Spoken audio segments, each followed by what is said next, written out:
The Memoirs of Alexandre Dumas. Book 1. Chapter 1. Organization of the Parisian Artillery, metamorphosis of my uniform of a mounted National Guardsman, Bastide, Godfrey Cavaignac, Guinard, Thomas, names of the batteries and of their principal servants. I am summoned to seize the chamber. How many of us came to the rendezvous? I am obliged to retrace my steps, as the putting out to nurse of Antony at the Porte Saint-Martin has carried me further than I intended. Bixio had given me a definite answer with regard to my joining the artillery, and I was incorporated in the 4th Battery under Captain Olivier. Just a word or two upon the constitution of this artillery. The order creating the Garde Nationale provided for a legion of artillery comprised of 4 batteries. General Lafayette appointed Joubert provisional colonel of the legion, which consisted of 4 batteries. It was the same Joubert at whose house, in the Passage Dauphine, a quantity of powder had been distributed and many bullets cast in the July days. Lafayette had also appointed 4 captains to enlist men. When the men were enlisted, these captains were replaced by picked officers. Arnoux was appointed head captain of the 1st Battery. I have already mentioned that the Duc d'Orléans was entered in this battery. Guinard was appointed 1st captain and Godfrey Cavaignac 2nd captain of the 2nd Battery. Bastide was appointed senior captain and Thomas junior captain of the 3rd Battery. Finally, Olivier was 1st captain and Saint-Evre 2nd captain of the 4th Battery. The 1st and 2nd Battery formed a squadron, the 3rd and 4th a 2nd squadron.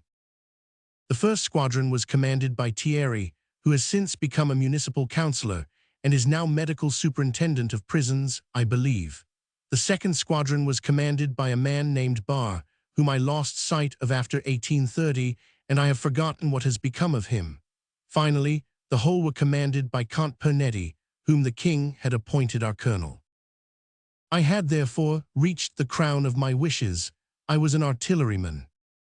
There only remained for me to exchange my uniform as a mounted National Guardsman for an artillery uniform, and to make myself known to my commanding officers.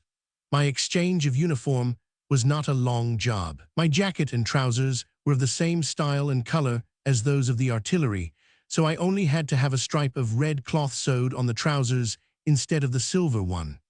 Then, to exchange my epaulettes and my silver cross-belt at a military outfitter's for epaulettes and a red woolen foraging rope. The same with regard to my shako, where the silver braid and aigrette of cock's feathers had to be replaced by woolen braiding and a horsehair busby. We did not need to trouble ourselves about carbines, for the government lent us these. Lent them is the exact truth, for twice they took them away from us. I lighted upon a very honest military outfitter who gave me woolen braid, kept all my silver trimmings, and only asked me for 20 francs in return, though it is true I paid for my sword separately. The day after I had received my complete costume, at 8 o'clock in the morning, I made my appearance at the Louvre to take my part in the maneuvers. We had there 24 pieces of 8 and 20,000 rounds for firing. The governor of the Louvre was named Carroll, but he had nothing in common with Armand Carroll, and I do not think he was any relation to him. The artillery was generally Republican in tone. The 2nd and 3rd Battery, in particular, affected these views. The 1st and 4th were more reactionary. There would be quite 50 men among them who, in the moment of danger, would unite with the others. As my opinions coincided with those of Bastide, Guinard, Cavaignac, and Thomas, it is with them that I shall principally deal. As for Captains Arnoux and Olivier, I knew them but little then, and have never had occasion to see them again. May I therefore be allowed to say a few words of these men, whose names, since 1830, are to be found in every conspiracy that arose. Their names have become historic. It is, therefore, fitting that the men who bore them, or who, perhaps, bear them still, should be made known in their true light. Let us begin with Bastide, as he played the most considerable part, having been Minister of Foreign Affairs in 1848. Bastide was already at this time a man of 30, with an expression of countenance that was both gentle and yet firm. His face was long and pale, and his black hair was close cut.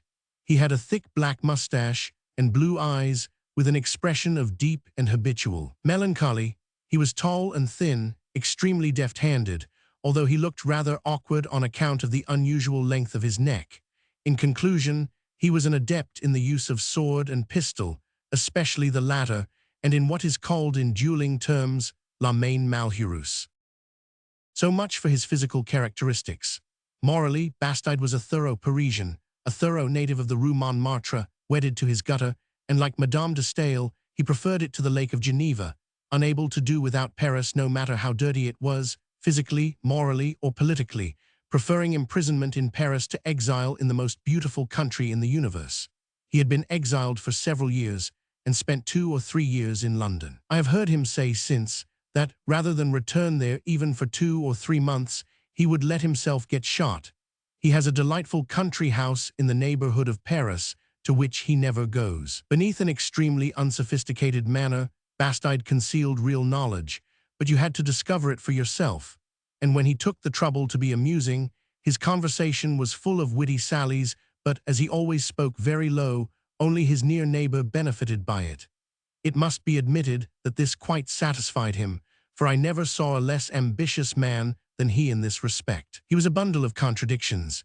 He seemed to be nearly always idle, but was, in reality, nearly always busy, often over trifles, as Horace in the Roman Forum, and like Horace, he was completely absorbed in his trifling for the time being. More often still, he was occupied over difficult and serious problems in mathematics or mechanics. He was brave without being conscious of the fact. So simple and natural a quality did bravery seem to his temperament and character. I shall have occasion later to record the miraculous feats of courage he performed and the deliciously cool sayings he uttered while actually under fire, between the years 1830 to 1852. During deliberations, Bastide usually kept silent. If his opinion were asked and he gave it, it was always to advise that the question in hand be put into execution as promptly and as openly and even as brutally as possible. For example, let us refer to the interview between the Republicans and the King on 30 July 1830. Bastide was among them, awaiting the arrival of the King, just as were the rest. This interval of waiting was put to good use by the representatives of Republican opinion. Little accustomed to the presence of crowned heads or of those on the eve of coronation, they discussed among themselves as to what they ought to do when the Lieutenant General should appear. Each person gave his opinion, and Bastide was asked for his. "What must we do?" he said. "Why, open the window and chuck him into the street." If this advice had been as honestly that of the others as it was his own, he would have put it into execution. He had a facile and even a graceful pen. In the National, it was he who had to write impossible articles. He succeeded, as Murray did, in the matter of bouts, rhymes with an almost miraculous cleverness. When Minister of Foreign Affairs, he took upon himself the business of everybody else, and he, a minister, not only did his own work, but that also of his secretaries. We must look to diplomatic Europe to pronounce upon the value of his work. Godfrey Cavaignac, as he had recalled to the memory of the Duc d'Orléans, was the son of the member of the Convention Jean-Baptiste Cavaignac, and we will add, brother to Eugene Cavaignac, then an officer in the engineers at Metz, and later, a general in Algeria, finally dictator in France from June to December 1848, a noble and disinterested character, who will remain in history as a glittering contrast to those that were to succeed him. Godfrey Cavaignac was then a man of 35, with fair hair and a long red mustache. Although his bearing was military, he stooped somewhat, smoked unceasingly, flinging out sarcastic clever sayings between the clouds of smoke, was very clear in discussion, always saying what he thought and expressing himself in the best words. He seemed to be better educated than Bastide, although in reality he was less so. He took to writing from fancy and then wrote a species of short poems or novelettes or slight dramas, I do not know what to call them, of great originality and very uncommon strength. I will mention 2 of these opuscules, one that is known to everybody, Une Guerre de Cossacks, and another which everybody overlooks, which I read once and could never come across again. It was called Estc Vous. One of his chansons was sung everywhere in 1832, entitled A la Chai en lit, which was the funniest thing in the world. Like Bastide, he was extremely brave, but perhaps less determined. There always seemed to me to be great depths of indifference and of Epicurean philosophy in his character. After being very intimate, we were 10 years without seeing one another. Then, suddenly, one day, without knowing it, we found ourselves seated side by side at the same table, and the whole dinner time was spent in one long happy gossip over mutual recollections. We separated with hearty handshakes and promises not to let it be such a long time before seeing one another again. A month or two after, when I was talking of him, someone said, "But Godfrey Cavaignac is dead." I knew nothing of his illness, death, or burial. Our passage through this world is, indeed, a strange matter, if it be not merely a preliminary to another life. Guinard was notable for his warm-hearted, loyal characteristics. He would weep like a child when he heard of a fine deed or great misery. A man of marvelous dispatch, you could have said of him, as Kleber did of Cheswardin. Go there and get killed and so save the army. I am not even sure he would have considered it necessary to answer, "Yes, General." He would have said nothing, but he would have gone and got killed. His life, moreover, was one long sacrifice to his convictions.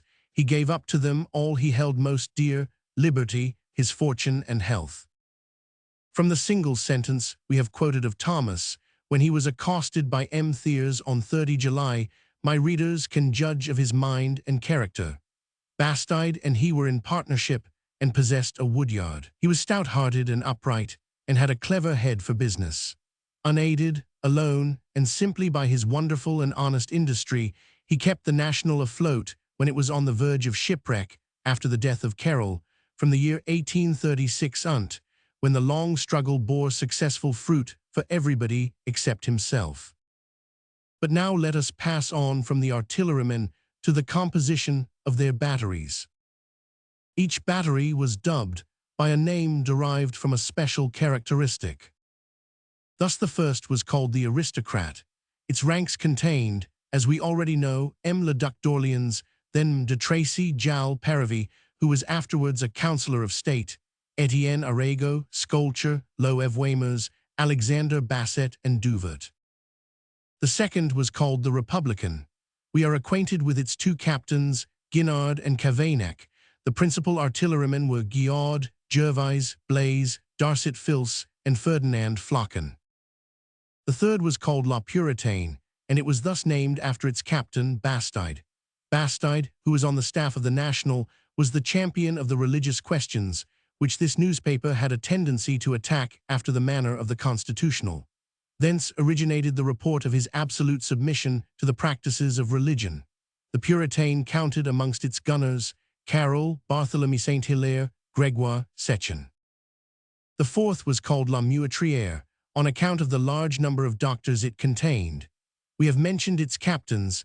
These are the names of the chief murderers: Bixiou, medical student, Doctors Trelat, Lossadat, Jules Guillot, Montaigu, Jourdan, Howitt, and Raspil, who was half a doctor. The others were Prosper Mérimée, Lacave Laplegny, who has since become Minister of Finance, Ravoissy, Baltard, the architect, Desvaux, student, afterwards a lieutenant in the July Revolution, and later still, one of the bravest and most brilliant officers in the whole army, lastly Bocage and myself. Of course, there were many others in these batteries, for the artillery, I believe, numbered 800 men, but we are here only mentioning those whose names survived. The discipline was very strict. 3 times a week there was drill from 6 to 10 in the morning in the quadrangle of the Louvre, and twice a month shooting practice at Vincennes. I had given a specimen of my strength in lifting, with either 5, 3, or 1 other, when the other servants were supposed to be either killed or hors de combat, pieces of 8 weighing from 3 to 400 kilograms, when one day I received an invitation to be at the Palais Bourbon at 4 o'clock in the afternoon, fully armed. The business in hand was the taking of the chamber. We had taken a sort of oath, after the manner of Freemasons and Carbonari, by which we had engaged to obey the commands of our chiefs without questioning. This one appeared rather high-handed, I must admit, but my oath was taken. So, at 3:30, I put on my artillery dress, placed 6 cartridges in my pouch and 1 in my carbine, and made my way towards the Pont de la Concorde. I noticed with as much surprise as pride that I was the first arrival. I only strutted about the more proudly, searching along the quays and bridges and streets for the arrival of my 799 comrades who, 4 o'clock having struck, seemed to me to be late in coming, when I saw a blue and red uniform coming towards me. It was worn by Bixio.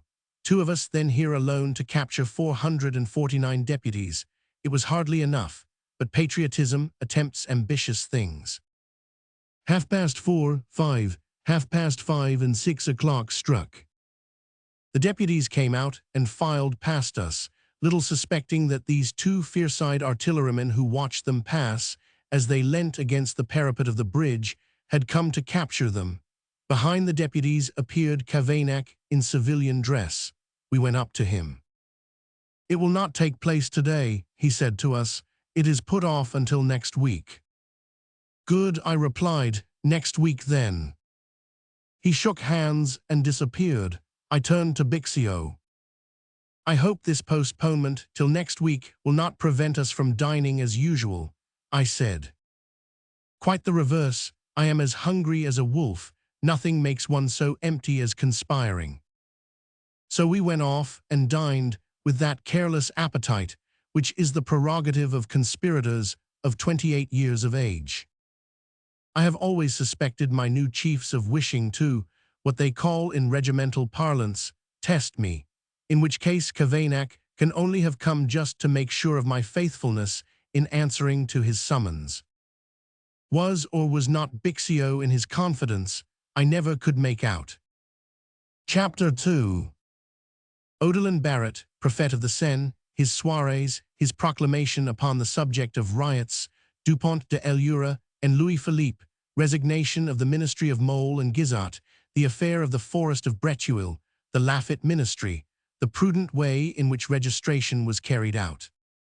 Now the session of the Chamber had been an animated one that day, and if we had burst into the Parliament Hall, we should have found the deputies in heated discussion over a proclamation issued by Odilon Barrett.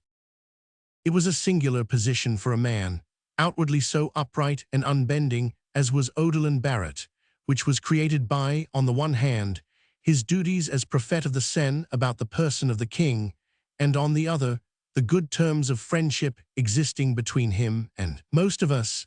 He held soirees at his house, to which we flocked in large numbers, at which his wife, then still quite young, who seemed a more ardent Republican than her husband, did the honors with the correctness of a Cornelia that was not without a charm of its own. We, of course, discussed nothing but politics at these gatherings, and especially did we urge Odilon Barrett, in his official capacity as Prefect of the Seine, to hunt for the famous program of the Hôtel de Ville, which had disappeared on 2 August and had become more invisible even than the famous provisional government, which was represented by a round table, empty bottles, and a clerk who never stopped writing except when the pen was snatched out of his hands.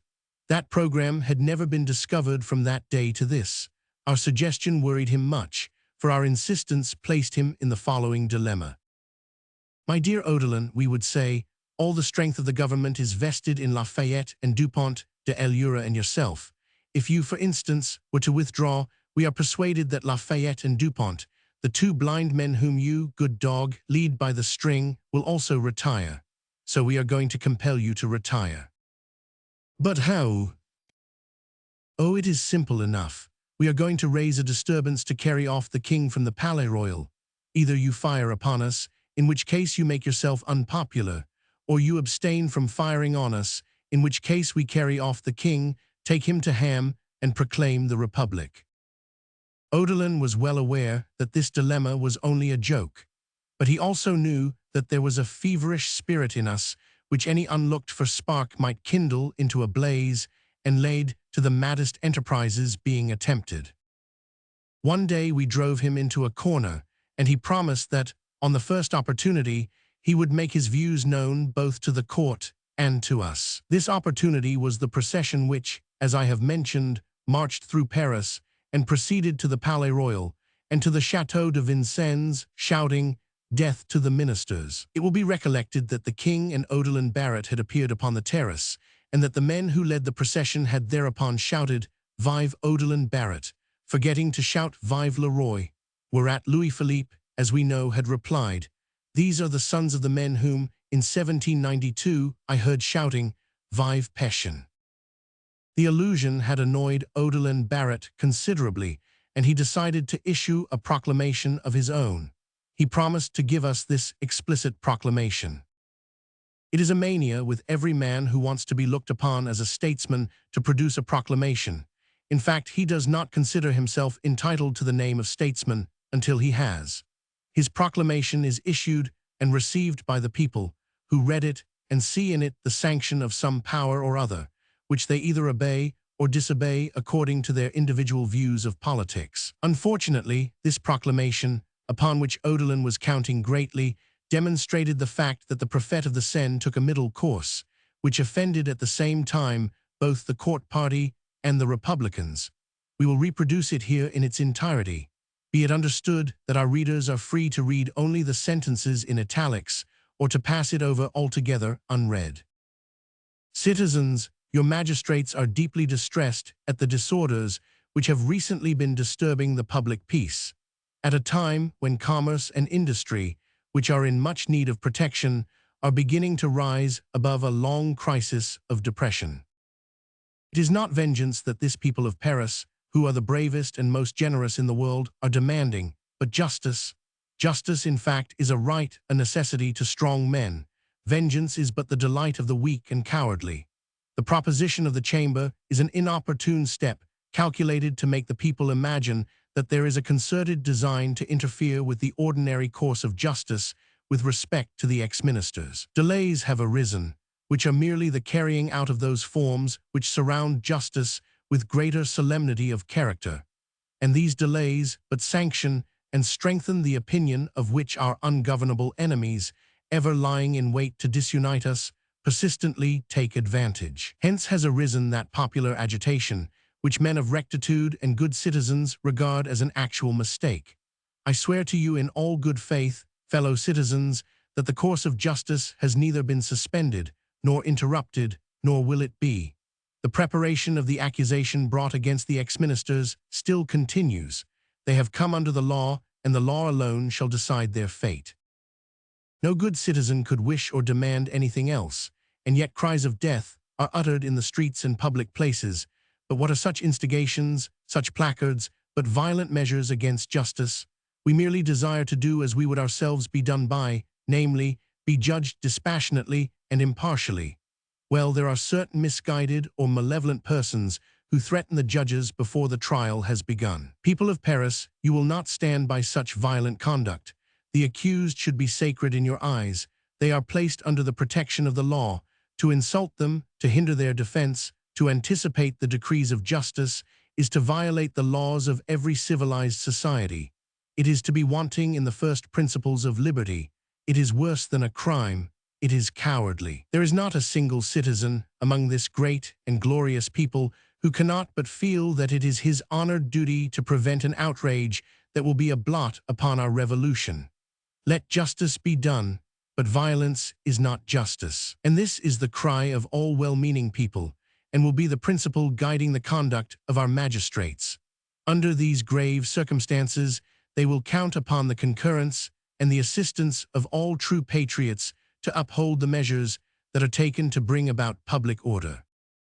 This proclamation is, perhaps, a little too lengthy and diffuse and tedious, but we should remember that Odilon Barrett was a barrister before he became Prophet of the Seine. However, in the midst of this ocean of words, a flood of language by which the Prophet had, perhaps, hoped that the king would be mystified, His Majesty noted this sentence: "The proposal of the Chamber was an inopportune step, leading people to suppose it was a concerted thing. And the Republicans caught hold of this one, our ungovernable enemies, ever on the watch to disunite us, etc."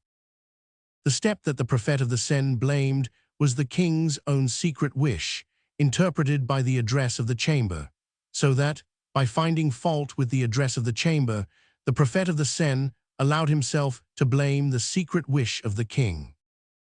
From that moment, the fall of the Prophet of the Seine was decided upon. How could Louis-Philippe, with his plans for reigning and governing at the same time, keep a man in his service who who dared to find fault with his own secret wishes. It was useless for Odilon Barrett to try to deceive himself.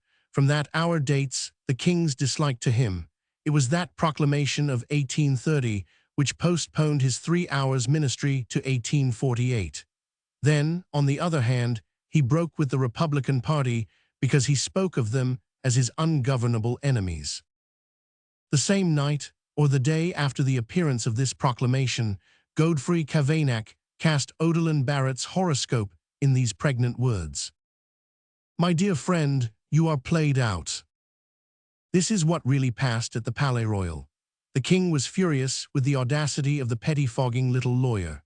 The little lawyer, however, was to take his revenge for this epithet 2 years later by annulling the sentence on the young artist Geoffrey, who had been illegally condemned to death by the court-martial that had been instituted on account of the state of siege at the time. It was a splendid and noble method of being revenged, which won back for Odilon 10 years' popularity, so his fall was decided at the Palais Royal.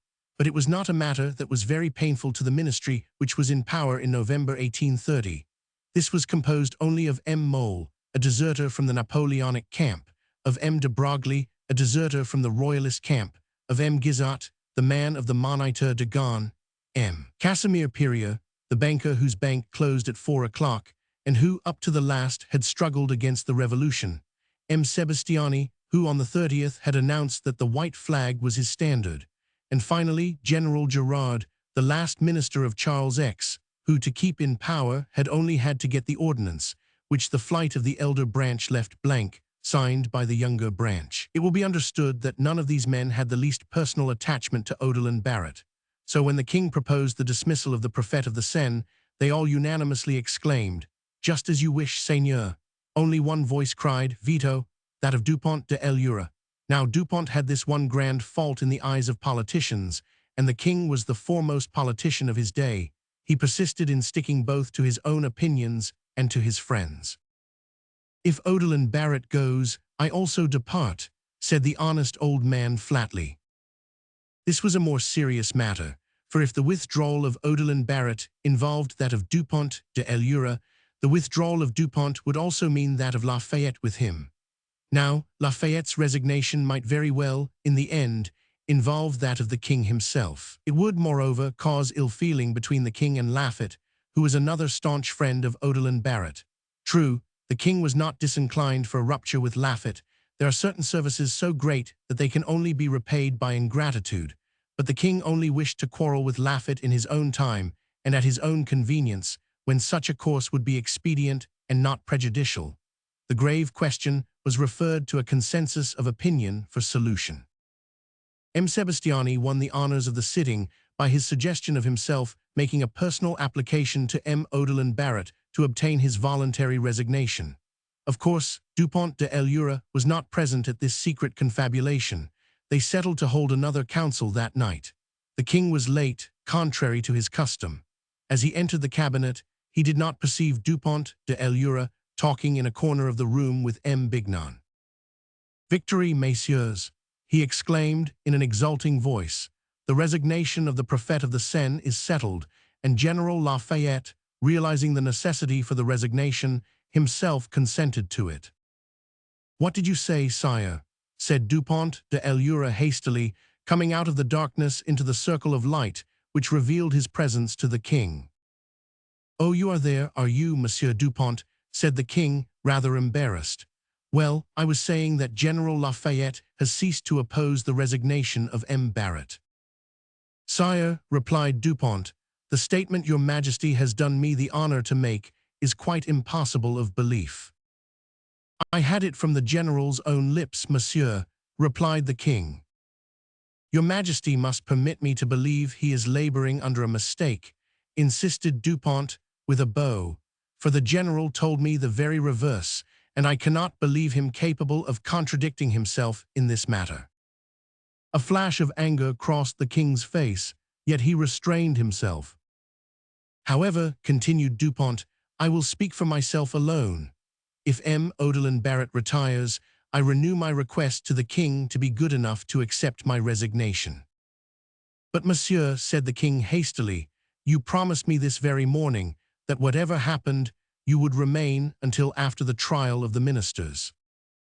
Yes, true, sire, but only on condition that M. Barrett remained too. Without any conditions, monsieur. It was now Dupont's turn to flush red. I must this time, sire, he said, with the strength of conviction, positively assert that the king is in error. What, monsieur, exclaimed the king, you give me the lie to my face? Oh, this is really too much, and everybody shall hear how you have been lacking in respect to me. Take care, sire, replied the chancellor coldly. When the king says yes and Dupont de Elura says no, I am not sure which of the two France will believe. Then, bowing to the king, he proceeded to the door of exit. But on the threshold, the unbending old man met the Duc d'Orléans, who was young and smiling and friendly. He took him by both hands and would not let him go further. Father, said the Duke to the king, there has surely been some misunderstanding. M. Dupont is so strictly honorable that he could not possibly take any other course. The king was well aware of the mistake he had just made and held out his hand to his minister. The Duc d'Orléans pushed him into the king's open arms, and the king and his minister embraced. Probably nothing was forgotten on either side, but the compact was sealed. Odelin Barrett was to remain prefect of the Seine, and consequently Dupont de Elura was to remain chancellor, and Lafayette, consequently, would remain generalissimo of the National Guard throughout the kingdom. But we shall see how these three faithful friends were politely dismissed when the king had no further need of them. It will, however, readily be understood that all this was but a temporary patching up, without any real stability underneath. M. Dupont de Elura consented to remain with M. de Broglie, Guizot, Mole, and Casimir Peria, but these gentlemen had no intention whatever of remaining in office with him. Consequently, they sent in their resignation, which involved those of M. Dupin and Bignon, ministers who held no offices of state. The king was placed in a most embarrassing quandary and had recourse to M. Laffitte.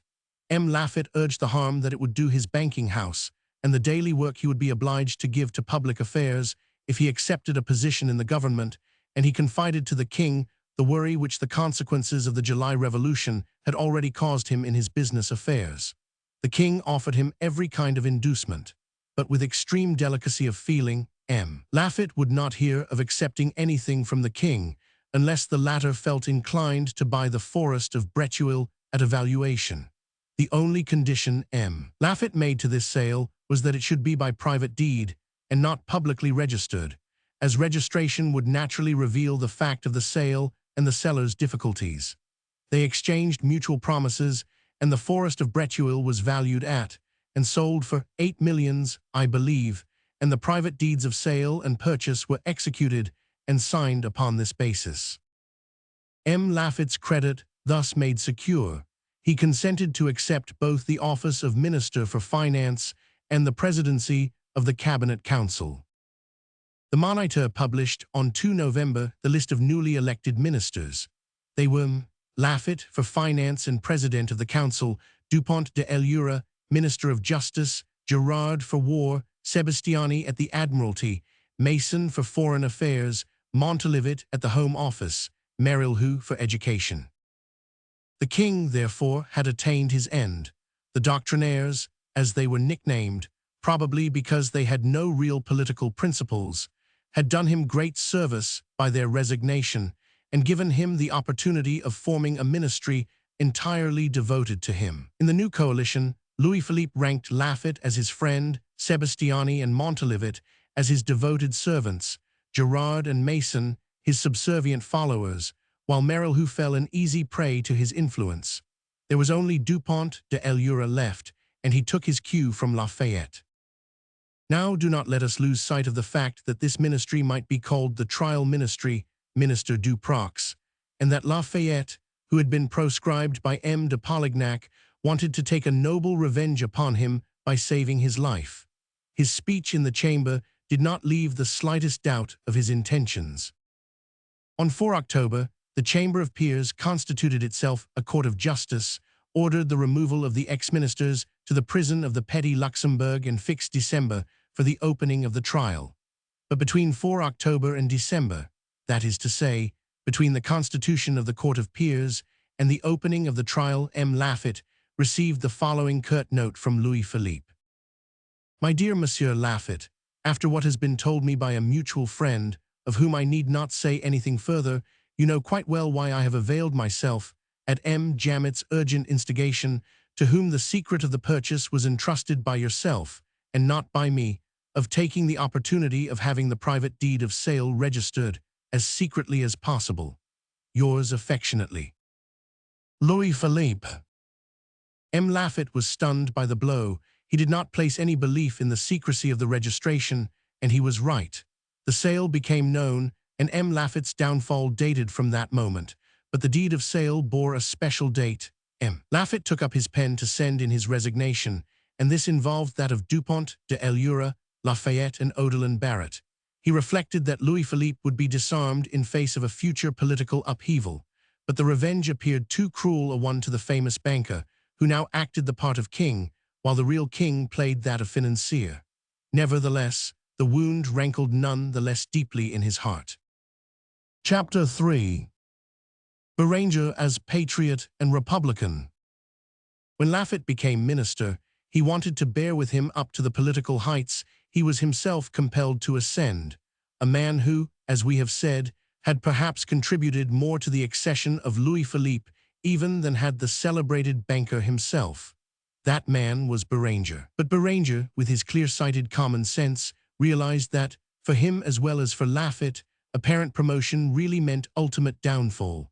He therefore let all his friends venture on that bridge of Mahomet, as narrow as a thread of flax, called power, but shook his head and took farewell of them in the following verses. Non mes amis, non je n'y vu rien autre. Semes et leurs places, titres et croix.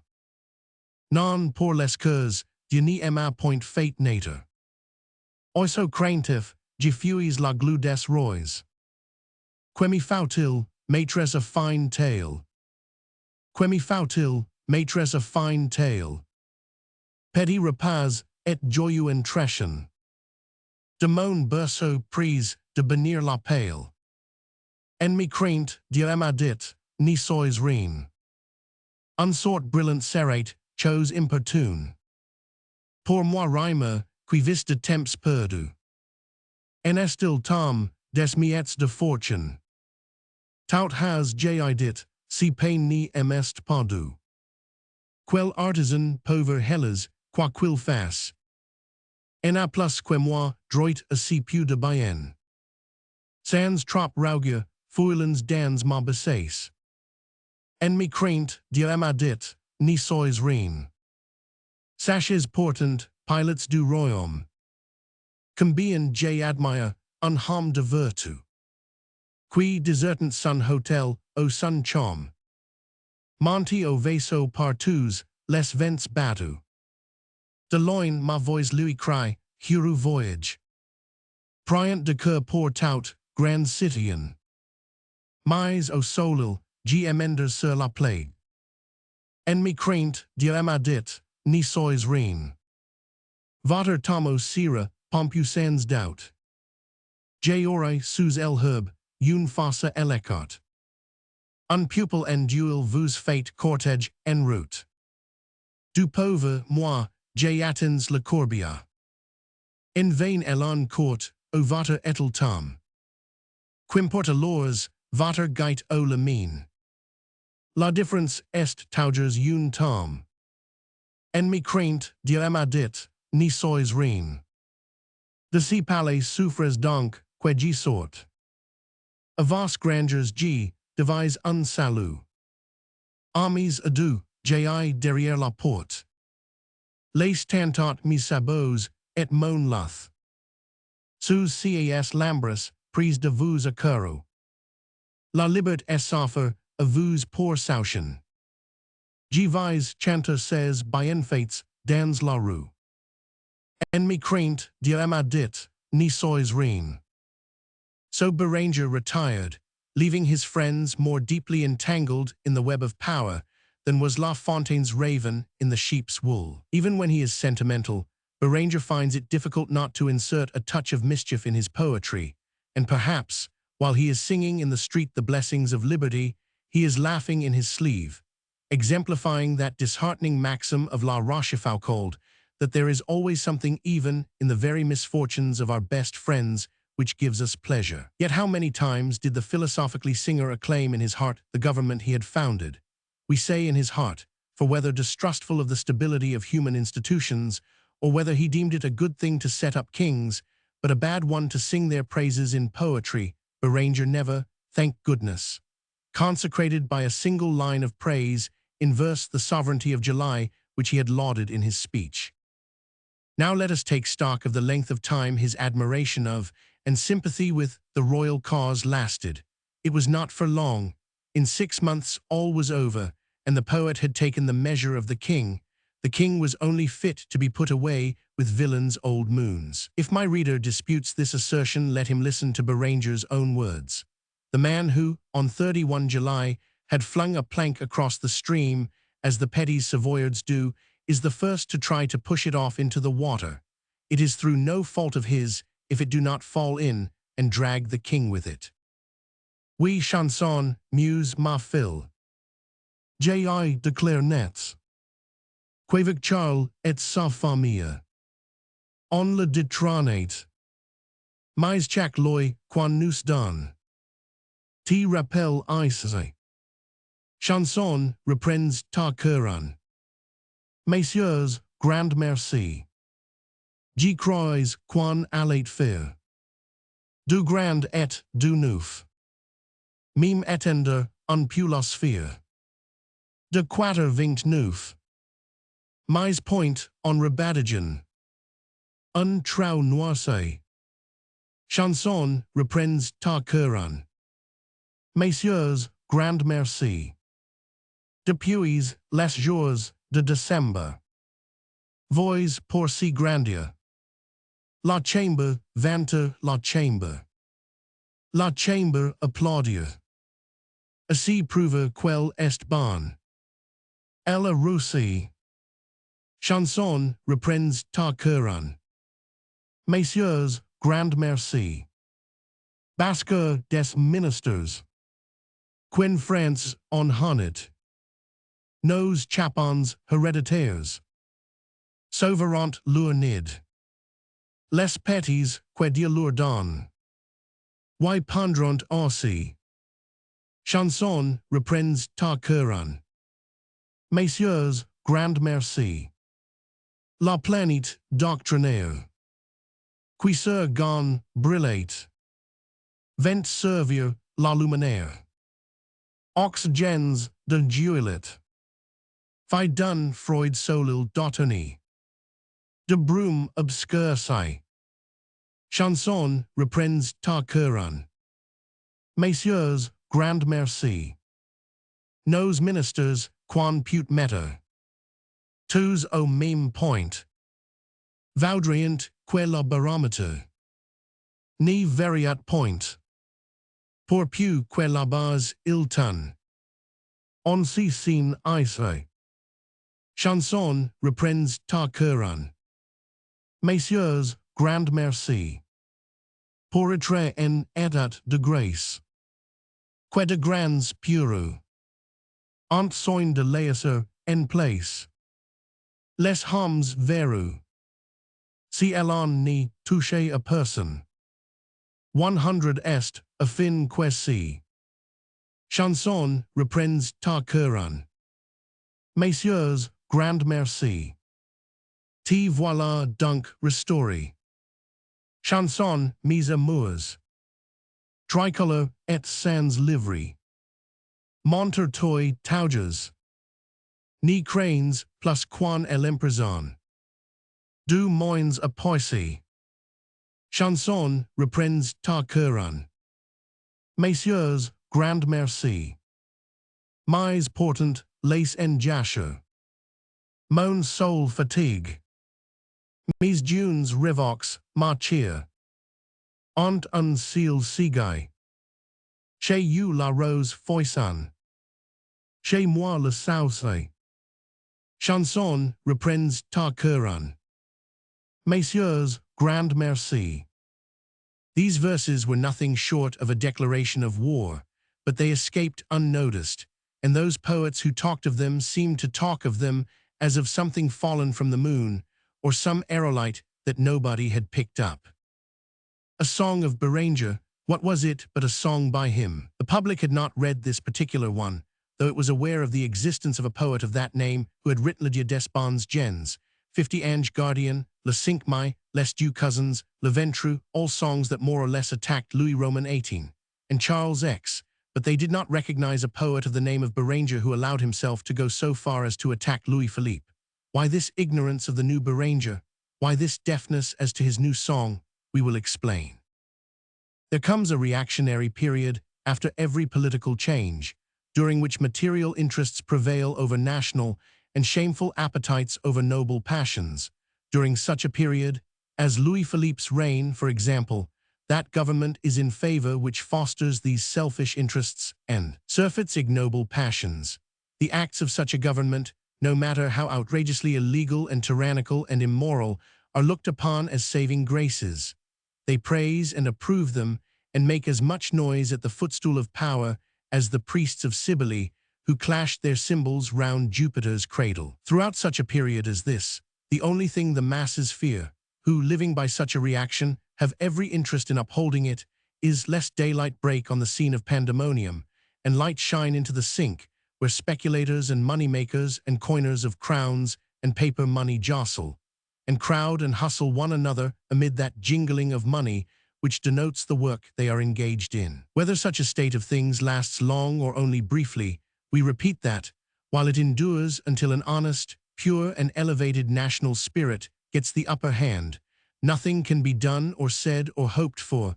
Everything else is cried up and approved and extolled beforehand. It is as though that fine popular spirit which inspires nations from time to time to attempt great deeds has vanished, has gone up to the skies, or one knows not where. Weaker spirits despair of ever seeing it come back, and nobler minds alone, who share its essence, know that it ever lives, as they possess a spark of that divine soul believed to be extinct, and they wait with smiling lips and calm brow. Then, gradually, they witness this political phenomenon. Without apparent cause or deviation from the road it had taken, perhaps for the very reason that it is still pursuing it, such a type of government, which cannot lose the reputation it has never had, loses the factitious popularity it once possessed. Its very supporters, who have made their fortunes out of it, whose cooperation it has rewarded, gradually fall away from it, and without disowning it altogether, already begin to question its stability. From this very moment, such a government is condemned, and just as they used to approve of its evil deeds, they criticize its good actions. Corruption is the very marrow of its bones, and runs through it from beginning to end, and dries up the deadly sap which had made it spread over a whole nation, branches like those of the upas tree, and shade like that of the manchineel. Into this atmosphere, which for 5, 10, 15, 20 years has been full of an impure element that has been inhaled together with other elements of the air, there comes something antagonistic to it, something not immediately recognized. This is the returning spirit of social probity, entering the political conscience. It is the soul of the nation, in a word, that was thought to have fainted, risen to the sky, gone, no one knew where, which comes back to reanimate the vast democratic masses, which it had abandoned to a lethargy that surrounding nations, jealous and inimical, had been all too eager to proclaim as the sleep of death. At such a crisis the government, by the mere returning of the masses to honesty, seems like a ship that has lost its direction, which staggers and wavers and knows not where it is going. It has withstood 15 years of tempests and storms, and now it founders in a squall.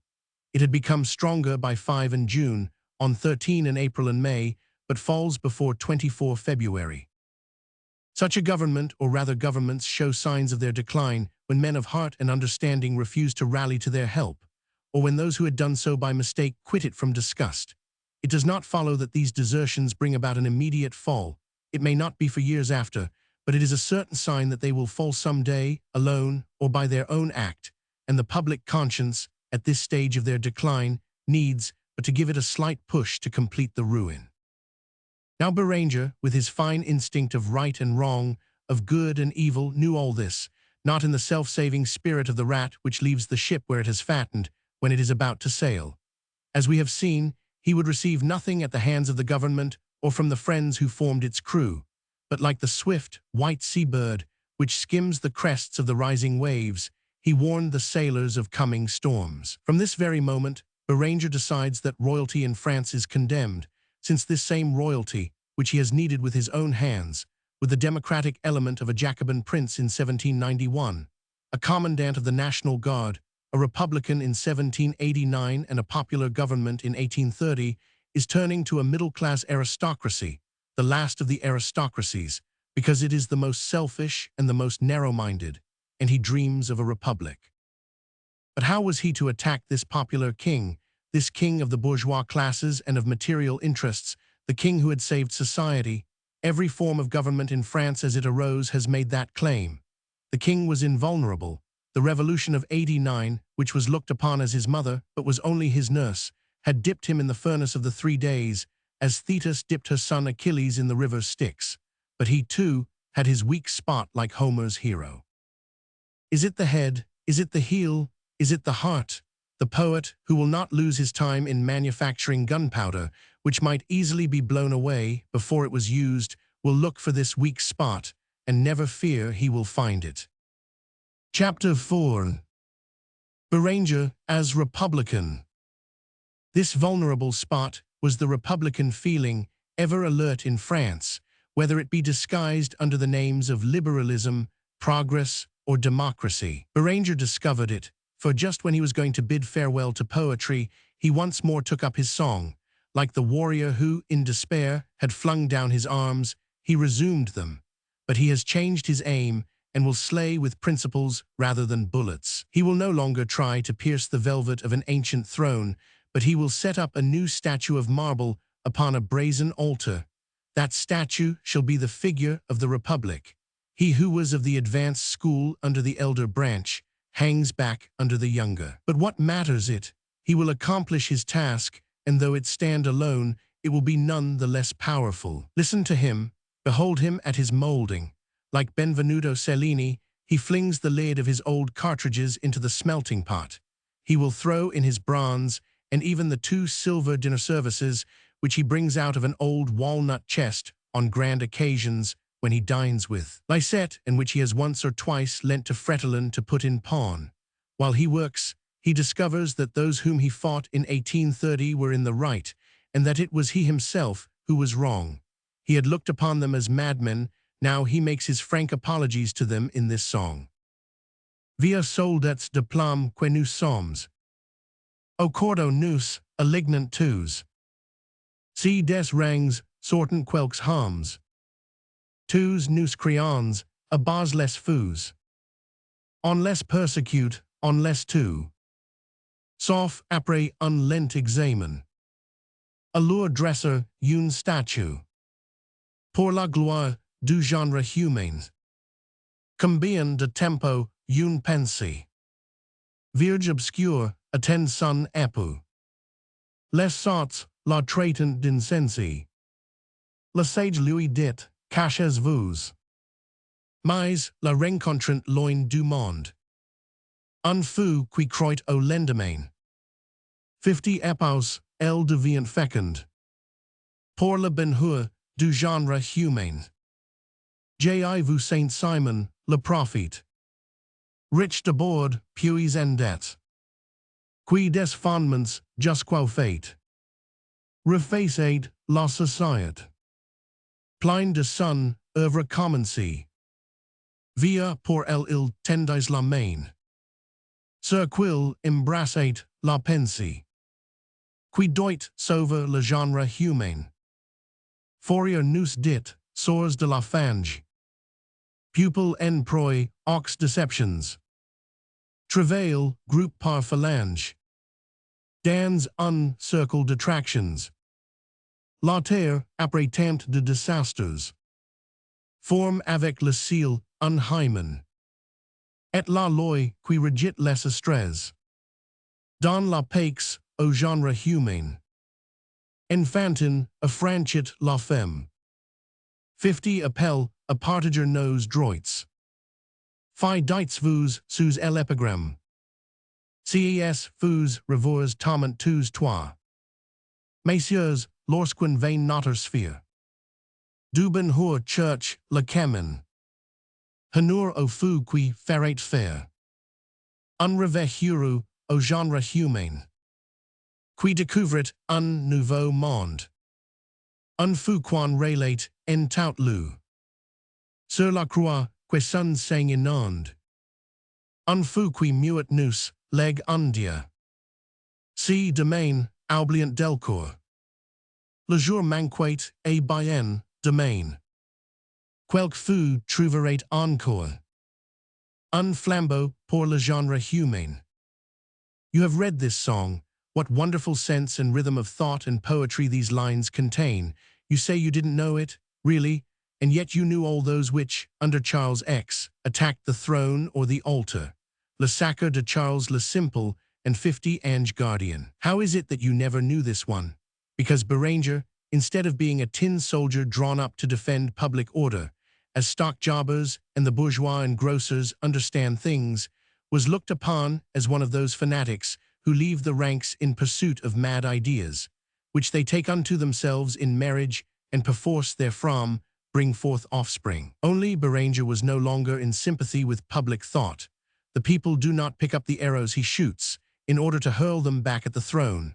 His poems, which were published in 1825 and again in 1829, and then sold to the extent of 30,000 copies, are, in 1833, only sold to some 1,500. But what matters it to him, the bird of the desert, who sings for the love of singing, because the good God, who loves to hear him, who prefers his poetry to that of missionaries, Jesuits, and of those jet-black dwarfs whom he nourishes, and who hates the smoke of their censers, has said to him, "Sing, poor little bird, sing." So he goes on singing at every opportunity. When Escaus and Lebras died, he sang a melancholy song steeped in doubt and disillusionment. He could not see his way in the chaos of society. He only felt that the earth was moving like an ocean, that the outlook was stormy, that the world was in darkness, and that the vessel called France was drifting further and further towards destruction. Listen, was there ever a more melancholy song than this? It is like the wild seas that break upon coasts bristling with rocks and covered with heather, like the bays of Morlakes and the cliffs of Douarnenez. Qua morts tous du dans cette chambre close. O du charbon pèse encore la vapeur. Leur vie hellas et à peine éclose. Suicide affreux, triste objet de stupeur. Ils auront dit, le monde fait naufrage. Voyez pâlir pilote et matelots. Via bâtiment, use par tous les flots. Chapter 49. Essingloutit sauvons nous à la nage. Et vers le ciel si frayant en chemin. Ils sont partis, en si donnant la main. Vous, pauvres enfants, quelle douleur amère. En apaisant, pas de saints devoirs remplis. Dans la patrie, on retrouve une mère. Et son drapeau vous couvre de ses plis. Ils répondent, si drapeau quan escorte. Au toit du chef, le protégé endormi. Mais le soldat, teint du sang ennemi. Veille et de fame muet, en gardant la porte. Et vers le ciel si frayant en chemin. Ils sont partis, en si donnant la main. Vous, Dieu créateur, pardonne à leur démence. Ils assetient fate, les échos de leurs sous. Ni sachant pas qu'en une chaîne immense. Non pour nous seuls, mais pour tous nous nations. 50 humanite manque de saints apôtres. Qui leur ayant dit, enfants suivez malloy. Aimer, c'est très utile à soi. Si faire aimer, c'est très utile aux autres. Et vers le ciel si frayant en chemin. Ils sont partis, en si donnant la main. At what a moment, consider it, did Beranger prophesy that the world would suffer shipwreck, to the terror of pilots and sailors, when in February 1832, the Tuileries was feasting its courtiers, when the newspapers, which supported the government, were glutted with praise, when the citizen soldiers of the Rues Saint-Denis and Saint-Martin were enthusiastic in taking their turn on guard, when officers were clamoring for crosses for themselves and invitations to court for their wives, when, out of the 36 millions of the French people, 30 millions were bellowing at the top of their voices, "Vive Louis-Philippe, the upholder of order and savior of society," when the Journal des Debats was shouting its hosannas and the Constitutional its amens. By the powers, one would have been out of one's mind to die at such a time, and only a poet would talk of the world going to rack and ruin. But wait, when Beranger perceived that no one listened to his words, that like Horace, he sang to deaf ears, he still went on singing, and now still louder than before. Societ, vio et sombre edifice. Ta chute Hellas, menace nos abris. Tu vas cruela, point de flambeau qui puis. Guider la foule, à travers tes debris. O courons nous, quel sage en proie au doubt. En à ce son front vingt fois passe la main. 100 est, aux solils détresseurs de leur route. Dialura dit, voilà votre chemin. Then comes the moment when this chaos is unraveled, and the night is lifted, and the dawn of a new day rises. The poet bursts into a song of joy as he sees it. What did he see? Oh, be not afraid, he will be only too ready to tell you. Taugers prophet, en mon saint minister. Sir l'avenir Jos, interroger Dieu. Portrays Dieu, les princes de la terre. Dans l'ancien monde un déluge aura lu. Déjà prise Dieu, l'ocean sur les grives. Muget si gonfle, il vient, maters voyez. Voyez leur disgi, ils répondent tous rêves. Ces pauvres rois, ils seront tous noise. Vous. Que vous ont fait, mon Dieu, ces bons monarchs. Chapter 49, en est tant don't on benit les lois. De juges, trop lourds, si nous portons les marques. 100 est, quen oublie le pupil, a mise ses droits. Portant, les flots precipitant leur marque. Contre ces chefs, jadis si bien choice. Fought desprit pour si, construire une archi. Ces pauvres rois, ils seront tous noise.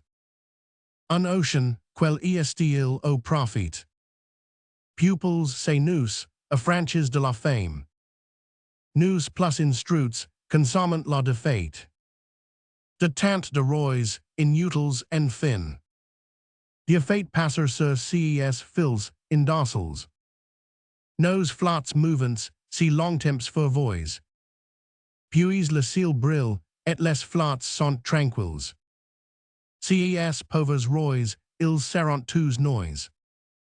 It will be observed that it was not as in Les Deux Cousins, a simple change of fortune or of dynasty, but the overturning of every dynasty that the poet is predicting, not as in Les Deux des Bons Gens, the changing of destinies and tides, but the revolution of both towards ultimate tranquility. The ocean becomes a vast lake, without swell or storms, reflecting the azure heavens and of such transparent clearness that at the bottom can be seen the corpses of dead monarchies and the debris of wrecked thrones. Then what happens on the banks of this lake, in the capital of the civilized world, in the city par excellence, as the Romans called Rome? The poet is going to tell you, and you will not have long to wait to know if he speaks the truth. 166 years, dating fro, the date at which the song appeared. What is 166 years in the life of a people? For note carefully, the prophecy is for the year 2000, and the date may yet be disputed. Nostradamus, qui vit nater Henry Quater.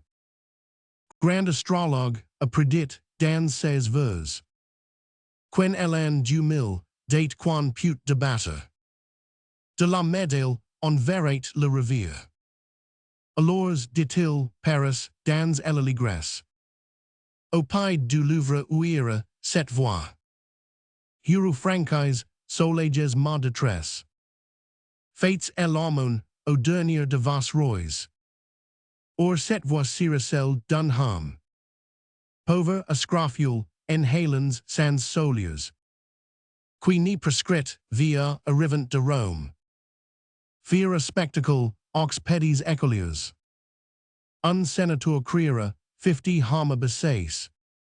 Les mendiants sont bannis par nos lois. Hellas, monsieur, je suis seul de ma race. Fates l'harmone au dernier de vos rois. Es-tu vraiment de la race réelle? Oui, répondre cet homme, fier encore. J'ai vu dans Rome, alors ville papille.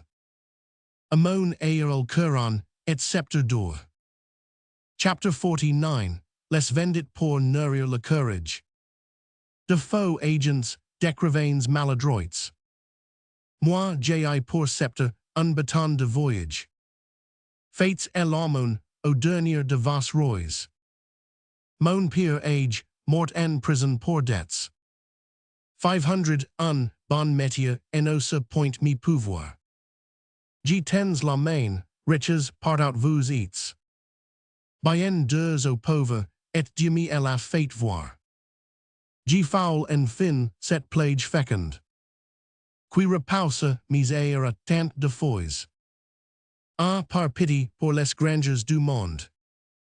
Fates l'harmone au dernier de vos rois. Le sénateur dira, vins, G t'aimine. Dans mon palais, vis huru parmi nous. Contre les rois nous, en avons plus de haine. Si quil en reste, embrasse nos genoux. En attendant, que le Sénat décide. Assaise bien fait si ton, sorte des droits. Moi qui suis ni d'un via sang regicide. G fais l'harmone au dernier de nos rois. Nostradamus adjout in son via style. La République au prince accordera. Saint Louis de Rent et citoyen utile. Pour mer un jour, Saint Claude le chassera. Sir Elan du Mille, on dira dans l'histoire. Quassis au trône et des arts et des lois. La France en paix, repassant sous sa gloire. A fate l'harmone au dernier de ses rois. It is quite clear this time, and the word republic is pronounced. The republic in the year 2000 will give alms to the last of its kings. There is no ambiguity in the prophecy. Now, how long will this republic, strong enough to give alms to the last of its kings, have been established? It is a simple algebraic calculation which the most insignificant mathematician can arrive at by proceeding according to rule, from the known to the unknown. It is in the year 2000 that Paris will hear, at the foot of the Louvre, the voice of a man in tatters shouting, "Give alms to the last of your kings." This voice will belong to a man born an outlaw, old, arriving from Rome, which leads one to suppose he would be about 60 or 70 years of age. Let us take a mean course and say 65 at 65. This man, a born outlaw, saw in Rome, then a papal city, the crown and golden scepter of his grandfather. How long ago can that have been? Let us say 50 years at 50. For how long had this grandfather been exiled? It cannot have been long, because he had his scepter and gold crowns still, and sold them to feed the courage of false agents and luckless writers. Let us reckon it at 15 years, and say no more about it at 15. Let us add to that the 20 years that have rolled by since 1833 at 20. And we shall have to take away a total fro of 150. Now he who fro pays back 150 keeps 16 as remainder, and yet the poet said the year 2000 is open to doubt. Do not let us dispute the question, but let us even allow more time.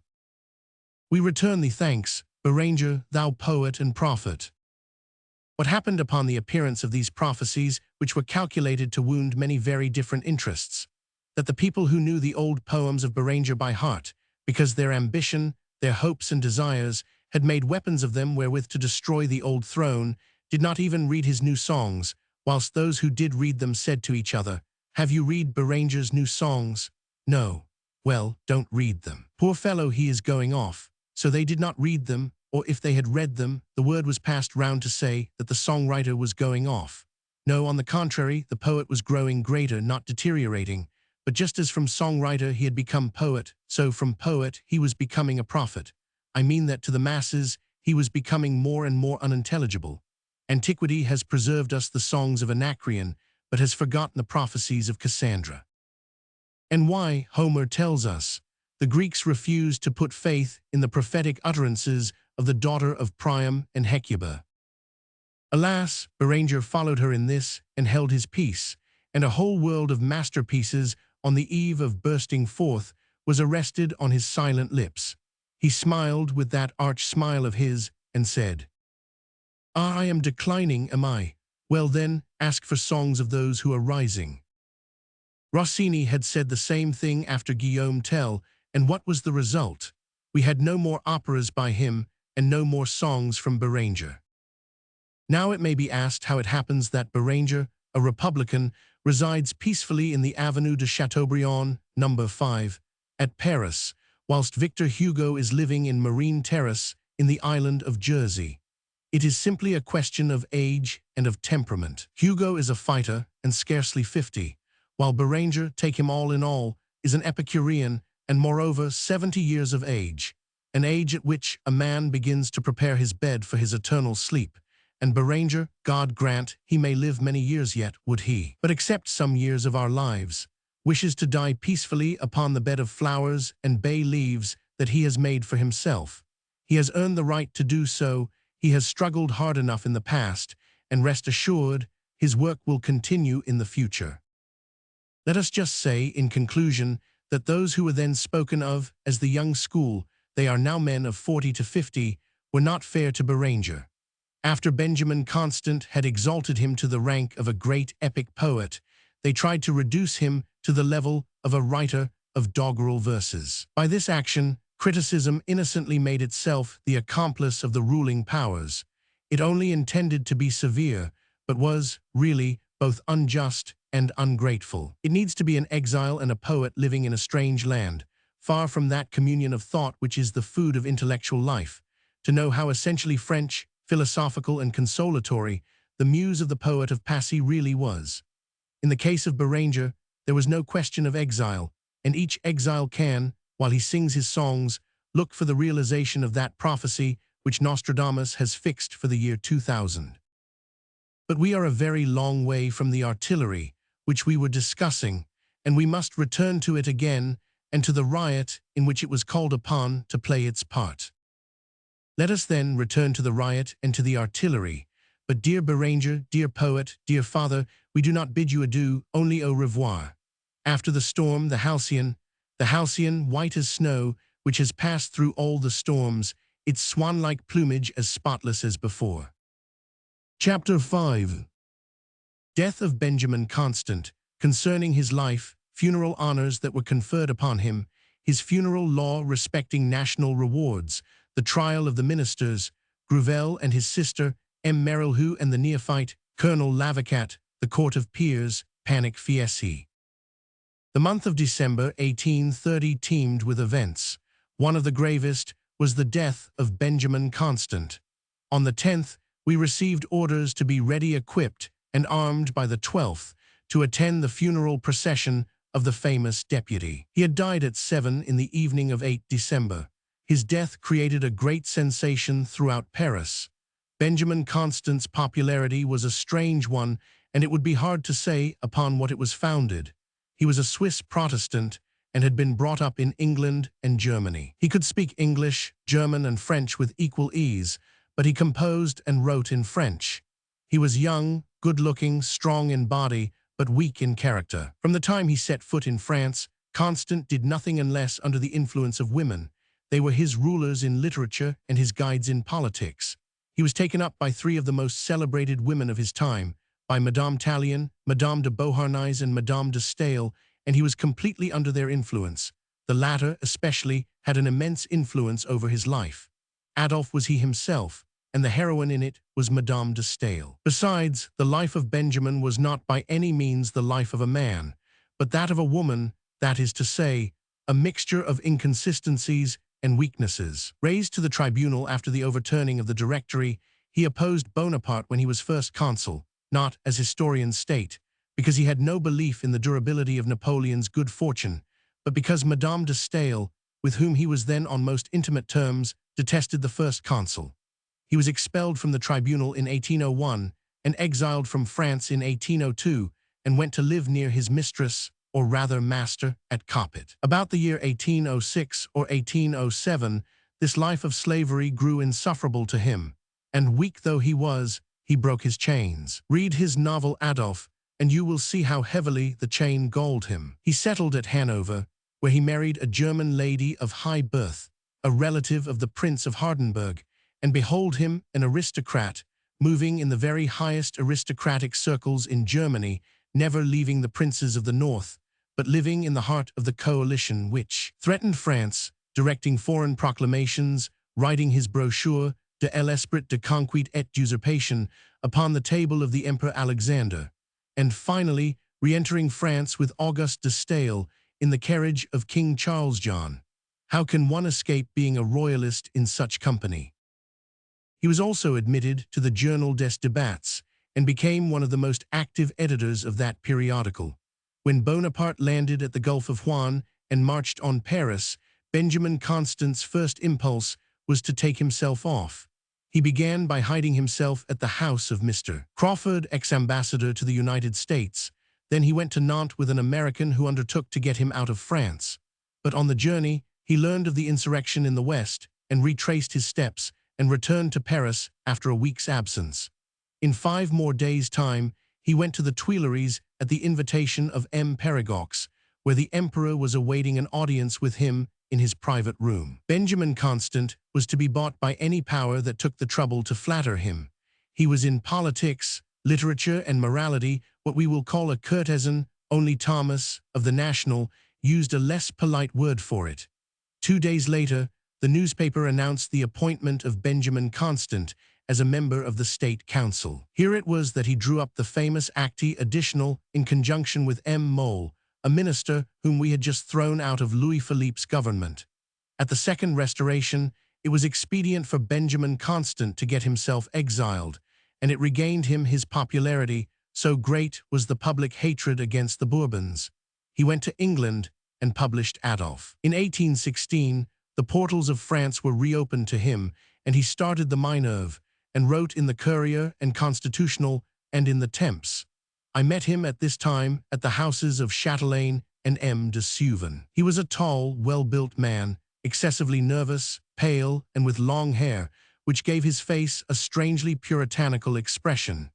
He was as irritable as a woman and a gambler to the pitch of infatuation. He had been a deputy since 1819, and each day he was one of the first arrivals at the chamber, punctiliously clad in uniform, with its silver fleur-de-lis, and always, summer and winter, carrying a cloak over his arm.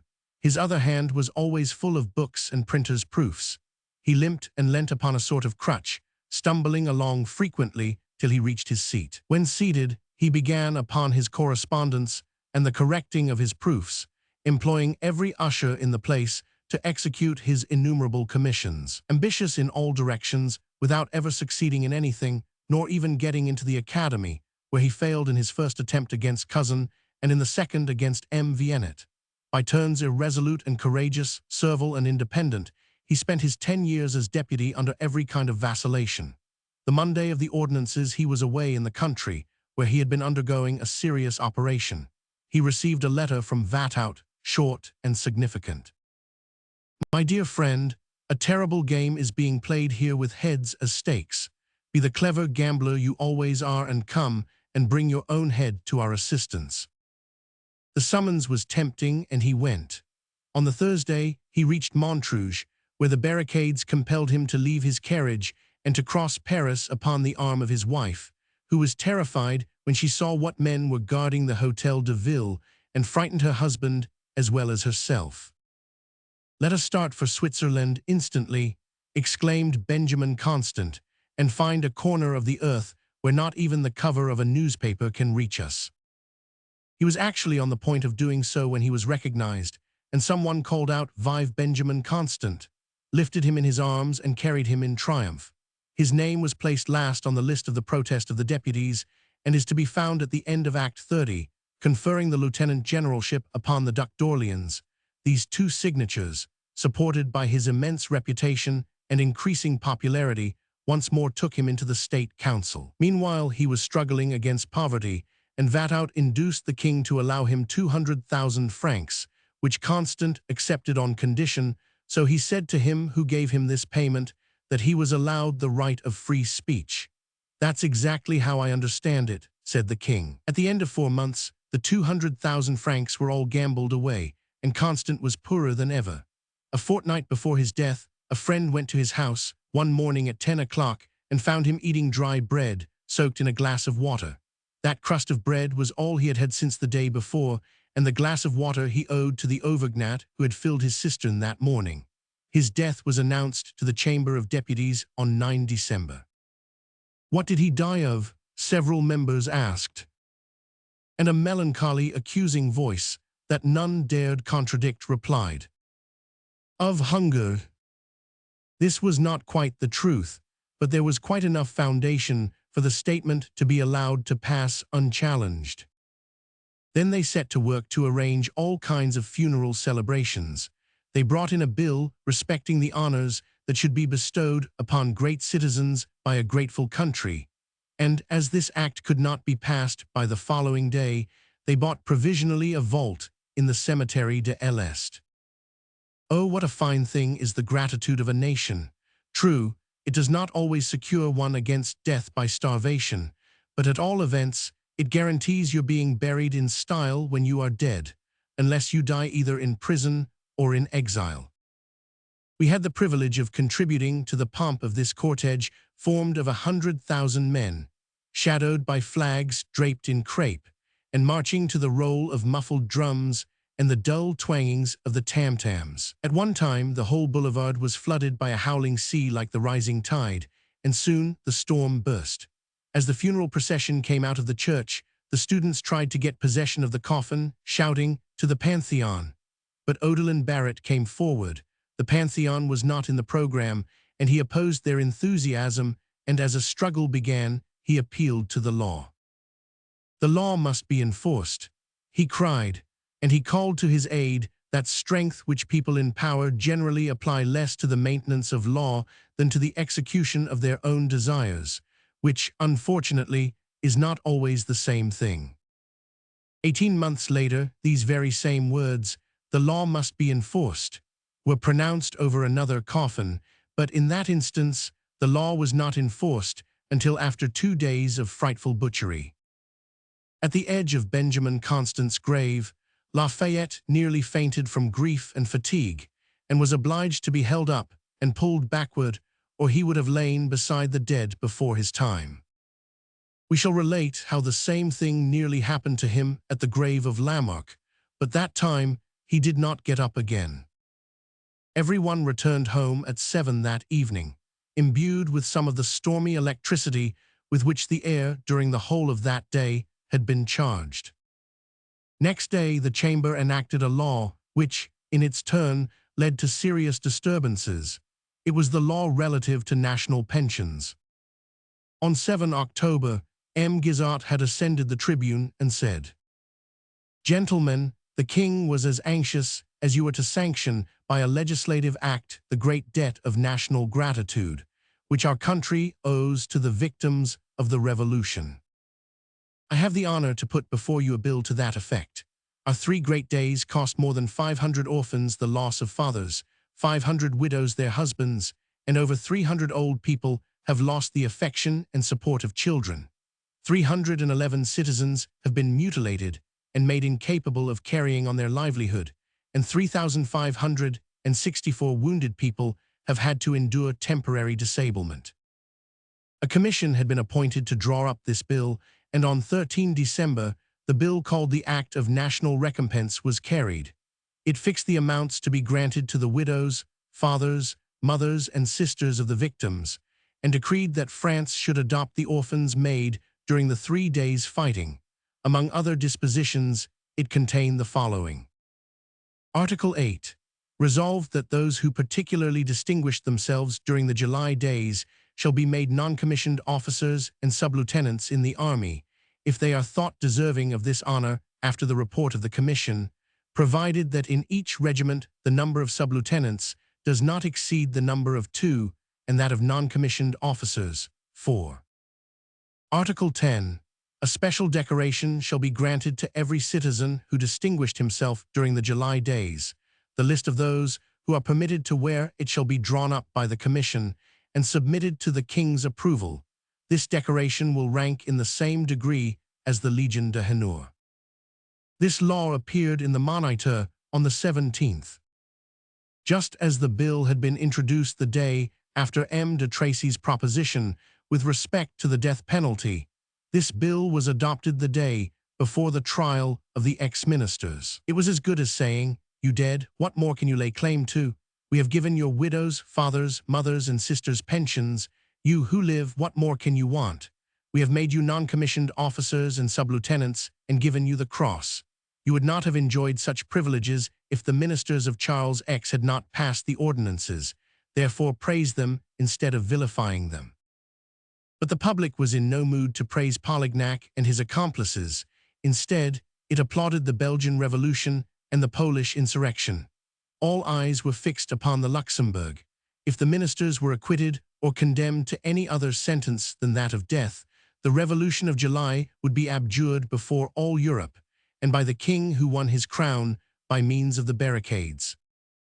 Mauguin, one of the examining judges, when questioned concerning the punishment that ought to be served to the prisoners, replied unhesitatingly, "Death."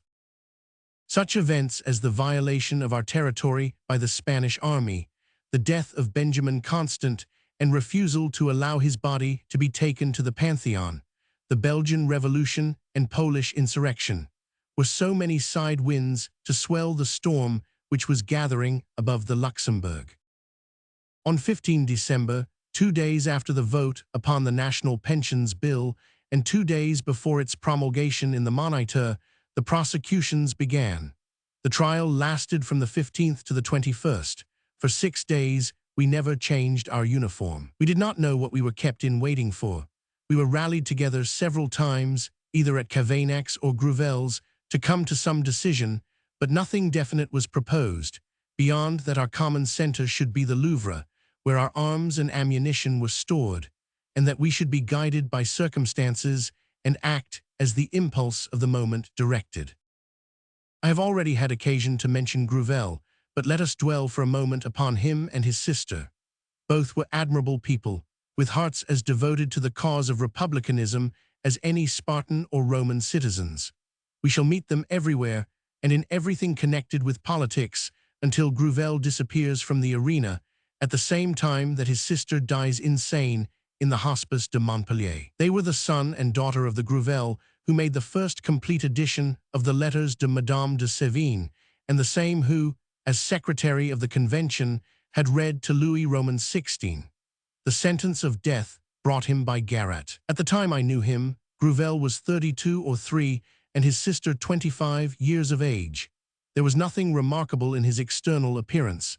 He was very simply dressed, with a gentle face and scanty fair hair, and upon his scalp he wore a black band, no doubt to hide traces of trepanning. She too was fair and had most lovely hair, with blue eyes below white eyelashes, which gave an extremely sweet expression to her face, an expression, however, which assumed much firmness if you followed the upper lines to where they met round her mouth and chin. A charming portrait of herself hung in her house, painted by Madame Mérimée, the wife of the artist who painted the beautiful picture L'Innocence et le Serpent, the mother of Prosper Mérimée, author of Le Vase Etrusque, Colombe, Venus Dial, and of a score of novels which are all of high merit. The mother of Laura Grouvel was a Darcet, sister, I believe, of Darcet the chemist, who had invented the famous joke about gelatine.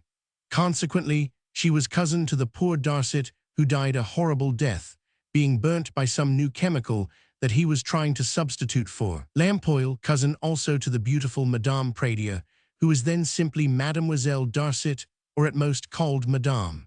They both had a small fortune sufficient for their needs, for Laura Grouvel had none of the usual feminine coquetry about her, but was something akin to Charlotte Corday.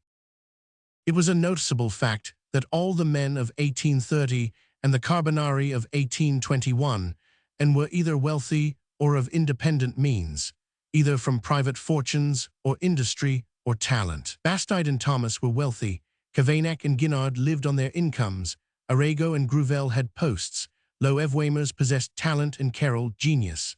I could name all and it would be seen that none of them acted from selfish ends or needed to bring about revolutions to enrich himself. On the contrary, all lost by the revolutions they took part in, some losing their fortunes, others their liberty, some their lives. Mademoiselle Grouvel had never married, but it was said that Etienne Arago had proposed to her when she was a young girl.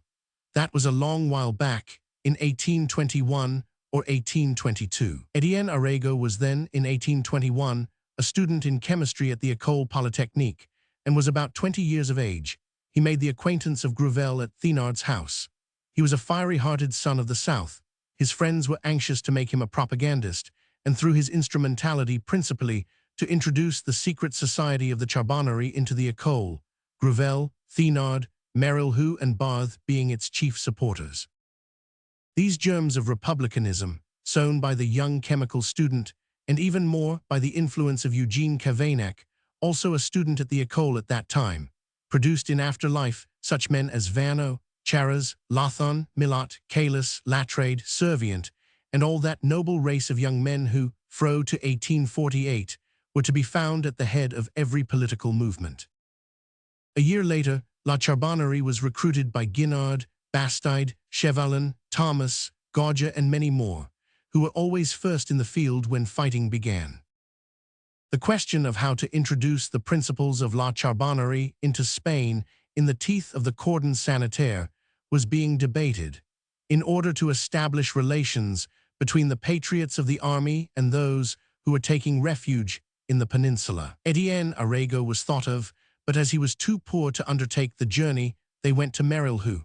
Merilhaud, as I have said, was one of the ringleaders of Charbonnarism. He was then living in the Rue des Moulins. Cavaignac and Grouvel introduced Etienne, and Merilhaud gazed at the neophyte, who did not look more than 18. "You are very young, my friend," said the cautious lawyer to him. "That may be, monsieur," Etienne responded, "but young though I am, I have been a Charbonnist for 2 years.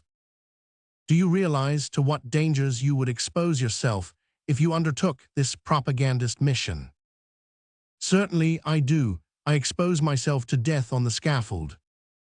Whereupon the future minister of Louis-Philippe and peer of France, and presiding judge at the Barb's trial, laid his hand upon Etienne's shoulder and said, in the theatrical manner barristers are wont to assume, "Made animo generos pure," and gave him the necessary money. We shall come across M. Merilhaud again at Barb's trial, and the maid animo will not be thrown away upon us. For the moment, however, we must go back to the trial of the ministers. Lafayette had declared his views positively. He had offered himself as guarantee to the High Court. He had sworn to the king to save the heads of the ministers if they were acquitted. Thereupon ensued a strange revival of popularity in favor of the old general. Fear made his greatest enemies sing his praises on all sides. The king and Madame Adelaide showered favors upon him. He was indispensable. The monarchy could not survive without his support. If Atlas failed this new Olympus, it would be overthrown. Lafayette saw through it all and laughed to himself and shrugged his shoulders significantly. None of these flatteries and favors had induced him to act as he did, but simply the dictates of his own conscience. "General," I said to him on 15 December, "you know you are staking your popularity to save the heads of these ministers." "My boy," he replied, "no one knows better than I the price to be put upon popularity. It is the richest and most inestimable of treasure, and the only one I have ever coveted. But like all other treasures in life, when the moment comes, one must strip oneself to the uttermost farthing in the interest of public welfare and national honor." General Lafayette certainly acted nobly, much too nobly, indeed, for the deserts of those for whom he made the sacrifice, for they only attributed it to weakness instead of to devotion to duty. The streets in the vicinity of the Luxembourg were dreadfully congested by the crowds waiting during the trial, so that the troops of the National Guard could scarcely circulate through them. Troops of the Line and National Guards were, at the command of Lafayette, placed at his disposition with plenary power. He had the police of the Palais Royal, of the Luxembourg, and of the Chamber of Peers. He had made Colonel Lavacat second in command at the Luxembourg, with orders to watch over the safety of the peers, those same peers who had once condemned Lavacat to death. If he could but have evoked the shade of Ney, he would have placed him as sentinel at the gates of the palace. Colonel Faithful was first in command. Lavacat was one of the oldest members of the Carbonari. Every kind of political party was represented in the crowd that besieged the gates of the Luxembourg, except Orleanists.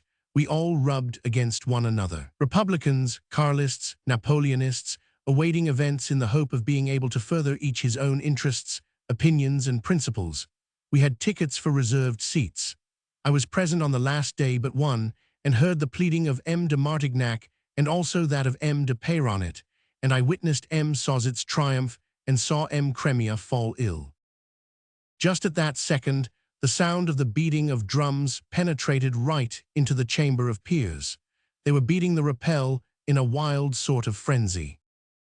I rushed from the hall. The sitting was almost suspended, half on account of the accident that had happened to M. Cremier, half because of the terrible noise that made the accused men shiver on their benches and the judges in their seats. My uniform as artilleryman made way for me through the crowds, and I gained the courtyard. It was packed. A coach belonging to the king's printers had come into the principal court, and the multitude had angrily rushed in after it. It was the sound of their angry growls combined with the drumming which had reached the hall. A moment of inexpressible panic and confusion succeeded among the peers, and it was quite useless for Colonel Lavacat to shout from the door, "Have no fear, I will be answerable for everything. The National Guard is and will remain in possession of all the exits." M. Pasquier could not hear him, and his little thin, shrill voice could be heard saying, "Messieurs les pairs, the sitting is dissolved. M. le Commandant de la Garde Nationale warns me that it will be unwise to hold a night sitting." It was exactly the opposite of what Colonel Lavacat had said, but as most of the peers were just as frightened as their illustrious president, they rose and left the hall hurriedly, and the sitting was deferred until the morrow. As I went out, I pushed against a man who seemed to be one of the most furious of the rioters. He was shouting in a foreign accent, and his mouth was hideous, and his eyes were wild. "Death to the ministers," he was yelling. "Oh, by Jove," I said to the chief editor of the Moniteur, a little white-haired man called Sauveau, who, like myself, was also watching him. "I bet 25 louis that that man is a spy." I don't know whether I was right at the time, but I do know that I found the very same man again 5 years later in the dock of the Court of Peers. He was the Corsican Fieschi. Chapter 6. The artillerymen at the Louvre, Bonapartist plot to take our cannon from us, distribution of cartridges by Godefroy Cavaignac, the concourse of people outside the Luxembourg when the ministers were sentenced, departure of the condemned for Vincennes, defeat of the judges, Lafayette and the riot, Bastide and Commandant Bar on guard with Prosper Mérimée. I returned to the Louvre to learn news and to impart it. It is quite impossible to depict the excitement which reigned in this headquarters of the artillery. Our chief colonel, Joubert, had been taken away from us, and as the choice of a colonel was not in our hands, he had been replaced by Comte Pernetti. Comte Pernetti was devoted to the court, and the court, with just cause, mistrusted us and looked for a chance to disband us. But we, on our side, every minute kept meeting men whom we had seen upon the barricades, who stopped us to ask, "Do you recognize us? We were there with you." "Yes, I recognize you. What then?" "Well, if it came to marching against the Palais Royal, as we did against the Tuileries, would you desert us?" And then we clasped hands and looked at one another with excited eyes and parted, the artillerymen exclaiming, "The people are rising. while the populace repeated to one another, "The artillery is with us."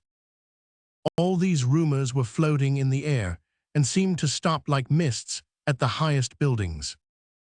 The Palais Royal was only 150 yards from the Louvre, in which were 24 pieces of artillery, 20,000 rounds of ammunition, and out of 800 artillerymen, 600 were Republicans. No scheme of conspiracy had been arranged, but it was plainly evident that if the people rose, the artillery would support them. M. de Montalivet, brother of the minister, warned his brother, about 1 o'clock that afternoon, that there was a plot arranged for carrying off our guns from us. General Lafayette immediately warned Godfrey Cavaignac of the information that had been given him. Now we were quite willing to go with the people to manage our own guns and incur the risks of a second revolution, as we had run the risks of the first. But the guns were, in a measure, our own property, and we felt responsible for their safe keeping, so we did not incline to have them taken out of our hands. This rumor of a sudden attack upon the Louvre gained the readier credence, as, for 2 or 3 days past, there had been much talk of a Bonapartist plot. And although we were all ready to fight for Lafayette and the Republic, we had no intentions of risking a hair of our heads for Napoleon Roman II. Consequently, Godfrey Cavaignac, being warned, had brought in a bale of 200 or 300 cartridges, which he flung on one of the card tables in the guardroom. Every man then proceeded to fill his pouch and pockets. When I reached the Louvre, the division had been made, but it did not matter, as my pouch had been full since the day I had been summoned to seize the chamber. As would be expected, we had no end of spies among us, and I could mention 2 in particular who received the Cross of the Légion d'honneur for having filled that honorable office in our ranks. An hour after this distribution of cartridges, they were warned at the Palais Royal. A quarter of an hour after they had been warned there, I received a letter from Audard begging me, if I was at the Louvre, to go instantly to his office. I showed the letter to our comrades and asked them what I was to do. "Go, of course," answered Cavaignac. "But if they question me?" "Tell the truth.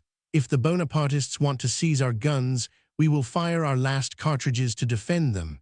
But if the people rise against the Luxembourg, or even against any other palace, we will march with them."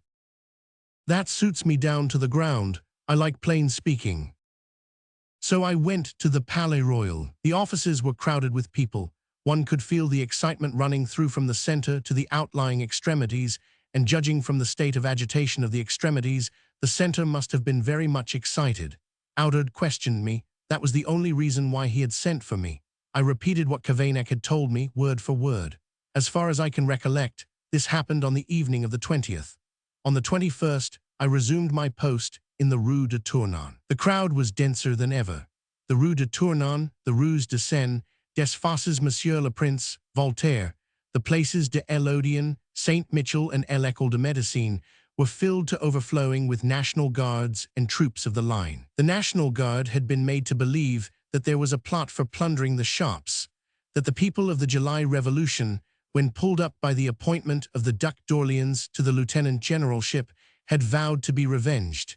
Now, the bourgeois, ever ready to believe rumors of this kind, had rushed up in masses and uttered terrible threats against pillagers, who had never pillaged either on the 27th, the 28th, or the 29th, but who would have pillaged on the 30th, if the creation of the lieutenant generalship had not restored order just in time. It is but fair to mention that all those excellent fellows who were waiting there, with rifles at rest, would not have put themselves out to wait unless they had really believed that the trial would end in a sentence of capital punishment. About 2 o'clock, it was announced that the council's speeches were finished and the debates closed, and that sentence was going to be pronounced. There was an intense silence, as though each person was afraid that any sound might prevent him from hearing the great voice, that no doubt, like that of the angel of the day of judgment, should pronounce the supreme sentence of that high court of justice. Suddenly, some men rushed out of the Luxembourg and dashed down the Rue de Tournon crying, "To death, they are sentenced to death." A stupendous uproar went up in response, from every ray of that vast constellation of streets that centers in the Luxembourg. Everybody struggled to make a way out to his own quarter and house to be the first to carry the bitter news. But they soon stayed their progress, and the multitude seemed to be driven back again and to press towards the Luxembourg like a stream flowing backwards. Another rumor had got abroad, that the ministers, instead of being condemned to death, had only been sentenced to imprisonment for life, and that the report of the penalty of death had been purposely spread to give them a chance to escape. The expression of people's faces changed, and menacing shouts began to resound. The National Guards struck the pavements with the butt end of their rifles. They had come to defend the peers, but seemed quite ready when they heard the news of the acquittal, and any punishment short of death was acquittal, to attack the peers. Meanwhile, this is what was happening inside. It was known beforehand in the Palais Royal that the sentence was to be one of imprisonment for life.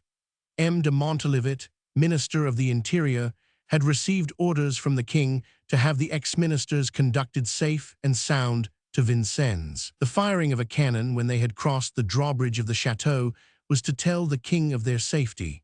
M. de Montalivet had chosen General Falvier and Colonel Lavacat to share this dangerous honor with him. When he saw the 4 ministers appearing, who had been removed from the hall in order that, according to custom, sentence should be pronounced in their absence.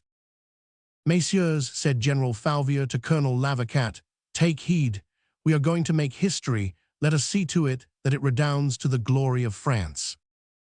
A light carriage awaited the prisoners outside the wicket gate of the Petit Luxembourg. It was at this juncture that some men, set there by M. de Montalivet, rushed through the main gateway, shouting, as we have mentioned, "Death, they are sentenced to death." The prisoners could hear the tremendous shout of triumph that went up at that false report. But the carriage, surrounded by 200 horsemen, had already set off, and was driving towards the outlying boulevards with the speed and noise of a hurricane. Chapter 2000. De Montalivet and Lavacat galloped at each side of the doors. The judges assembled in the Rubens Gallery to deliberate. From there, they could see, as far as eye could reach, the bristling of cannons and bayonets and the seething agitation of the crowds. Night was fast approaching, but the inmates of every house had put lamps in their windows, and a bright illumination succeeded the waning daylight, adding a still more lurid character to the scene. Suddenly the peers heard an uproar. They saw, one might almost say they felt, the terrible agitation going on outside. Each wave of that sea that had broken or was just ready to break rose higher than the last, and the tide that one thought was at the ebb returned with greater and more threatening force than ever, beating against the powerfully built walls of the Medici's palace. But the judges were fully aware that no walls or barriers or ramparts could stand against the strength of the ocean. They each tried to find some pretext or other for slipping away. Some did not even attempt any excuse for so doing. M. Pasquier, by comparison, was the bravest, and felt ashamed of their retreat. "It is unseemly," he exclaimed, "shut the doors." But La Layette was informed, at the same time, that the people were rushing upon the palace. "Messieurs," he said, turning to the 3 or 4 persons who awaited his commands, "will you come with me to see what is going on?"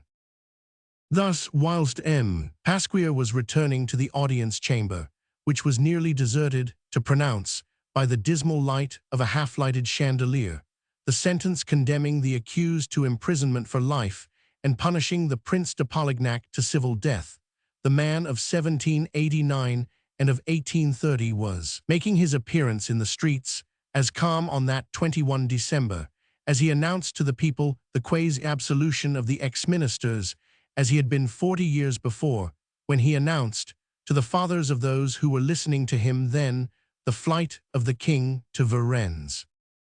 For a single instant, it seemed as though the noble old man had presumed too much on the magnanimity of the crowd and on his popularity, for the waves of that ocean which, at first, made way respectfully before him, now gathered round him angrily.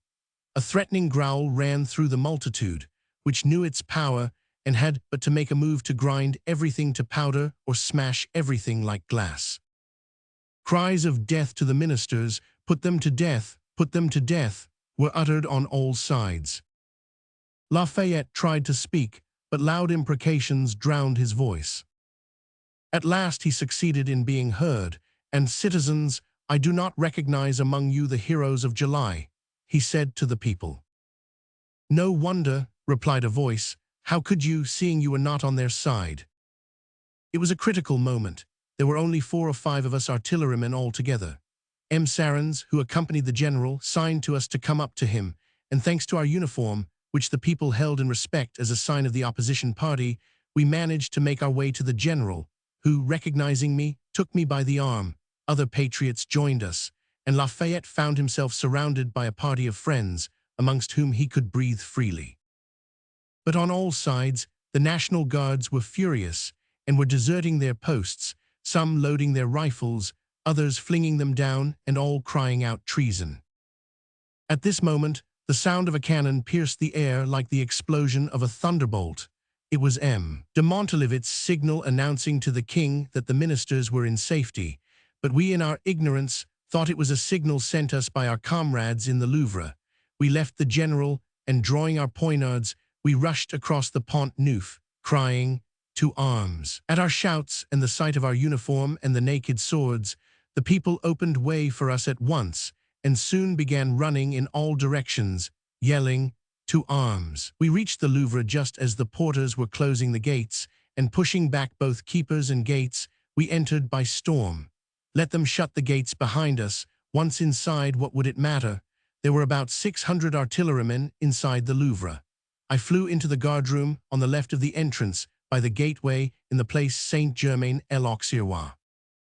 The news of the discharge of the ministers was already known and had produced its effect. Everyone looked as though he were walking upon a volcano. I saw Adjutant Ritchie go up to Bastide and whisper something into his ear. "Impossible," exclaimed Bastide. "See for yourself, then," Ritchie added.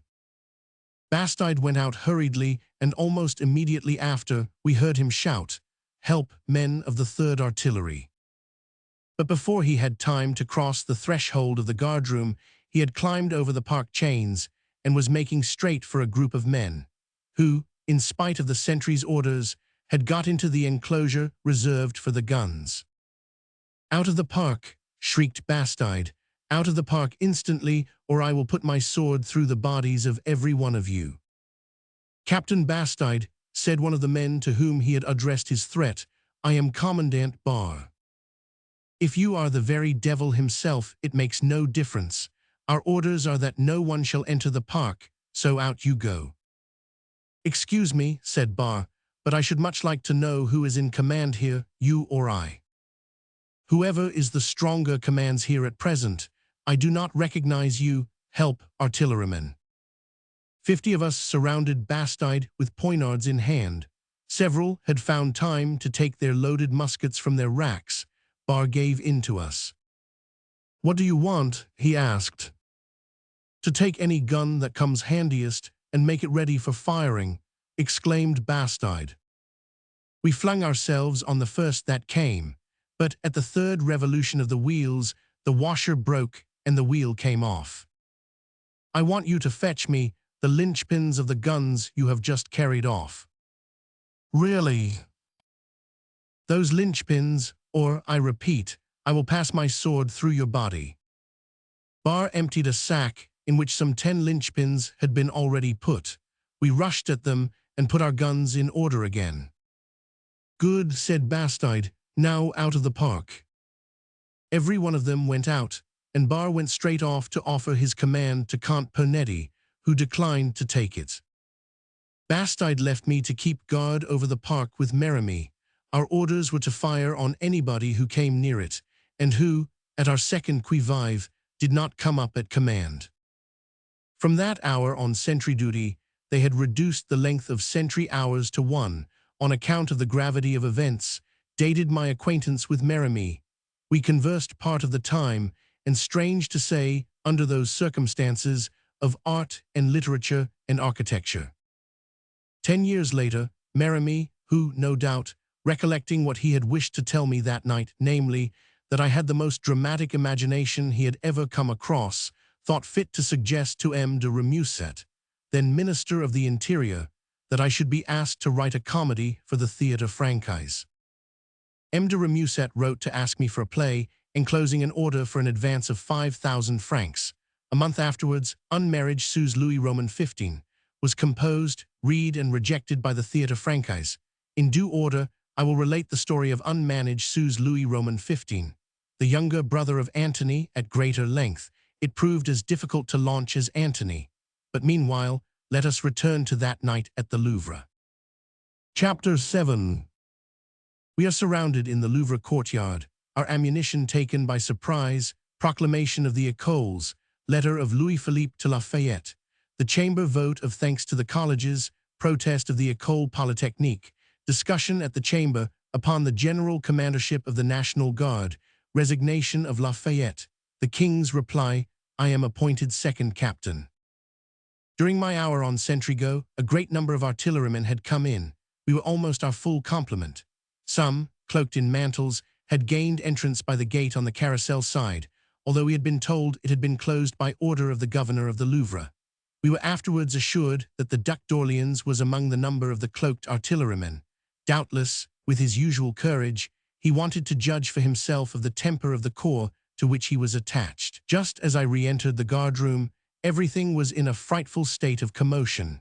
It looked as though the battle was going to break out in the midst of the very artillery itself, and as though the first shots would be exchanged between brothers-in-arms. One artilleryman, whose name I have forgotten, jumped up on a table and began to read a proclamation that he had just drawn up. It was an appeal to arms. Scarcely had he read a line before Grille de Buzelin, who belonged to the reactionary party, snatched it from his hands and tore it up. The artilleryman drew his dagger, and the affair would probably have ended tragically when one of our number rushed into the guard-room, shouting, "We are surrounded by the National Guard and troops of the line." There was a simultaneous cry of "to our guns." To make a way through the cordon that surrounded us did not disconcert us at all, for we had more than once vied in skill and quickness with the artillerymen of Vincennes.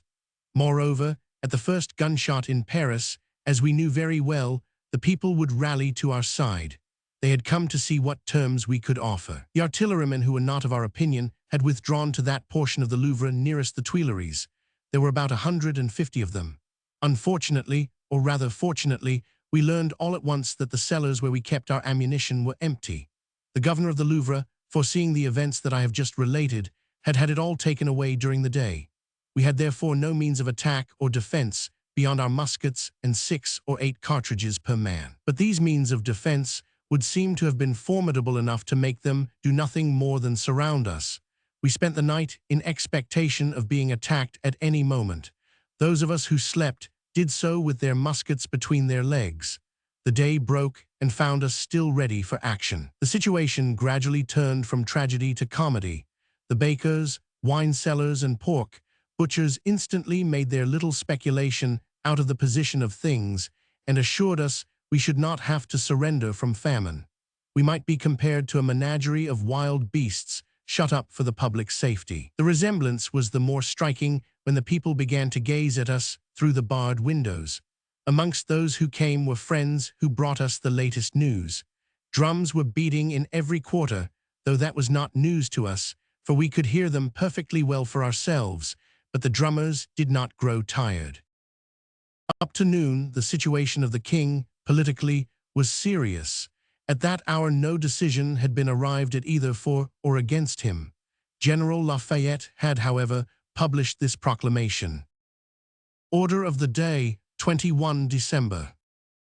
The Commander-in-Chief is unable to find words to express the feelings of his heart in order to show to his brethren in arms of the National Guard and of the line his admiration and his gratitude for the zeal, the steadiness, and the devotion they displayed during the painful events of yesterday.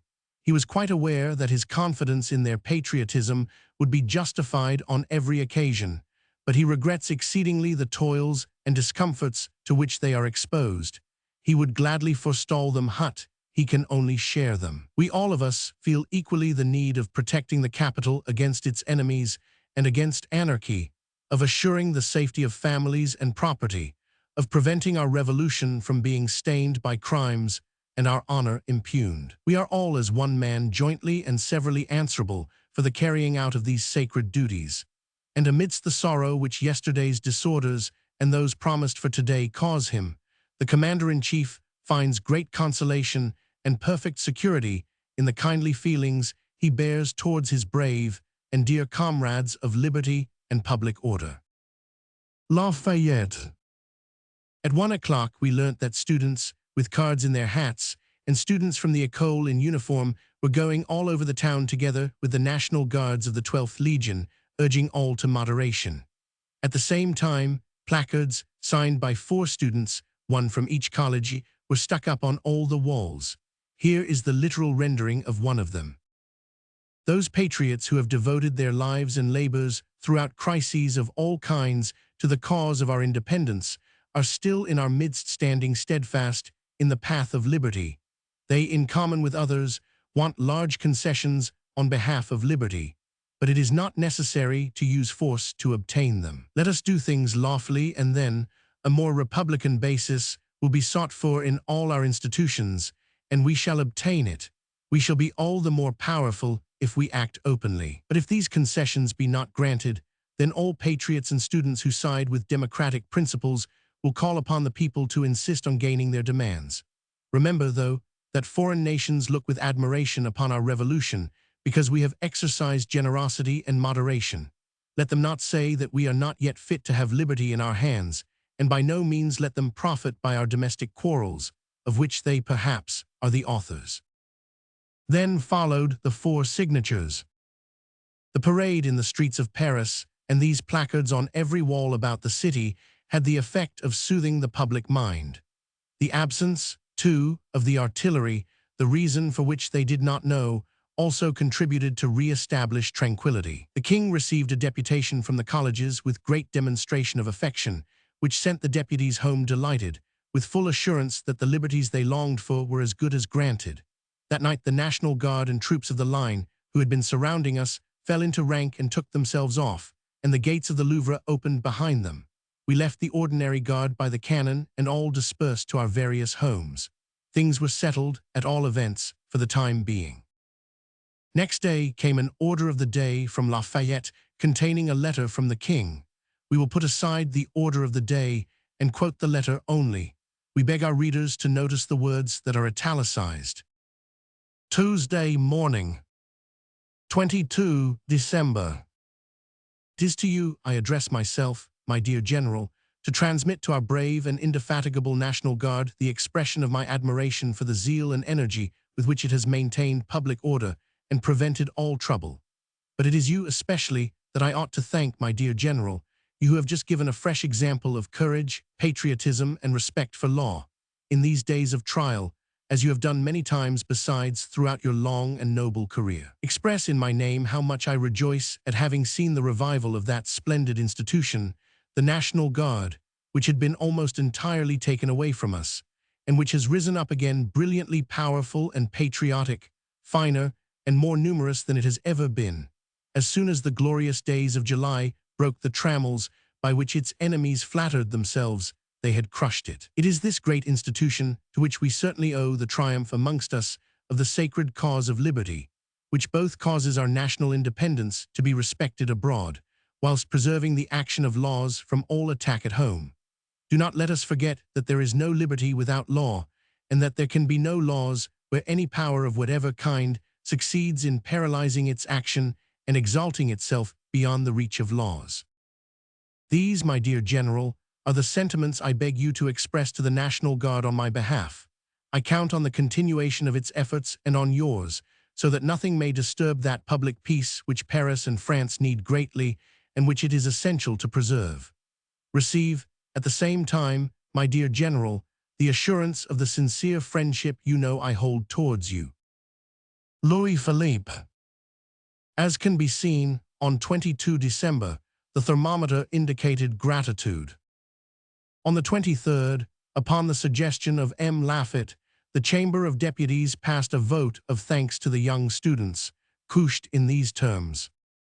A vote of thanks is given to the students of the college for the loyalty and noble conduct shown by them the day before in maintaining public order and tranquility. Unluckily, there was a sentence in M. Laffitte's speech requesting the chamber to pass this vote of thanks, which offended the feelings of the École Polytechnique. The phrase was still further emphasized by the remarks he made. The three colleges, the minister said, which sent deputations to the king, displayed very noble sentiments and great courage and entire subjection to law and order, and have given proof of their intentions to make every effort to ensure the maintenance of order. On what conditions? Then inquired the deputies, who bore in mind the sentences that we have underlined in the proclamation issued by the colleges. None, no conditions were made at all, M. Laffitte replied. If there were a few individuals who had proposals to make or conditions to offer, such never came to the knowledge of the government. The next day a protest, signed by 89 students of the Polytechnique, replied to the thanks of the chamber and to M. Laffitte's denial in the following terms. A portion of the Chamber of Deputies has condescended to pass a vote of thanks to the École Polytechnique with reference to certain facts that were very accurately reported.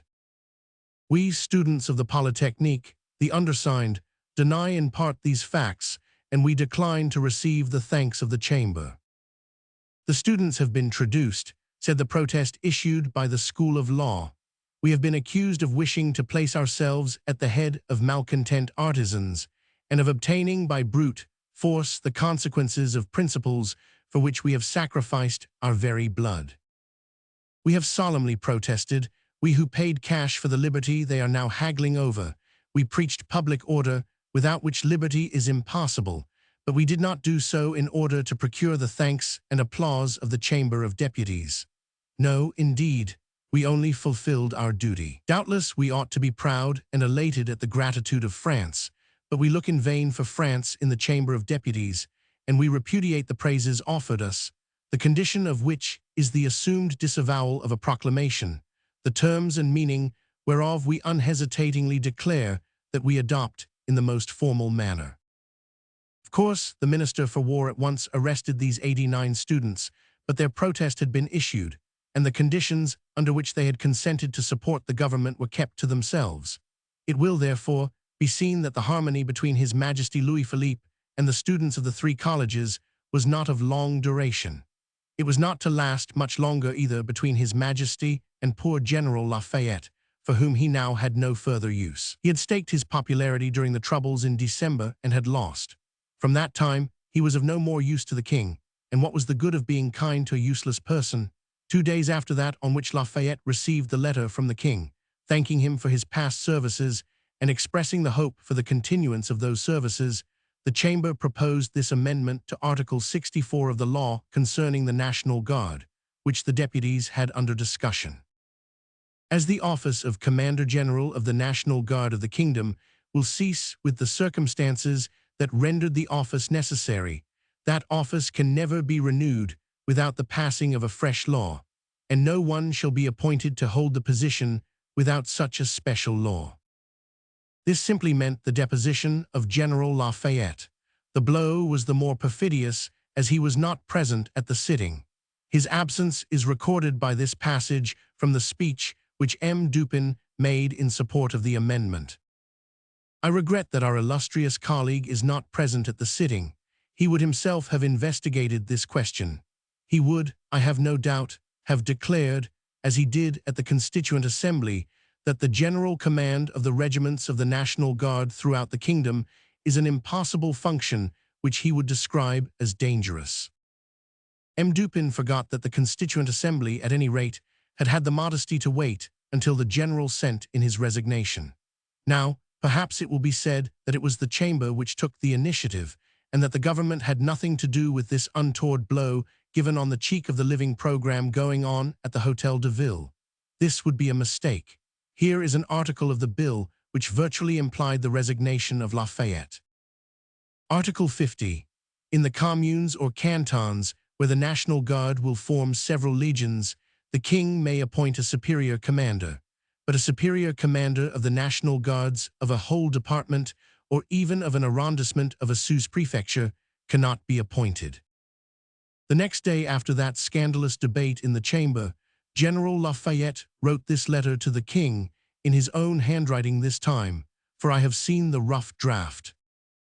Sire, the resolution passed yesterday by the Chamber of Deputies with the consent of the king's ministers, for the suppression of the general commandantship of the National Guards at the very same moment that the law is going to be voted upon, expresses exactly the feeling of the two branches of the legislative power, and in particular that of the one of which I have the honor of being a member. I am of opinion that it would be disrespectful if I awaited any formal information before sending in my resignation of the prerogatives entrusted to me by royal command. Your Majesty is aware, and the Staff Correspondence Bill proves the fact, if needful, that the exercise of the office down to the present time has not been such a sinecure as was stated in the chamber. The King's patriotic solicitude will provide for it, and it will be important, for instance, to set at rest, by ordinances which the law puts at the King's disposal, the uneasiness that the subdividing of the provincial battalions and the fear of seeing the highly valuable institution of the artillery throughout the kingdom confined to garrison or coast towns. The President of the Council was so good as to offer to give me the honorary commandership, but he himself and your Majesty will judge that such nominal honors are not becoming to either the institutions of a free country or to myself. In respectfully and gratefully handing back to the King the only mandate that gives me any authority over the National Guards, I have taken precautions that the service shall not suffer. General Dumas will take his orders from the Minister of the Interior. General Carbonel will control the service in the capital until your Majesty has been able to find a substitute, as he, too, wishes to resign. I beg your Majesty to receive my cordial and respectful regards. Lafayette. Louis Blanc, who is usually well informed, said of General Lafayette that he was a gentleman even in his scorn, and took care not to let the monarch detect in his letter his profound feelings of personal injury. He would not have said so if he had seen the letter to which he refers, the one, namely, that we have just laid before our readers. But Louis Blanc may be permitted not to know the contents of this letter, which were kept secret, and only communicated to a few of the general's intimate friends. Louis Philippe sent this reply on the same day.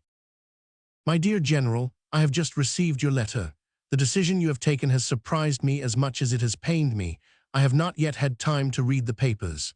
The cabinet meets at 1 o'clock. I shall therefore be free between 4 and 5, and I shall hope to see you and to be able to induce you to withdraw your decision. Yours, my dear General, etc. Louis Philippe. We give this letter as a sequel to that of M. Lafayette, and we give them without commentary of our own. But we cannot, however, resist the desire to point out to our readers that King Louis Philippe must have read the papers in order to know what was going on in the chamber, and that at noon on 25 December he had not yet done so. How can anyone think, after this proof of the king's ignorance of his ministers' doings, that he was anything more than constitutional monarch, reigning but not ruling? But let us note one fact, as M. de Talleyrand remarks on the end of the reign of the Bourbon dynasty, that on 25 December 1830, the political career of General Lafayette was over. Another resignation there was at this time which made less stir, but which, as we shall see on 1 January 1831, had somewhat odd consequences for me. It was given in the same day as General Lafayette's, and it was that of one of our two captains of the 4th Battery.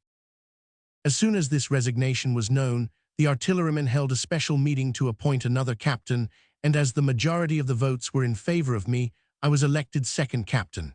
Within 24 hours, my lace, epaulets, and worsted cordings were exchanged for the same in gold. On the 27th, I took command on parade, clad in the insignia of my new office.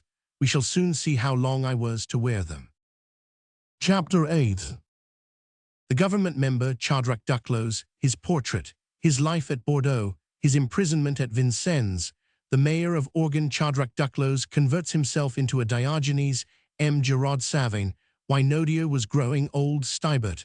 A Lesson in Shooting, Death of Chadrak Duclos. Let us bid a truce to politics, of which, I dare say, I am quite as tired as is my reader. Let us put on one side those brave deputies of whom Barthélemy makes such a delightful portrait, and return to matters more amusing and creditable. Still, these memoirs would fail of their end, if in passing through a period, they did not reveal themselves to the public tinged with the color of that particular period. So much the worse when that period be dirty. The mud that I have had beneath my feet has never bespattered either my hands or my face. One quickly forgets, and I can hear my reader wondering what that charming portrait is that Barthélemy drew of the deputy. Alas, it is the misfortune of political works. They rarely survive the time of their birth.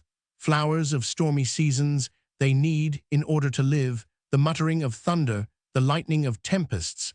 They fade when calm is restored. They die when the sun reappears. Ah well, I will take from the middle of La Nemesis one of those flowers which seem to be dead. And as all poetry is immortal, I hold that it was but sleeping, and that, by breathing upon it, it will come to life again. Therefore, I shall appeal to the poets of 1830 and more than once. Le Depute Ministériel. 108 Uncitoyen aux manières ouvertes. Ayant un oeil serein, sous des lunettes vertes. Chapter 49. Laissez les journaux à el hura du courrier. Et tous les soirs au cercle, en jointure au pic. Chapter 49. Suspendez le whist avec sa philippique. Contre le système Perrier. Chapter 49. Avec de beaux plans dont il donnait copie. 108 De son avis, quelque belle utopie. Piece de désespoir pour tous nos écrivains. Baume qui guériraient les blessures des villes. En nous sauvant la guerre et la liste civils. Et l'impact direct sur les vannes. Chapter 49. Deset, en prenant mon heureux antidote. Notre pays sera comme une table de hôte. O l'on n'y verra plus, après de longs repas. Quand les repues du centre ont quitté leurs serviettes. Les femmes venir pour récolter les miettes. Que souvent ils n'y trouvent pas. Les crédules bourgeois, que si langage tent. Les rentiers du jury, les hommes à patent. 50 écoutayant en descente, que si langage est beau. Voilà bien les discours, que prononce un digne homme. Si pour son depute notre ville le nom. Chapter 49. Fira Pallier Murraybau. Chapter 49. Fut nom bientot de sa ville natile. Chapter 49. Ni fit consul bond jusque la capitale. Installant en garni dans le quartier du bac. On le vit à la chambre assis, au côte gauche. Muet au ni parlant, que son mauquer de patch. Constel de grains de tabac. Grave comme un tribun de notre république. Parfois il regardait avec un oeil oblique. Si center au s'endormait tant de hommes accroupis. Quel décarant tableau pour son cœur patriote. En longs trépignements, les talons de sabbat. Faignant les roses du tapis.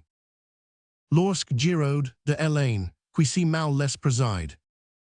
17. Ceux qui voudront refuser le subside.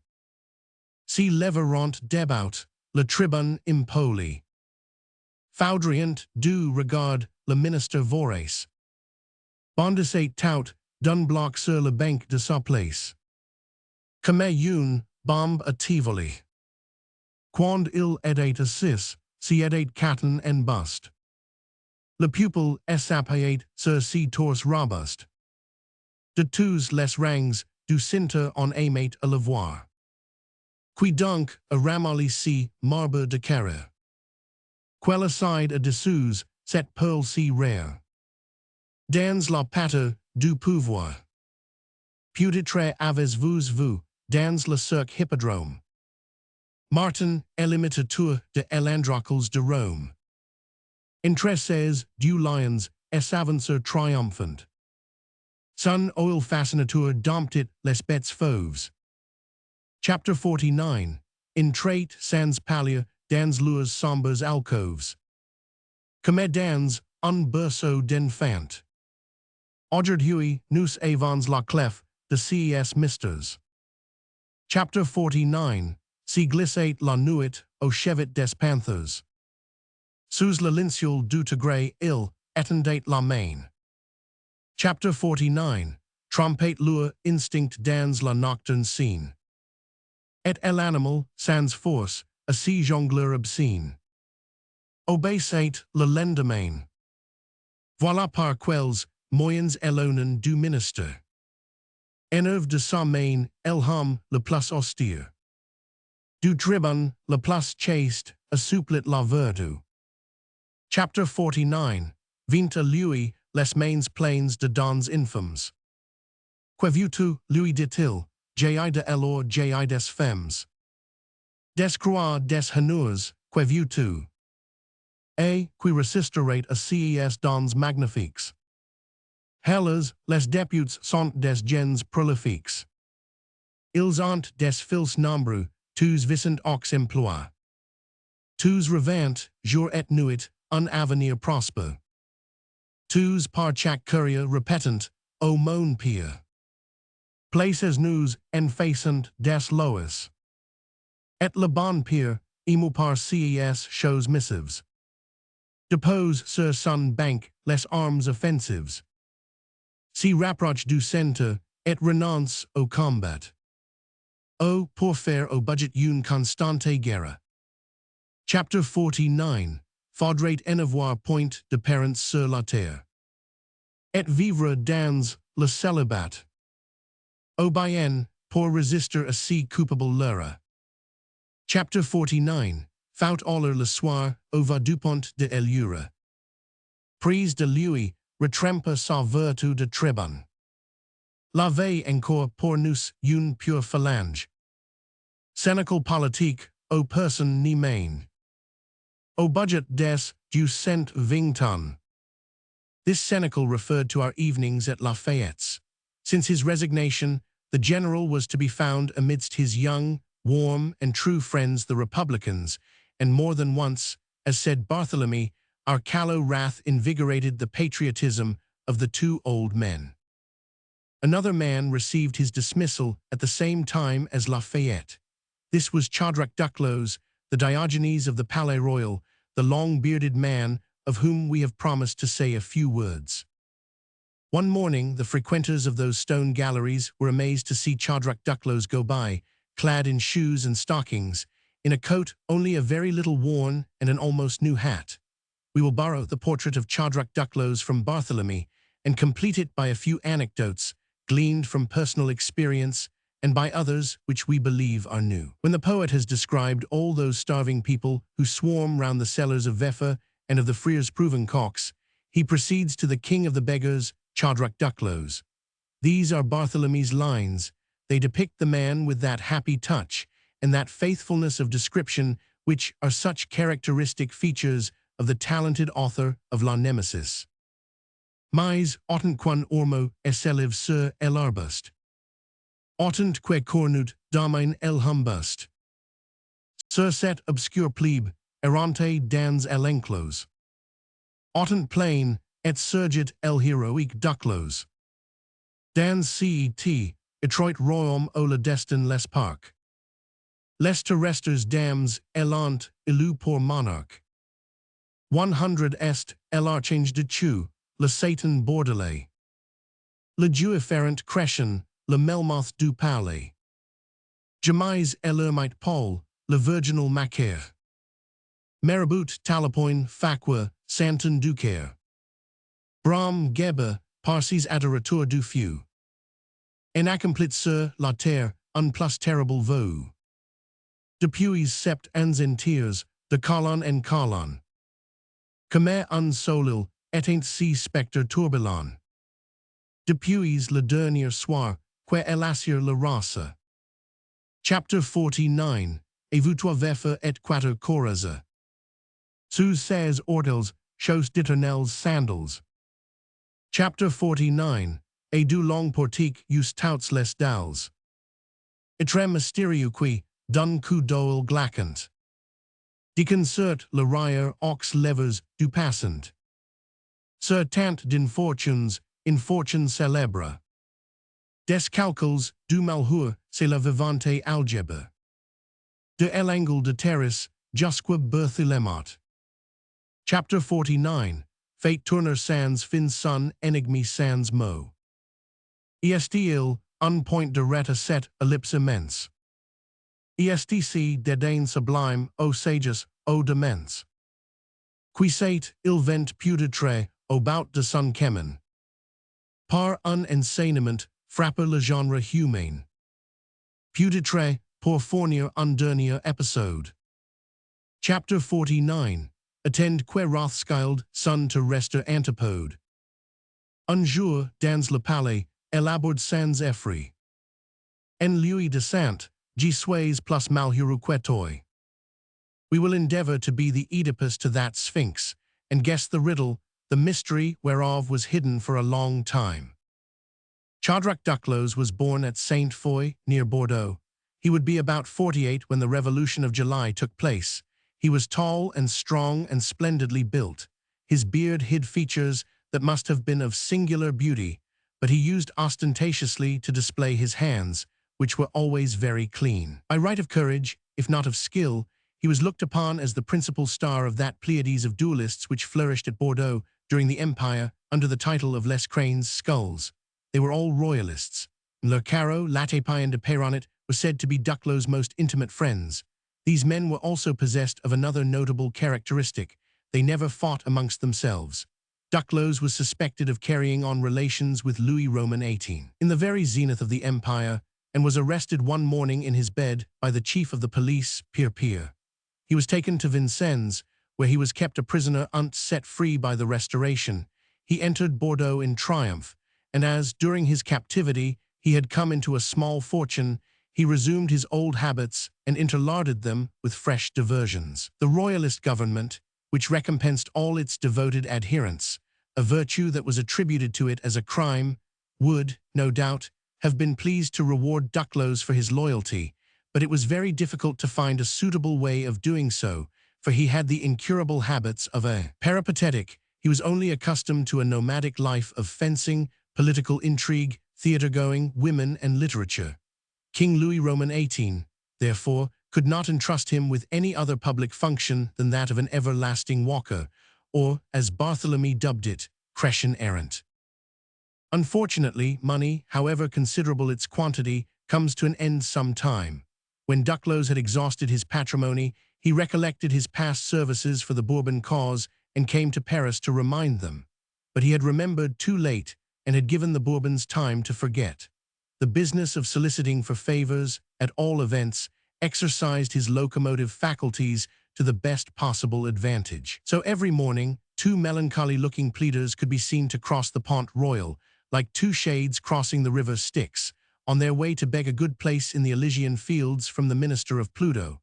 One was Duclos, the other the mayor of Organ. What had the latter done? He had thrown the first stone into the emperor's carriage in 1814 and had come to Paris, stone in hand, to demand his reward. After years of soliciting, these two faithful applicants, seeing that nothing was to be obtained, each arrived at a different conclusion. The mayor of Organ, completely ruined, tied his stone round his own neck and threw himself into the Seine. Duclos, much more philosophically inclined, decided upon living, and in order to humiliate the government to which he had sacrificed 3 years of his liberty, and M. de Peyronnet, with whom he had had many bouts by the banks of the Garonne, bought old clothes, as he had not the patience to wait till his new ones grew old, bashed in the top of his hat, gave up shaving himself, tied sandals over his old shoes, and began that everlasting promenade up and down the arcades of the Palais Royal, which exercised the wisdom of all the Oedipuses of his time. Duclos never left the Palais Royal until 1 in the morning, when he went to the Rue du Pelican, where he lodged, to sleep, not exactly in furnished apartments, but more correctly speaking, in unfurnished ones. In the course of his promenading, which lasted probably a dozen years, Duclos, with only 3 exceptions, which we are about to quote, one of them being made in our own favor, never went up to anyone to speak to him, no matter who he was. Like Socrates, he communed alone with his own familiar spirit. No tragic hero ever attempted such a complete monologue. One day, however, he departed from his habits and walked straight towards one of his old friends, M. Gerard Savin, a witty and learned man, as we shall find out later, who afterwards became deputy to the mayor of Batignolles. M. Gerard's heart stood still with fright for an instant, for he thought he was going to be robbed of his purse, but he was wrong, for Duclos never borrowed anything. "Gerard," he asked in a deep bass voice, which is the best translation of Tacitus. "There isn't one," replied M. Gerard. Duclos shook his treasured rags in sad dejection, then returned, like Diogenes, to his tub. Only his tub happened to be the Palais Royal. On another occasion, whilst I was chatting with Nodia opposite the door of the Café de Foy, Duclos passed and stared attentively at Nodia. Nodia, who knew him, thought he must want to speak to him and took a step towards him. But Duclos shook his head and went on his way without saying anything. Nodia then gave me various details of the life of this odd being, after which we separated. During our talk, Duclos had had time to make the round of the Palais Royal, so, going back by the Theatre Francais, I met him very nearly opposite the Café Corazza. He stopped right in front of me. "Monsieur Dumas," he said to me, "do you know Nodia?" "Very well." "Do you like him?" "With all my heart, I do." "Do you not think he grows old very fast?" "I must confess, I agree with you that he does." "Do you know why?" "No." "Well, I will tell you, because he does not take care of himself. Nothing ages a man more quickly than neglecting his health." He continued his walk and left me quite stunned, not by his observation, sagacious as it was, but by the thought that it was Chodrak Duclos who had made it. The revolution of July 1830 had, for the moment, interrupted the inveterate habits of 2 men, Stibert and Chodrak Duclos. Stibert was as confirmed a gambler as Duclos was an indefatigable walker. Frascati's, where Stibert spent his days and nights, was closed. The ordinances had suspended the game of Tren-Teton until the monarchy of July should suppress it altogether. Stibert had not patience to wait till the Tuileries was taken. On 28 July, at 3 in the afternoon, he compelled the concierge at Frascati's to open its doors to him and to play piquet with him. Duclos, for his part, coming from his rooms to go to his beloved Palais Royal, found the Swiss defending the approaches to it. Some youths had begun a struggle with them, and one of them, armed with a regulation rifle, was firing on the redcoats with more courage than skill. Duclos watched him, and then, growing impatient that anyone should risk his life thus wantonly, he said to the youth, "Hand me your rifle, I will show you how to use it." The young fellow lent it him, and Duclos took aim. "Look," he said, and down dropped a Swiss. Duclos returned the youth his rifle. "Oh," said the latter, "upon my word, if you can use it to such good purpose as that, stick to it." "Thanks," replied Duclos, "I'm not of that opinion," and putting the rifle into the youth's hands, he crossed right through the very center of the firing and re-entered the Palais Royal, where he resumed his accustomed walk past the bronze Apollo and marble Ulysses, the only society he had the chance of meeting during the 27, 28, and July. This was the third and last time upon which he opened his mouth. Duclos, engrossed as he was with his everlasting walk, would, doubtless, never have found a moment in which to die. Only one morning he forgot to wake up. The inhabitants of the Palais Royal, astonished at having been a whole day without meeting the man with the long beard, learnt, on the following day, from the Cornut papers, that Chodrak Duclos had fallen into the sleep that knows no waking, upon his pallet bed in the Rue du Pelican. For 3 or 4 years, Duclos, as we have said, had clad himself in garments more like those of ordinary people. The Revolution of July, which exiled the Bourbons, and the trial of the ex-ministers, which ostracized M. de Peyronnet to Ham, removed every reason for his ragged condition, and set a limit to his revenge.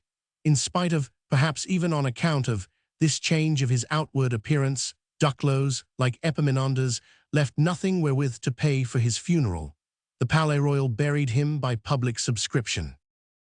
General Lafayette resigned his position and Chodruc Duclos his revenge. A third notability resigned his life, namely Alphonse Rabbe, whom we have already briefly mentioned, and who deserves that we should dedicate a special chapter to him. Chapter 9. Alphonse Rabbe, Madame Cardinal Rabbe and the Marseille Academy, Les Massenaires, Rabbe in Spain, his return, the old dagger, the journal Le Faucon, Rabbe in prison, the writer of fables, Ma Pipe. Alphonse Rabbe was born at Ries in the Basses Alps. As is the case with all deep and tender-hearted people, he was greatly attached to his own country. He talked of it on every opportunity, and to believe him, its ancient Roman remains were as remarkable as those of Arles or Nimes. Rabbe was one of the most extraordinary men of our time, and had he lived, he would, assuredly, have become one of the most remarkable. Alas, who remembers anything about him now, except Murray, Hugo, and myself? As a matter of fact, poor Rabbe gave so many fragments of his life to others that he had not time, during his 39 years, to write one of those books which survive their authors. He whose words, had they been taken down in shorthand, would have made a complete library. He who brought into the literary and political world Thiers, Mignet, Armand Carrel, Murray, and many others, who are unaware of it, has disappeared from this double world, without leaving any trace beyond 2 volumes of fragments, which were published by subscription after his death, with an admirable preface in verse by Victor Hugo. Furthermore, in order to quote some portions of these fragments that I had heard read by poor Rabbe himself, compared with whom I was quite an unknown boy, I had only written Henry Roman III. When he died, I wanted to procure those 2 volumes. I might as well have set to work to find Solomon's ring, but I found them at last, where one finds everything, in the Rue des Canettes, in Madame Cardinal's second-hand bookshop. The 2 volumes had lain there since 1835. They were on her shelves in her catalogue, had been on show in the window, but they were not even cut, and I was the first to insert an ivory paper knife between their virgin pages after 18 years waiting. Unfortunate Rabbe, this was the last touch to your customary ill luck. Fate seemed ever against him. All his life long he was looking for a revolution. He would have been as great as Catiline or Danton at such a crisis. When 1830 dawned, he had been dead for 24 hours. When Rabbe was 18, he competed for an academic prize.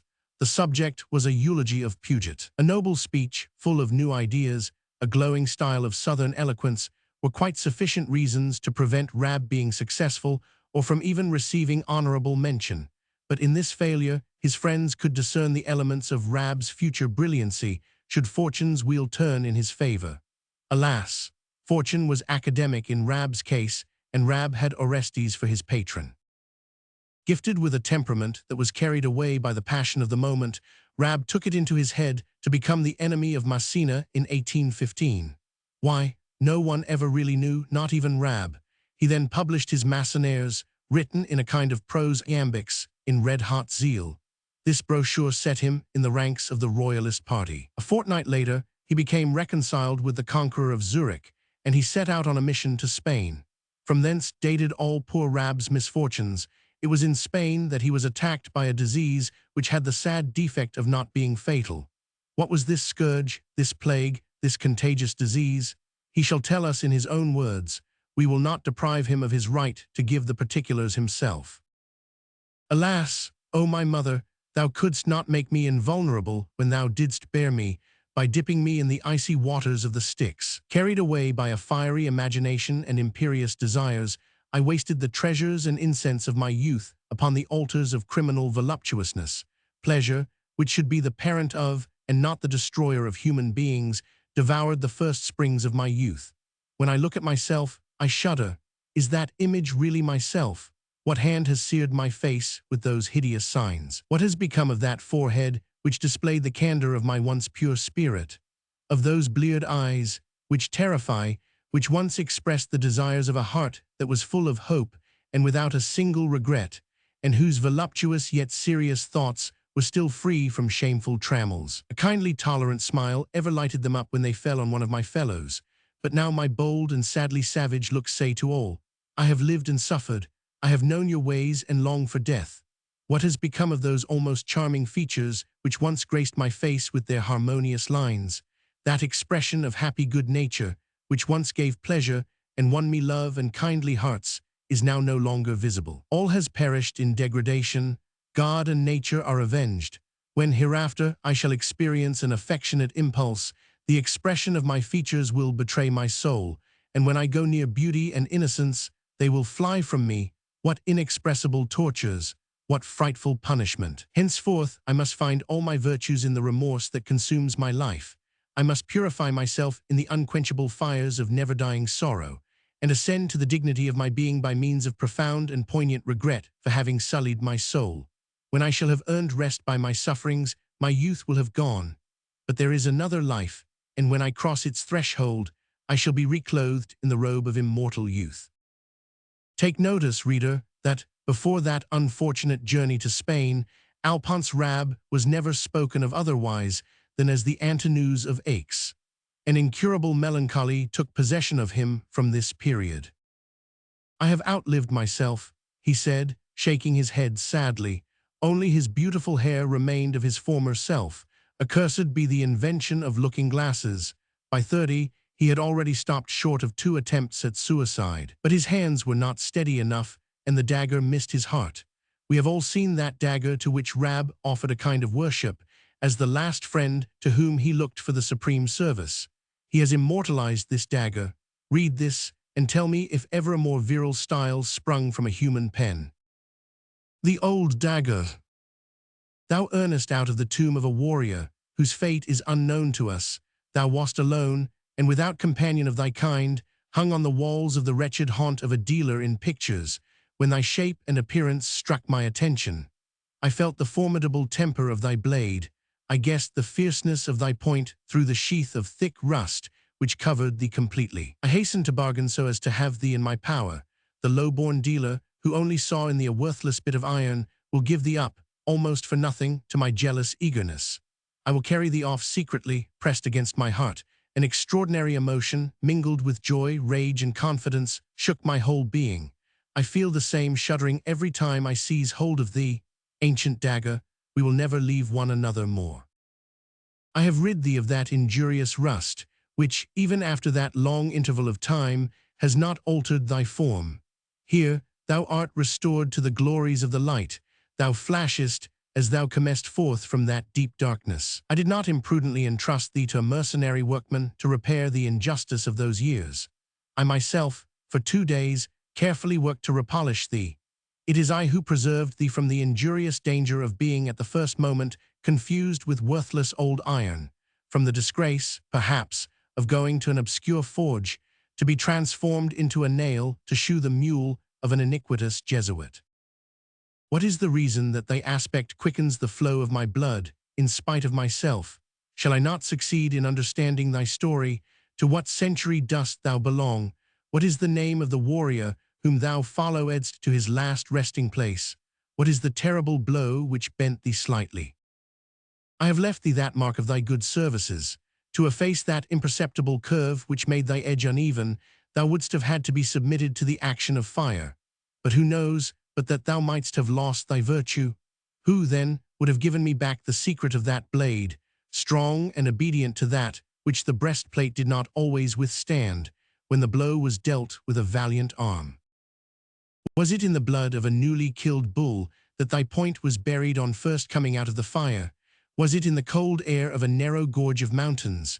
Was it in the syrup prepared from certain herbs, or perhaps in holy oil? None of our best craftsmen, not Bromstein himself, could tell. Tell me whom thou hast comforted and whom punished.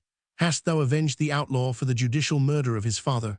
Hast thou, during the night, engraved on some granite columns the sentence of those who passed sentence? Thou canst only have obeyed powerful and just passions. The intrepid man who wanted to carry thee away with him to his last resting place had baptized thee in the blood of a feudal oppressor. Thou art pure steel. Thy shape is bold, but without studied grace. Thou wast not, indeed, frivolously wrought to adorn the girdle of a foppish carpet knight of the court of Francis I, or of Charles Quint. Thou art not of sufficient beauty to have been thus commonplace. The filigree work which ornaments thy hilt is only of red copper, that brilliant shade of red which colors the summit of the Mont de la Victoire on long May evenings. What does this broad furrow mean which, a quarter of the length down thy blade to the hilt, is pierced with a score of tiny holes like so many loopholes? Doubtless, they were made so that the blood could drip through, which shoots and gushes along the blade in smoking bubbles when the blow has gone home. Oh, if I shed some evil blood, I too should wish it to drain off and not to soil my hands. If it were the blood of a powerful enemy to one's country, little would it matter if it was left all blood smeared. I should have settled my accounts with this wretched world beforehand, and then thou wouldst not fail me at need.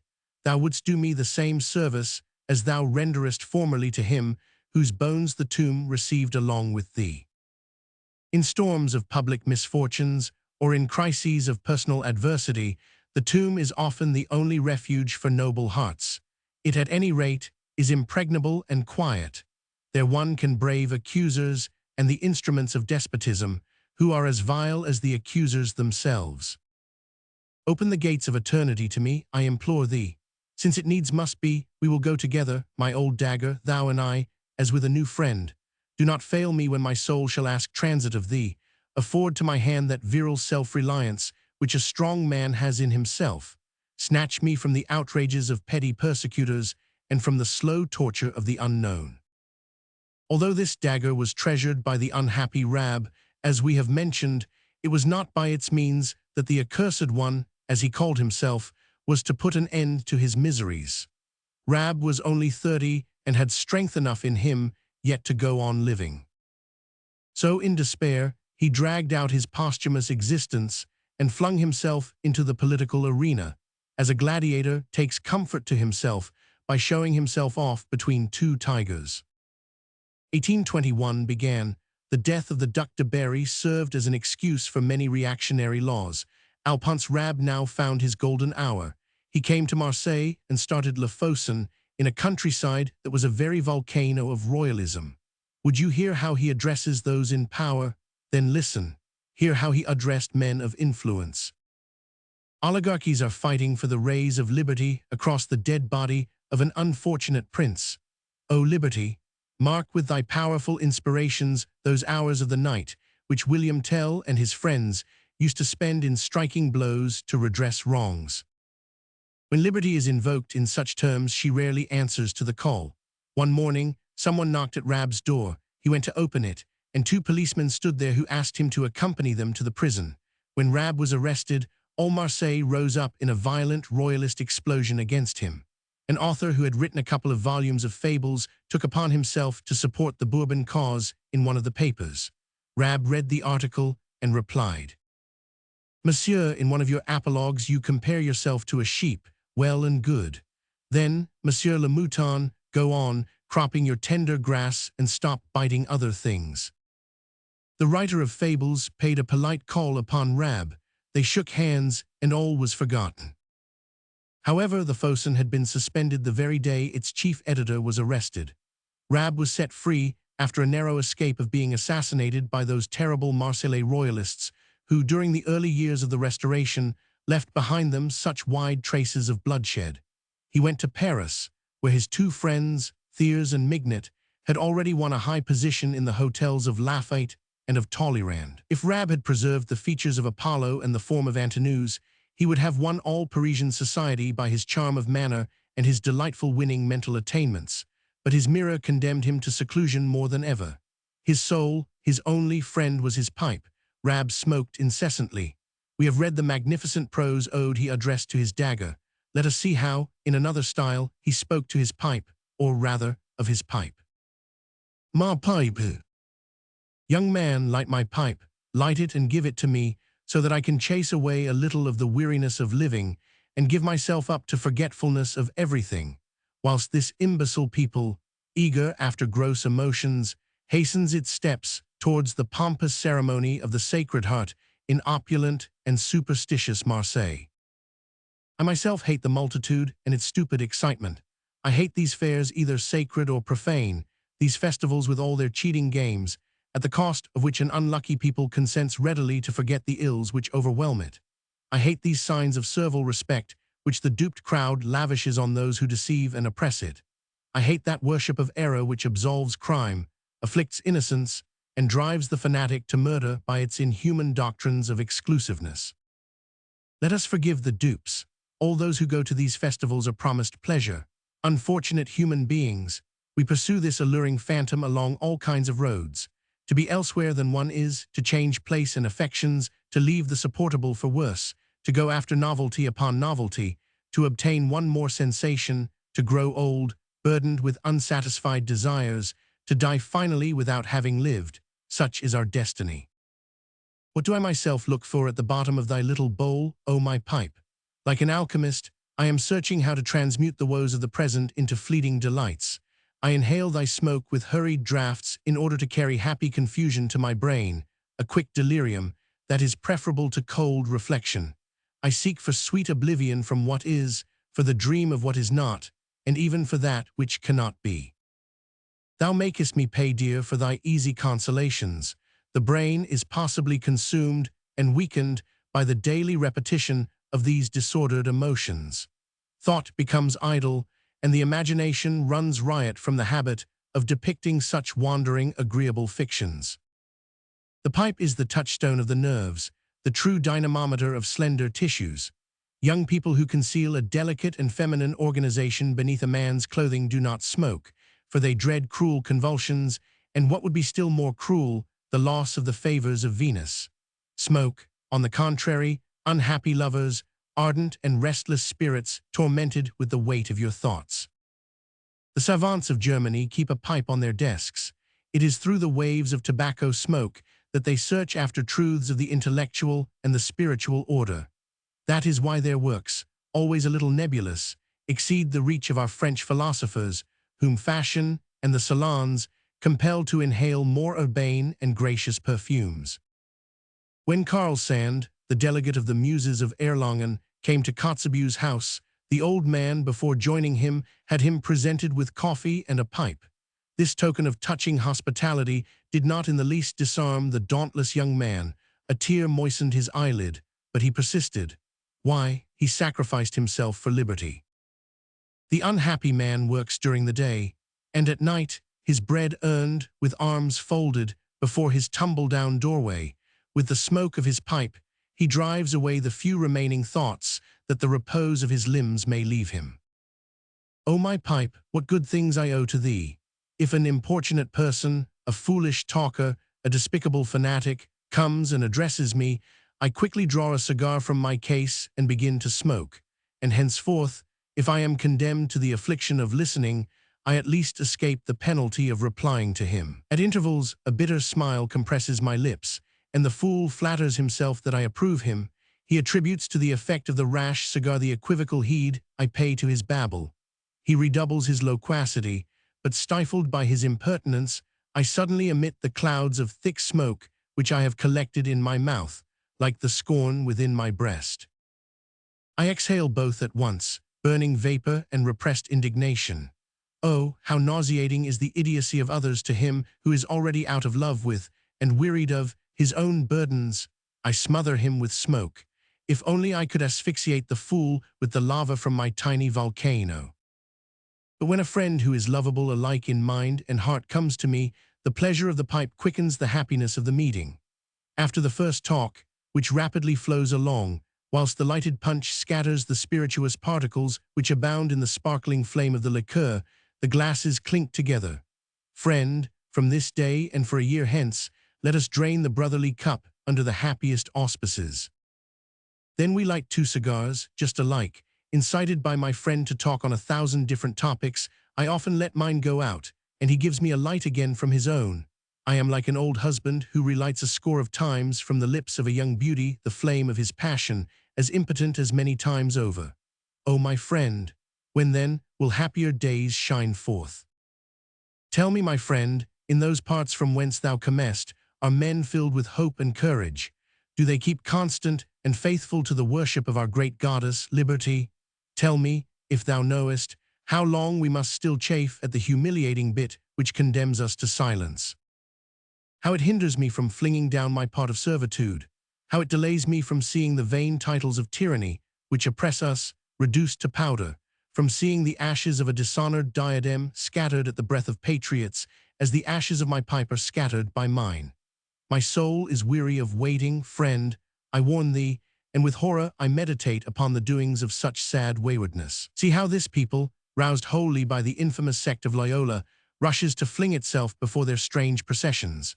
Young and old, men and women, all hasten to receive their hypocritical and futile benedictions. The fools! If the plague passed under a canopy, they would run to see it pass by and kneel before it. Tell me, friend, is such a people fit for liberty? Is it not rather condemned to grow old and still be kept in the infantine swaddling clothes of a twofold bondage? Men are still but children. Nevertheless, the human race increases and goes on progressing continually, and meanwhile stretches its bonds till they break. The time draws near when it will no longer listen to the lame man who calls upon it to stop, when it will no longer ask its way of the blind. May the world become enlightened, God desires it, and we, my friend, we will smoke whilst we watch for the coming dawn. Happily, friend, liberty has her secrets, her resources. This people, which seems to us forever brutalized, is however educating itself, and every day becomes more enlightened. Friend, we will forgive the slaves for running after distractions. We will bear with the immodest mother who prides herself that her daughters will pass for virgins when they have been blessed. We will not be surprised that old scoundrels hope to sweat out the seeds of their crimes, exhausting themselves to carry despicable images. O my pipe, every day do I owe thee that expressive emblem of humility which religion only places once a year on the brow of the adoring Christian. Man is but dust and ashes. That, in fact, is all which remains at the last of the tenderest or most magnanimous heart, of hearts over-intoxicated with joy or pride, or those consumed with the bitterest pains. These small remnants of men, these ashes, the lightest zephyr scatter into the empty air. Where then is the dust of Alexander, where the ashes of Genghis? They are nothing more than vain historic phantoms, those great subduers of nations, those terrible oppressors of men. What are they but fine-sounding names, objects of vain enthusiasm or of useless malediction? I too shall soon perish. All that makes up my being, my very name, will disappear like light smoke. In a few days' time, perhaps at the very spot where I now write, it will not even be known that I have ever existed. Now does something imperishable breathe forth and rise up on high from this perishable body? Does there dwell in man one spark worthy to light the calumet of the angels upon the pavements of the heavens? O my pipe, chase away, banish this ambitious and baneful desire after the unknown and the impenetrable. We may be mistaken, but it seems to us that one would search in vain for anything more melancholy in Werther or more bitter in Don Juan than the pages we have just read. Chapter 10. Rab's friends, La Soeur Grise, the historical resumes, M. Brie's advice, an imaginative man, Barrier's style, Rab with his hairdresser, his concierge and confectioner, La Soeur Grise stolen La Centura. Alphonse Rab's most assiduous disciples were Thiers and Mignet. They came to see him most days and treated him with the respect of pupils towards their master. But Rab was independent to the verge of intractability, and always ready to rear even under the hand that caressed him. Now, Rab discerned that these two writers were already on the way to become historians, had no desire to make a third in a trio with them, and resolved to be more true to life than the historians and to write a novel. Walter Scott was then all the rage in London and Paris. Rab seized paper and pen and wrote the title of his novel on the first leaf, La Soeur Grise. Then he stopped, and I dare go so far even as to say that this first page was never turned over. True, what Rab did in imagination was much more real to him than what he actually did. Felix Bodin had just begun to inaugurate the era of resumes historiques. The publishers, Leckint and Roret, went about asking for summaries from anyone at all approaching an author. Resumes showered in like hail. The very humblest scholar felt himself bound to send in his resume. There was a regular scourge of them.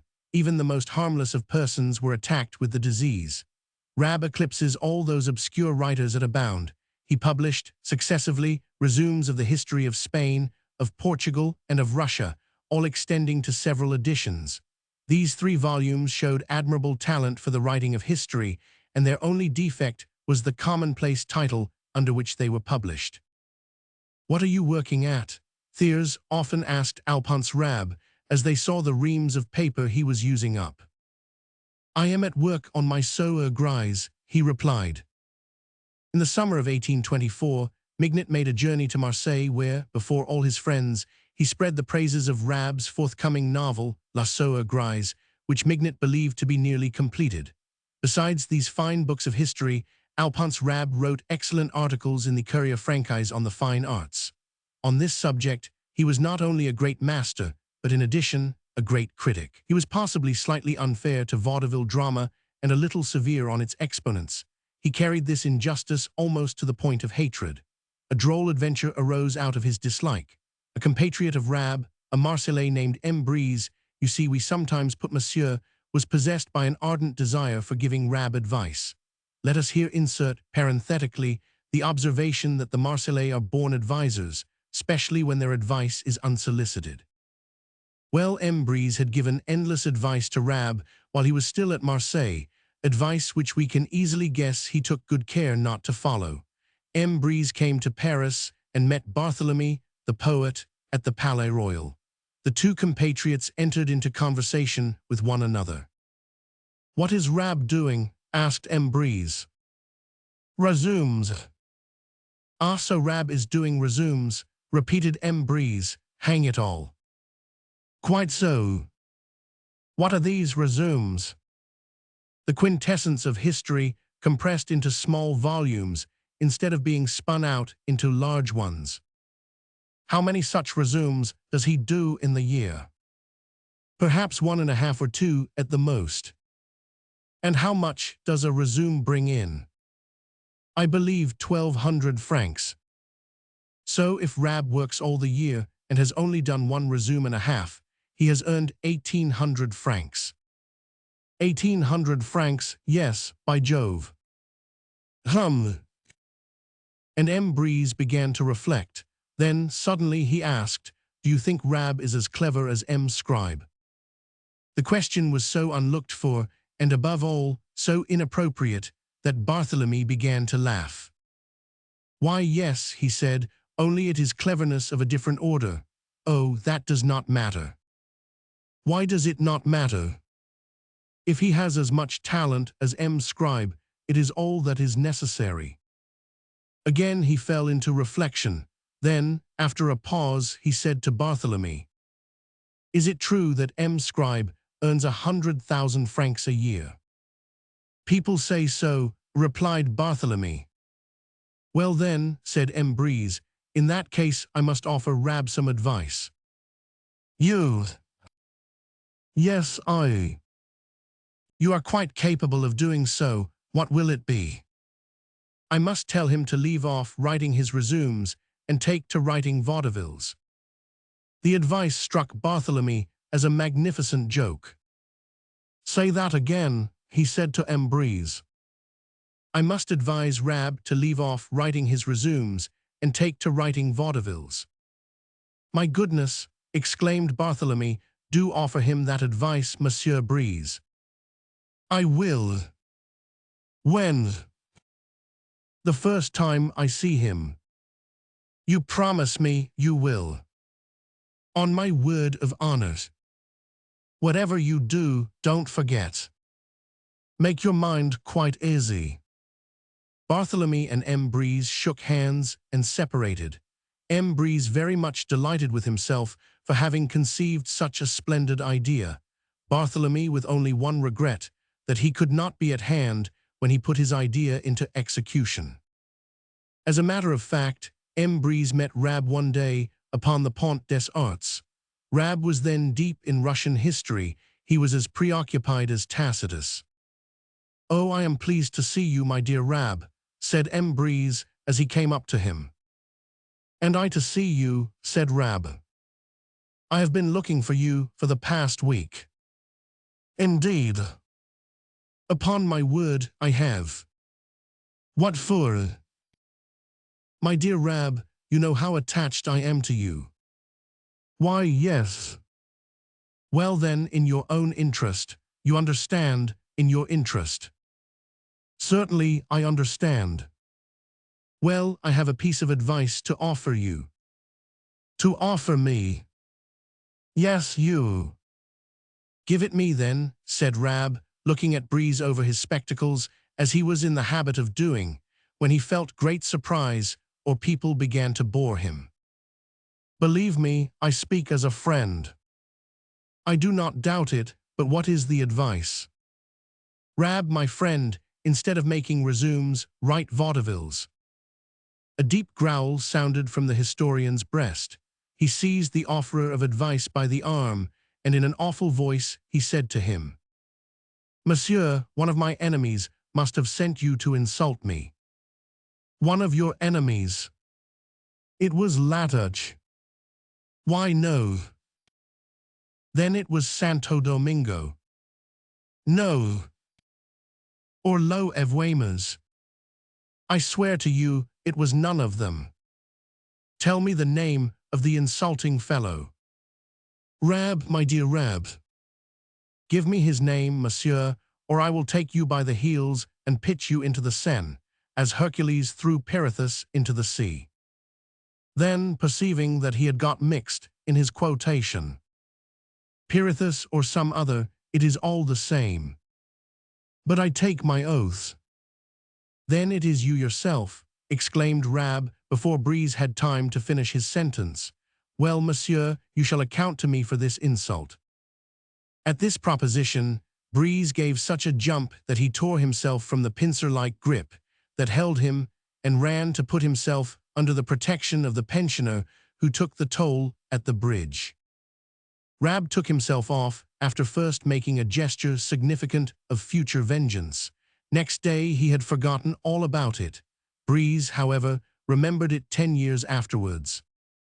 Two explanations must follow this anecdote which ought really to have preceded it.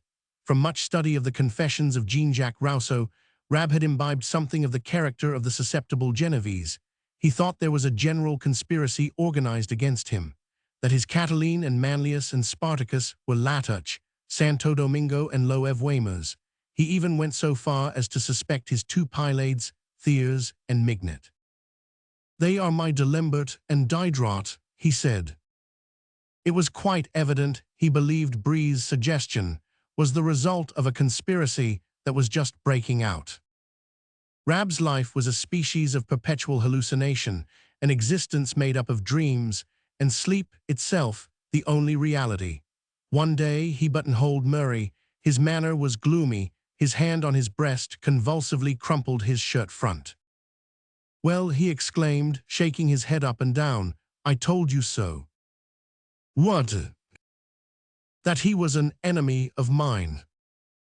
Who? Mignet. But my dear Rab, he is nothing of the kind. Mignet loves and admires you. Ah, he love me. Yes. He admire me. No doubt of it. Well, do you know what the man who professes to love and admire me said of me? What did he say? Why, he said that I was a man of imagination. Yes, he did. Murray assumed an air of consternation to oblige Rab. Rab, to revenge himself for Mignet's insult, wrote in the preface of a second edition of his Resumes these crushing words. The pen of the historian ought not to be like a leaden pipe through which a stream of tepid water flows on to the paper. From this moment, his wrath against historians, modern historians, that is, of course, he worshipped Tacitus, knew no bounds, and when there were friends present at his house and all historians were absent, he would declaim in thunderous tones. Would you believe it, gentlemen, there are in France, at the present moment, and of our generation and rank, historians who take it into their heads to copy the style of the veterans, Berryer, Catrou, and Rouy. Yes, in each line of their modern battles, they will tell you that 30,000 men were cut in pieces, or that they bit the dust, or that they were left lying strewn upon the scene. How behind the times these youngsters are. The other day, one of them, in describing the Battle of Austerlitz, wrote this sentence, 25,000 Russians were drawn up in battle upon a vast frozen lake. Napoleon gave orders that firing should be directed against this lake.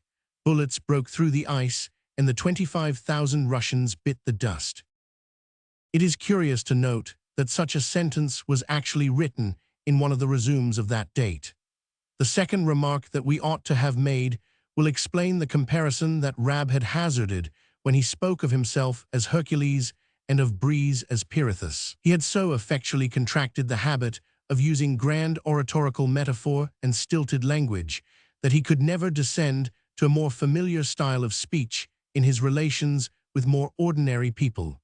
Thus, he once addressed his hairdresser solemnly in the following terms: "Do not disarrange the economy of my hair too much. Let the strokes of your comb fall lightly on my head, and take care, as Boileau says, that 50 ivoire trop hate ni si brise en vos mains." He said to his porter, "If some friend comes and knocks at my hospitable portal, deal kindly with him. I shall soon return. I go to breathe the evening air upon the Pont des Arts."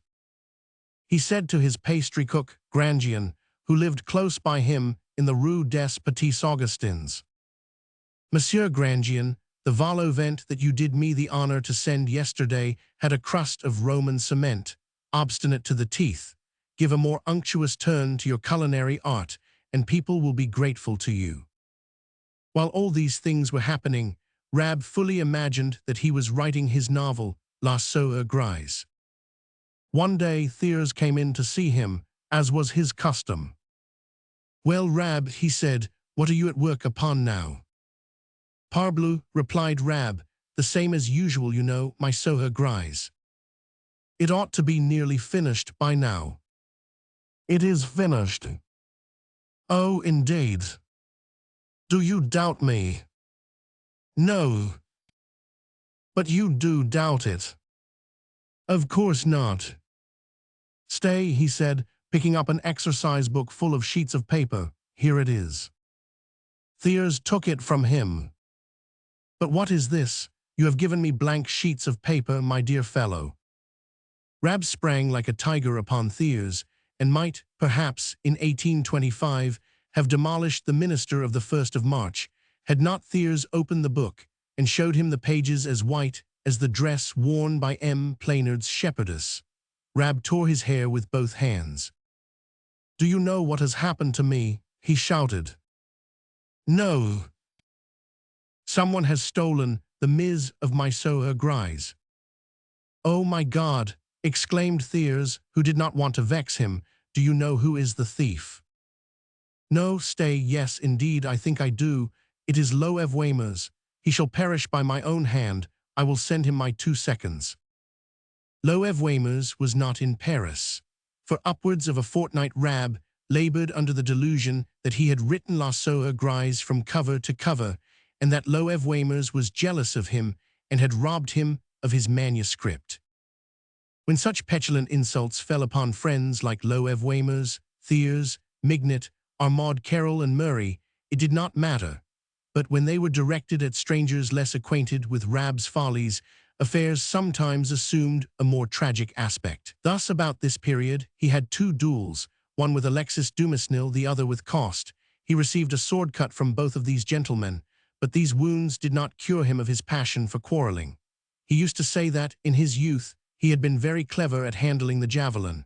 Unluckily, however, his adversaries always declined that weapon, which refusal Rab, with his enthusiasm for antiquity, never could understand. But if Rab admired antiquity madly, it was because he felt it strongly. His piece, La Centaure, is André Chenier in prose. Let us give the proof of what we have been stating. The Centaur. Swift as the west wind, amorous, superb, a young centaur comes to carry off the beauteous Cymotho from her old husband. The impotent cries of the old man are heard afar. Proud of his prey, impotent with desire, the ravisher stops beneath the deep shade of the banks of the river. His flanks still palpitate from the swiftness of his course. His breath comes hard and fast.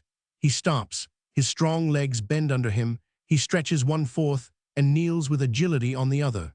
He lovingly raises his beautiful prey, whom he holds trembling across his powerful thighs. He takes her and presses her against his manly breast, sighs 1,000 sighs, and covers her tear-dewed eyelids with kisses. "Fear not," he says to her, "O Cymotho, be not terrified of a lover who offers to thy charms the united quality of both man and war-horse. Believe me, my heart is worth more than that of a vile mortal who dwells in your towns. Tame my wild independence. I will bear thee to the freshest rivers, beneath the loveliest of shade. I will carry thee over the green prairies, which are bathed by the Pine or patriarchal Achelous. Seated on my broad back, with thy arms intertwined in the rings of my black hair, thou canst entrust thy charms to the gambols of the waves, without fear that a jealous god will venture to seize thee to take thee to the depths of his crystal grotto. I love thee, O young Cymotho, drive away thy tears, thou canst try thy power, thou hast me in subjection." "Splendid monster," replies the weeping Cymotho, "I am struck with amazement. Thy accents are full of gentleness, and thou speakest words of love. Why thou talkest like a man, thy fearful caresses do not slay me, tell me why. But dost thou not hear the cries of Dryas, my old husband? Centaur, fear for thy life. His kisses are like ice, but his vengeance is cruel. His hounds are flying in thy tracks, his slaves follow them. Haste thee to fly and leave me." "I leave thee," replies the Centaur, and he stifles a plaintive murmur on the lips of his captive. "I leave thee. Where is the Pirithous, the Alcids who dare come to dispute my conquest with me? Have I not my javelins? Have I not my heavy club? Have I not my swift speed? Has not Neptune given to the Centaur the impetuous strength of the storm?" Then suddenly he bounded away full of courage, confidence, and happiness. Cymotho balanced, as if she was hung in a moving net under these green vaults, or like as though borne in a chariot of clouds by Zephyrus, henceforth rids herself of her useless terrors and abandons herself to the raptures of this strange lover. Again he stops, and she admires the way nature has delighted to mate in him the lovely form of a horse with the majestic features of a man. Intelligent thought animates his glance, so proud and yet so gentle. Beneath that broad breast dwells a heart touched by her charms. What a splendid slave to Cymotho and to love! She soon stops looking. A burning blush covers her cheeks and her eyelids droop. Then, as her lover redoubles his caresses and unfastens her girdle, "Stay," she says to him, "stay, beauteous Centaur. Dost thou not hear the fiery pack of hounds? Do not the arrows whistle in thy ears? I do not indeed hate thee, but leave me, leave me." But neither Dryas nor his hounds nor slaves come that way, and those were not the reason of Cymotho's fears. He, smiling, "Come thy fright, come, let us cross the river, and do not dread the sacrifice we are about to offer to the powerful Venus on the other side. Soon, alas, the forest will see no more such nuptials. Our fathers have succumbed, betrayed by the wedding of Thetis and Peleus. We are now few in number, solitary, fugitive, not from man, weaker and less noble than we, but before death who pursues us. The laws of a mysterious nature have thus decreed it. The reign of our race is nearly over. This globe, deprived of the love of the gods who made it, must grow old, and the weak replace the strong. Debased mortals will have nothing but vain memories of the early joys of the world. Thou art perhaps the last daughter of men destined to be allied with our race, but thou wilt at least have been the most beautiful and the happiest. Come." Thus speaks the man-horse, and replacing his delightsome burden on his bare back, he runs to the river and rushes into the midst of the waves, which sparkle round him in diamond sheaves burning with the setting fire of a summer sun. His eyes fixed on those of the beauty which intoxicates him, he swims across the stream and is lost to sight in the green depths which stretch from the other side to the foot of the high mountains.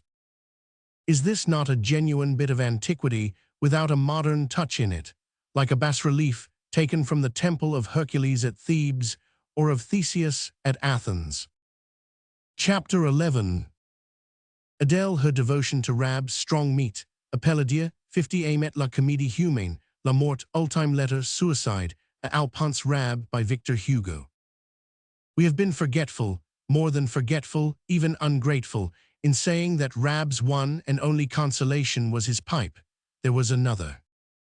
A young girl named Adele spent 3 years with him, but those 3 happy years only added fresh sorrows to Rab, for soon the beautiful fresh girl drooped like a flower at whose roots a worm is gnawing. She bowed her head, suffered for a year, then died. History has made much stir about certain devoted attachments. No devotion could have been purer or more disinterested than the unnoticed devotion of this young girl, all the more complete that she crowned it with her death. A subject of this nature is either stated in 3 brief lines of bald fact or is extended over a couple of volumes as a psychological study. Poor Adele, we have but 4 lines and the memory of your devotion to offer you. Her death drove Rab to despair. From that time dates the most abandoned period of his life. Rab found out not only that the seeds of destruction were in him, but that they emanated from him. His wails of despair from that moment became bitter and frequent, and his thoughts turned incessantly towards suicide so that they might become accustomed to the idea. Certain memoranda hung always in his sight. He called them his pain des forts. They were, indeed, the spiritual bread he fed himself on. We will give a few examples of his most remarkable thoughts from this lugubrious diary. The whole life of man is but one journey towards death. Man, from whence comes thy pride? It was a mistake for thee to have been conceived. Thy birth is a misfortune, thy life a labor, thy death inevitable. Thou living corpse, when wilt thou return to the dust? O solitude, O death, I have drunk deep of thy austere delights. You are my loves, the only ones that are faithful to me. Every hour that passes by drives us towards the tomb, and is hastened by the advance of those that precede it. Bitter and cruel is the absence of God's face from me. How much longer wilt thou make me suffer? Reflect in the morning that by night you may be no longer here, and at night that by morning you may have died. Sometimes there is a melancholy remembrance of the glorious days of youth, of that happiness which never seems so great or so bitter as when remembered in the days of misfortune. At times, such collections confront the unfortunate wretch whose aspirations are towards death. Then his despair turns to melancholy, almost even to hope. But these illusions of the beautiful days of youth pass and vanish away. Oh, what bitterness fills my soul! Inexorable nature, fate, destiny of providence, give me back the cup of life and of happiness. My lips had scarcely touched it before you snatched it out of my trembling hands. Give me back the cup, give it back. I am consumed by burning thirst. I have deceived myself, you have deceived me. I have never drunk, I have never satisfied my thirst, for the liquid evaporated like blue flame, which leaves behind it nothing but the smell of sulfur and volcanoes. Lightning from heaven, why dost thou not rather strike the lofty tops of those oaks and fir trees whose robust old age has already braved 100 winters? They at least have lived, and have satiated themselves with the sweets of the earth. I have been struck down in my prime. For 9 years I have been a prey, fighting against death. Miserable wretch, why has not the hand of God, which smote me, annihilated me altogether?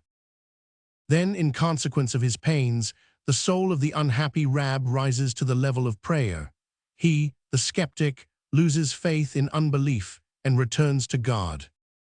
"O my God," he exclaims in the solitudes of night, which carries the plaint of his groans and tears to the ears of his neighbors. "O my God, if thou art just, thou must have a better world in store for us. O my God, thou who knowest all the thoughts that I bear here before thee and the remorse to which my scalding tears give expression. O my God, if the groanings of an unfortunate soul are heard by thee, thou must understand, O my God. The heart that thou didst give me, thou knowest the wishes it formed and the insatiable desires that still possess it. Oh, if afflictions have broken it, if the absence of all consolation and tenderness, if the most horrible solitude have withered it, O my God, help thy wretched creature, give me faith in a better world to come. Oh, may I find beyond the grave what my soul, unrecognized and bewildered, has unceasingly craved for on this earth." Then God took pity on him. He did not restore his health or hope, his youth, beauty, and loves in this life. Those 3 illusions vanished all too soon, but God granted him the gift of tears, and he thanked God for it. Towards the close of the year 1829, the disease made such progress that Rab resolved he would not live to see the opening of the year 1830. Thus, as he had addressed God, as he had addressed his soul, so he now addresses death. "Death, thou deist, Thou hast reached the limit to which all things comes at last, the end of thy miseries, the beginning of thy happiness. Behold, death stands face to face with thee. Thou wilt not longer be able to wish for, nor to dread it. Pains and weakness of body, sad heart-searchings, piercing spiritual anguish, devouring griefs, all are over. Thou wilt never suffer them again. Thou goest in peace to brave the insolent pride of the successful evildoer, the despising of fools, and the abortive pity of those who dare to style themselves good. The deprivation of many evils will not be an evil in itself. I have seen thee chafing at thy bit, shaking the humiliating chains of an adverse fate in despair. I have often heard the distressing complaints which issued from the depths of thy oppressed heart. Thou art satisfied at last. Haste thee to empty the cup of an unfortunate life, and perish the vase from which thou wast compelled to drink such bitter draughts. But thou dost stop and tremble, thou dost curse the duration of thy suffering, and yet dost dread and regret that the end has come. Thou apprisest without reason or justice, and dost lament equally both what things are and what they cease to be. Listen and think for one moment. In dying thou dost but follow the path thy forefathers have trodden. Thousands of generations before thee have fallen into the abyss into which thou hast to descend. Many thousands will fall into it after thee. The cruel vicissitude of life and death cannot be altered for thee alone. Onward then towards thy journey's end, follow where others have gone, and be not afraid of straying from it or losing thyself when thou hast so many other traveling companions. Let there be no signs of weakness, no tears. The man who weeps over his own death is the vilest and most despicable of all beings. Submit unmurmuringly to the inevitable. Thou must die as thou hast had to live, without will of thy own. Give back, therefore, without anxiety, thy life which thou receivest unconsciously. Neither birth nor death are in thy power. Rather rejoice, for thou art at the beginning of an immortal dawn. Those who surround thy deathbed, all those whom thou hast ever seen, of whom thou hast heard speak or read, the small number of those thou hast known especially well, the vast multitude of those who have lived formerly or been born, or are to be born in ages to come throughout the world, all these have gone, or will go the road thou art going. Look with wise eyes upon the long caravan of successive generations which have crossed the deserts of life, fighting as they travel across the burning sands for one drop of the water which inflames their thirst more than it appeases it. Thou art swallowed up in the crowd directly thou fallest, but look how many others are falling too at the same time with thee. Wouldst thou desire to live forever?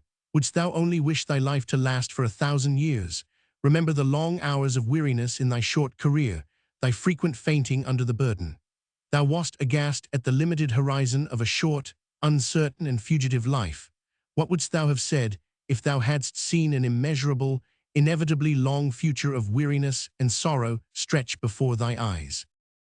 O mortals, you weep over death, as though life were something great and precious, and yet the vilest insects that crawl share this rare treasure of life with you.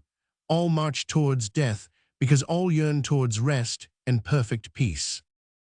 Behold, the approach of the day that thou fain wouldst have tried to bring nearer by thy prayers, if a jealous fate had not deferred it, for which thou didst often sigh. Behold the moment which is to remove the capricious yoke of fortune from the trammels of human society, from the venomous attacks of thy fellow creatures. Thou thinkest thou wilt cease to exist, and that thought torments thee. Well, but what proves to thee that thou wilt be annihilated? All the ages have retained a hope in immortality. The belief in a spiritual life was not merely a dogma of a few religious creeds. It was the need and the cry of all nations that have covered the face of the earth. The European, in the luxuries of his capital towns, the aboriginal American Indian under his rude huts, both equally dream of an immortal state. All cry to the tribunal of nature against the incompleteness of this life. If thou sufferest, it is well to die. If thou art happy or thinkest thou art so, thou wilt gain by death, since thy illusion would not have lasted long. Thou passest from a terrestrial habitation to a pure and celestial one. Why, look back when thy foot is upon the threshold of its portals. The eternal distributor of good and evil, our sovereign master, calls thee to himself. It is by his desire thy prison flies open, thy heavy chains are broken, and thy exile is ended. Therefore rejoice. Thou wilt soar to the throne of thy King and Savior. Ah, if thou art not shackled with the weight of some unexpiated crime, thou wilt sing as thou deest, and like the Roman emperor, thou wilt rise up in thy agony at the very thought, and thou wouldst die standing with eyes turned towards the promised land. O Saint Prior and Werther, O Jacob Ortiz, how far were you from reaching such heights as that? Orators even to the death agony, your brains alone it is which lament. Man in his death throes, this actually dying creature, it is his heart that groans, his flesh that cries out, his spirit which doubts. Oh, how well one feels that all that hollow philosophizing does not reassure him as to the pain of the supreme moment, and especially against that terror of annihilation, which brought drops of sweat to the brow of Hamlet. One more cry, the last, then silence shall fall on him who suffered much. Moreover, Alphonse Rab wished there to be no doubt of how he died. Hear this, his will, which he signed. There was to his mind no dishonor in digging himself a grave with his own hands between those of Cato of Utica and of Brutus. 31 December 1829. Like Ugo Foscolo, I must write my ultime letter. If every man who had thought and felt deeply could die before the decline of his faculties from age, and leave behind him his philosophical testament, that is to say, a profession of faith bold and sincere, written upon the planks of his coffin, there would be more truths recognized and saved from the regions of foolishness and the contemptible opinion of the vulgar. I have other motives for executing this project. There are in the world various interesting men who have been my friends.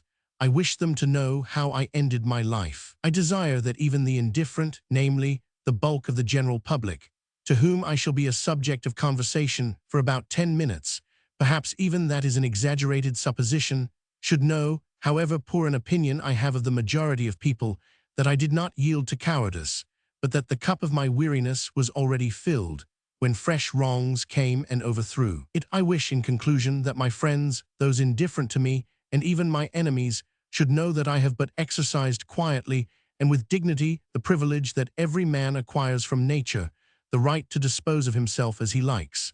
This is the last thing that has interest for me this side the grave. All my hopes lie beyond it, if perchance there be anything beyond.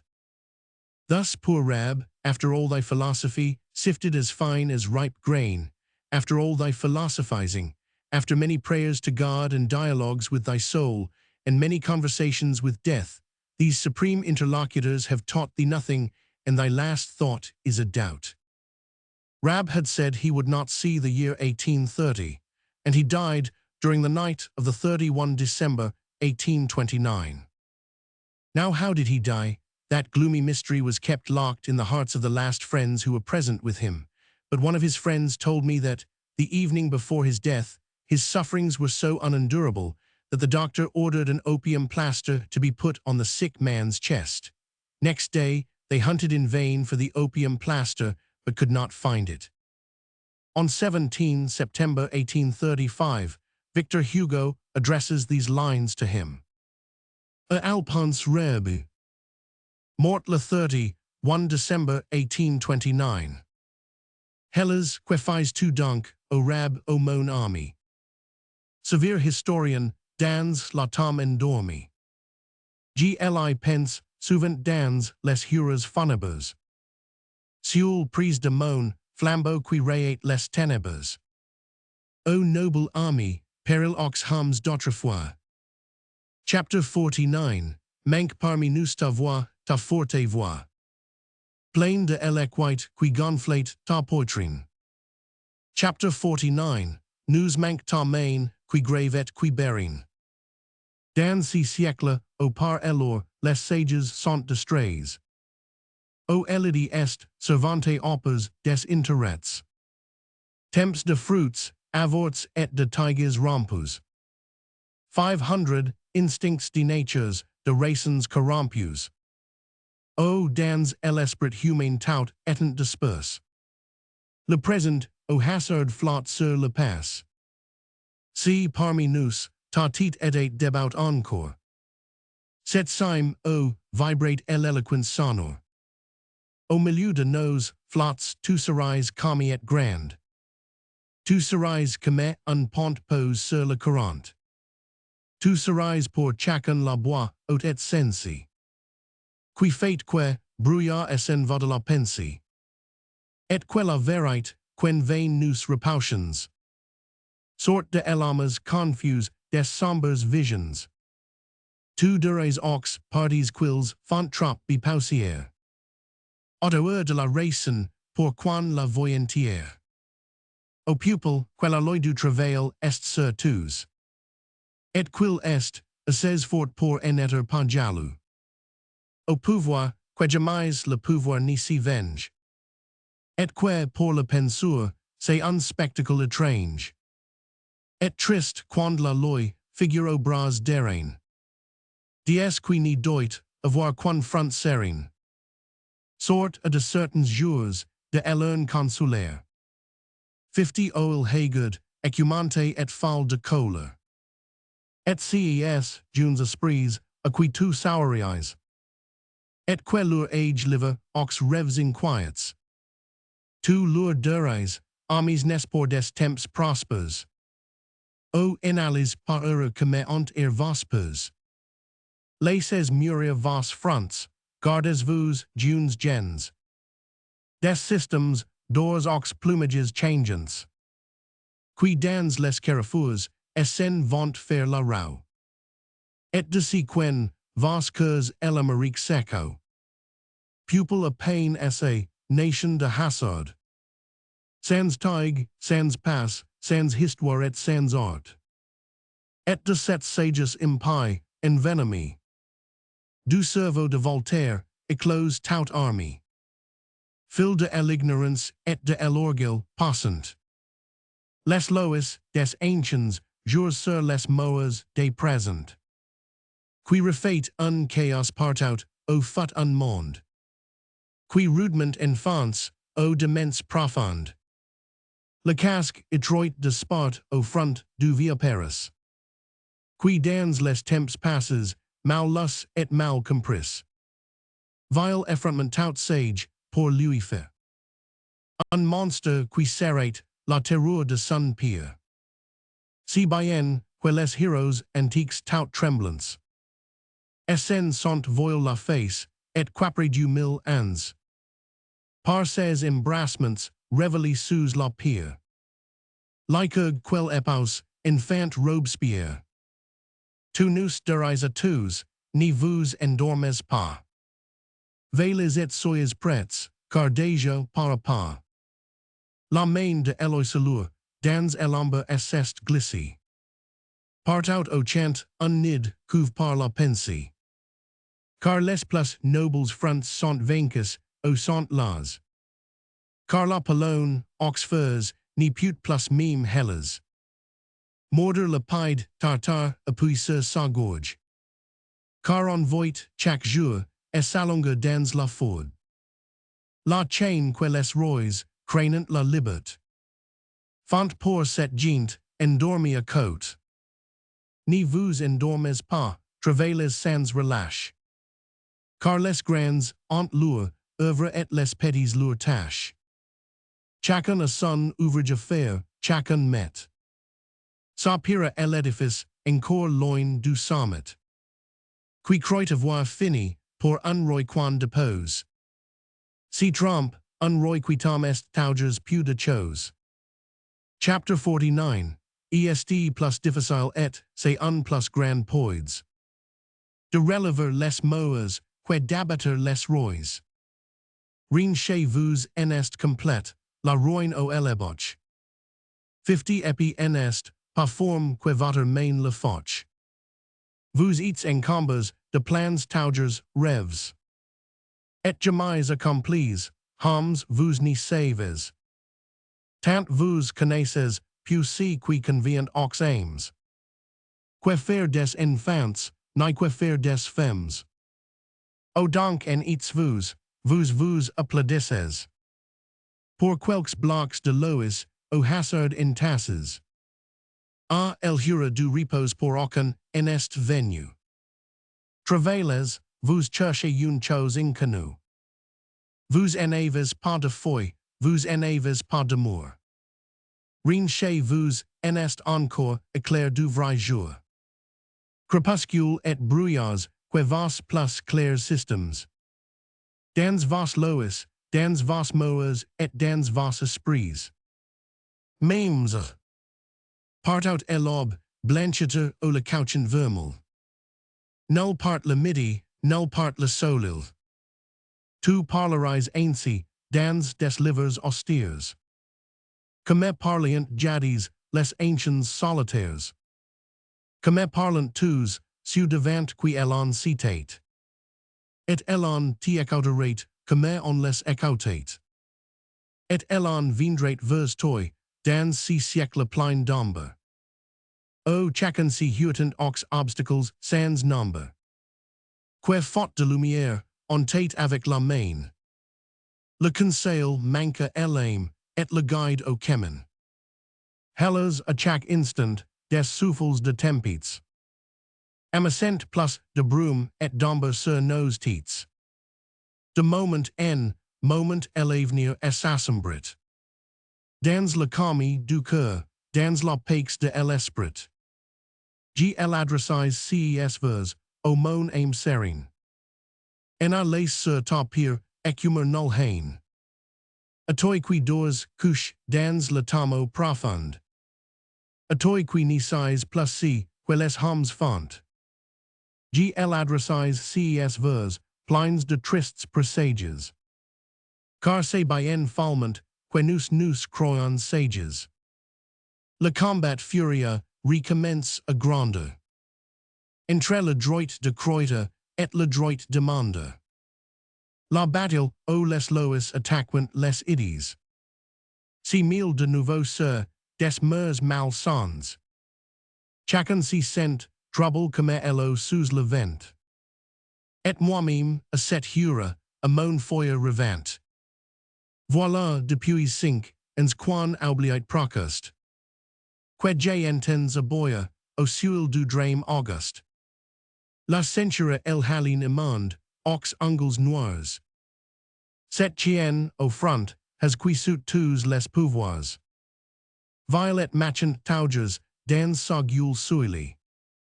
O muse, quelque pan de ta robe étalée. Hellas, que fais-tu donc, o rab, o mon ami? Severe historian, dans la tombe endormi. If anything of poor Rab still survives, he will surely tremble with joy in his tomb at this tribute. Indeed, few kings have had such an epitaph. Chapter 12. Charon, his last compliments to Hale, obituary of 1830, my official visit on New Year's Day, a striking costume, read the Monitor, disbanding of the artillery of the National Guard, first representation of Napoleon Bonaparte, de Leicester, Frederick Lemaitre. Meantime, throughout the course of that glorious year of 1830, death had been gathering in a harvest of celebrated men. It had begun with Charon, the author of Tartuffe de Memoirs. We learnt his death in a singular fashion. Harel thought of taking up the only comedy that the good fellow had written and had begun its rehearsals the same time as Christine. They rehearsed Charon's comedy at 10 in the morning and Christine at noon. One morning, Charon, who was punctuality itself, was late.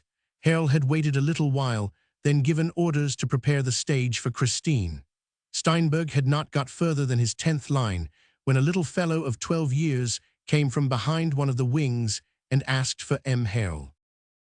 "Here I am," said Harel. "What is it?" "M. Charon presents his compliments to you," said the little man, "and sends word that he cannot come to his rehearsal this morning." "Why not, my boy?" asked Harel. "Because he died last night," replied the little fellow. "Ah, diable," exclaimed Harel. "In that case you must take back my best compliments and tell him that I will attend his funeral tomorrow."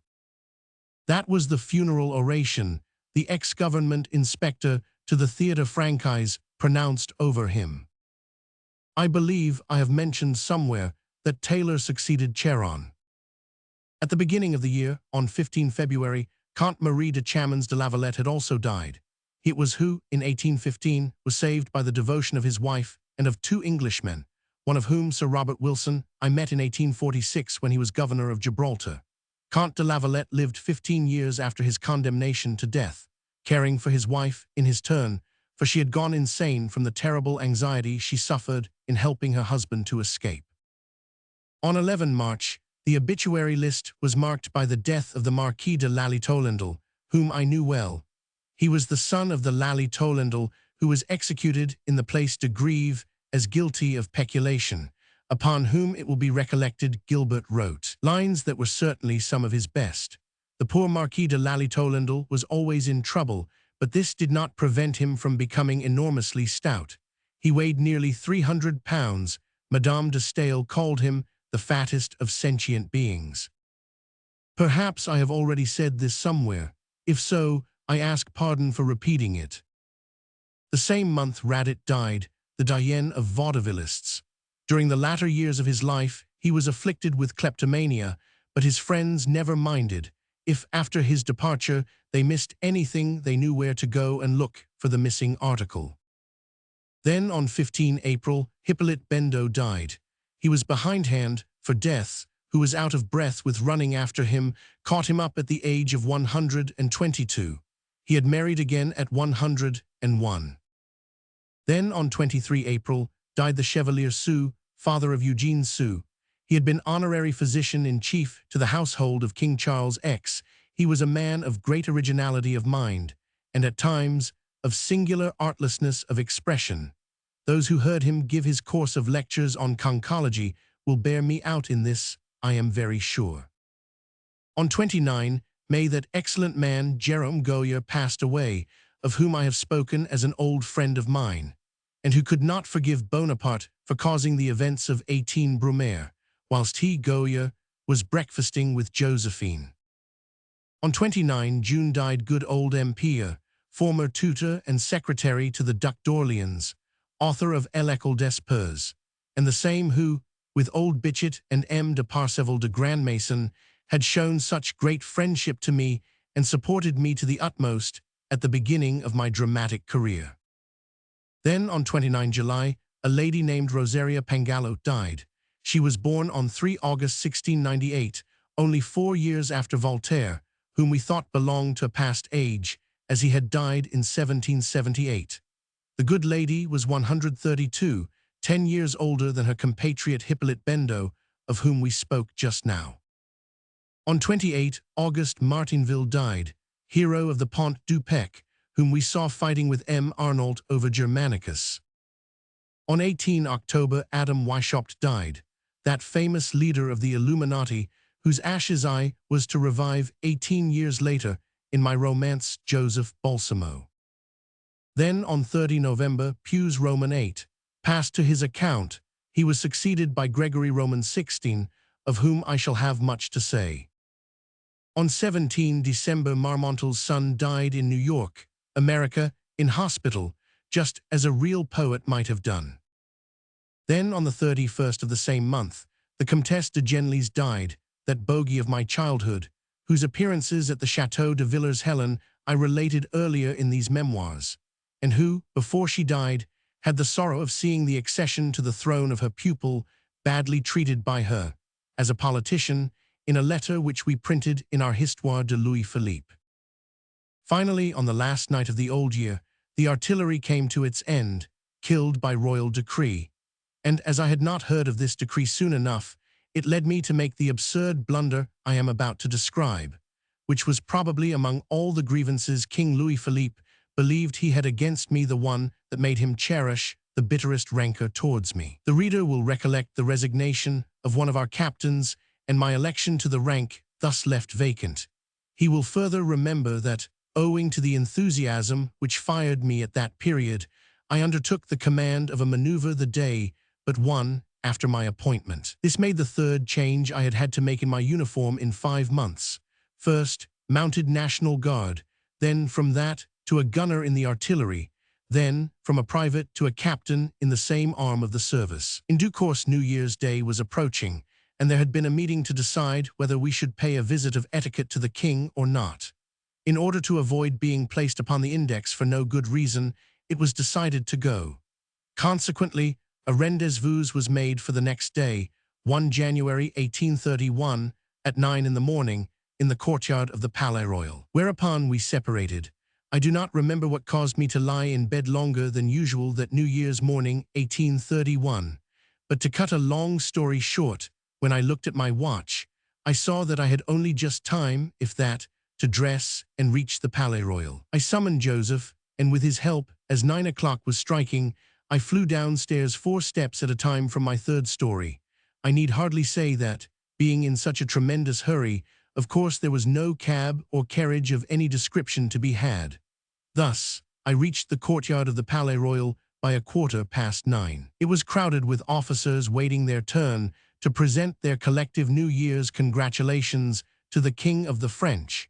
But in the midst of all the various uniforms, that of the artillery was conspicuous by its absence. I glanced at the clock, and seeing that I was 1/4 of an hour late, I thought the artillery had already taken up its position and that I should be able to join it either on the staircases or in one of the apartments. I rushed quickly up the state stairway and reached the great audience chamber. Not a sign of any artillerymen. I thought that, like Victor Hugo's kettle drummers, the artillerymen must have passed, and I decided to go in alone. Had I not been so preoccupied with my unpunctuality, I should have remarked the strange looks people cast at me all round. But I saw nothing, thanks to my absent-mindedness, except that the group of officers, with whom I intermingled to enter the king's chamber, made a movement from center to circumference, which left me as completely isolated as though I was suspected of bringing infection of cholera, which was beginning to be talked about in Paris. I attributed this act of repulsion to the part the artillery had played during the recent disturbances, and as I, for my part, was quite ready to answer for the responsibility of my own actions, I went in with my head held high. I should say that out of the score of officers who formed the group I had honored with my presence, I seemed to be the only one who attracted the attention of the king. He even gazed at me with such surprise that I looked around to find the cause of this incomprehensible stare. Among those present, some put on a scornful smile, others seemed alarmed, and the expression of others again seemed to say, "Seigneur, pardon us for having come in with that man." The whole thing was inexplicable to me. I went up to the king, who was so good as to speak to me. "Ah, good day, Dumas," he said to me. "That's just like you. I recognize you well enough. It is just like you to come." I looked at the king, and for the life of me, I could not tell what he was alluding to. Then, as he began laughing, and all the good courtiers round imitated his example, I smiled in company with everybody else, and went on my way. In the next room where my steps led me, I found Wathout, Oudard, Apert, Taulencourt, Casimir de Levine, and a host of my old comrades.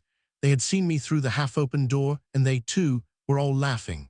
This universal hilarity began to confuse me. "Ah," said Wathout, "well, you have a nerve, my friend." "What do you mean?" "Why, you have just paid the king a New Year's visit in a dress of dessous. By dessous, understand 10 sous, 10 sous. Wathout was an inveterate punster. "I do not understand you," I said very seriously.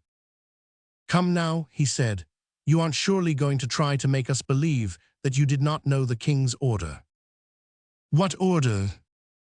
"The disbandment of the artillery, of course." "What, the artillery is disbanded?" "Why, it is in black and white in the Moniteur." "You are joking. Do I ever read the Moniteur?" "You are right to say that. But by Jove, I say it because it is true." They all began laughing again. I will acknowledge that, by this time, I was dreadfully angry.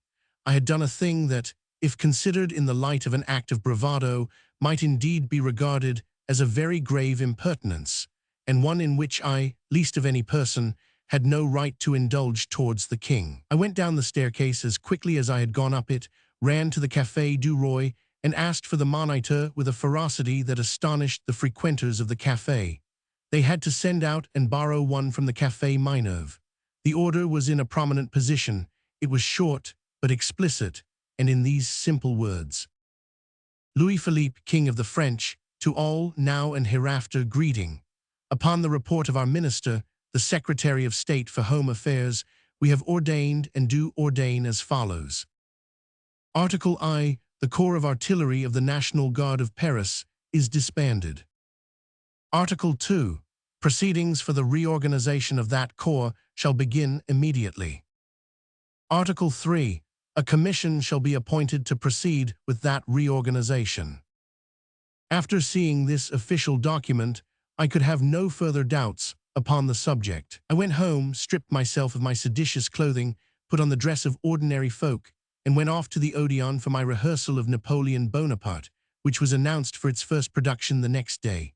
As I came away after the rehearsal, I met 3 or 4 of my artillery comrades, who congratulated me warmly.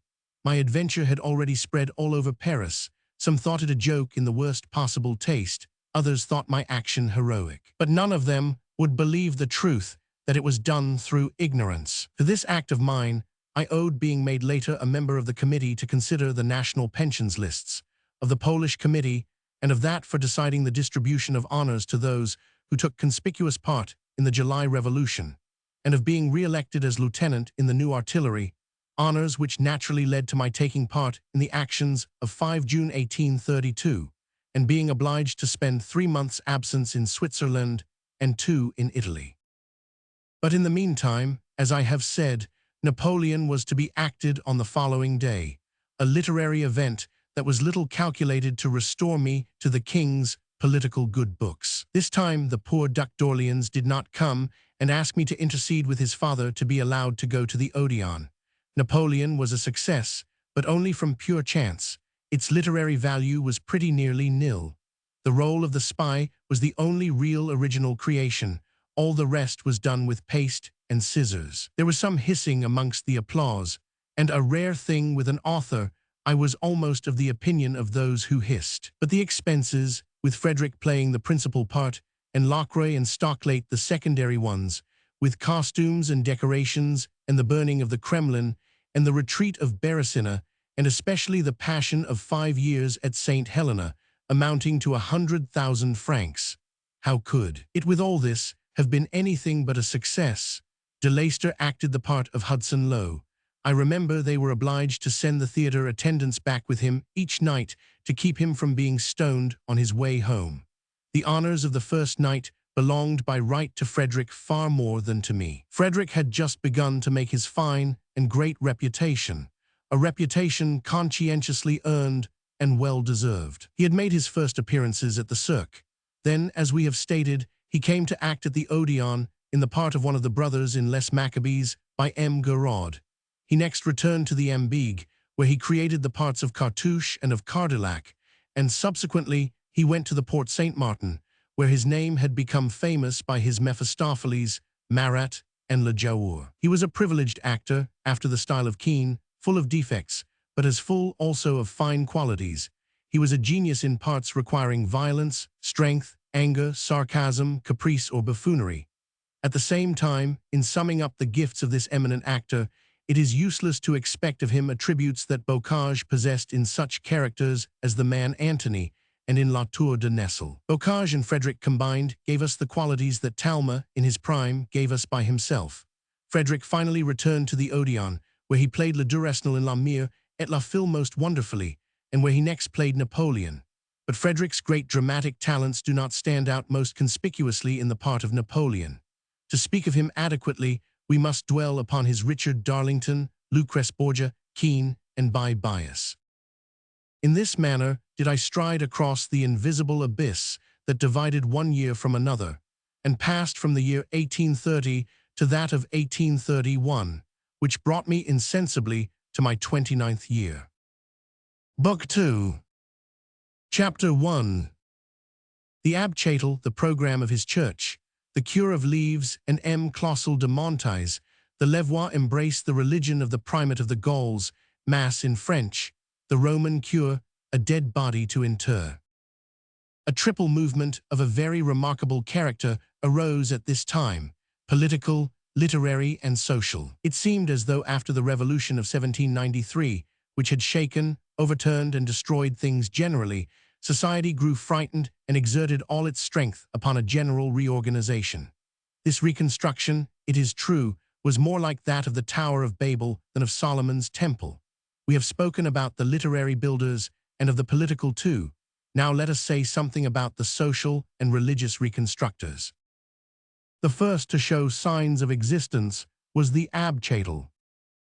On 20 February 1831, the French Catholic Church, situated in the Boulevard Saint-Denis, opened with this program.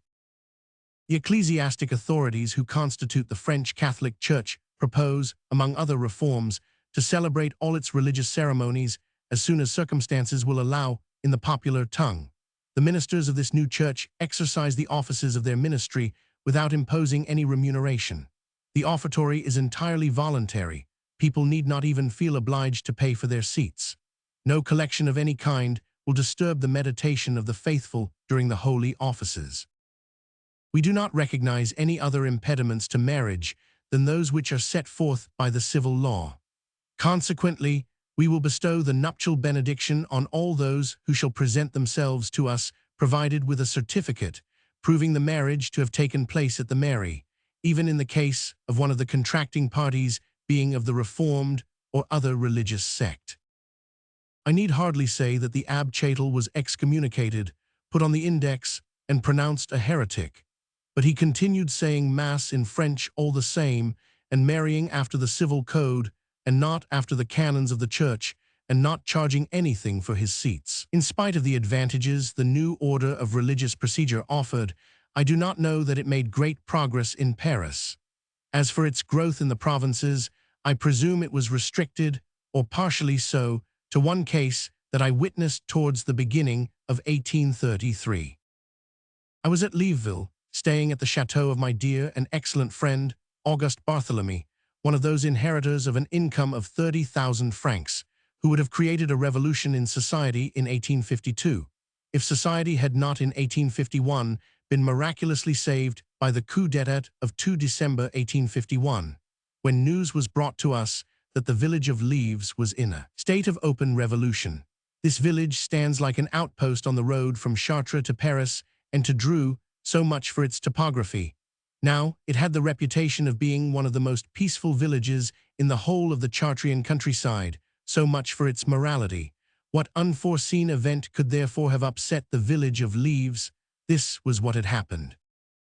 Leaves possessed that rare article a curate adored. He was a fine and estimable priest of about 40 years of age, a bon vivant, giving men handshakes that made them yell with pain, chucking maidens under their chins till they blushed again, on Sundays being present at the dances with his cassock tucked up into his girdle, which permitted of the display, like Mademoiselle Duchess Noir in Alzire, of a well-turned, sturdy leg, urging his parishioners to shake off the cares of the week, to the sound of the violin and clarionet, pledging a health with the deepest of the drinkers, and playing piquet with great proficiency. He was called Abbe Ledru, a fine name which, like those of the first kings of France, seemed to be derived both from his physical and mental qualities. All these qualities, to which should be added the absence of the orthodox niece, were extremely congenial to the natives of Leaves, but were not so fortunate as to be properly appreciated by the Bishop of Chartres, M. Clausel de Montais. True, the absence of a niece, which the Abbe Ledru viewed in the light of an advantage, could prove absolutely nothing, or rather it proved this, that the Abbe Ledru had never regarded the tithes as seriously abolished, and consequently exacted toll with all the goodwill in the world from his parishioners, or to speak more accurately, from his female parishioners. M. Clausel de Montais was then, as he is still, one of the strictest prelates among the French clergy. Only, now he is 20 years older than he was then, which fact has not tended to soften his rigidness. When Monseigneur de Montais heard rumors, whether true or false, he immediately recalled the Abbe Ledru without asking the opinion of the inhabitants of Leaves, or warning a soul. If a thunderbolt had fallen upon the village of Leaves out of a cloudless sky, it could not have produced a more unlooked-for sensation. The husbands cried at the top of their voices that they would keep their cure, the wives cried out even louder than their husbands, and the daughters exclaimed loudest of all. The inhabitants of Leaves rose up together and gathered in front of their bereft church. They counted up their numbers, men, women, and children. Altogether, there were between 11 and 1,200 souls. They dispatched a deputation of 400 to M. Clausel de Montais. It comprised all the men of between 20 and 60 in the village. The deputation set out, It looked like a small army, except that it was without drums or swords or rifles. Those who had sticks laid them against the town doors, lest the sight of them should frighten Monseigneur, the bishop. The deputies presented themselves at the bishop's palace and were shown in. They laid the object of their visit before the prelate and insistently demanded the reinstatement of the Cure Ledru. M. Clausel de Montais replied after the fashion of Sylla. I can at times alter my plans, but my decrees are like those of fate, unalterable. They entreated and implored. It was useless. What was the origin of M. de Montault's hatred towards the poor Abbe Ledru? We will explain it, since these memoirs were written with the intention of searching to the bottom of things and of laying bare the trifling causes that bring about great results. The Abbe Ledru had subscribed towards those who were wounded during July. He had made a collection in favor of the Poles. He had dressed the drummer of the National Guards of his commune out of his own pocket. In brief, the Abbe Ledru was a patriot, whilst M. de Montault, on the contrary, was not merely an ardent partisan, but also a great friend of Charles X, and according to report, one of the instigators of the ordinances of July. It will be imagined that after this, the diocese was not large enough to hold both the bishop and the cure within its boundaries. The lesser one had to give in. M. de Montault planted his episcopal sandal upon the Abbe Ledru and crushed him mercilessly. The deputies returned to those who had sent them. As the Cure Ledru was enjoined to leave the presbytery immediately, a rich farmer in the district offered him a lodging and the church was closed. But although the church was shut up, the need was still felt for some sort of religion. Now, as the peasantry of Leves were not very particular as to the sort of religion they had, provided they had something, they made inquiries of the Abbe Ledru if there existed among the many religions of the various peoples of the earth one, which would allow them to dispense with M. Clausel de Montault. The Abbe Ledru replied that there was that form of religion practiced by the Abbe Chaitel and asked his parishioners if that would suit them. They found it possessed one great advantage in that they could follow the liturgy, which hitherto they had never done, as it was said, in French instead of Latin. The inhabitants of Leves pronounced with one common voice that it was not so much the religion they clung to as the priest, and that they would be delighted to understand what had hitherto been incomprehensible to them. The Abbe Ledru went to Paris to take a few lessons of the leader of the French Church, and when sufficiently initiated into the new form of religion, he returned to Leves. His return was made the occasion of a triumphant fete. A splendid barn just opposite their old Roman church, which had been closed more out of the scorn of the Levois than because of the bishop's anger, was placed at his service and transformed into a place of worship. Everyone, as for the temporary altars at the fete of Corpus Christi, brought his share of adornment, some the covering for the holy table, some altar candles, some the crucifix or the ciborium. The carpenter put up the benches, the glazier put glass into the windows, the river supplied the lustral water, and all was ready by the following Sunday. I have already mentioned that we were staying at the Château de Liveville. I did not know the Abbe Chaitel and was ignorant of his religious theories, so I thought it a good opportunity for initiating myself into the doctrine of the primate of the Gauls. I therefore suggested to Barthélemy that we should go and hear the Chaitelasian Mass. He agreed, and we set off. It was somewhat more tedious than in Latin, as one was almost obliged to listen. But that was the only difference we could discover between the two forms. Of course, we were not the only persons in the neighborhood of Chartres who had been informed of the schism that had broken out between the Church of Leves and the Holy Roman Catholic and Apostolic Church. M. de Montault was perfectly acquainted with what was going on and had hoped there would be some scandal during the Mass for him to carp at. But the Mass was celebrated without scandal, and the village of Leves, which had listened to the whole of the divine office, left the barn quite as much edified as though leaving a proper church. But the result was fatal. The example might become infectious. People were strongly inclined towards Voltairism in 1830. The bishop was seized with great anger and still more with holy terror. What would happen if all the flock followed the footsteps of the erring sheep? The bishop would be left by himself alone, and his episcopal crook would become useless.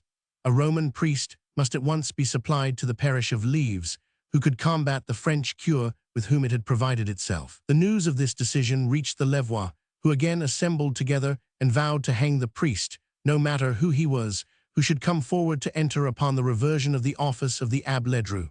An event soon happened which afforded the bishop opportunity of putting his plan into execution, and for the Levois to keep their vow. A Leves peasant died. This peasant, in spite of M. de Montal's declaration, had, before he died, asked for the presence of a Catholic priest, which consolation had been refused him. But as he was not yet buried, the bishop decided that, as compensation, he should be interred with the full rites of the Latin Church. This happened on Monday, 13 March 1833. On the 14th, Monseigneur, the Bishop of Chartres, dispatched to Leves a curate of his cathedral named the Abbé Duval. The choice was a good one and suitable under the circumstances. The Abbé Duval was by no means one of that timid class of men who are soon made anxious and frightened by the least thing. He was, on the contrary, a man of energetic character with a fine carriage, whose tall figure was quite as well adapted to the wearing of the cuirass of a carabinier as of a priest's cassock. So the Abbé Duval started on his journey. He was not in entire ignorance of the dangers he was about to incur, but he was unconscious of the fact that no missionary entering any Chinese or Theban town had ever been so near to martyrdom. The report of the Roman priest's arrival soon spread through the village of Leves. Everybody at once retired into his house and shut his doors and windows. The poor abbé might at first have imagined that he had been given the cure of a city of the dead, like Herculaneum or Pompeii. But when he reached the center of the village, he saw that all the doors opened surreptitiously and the windows were slyly raised a little. And in a minute, he and the mayor, who accompanied him, were surrounded by about 30 peasants who called upon him to go back. We must do the mayor and abbé the justice to say that they tried to offer resistance. But at the end of a quarter of an hour, the cries became so furious and the threats so terrible that the mayor took the advantage of being within reach of his house to slink away and shut the door behind him, abandoning the Abbé Duval to his unhappy fate. It was extremely mean on the part of the mayor, but what can one expect? Every magistrate is not a bailey, just as every president is not a Boissy d'Anglais. Consult, rather, M. Sauzet, M. Bachet and M. Dupin. Luckily for the poor abbé, at this critical moment, a member of the council of the prefecture, who was well known and much respected by the inhabitants of Leves, passed by in his carriage, inquired the cause of the uproar, pronounced in favor of the abbé, took possession of him, and drove him back to Chartres. Meanwhile, the dead man waited on. Chapter 2. Fine example of religious toleration, the Abdallah, the Circes of Leves, Waterloo after Leipzig. The Abdallah is kept as hostage, the barricades, the stones of Chartres, the outlook, preparations for fighting. Although the Levois had liberated their prisoner, they realized, nonetheless, that war was declared. Threats and coarse words had been hurled at the bishop's head, but they knew his Grace's character too well to expect that he would consider himself defeated. That did not matter, though. They had made up their minds to push their faith in the new religion to the extreme test of martyrdom, if need be. In the meantime, as there was nothing better to do, they proposed to get rid of the dead man, the innocent cause of all this rumpus. He had, it was said, abjured the Abbé Ledru with his last breath, but it was not an assured fact, and the report might even have been set about by the bishop. Moreover, new forms of religion are tolerant. The Abbé Ledru knew that he must lay the foundations of his on the side of leniency. He forgave the dead man his momentary defection, supposing he had won, said a French mass for him, and buried him according to the rites of the Abbé Châtel. Alas, the poor dead man seemed quite indifferent to the tongue in which they intoned mass over him and the manner in which they buried him. They waited fro March and April, nearly 6 weeks, before receiving any fresh attack from high quarters, and before the bishop showed any signs of his existence. The Abbé Ledru continued to say Mass, and the Levois thought they were fully authorized to follow the rite that suited them best for the good of their souls.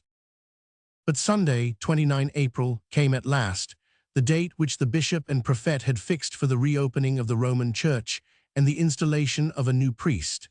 In the morning, a squadron of the 4th Regiment of Rifles and a half-section of the Gendarmerie came and took up their position in front of the church. An hour later than the soldiers, the prefect of Rigny arrived, also the commander-general of the department and the chief of the gendarmerie. They brought with them a new Abdallah. This priest came supported by a respectable body of armed force to reinstate the true God in the church. Things began to wear the look of a parody from the Lutrin. Notwithstanding all this, the whole of the population of Leves had gradually collected in the street that we will call La Rue des Grands Prix, although I am very much afraid that we are really its spouses. To prevent the reopening of the Latin Church, the women, who were even more bitter than the men against the reopening, had crowded themselves together under the porch. The prefect tried to break through their ranks, followed by a locksmith, for the Levois threw the keys of the church into the river when the Abbé Duval arrived. As the locksmith possessed no claims of an administrative nature, it was to him they addressed their outcries and threats. These rose to such a swelling diapason that the poor devil took fright and fled. It will be seen that the protection of the prefect only half assured him. The example proved contagious, for whether the prefect in his turn gave way to fright at these cries, whether, without the locksmith, any attempts to open the church doors were useless, he too beat a retreat. It is true, however, that they had just told him that the riflemen, seduced by the blandishments of the women of Leves, as the king of Ithaca's companions were by the witchcraft of Circe, had forgotten themselves so far before the arrival of the authorities above mentioned, as to shout vive l'Abbé Ledru, vive l'Église Francaise. It was rather a seditious cry at a period when the army neither voted nor deliberated. Whatever the cause, the prefect, as we have said, beat a retreat. Just at this moment, the Abbé Ledru appeared at the door of his barn. 4 women at once constituted themselves as alms collectors, using their outstretched aprons as alms boxes.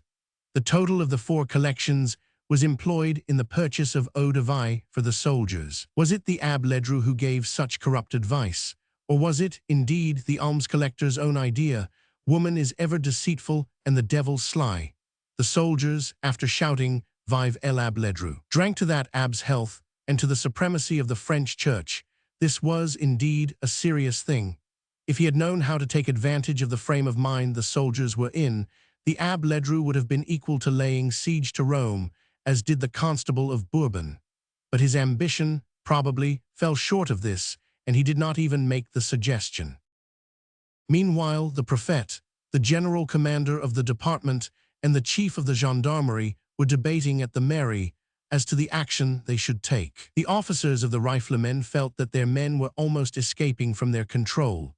The squadron threatened to appoint the primate of the Gauls as its chaplain, and to proclaim that, if the Roman Catholic religion was the ritual of the state, the French form should be that of the army. It was decided to send for the king's attorney, who was supposed to have a shrewd head. He arrived an hour later with 2 deputies and a judge. The squadron of riflemen continued drinking the health of the Abbé Ledru and to the supremacy of the French church. Reinforced by 4 magistrates, the prefect, commander-general of the department and chief of the gendarmerie, took their way to the Rue des Grands Prix. The street was now literally packed. They meant to make a second attempt upon the church. They had reckoned that this body of military dignitaries, civil and magisterial, would have an awe-inspiring effect on the crowd. Bah! The people only began shouting at the top of their voices. Down with the Carlists, down with the Jesuits. Down with the bishop, long live the king and the French church. The prefect tried to speak, the king's attorney tried to demand, the deputies tried threats, the judge to open the code, the general tried to draw his sword, the chief of the gendarmerie attempted to flourish his saber. But every one of their efforts were frustrated and drowned in the singing of La Parisienne and La Marseillaise. These gentlemen had a good mind to make the call to arms, but the attitude of the troop was too doubtful for them to risk the chance. The prefect withdrew a second time, followed by the general, chief of gendarmerie, king's attorney, deputies, and the judge. It was a case of Waterloo after Leipzig. A minute later, the troop received orders to quit the Rue des Grands Prix, and as there was nothing hostile against the population in such an order, the troop obeyed. Soldiers and inhabitants embraced and fraternized and drank together for the 3rd time, then separated. The Levois believed that the prefect had definitely renounced the idea of opening the church, but their delusion was not of long duration. News came to them that an orderly had been sent off to Chartres, charged with the commission of bringing back another squadron of rifles and all the reinforcements they could possibly muster. Whereupon the cry of "to arms" was set up. At this war cry, a man in a cassock attempted to fly. It was the Abdallah, who had been completely forgotten by the Prefect, General, Chief of Gendarmerie, King's Attorney, the two deputies and the judge, in their precipitation to beat a retreat. The poor Ab was caught by his cassock and made prisoner and shut up in a cellar, while they announced to him, through the grating, that he was to be kept as hostage, and that if the slightest injury happened to any inhabitant of the village commune, the penalty of retaliation would be applied to him in full force. They next began to construct barricades at each end of the Rue des Grands Prix, where stood, as we know, both the Latin and French churches. For the material wherewith to build these barricades, which rose up as quick as thought, a wooden shoemaker gave 3 or 4 beams, a carter brought 2 or 3 wagons, the schoolmaster took his desks, and the inhabitants made an offering of their shutters. The street lads collected heaps of stones. I do not know whether my readers are acquainted with the Chartres stones.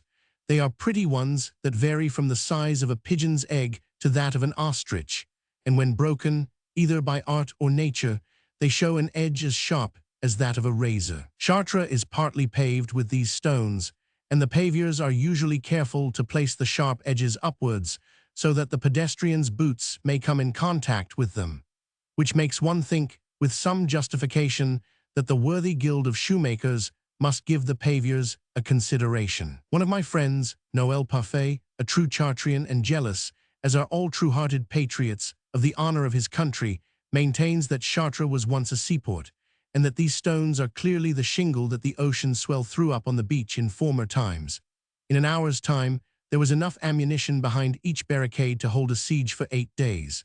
Projectiles also grew under the hands, or rather the feet, of the providers. One individual climbed the church tower to watch the Chartres road in order to sound the alarm as soon as the troop appeared in sight. The Abbé Ledru blessed the fighters and invoked the God of armies in French. Then they waited, ready for anything that might happen. All these preparations had been made in sight of the riflemen and gendarmes who, withdrawn to the Grand Rue, looked on at all these preparations for fighting without protest. Truly, the wretched fellows were won over to heresy. 10 minutes after the finishing of the barricades, the alarm bell sounded. It signified that troops had left Chartres. These troops were preceded by a locksmith, who was brought under the escort of 2 gendarmes. But the man was so railed at by the Abbé Ledru's fierce sectaries, as soon as the first houses in Leaves were reached, that he took advantage of a momentary hesitation on the part of the 2 gendarmes to slip between the legs of the one on his right, reach a garden, and disappear into the fields. This was the second locksmith that melted away out of the clutch of authority. It reminds one of those rearguards of the army of Russia which slipped through Ney's hands. The new troops came on the scene full of alacrity. Care was taken that they did not come into contact with the disaffected squadron, and they decided to take the barricades by main force. But at the same time, about 30 Chartrain patriots hurried up to the assistance of the insurgents, amateurs, desirous of taking their part in the dangers of their brothers of Leaves. They were greeted with shouts of joy. La Parisienne and La Marseillaise were thundered forth more loudly, and the tocsin rang more wildly than ever. The Prefect and the General headed the riflemen, and the force marched up to the barricade. Chapter 3. Attack of the Barricade, a sequel to Malplaquet, the Grenadier, the Chartrian philanthropists, sack of the Bishop's Palace, a fancy dress, how order was restored, the culprits both small and great, death of the Abbé Ledru, scruples of conscience of the former schismatics, the dies of Kosciuszko. At this period, it was still usual to summon the insurgents to withdraw, and this the Prefect did. They responded by a hailstorm of stones, one of them hitting the general. This time, he lost all patience and shouted, "Forward!" and the men charged the barricade sword in hand. The Levois made a splendid resistance, but a dozen or more riflemen managed to clear the obstacle. However, when they reached the other side of the barricade, they were overwhelmed with stones, thrown down, and disarmed. Blood had flowed on both sides, and temper was roused to boiling point. It would have gone badly with the dozen prisoners if some men, who were either less heated or more prudent than the rest, had not carried them off and thus saved their lives. Let us confess, with no desire whatever of casting a slur on the army, which we would uphold at all times, and nowadays more than ever, that, from that moment, every attempt of the riflemen to take the barricade failed. But what else can be said? It is a matter of history, as are Poitiers, Agincourt, and Malplaquet. A shower of stones fell, compared with which the one that annihilated the Amalecites was but an April shower. The Prefect and the general finally decided to give up the enterprise. They sounded the retreat and took their road back to Chartres. As the insurgents did not know what to do with their prisoners, and being afraid of a siege, and not having any desire to burden themselves with useless mouths, the riflemen were released on parole. They could not believe in the retreat of the troops. It was in vain the watchmen in the tower shouted, "Victory!" The conviction did not really take hold of the minds of the Levallois until their lookout declared that the last soldier had entered Chartres. Such being the case, it was but one step to turn from doubt to boldness. They began by giving aid to the wounded. Then, as no signs of any uniforms reappeared upon the high road, by degrees they grew bolder, until they arrived at such a pitch of enthusiasm that one of the insurgents, having ventured the suggestion that they should march the Abdallah round the walls of Chartres, as Achilles had led Hector round the walls of Pergamus, the proposition was received with acclamation. But as the vanquished man was alive and not dead, they put a rope round his neck instead of round his ankles, and the other end was placed in the hands of one of the Abbé Ledru's most excited penitents, who went by the name of the Grenadier. I need hardly add that the penitent's name was, like that of the Abbé Ledru, conspicuous for the physical and moral qualities of a virago. Every man filled his pockets with stones in readiness for attack or defense, and the folk set out for Chartres, escorting the condemned man, who marched towards martyrdom with visible distaste. It is half a league between Leves and Chartres, and that half-league was a real Via Dolorosa to the poor priest. The Levallois had calculated to perfection what they were doing when they gave the rope's end to the care of the Grenadier.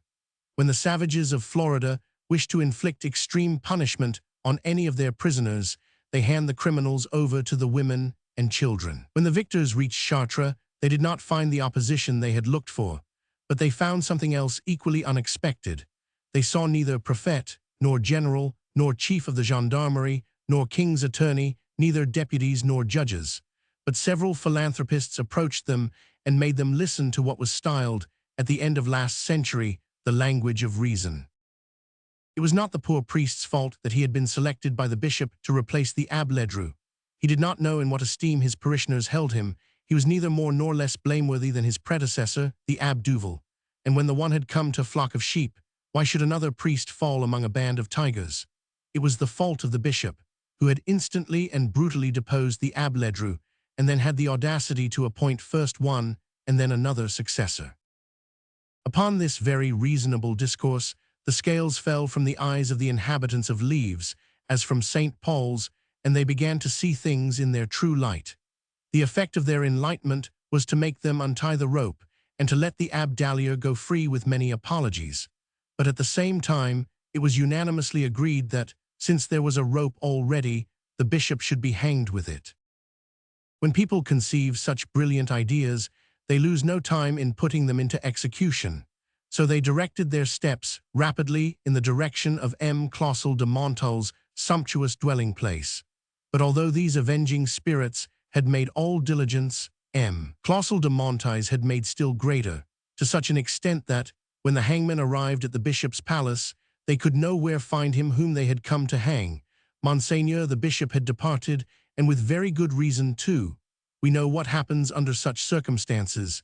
Things pay for men, and the bishop's palace had to pay instead of the bishop. This was the era of sacrilege. The sacking of the palace of the Archbishop of Paris had set the fashion of the destruction of religious houses. They broke the window panes and the mirrors over the mantelpieces, they tore down the curtains and transformed them into banners. Finally, they reached the billiard room, where they fenced with the cues and threw the balls at each other's heads, whilst a sailor neatly cut off the cloth from the billiard table, which he rolled into a ball and tucked under his arm. 3 or 4 days later, he had made a coat, waistcoat, and trousers out of it, and promenaded the streets of Leves amidst the enthusiastic applause of his fellow citizens, clad entirely in green cloth, like one of the Earl of Lincoln's archers. But the life the Levois led in the palace was too delightful to last for long. Authority bestirred itself. They brought the riflemen out of their barracks once more and beat the rappel, and, a certain number of the National Guard having taken up arms, they directed their combined forces upon the palace. The attack was too completely unexpected for the spoilers to dream of offering resistance. They went further than that, and instead of the wise retreat one would have expected from men who had vanquished the troops, which one is accustomed to call the best in the world, they took to flight as rapidly as possible. Leaping out of the windows into the garden and scaling the walls, they ran across the fields and regained Leves in complete disorder. That same night, every trace of barricading disappeared. Next day, each inhabitant of Leves attended to his work or play or business. They were thinking nothing about the recent events, when suddenly they saw quite an army arriving at Chartres from Paris, Versailles, and Orleans. This army was carrying 20 pieces of artillery with it. It was commanded by General Schramm and was coming to restore order. Order had been re-established for the last fortnight, unassisted. That did not matter, however. Seeing there had been disorder, they were marching on Leves to carry out a razzia. The threatened village quietly watched this left-handed justice approach.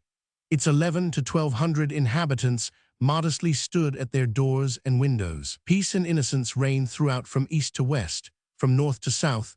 Anyone entering might have thought it the valley of Tempe, when Apollo tended the flocks of King Admetus.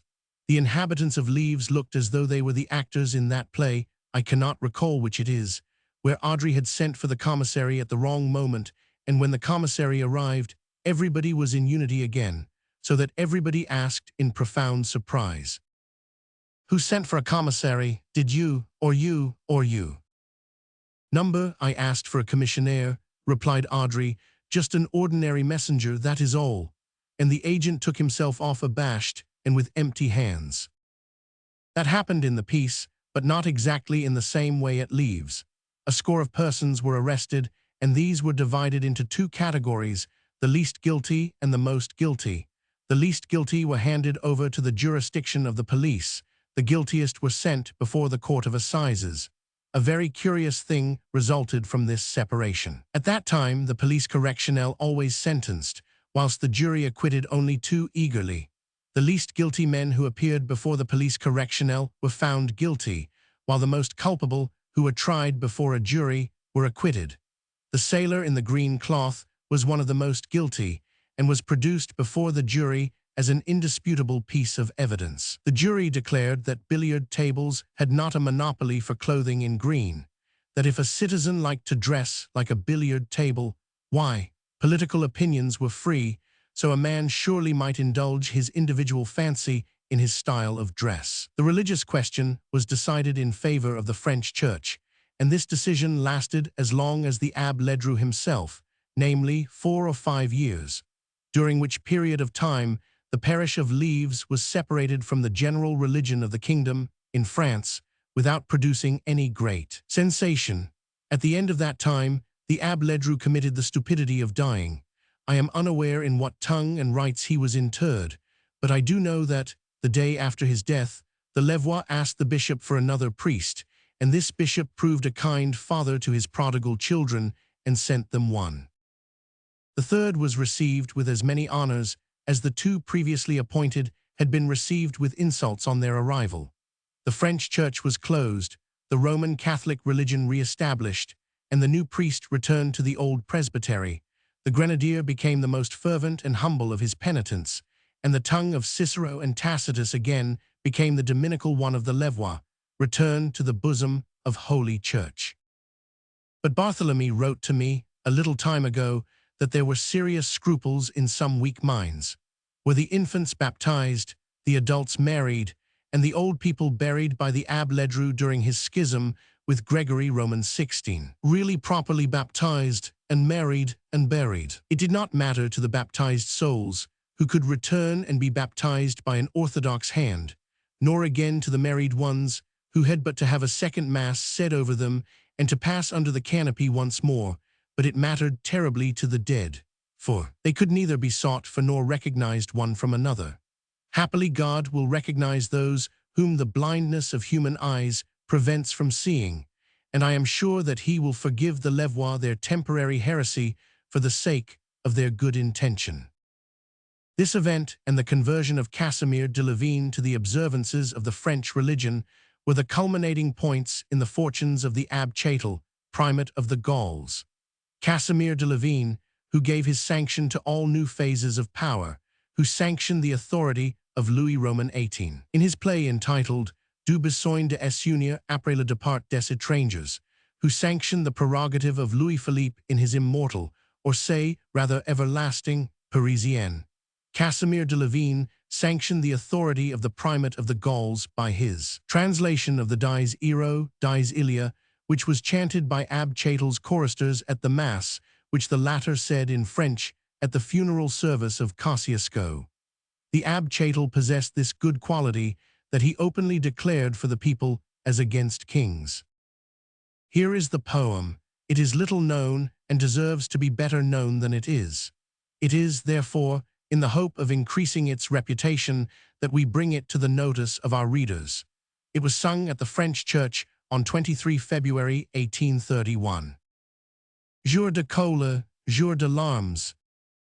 O la sorte, qui trahit nos armes. Arrêta sun, val gloria. A tes cotes, ombre chérie. Elle tombe, notre patrie. Et tomaine lui ferme les yeux.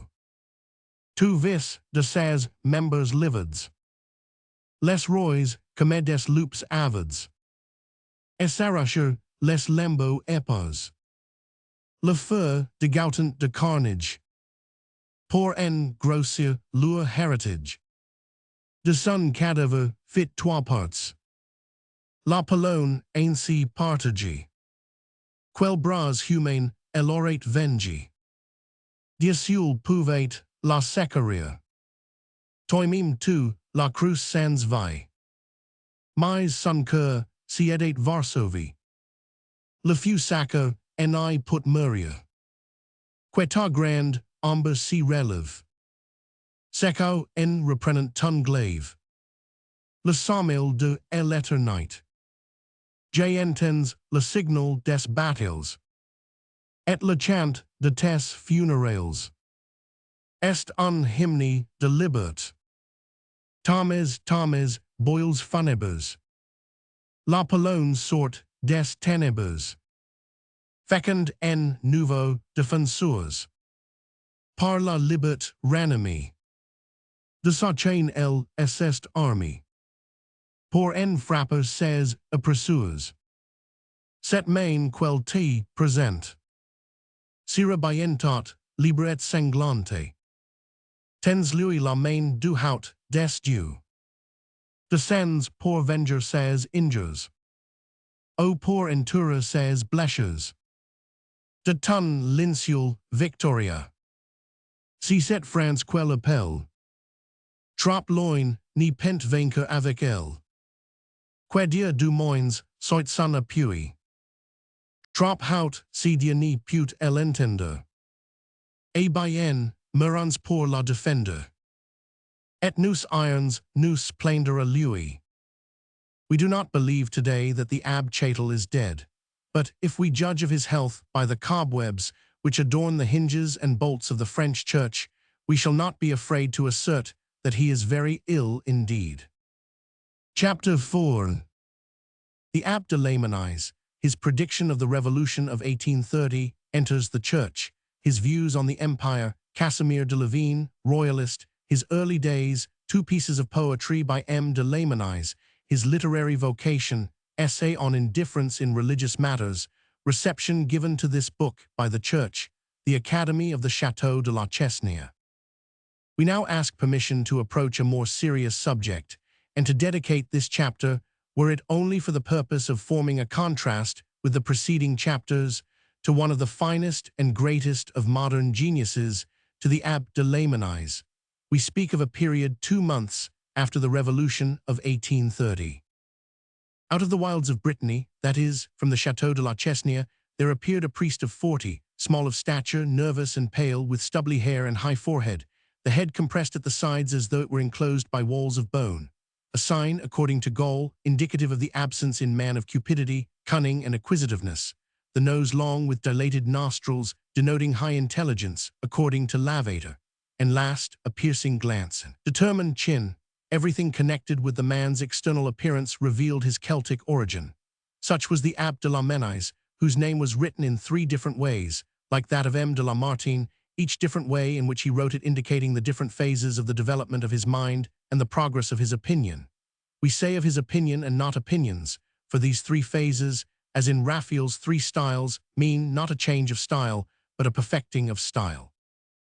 Into the thick of the agitation going on in silent thought or open speech, the austere Breton came to teach the world a word they had not expected. In fact, at that time, M. de la Menaise was looked upon as a supporter of both throne and church.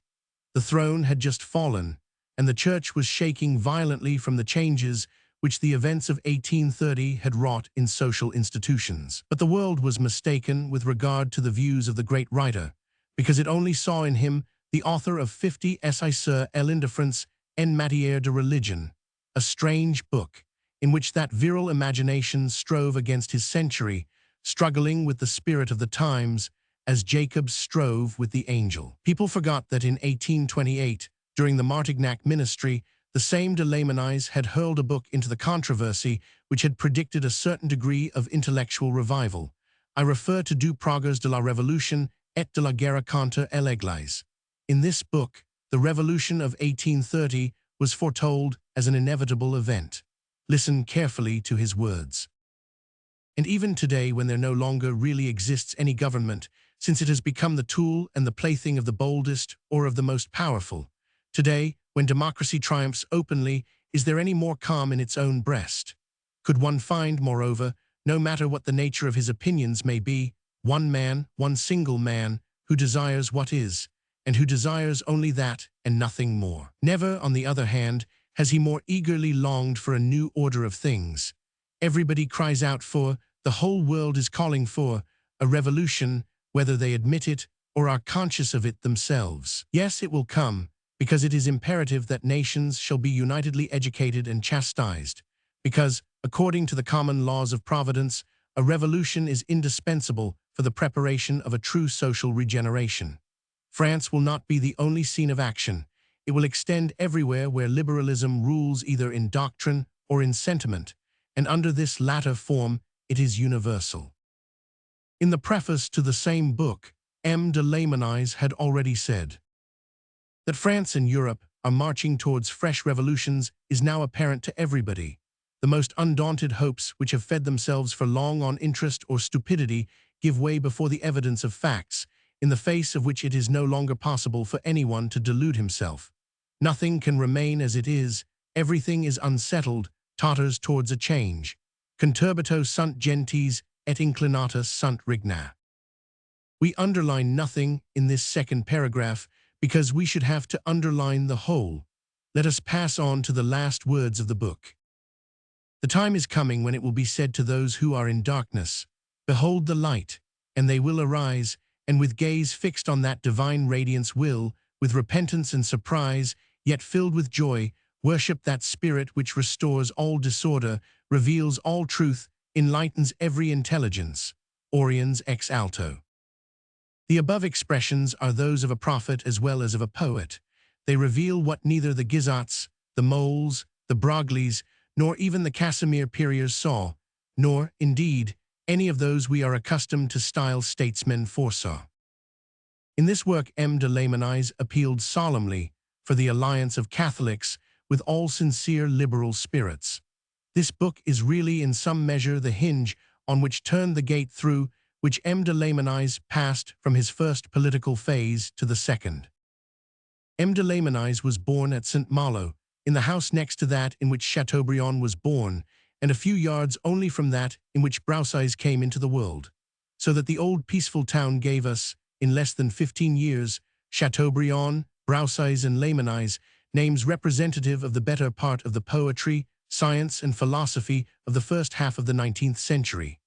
M. de la Menaise had, like Chateaubriand, passed his childhood by the sea, had listened to the roar of the ocean, watching the waves which are lost to sight on infinite horizons, eternally returning to break against the cliffs, as the human wave returns to break itself against invincible necessity. He preserved, I recollect, for one feature in my existence coincided with that of the author of Paroles d'un Croyant. He preserved, I repeat, from his earliest childhood, the vivid and clear recollections which he connected with the grand and rugged scenery of his beloved Brittany.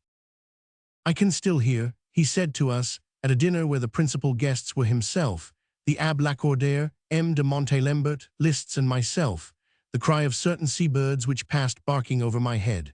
Some of those rocks, which have looked down pityingly for numberless centuries upon the angry impotent waves which perish at their feet, are stocked with ancient legends. M. de Lamennais related one of these in his Une Voix de Prison. It is that of a maiden who, overtaken by the tide, on a reef of rocks, tied her hair to the stems of seaweeds to keep herself from being washed off by the motion of the waves, far away from her native land. M. de Lamennais' youth was stormy and undisciplined.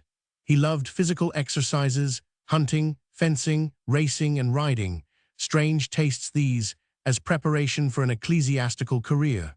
But it was not from personal inclination or of his own impulse that he entered the priesthood, but by compulsion from the noble families in the district. On his part, the bishop of the diocese discerned in the young man a superior intellect, a lofty character, a tendency towards meditation and thoughtfulness, and drew him to himself by all kinds of seductions. They spared him the trials of an ecclesiastical seminary, at which his intractable disposition might have rebelled. But priest though he was, M. de Lamennais did not discontinue to ride the most fiery horses of the town or to practice shooting. It was the empire, that regime of glory and of despotism, which wounded the sensitive nerves of the young priest of stern spirit and royalist sympathies. Brittany remembered her exiled princes, and the family of M. de Lamennais was among those which faithfully preserved the worship of the past, not that their family was of ancient nobility. The head of the house was a shipowner who had made his wealth by distant voyages, and who was ennobled at the close of the last century for services rendered to the town of St. Malo. The empire fell, and M. de Lamennais, casting a bird's-eye view over that stupendous ruin, wrote in 1815. Wars of extermination sprang up again. Despotism counted her expenditure in men, as people reckon the revenue of an estate. Generations were mowed down like grass, and men daily sold, bought, exchanged, and given away like flocks of little value, often not even knowing whose property they were. To such an extent did a monstrous policy multiply these infamous transactions. Whole nations were put in circulation like pieces of money. To profess such principles was, of course, equivalent to looking towards the Restoration, that dawn without a sun. Moreover, it should not be forgotten that, in those days, all young men of letters were carried away with the same intoxication for monarchical memories. Poets are like women. I do not at all know who said that poets were women. They make much of a favorable misfortune. This enthusiasm for the person of the king was shared, in different degrees, even by men whose names, later, were connected with liberalism. Heaven alone knows whether any king was ever less fitted than Louis Roman XVIII for calling forth tenderness and idolatry, but that did not hinder Casimir de Lavine from exclaiming, Henry, divin Henry, toi que fus grand et bon, qui chasses l'espagnol et finis nos misers. Les parties sont d'accord en prononçant ton nom. Henry de les enfants filles, un pupil de frères. Ton image déjà semble nous proche. Tu renais avec toi renate l'indépendance. Au roi le plus francaise dont es honor la France. Chapter 49. Est dans ton destin de voir fur l'étranger. Et toi sundin fils, après 20 ans d'orage. Regnessa des sujets par toi-même en nobles. Leurs droits sont consacrés dans ton plus bel ouvrage. Oui, si grand monument, affirmé d'âge en âge. Doit couvrir de son ombre et le pupil et les lies. Chapter 49. Est des oprimes l'assaut impérissable. La terreur du tyran, du ministre coupable. Le temple de nos libertés. Que la France prosper en tes mains magnanimes. Que tes jours soyant serens, tes decrets respects. Toi qui proclaims ces maxims. O rois, poor commander, obeses ox lois. Pupil en obeisant, sois libre sous tes rois. True, 15 years later, the author of La Semaine de Paris sang, almost in the same lines of the accession to the throne of King Louis Philippe. Rather read for yourself. O toi roi citoyen, quil pres dans ses bras, ox Christ d'un pupil entier don't les transports sont justes. Tu fus moan by un faiteur, je n'y t'y pas, les poets des rois sont leurs actes augustes. Que ton regnati chant, et quand d'ici après nous, monarque il fut sacre par la raison publique, sa force fut la loi, el honneur sa politique, son droit divin et l'amour de tous. Let us read again the lines we have just quoted, those which were addressed to Louis Roman XVIII. We mean, and we shall see that Victor Hugo, Lamartine, and Lamennais never expressed their delight at the return of the Bourbons in more endearing terms than did Casimir de Lavine. What then was the reason why the liberals of that day and the conservatives of today bitterly reproached the first three of the above-mentioned authors for these pledges of affection for the elder branch, whilst they always ignored or pretended to ignore the covert royalism of the author of Messenians? Ah, heavens! It is because the former were sincere in their blind, young enthusiasm, whilst the latter, let us be allowed to say it, was not. The world forgives a political untruth, but it does not forgive a conscientious recantation of the foolish mistakes of a generously sympathetic heart. In the generous pity of these three authors for the Bourbon family, there was room for the shedding of a tear for Marie Antoinette and for Louis Roman XVII. M. de Lamennais hesitated for a while over his literary vocation, or at least over the direction it should take. The solitude in which he had lived by the sea had filled his soul with floating dreams, like those beauteous clouds he had often watched with his outward eyes in the depths of the heavens. He was within an ace of writing novels and works of fiction. He did even get so far as to write some poetry, which of course he never published. Here are two lines, which entered, as far as I can remember, into a description of scholastic theology.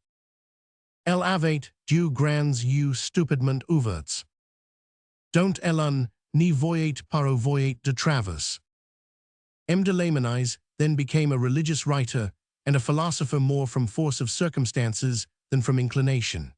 His taste, he assured us in his moments of expansion, upon which we look back with respect and pride, would have led him by preference towards that style of poetical prose writing which Bernardin de Saint-Pierre had made fashionable in Paul et Virginie and Chateaubriand in René. So he communed with himself, and with the unerring finger of the implacable genius of the born observer, he touched upon the wound of his century, indifference to religious matters. Surely the cry uttered by that gloomy storm-bird, "The gods are departing," had good reason for startling the pious folk and statesmen of that period. Were not the churches filled with missions and the high roads crowded with missionaries? Was there not the cross of Mean, the miracles of the Prince of Hohenlohe, the apparitions and trances of Martin de Gallardon and others? What then could this man mean? M. de Lamennais took, as the motto for his book, these words from the Bible. Impius cum in profundum venerit contemnit. In his opinion, contempt was the sign by which he recognized the decline of religious feeling. The 17th century believed, the 18th denied, the 19th doubted. The success of the book was immense. France, agitated by vast and conflicting problems, a Babel wherein many voices were speaking simultaneously, in every kind of tongue, the France of the Empire, of the Restoration, of Carbonarism, of liberalism, and of republicanism, held its peace to listen to the weighty and inspired utterance of this unknown writer, et siluit terra in conspectu ejus. The voice came from the desert. Who had seen, who knew this man? He had dropped from the region where eagles dwell. His name was mentioned by all lips, in the same breath with that of Bossuet. 50 Essai sur l'indifference was little read but much admired. The poets, they are the only people who read, recognized in it a powerful imagination, at times almost an affrighted imagination, which both by its excesses and its terrors hugged, as it were, the dead body of religious belief, and shook it roughly, hoping against hope, to bring it back to life again. Of all prose writers, Tacitus was the one whom the Abdelaimonides admired the most. Of all poets, Dante was the one he read over and over again the most frequently. Of all books, the one he knew by heart was the Bible. Now it might assuredly have been believed that this citadel, intended to protect the weak walls of Catholicism, 50 sur l'indifference en matière de religion, was viewed with favorable eyes by the French clergy. No such thing, quite the contrary. A cry went up from the heart of the church, not of joy or admiration, but of terror. They were scared by the genius of the man. Religion was no longer in the habit of having an Origen, a Tertullian, or a Bossuet to defend it. It was afraid of being supported by such a defender, and little by little, the shudder of fear reached even as far as Rome, and the book was very nearly placed on the index. These suspicions were aroused by the nature of the arguments of which the author made use to repel the attacks of philosophers. The Abdelaimonides foresaw, through the gloom, the causes at work undermining the old edifice of orthodoxy, and tried to put it on a wider basis of toleration and to prop it up, as he himself expressed it, by the exercise of common sense. To this end, he made incredible flights into metaphysical realms to prove that Catholicism was, and always had been, the religion of humanity. The Abdelaimonides taught in the seminaries, but his teaching was looked upon with suspicion, and young people were forbidden the reading of a work, which the outside world regarded as that of a misguided god who wanted to deny man the right of freedom of thought. No suicide was ever more heroic, never did intellect bring so much courage and logic to the task of self-destruction. But in reality, and from his point of view, the Abdelaimonides was right. If you believe in an infallible church, you must bravely destroy the eyes of your intellect and extinguish the light of your soul, and having voluntarily made yourself blind, let yourself be led by the hand. But however high a solitary intellect may be placed, it is very quickly reached by the influence of the times in which it lives. 2 or 3 years ago, an aeronautic friend of mine, Petin, seriously propounded to me viva voce, and to the world through the medium of the daily papers, that he had just solved the great problem of serial navigation. He reasoned thus. The earth turns, per se move, and in the motion of rotation on its own axis, it successively presents every part of its surface, both inhabited and uninhabited. Now any person who could raise himself up into the extreme strata of ambient air and could find a means to keep himself there would be able to descend in a balloon and alight upon whatever town on the globe he liked. He would only have to wait until that town passed beneath his feet. In that way, he could go to the Antipodes in a dozen hours, and without any fatigue whatsoever, since he would not stir from his position, as it would be the earth which would move for him. This calculation had but one flaw: it was false. The earth, in its vast motion, carries with it every atom of the molecules of its seething atmosphere. It is the same with great spirits which aim at stability, without perceiving that, at the very moment when they think they have cast anchor in the infinite, they wake up to find they are being carried away, in spite of themselves, by the irresistible movement of their age. The spirit of liberalism, with which the atmosphere of the time was charged, carried away the splendid, obstinate, and lonely reason of the Abdelaimonides. It was about the year 1828, whilst fighting against the doctrinaire school, for which he showed a scarcely veiled contempt, Delaimonides sought to combine the needs of faith with the necessities of progress. With this end in view, he had installed at his chateau at La Chesnea a school of young people whom he inculcated with his religious ideas. La Chesnea was an ancient chateau of Brittany, shaded by sturdy centenarian oaks, those natural philosophers, which ponder while their leaves rustle in the breeze on the vicissitudes of man, of which changes they are impassive witnesses. There this priest, who was already troubled by the new spirit abroad, educated and communed with disciples who held on from far or near to the church. Amongst them were the Abbé Gerbert, Cyprian Robert, now professor of Slavonic literature in the College of France, and a few others. Work methodical and persevering was carried on within those old walls, which the sea winds rocked and lashed against.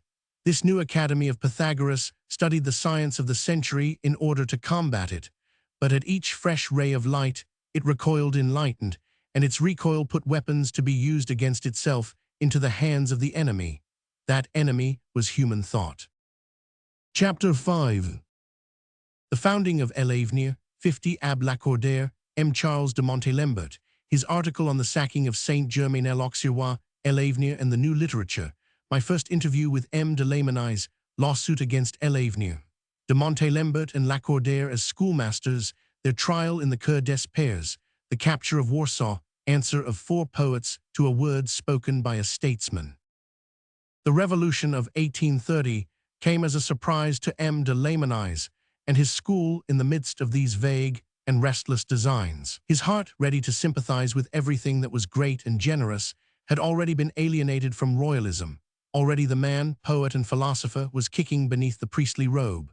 The century which had just venerated and extolled his genius reproached him under its breath for resisting the way of progress. Intractable and headstrong by nature, with a rugged and reclusive intellect, the Abbé de Lamennais was by temperament a free lance. Then 1830 sounded. Sitting upon the ruins of that upheaval, which had just swallowed up one dynasty and shaken the church with the same storm and shipwreck in which that dynasty had foundered, the philosophers of La Chesnea took counsel together.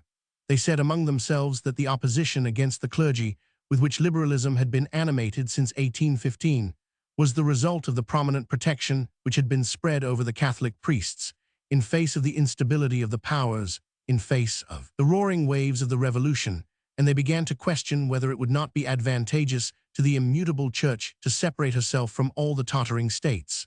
Stated thus, the question was quickly decided. The Abbé de Lamennais thought the time had come for him to throw himself directly and personally into the struggle. The principles of a journal were settled, and he went. 2 men entered that career of publicity with him, the Abbé Lacordaire and Count Charles de Montalembert. The Abbé Lacordaire was, at the period when I had the honor of finding myself in communication with him on religious and political principles, a young priest who had passed from the bar at Paris to the seminary of Saint Sulpice. After his term of probation, he had spent 3 harassing years in the study of theology. He left the seminary full of hazy ideas and turbulent instincts. His temper of mind was acrimonious, keen, and subtle. He had dark, fiery eyes, delicate and mobile features. He was pale with the pallor of the cenobite and of a sickly complexion, with hard, gaunt, strongly marked outlines. So much for his face. Attracted by the brilliancy of the Abbé de Lamennais, he fell in with all his political views. He, too, longed for the liberty of the spirit after due control of the flesh. The protection of the state, because of his priesthood, was burdensome to him. He put his hand in his master's, and the covenant was sealed. The Count de Montalembert, on his side, was, at that time, quite a young man, fair, with a face like a girl's, and pink cheeks, shy and blushing. As he was short-sighted, he looked close at people through his eyeglasses. He appealed strongly to the Abbé de Lamennais, who felt drawn to him with a sort of paternal sympathy. Finally, Count Charles de Montalembert belonged to a family whose devotion to the cause of the elder branch of the Bourbons was well known, but he openly declared that he placed France in his affections before a dynasty and liberty before a crown. Round these 3 men, one already famous and the others still unknown, rallied the ecclesiastics and young people of talent, who, in all simple faith, were desirous of combining the majesty of religious traditions with the nobility of revolutionary ideas. That such an alliance was impossible time, that great tester of things and men would prove, but the attempt was none the less noble for all that. It ministered, moreover, to a want which was then permeating the new generations. Already Camille Desmoulins, one of those poets who are specially inspired, had exclaimed to the revolutionary tribunal with somewhat penetrative melancholy, "I am the same age, 33 years, as the sans-culotte Jesus." The title of the new journal was l'Avenir. The program of its principles was drawn up equally by them all, and it called upon the government of July for absolute liberty for all creeds and all religious communities, for liberty of the press, liberty in education, the radical separation of the church from the state, and finally, for the abolition of the ecclesiastical budget. It was 16 October 1830, and the moment was a favorable one. Belgium was about to start her revolution, and in that revolution, the hand of the clergy was visible. Catholic Poland was sending up under the savage treatment of the Tsar one long cry of distress and yet of hope. Ireland, by the voice of O'Connell, was moving all nationalities to whom religion was the motive power and a flag of independence. Ireland shook the air with the words Christ and liberty. 50 Avenir made itself the monitor of the religious movement, combined with the political movement, as may be judged by these few lines which proceeded from the association and are taken from its first number. We have no hidden design whatsoever, we never had, we mean exactly what we say. Hoping, therefore, to be believed in all good faith, we say to those whose ideas differ upon several points of our creed, do you sincerely want religious liberty, liberty in educational matters, in civil and political affairs, and liberty of the press, which, do not let us forget, is the guarantee for all types of liberty? You belong to us as we belong to you.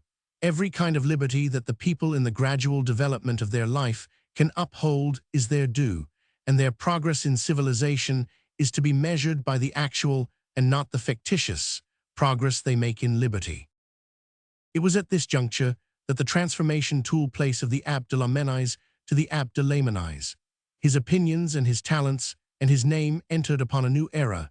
He was no more the stern and gloomy priest pronouncing deadly sentence on the human intellect over the tomb of faith, but a prophet shaking the shrouds of dying nations in the name of liberty and crying aloud to the dry bones to arise. Now, among the young editors of l'Avenir, it is worth noticing that the most distinguished of them for talent and for the loftiness of his democratic views was Comte Charles de Montalembert, whose imprudent impetuosity the stern old man was obliged, more than once, to check. Presently, we shall have to relate the story of the sacking of the church of Saint-Germain-l'Auxerrois and the profanation of the sacred contents. The situation was an embarrassing one for l'Avenir. That journal had advised the young clergy to put faith in the revolution, and here was that self-same revolution, breaking loose in a moment of anger, throwing mud at the Catholic temples and uprooting the insignia of religion. It was Comte Charles de Montalembert who undertook to be the leader of the morrow. Instead of inveighing against the Vandals, he inveighed against the clergy and priests, whose blind and dangerous devotion to the overturned throne had drawn down the anger of the people upon the Christian creed. He had no anathemas strong enough to hurl at those incorrigible defenders of the ancient regime, and that bastard Catholicism which gave birth to the religion of kings. The crosses that had been knocked down were those branded with the fleur-de-lis. He took the opportunity to urge the separation of the church from the civil authority. Without the fleur-de-lis, no one, the Comte Charles de Montalembert insisted emphatically, had any quarrel with the cross.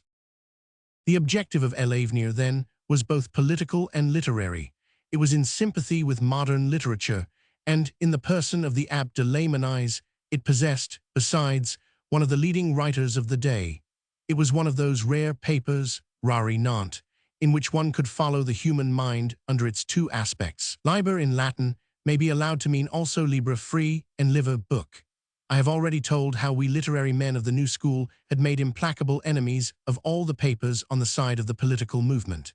It was all the more strange that the literary revolution had preceded, helped, prepared the way for, and heralded the political revolution which was past, and the social revolution which was taking place. For example, we recollect an article upon Notre Dame de Paris, wherein, whilst regretting that the author was not more deeply Catholic, Comte Charles de Montalembert praised the style and poetry of Victor Hugo with the enthusiasm of an adept. It was about this time, and several days, I believe, after the representation of Antony, that M. de Laymenise expressed the desire that I should be introduced to him. This wish was a great honor for me, and I gratefully acquiesced. A mutual friend took me to the house of the famous founder of l'Avenir, who was then living in the Rue Jacob. I remember the name of the street, but have forgotten the number of the house. Before that day, I had already joyfully acknowledged an admiration for him which sprang up in my heart and soul fresh, and strong, and unalloyed. Meanwhile, l'Avenir was successful. This was soon apparent from the anger and hatred launched against its doctrines.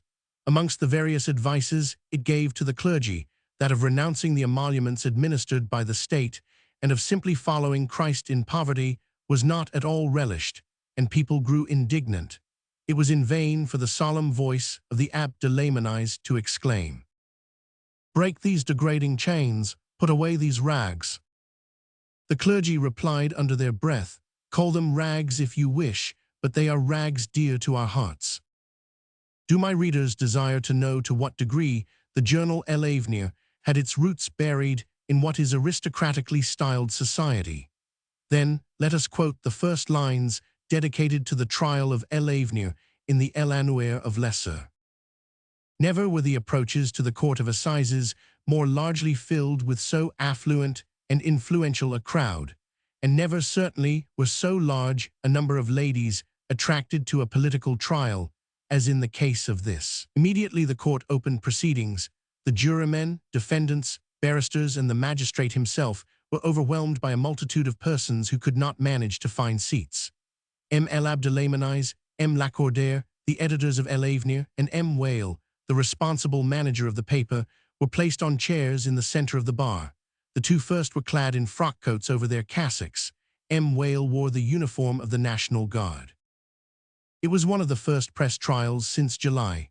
The public prosecutor's speech was very timid, and he apologized for coming after a revolution carried out in favor of the press to demand legal penalties against this very press. But L'Avenir had exceeded all limits of propriety.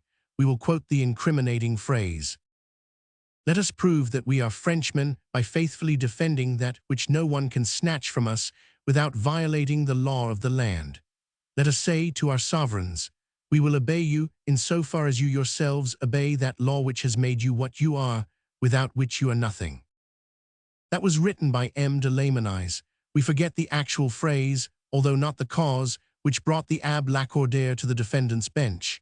M. de Lamennais was defended by Janvier, who has since played a part in politics.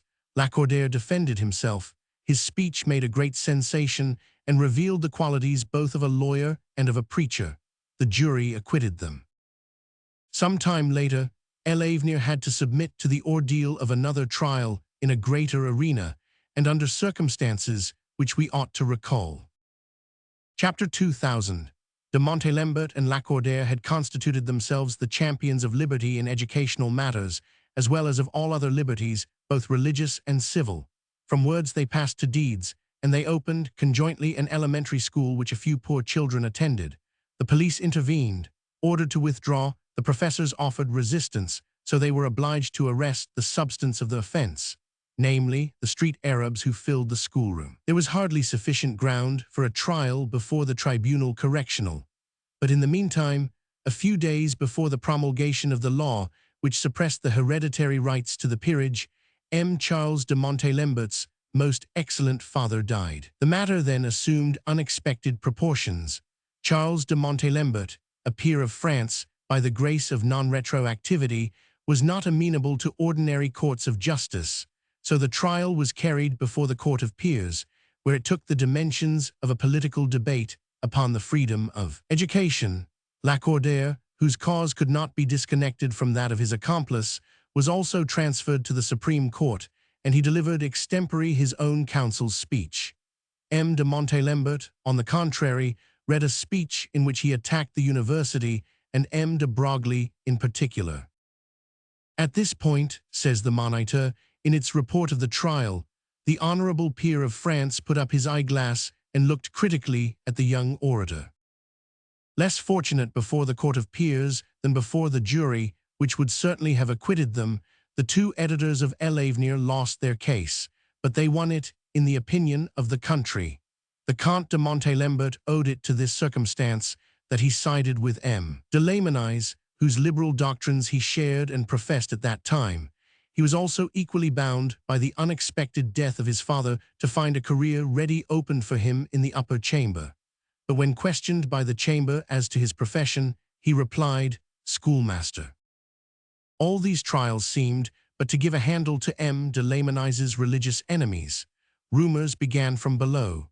From the lower clergy, who condemned them, M. de Lamennais and the other editors of L'Avenir appealed to the bishops, who in their turn also condemned them. Then driven back from one entrenchment after another, like the defenders of a town, who, having vainly defended their advanced positions and their first and second enceintes, are forced to take refuge within the citadel itself, the accused men were obliged to look towards the Vatican and to put their trust in Rome. The mainmast of this storm-beaten vessel, M. de Laymanis, was the first to be struck by the thunders of denunciation. On 8 September 1831, a voice rang through the world similar to that of the angel in the Apocalypse, announcing the fall of towns and empires.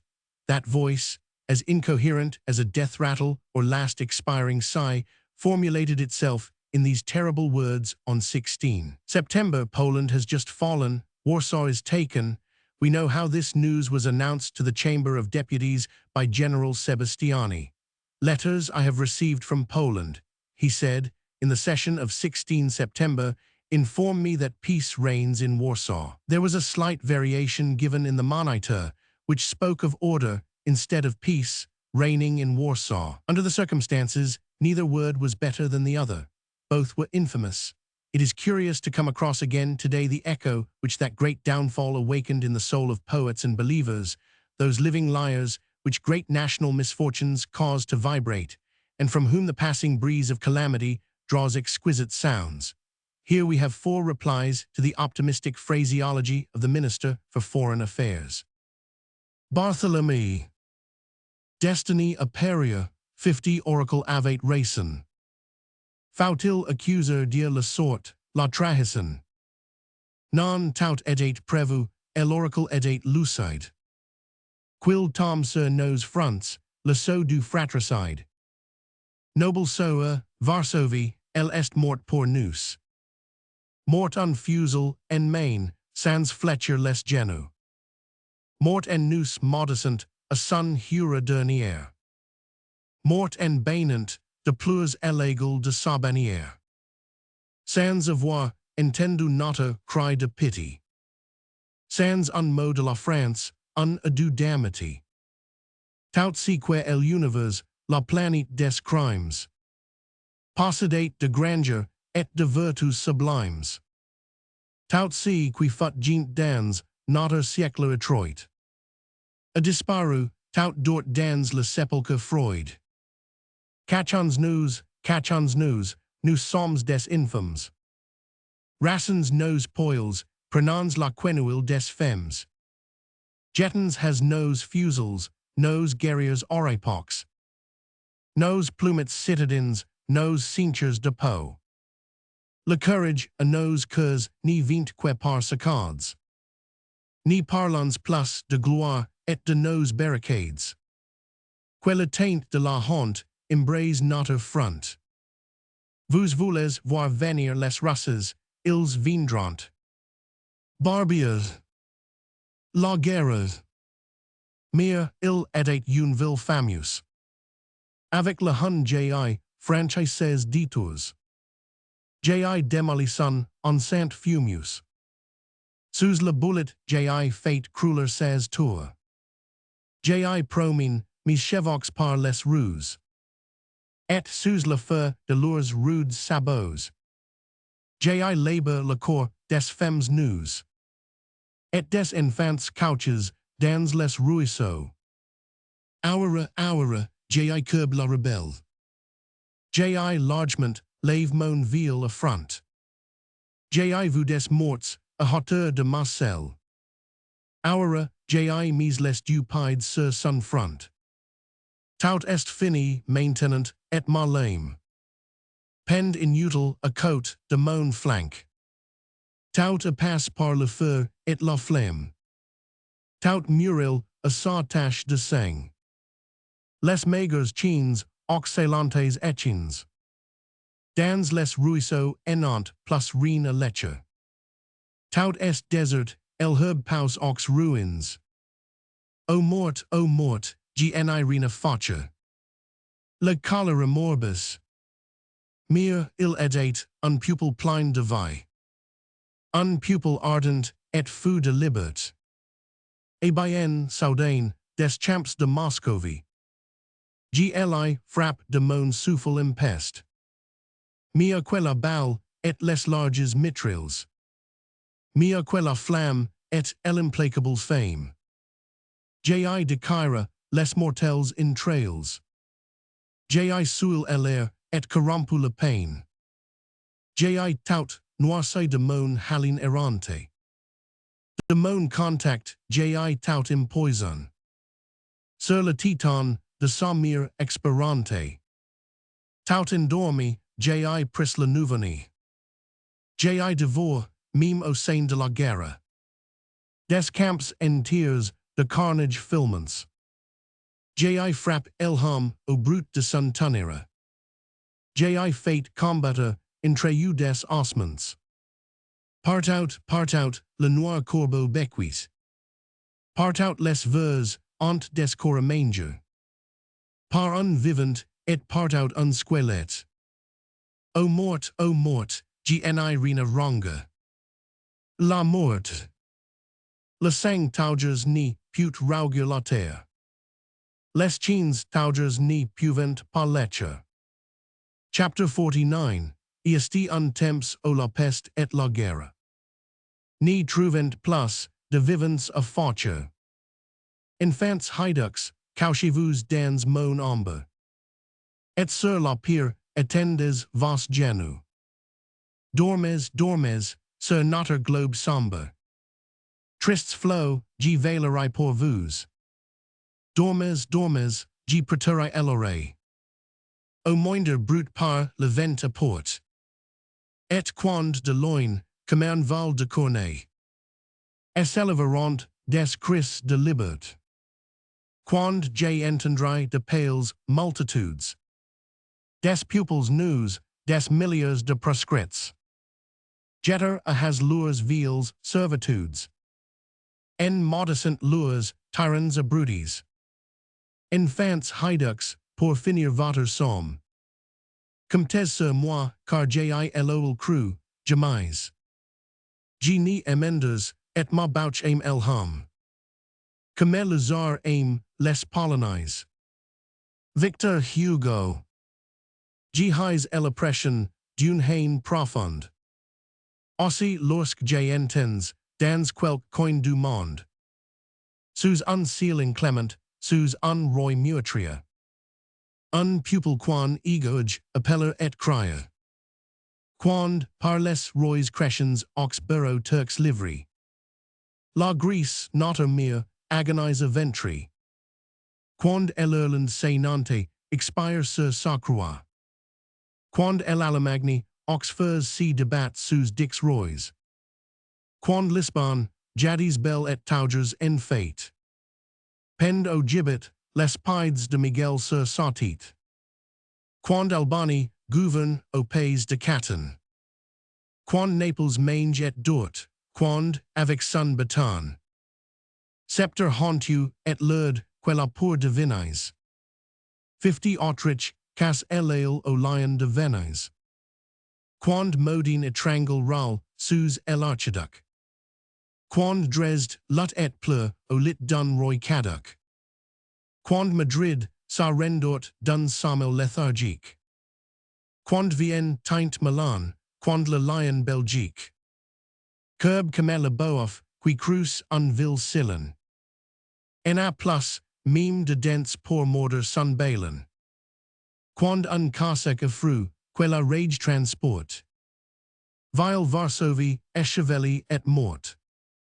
Et soulent son linceul, chaste et sacre lambeau. Si votre sur la Vierge, etendu au tamo. Alors, G modis, dans leur cœur, dans leur enter. Ces rois, don't les chevox, ant du sang jusqu'au venter. G sens quella poet est leur juge, G sens. Quella muse indigni, avec ses poings puissants.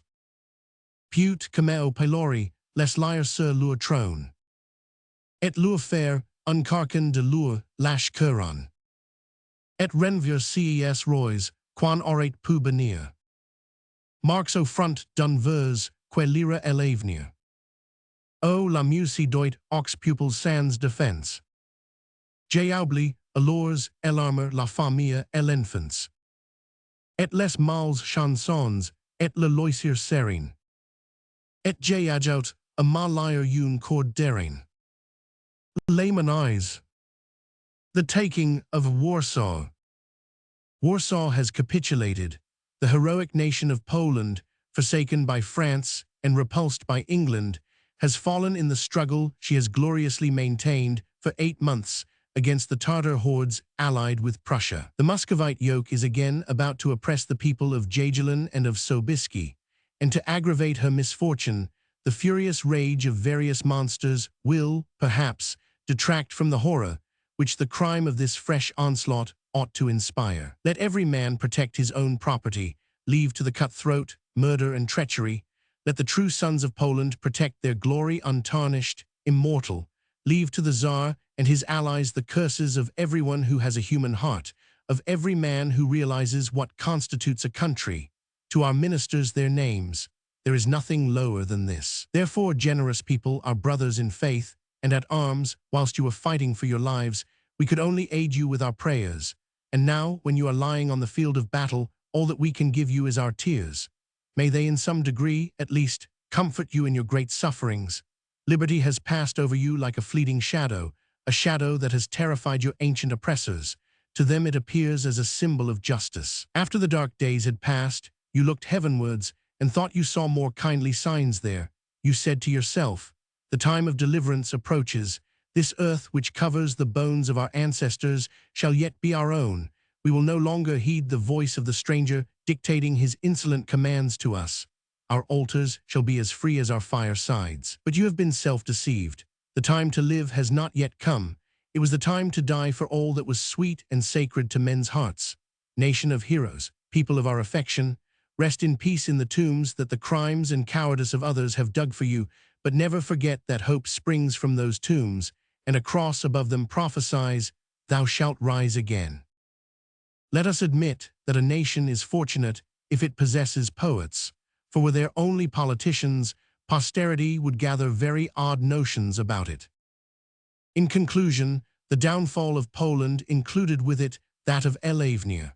We will explain how this was brought about in the next chapter. Chapter 6b. Suspension of Alavnia. Its 3 principal editors present themselves at Rome, the Abbé de Lamennais as musician, the trouble it takes to obtain an audience of the Pope, the convent of Santo Andrea della Valle, interview of M. de Lamennais with Gregory Roman 16. The statuette of Moses, the doctrines of Alavnia are condemned by the Council of Cardinals, ruin of M. de Lamennais, the paroles d'un croyant. The position of affairs was no longer tenable for the editors of Alavnia. If on the one hand, the religious democracy, overwhelmed with sadness and bitterness, listened with affection to the words of the messengers, on the other hand, the opposition of the heads of the Catholic Church became formidable, and the accusation of heresy ran from lip to lip. The Abbé de Lamennais looked about him, and like the prophet Isaiah, could see nothing but desolation all around. Poland, wounded in her side, her hand out of her winding sheet, slept in the ever-deceived expectation of help from the hand of France, and yet she had fallen full of despair and doubt, crying, "God is too high, and France too far off." Ireland, sunk in misery and dying from starvation, ground down under the heel of England, in vain prostrated herself before its wooden crosses to implore succor from heaven. None came to her. Liberty seemed to have turned away her face from a world utterly unworthy of her. Poland and Ireland, those 2 natural allies in all religious democracy, disappeared from the political scenes, dragging down with them in their fall the existence of Alavnia. The wave of opposition, like an unebbing tide, still rose and ever rose. Some detested M. de Lamennais' opinions, others his talent. The latter were as much incensed against him as any. He was obliged to yield. Like every paper which disappears into space, Alavnia had to announce suspension of publication. This was his farewell from Fontainebleau. "If we withdraw for a while," wrote M. de Lamennais, "it is not on account of weariness, still less from discouragement. It is to go, as the soldiers of Israel of old, to consult the Lord in Shiloh. They have put our faith and our very intentions to the doubt. For what is there that people do not attack in these days? We leave the field of battle for a short time to fulfill another duty equally pressing. Travelers stick in hand, we pursue our way to the eternal throne to prostrate ourselves at the feet of the Pontiff, whom Jesus Christ has established as the guide and teacher to his disciples, and we will say to him, O Father, condescend to look down upon these, the latest of thy children, to be accused of being in rebellion against thy infallibility and gracious authority. O Father, pronounce over us the words which will give life and light, and extend thy hand over us in blessing and in acknowledgement of our obedience and love. It would be puerile to question the sincerity of the author of those lines at this point, for like Luther, who also promised his submission to Rome, the Abbé de Laymenais meant to persevere in the Catholic faith. If later his orthodoxy wavered, if upon closer view of Rome and her cardinals, his faith in the Vicar of Christ and the visible representation of the Church gave way, we should rather accuse the pagan form under which the religion of Christ was presented to him, as in the case of the monk of Eisleben, when he visited the Eternal City. When I reach that period in my life, I will relate my own feelings, and will give my long conversations on the subject with Pope Gregory Roman XVI. The three pilgrims of l'Avenir, the Abbé de Laymenais, the Abbé Lacordaire, and the Comte Charles de Montelembert, started then for Italy not quite, as one of their number expressed it, with travelers' staffs in their hands, but animated with sincere faith and with sorrow in their hearts. They did not leave behind them the dream of 11 months without feeling deep regret. L'Avenir had, in fact, lasted fro October 1830 to 17 September 1831. We will not relate the traveling impressions of the Abbé de Laymenais, for the author of the Essai sur l'Indifference was not at all the man to notice external impressions. He passed through Italy with unseeing eyes. All through that land of wonders, he saw nothing beyond his own thoughts and the object of his journey. 10 years later, when prisoner at St. Pelagi and already grown quite old, Laymenais discovered a corner in his memory still warm with the Italian sunshine. By a process of photography which explains the character of the man we are dealing with, the monuments of art and the country itself were transferred to a plate in his brain. It needed meditation, solitude, and captivity, just as the silvered plate needs iodine, to bring out of his memory the image of the beautiful things he had forgotten to admire 10 years previously. On this account, he writes to us in 1841, under the low ceiling of his cell. I begin to see Italy. It is a wondrous country. A curious psychological study might be made of the Abbé de Laymenais, especially by comparing him with other poets of his day. The author of the Essai sur l'Indifference saw little and saw that but imperfectly. There was a cloud over his eyes and on his brain.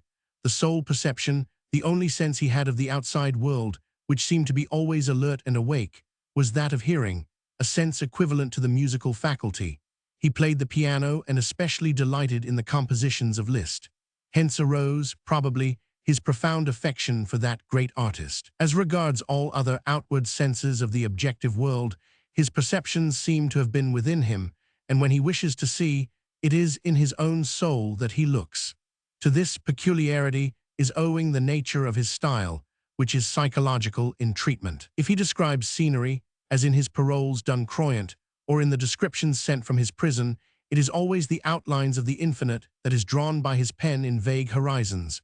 With him, it is his thoughts which visualize, not his eyes. M. de Laymenais belongs to the race of morbid thinkers, of whom Blaise Pascal is a sample. Let not the medical faculty even attempt to cure these sensitive natures. It will be but to deprive them of their genius. The journey, with its enforced waits for relays of horses, often afforded the Abbé de Laymenais leisure for the study of our modern school of literature, with which he was but little acquainted. In an Italian monastery, where the pilgrims received hospitality, de Laymenais and Lacordaire read Notre Dame de Paris and Henry Roman III. For the first time, when they reached Rome, the Abbé de Laymenais put up at the same hotel and suite of rooms that had been occupied a few months previously by the Comtesse Guiccioli. His one fixed idea was to see the Pope and to settle his affairs, those of religious democracy, with him direct. After long delays and a number of fruitless applications, after 7 or 8 requests for an audience still without result, the Abbé de Laymenais complained. Then a Romish ecclesiastic, to whom he poured out his grievances, naively suggested that he had perhaps omitted to deposit the sum in the hands of Cardinal. The Abbé de Laymenais confessed that he would have been afraid of offending his eminence by treating him like the doorkeeper of a common courtesan. You need no longer be surprised at not having been received by His Holiness, was the Italian abbé's reply. The ignorant traveler had forgotten the essential formality, but although instructed, he still persisted in trying to obtain an audience of the Pope gratis. By paying, he felt he should be truckling with simony. The editors of L'Avenir had remained for 3 months unrecognized in the Holy City, waiting until the Pope should condescend to consider a question which was keeping half-Catholic Europe in suspense. The Abbé Lacordaire had decided to return to France. The Comte de Montalembert made preparations for setting out for Naples. M. de Lamennais alone remained knocking at the gates of the Vatican, which were more inexorably closed than those of Lydia in her bad days. Father Ventura, then general of the Theatine, received the illustrious French traveler at Santo Andrea della Valle. "I shall never forget," says M. de Lamennais in his Affairs de Rome, "those peaceful days I spent in that pious household, surrounded by the most exquisite care, amongst those instructively good and religious people devoted to their duty and aloof from all intrigue. The life of the cloister regular, calm and, as it were, set apart and self-contained holds a kind of via media between the purely worldly life and that of the future, which faith reveals to us in but shadowy outlines, and of which every human being possesses within himself a positive assurance."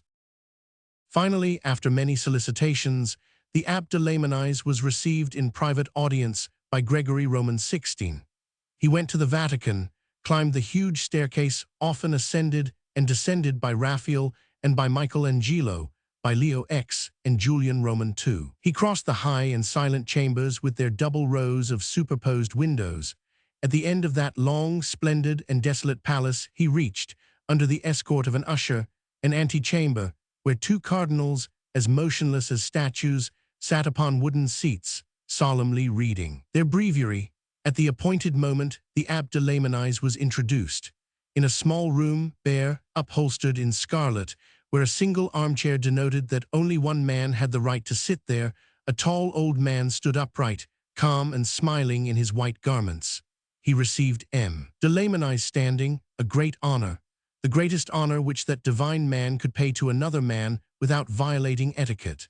Then the Pope conversed with the French traveler about the lovely sunshine and the beauties of nature in Italy, of the Roman monuments, the arts and ancient history, but of the object of his journey and his own special business in coming there, not a single word. The Pope had no commission at all for that.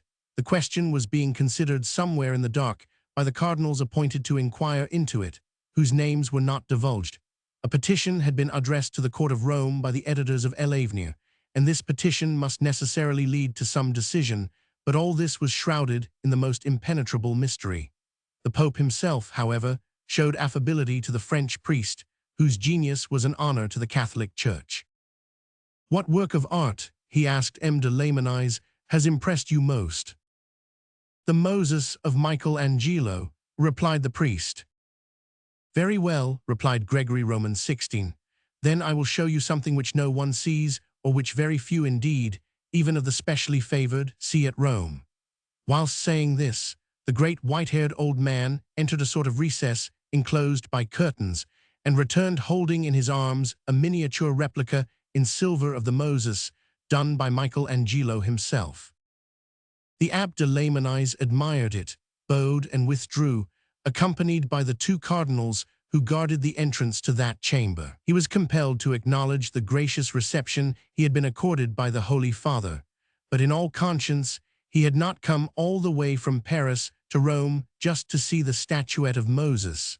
It was a most complete disillusionment. He shook the dust of Rome off his feet, the dust of graves, and returned to Paris.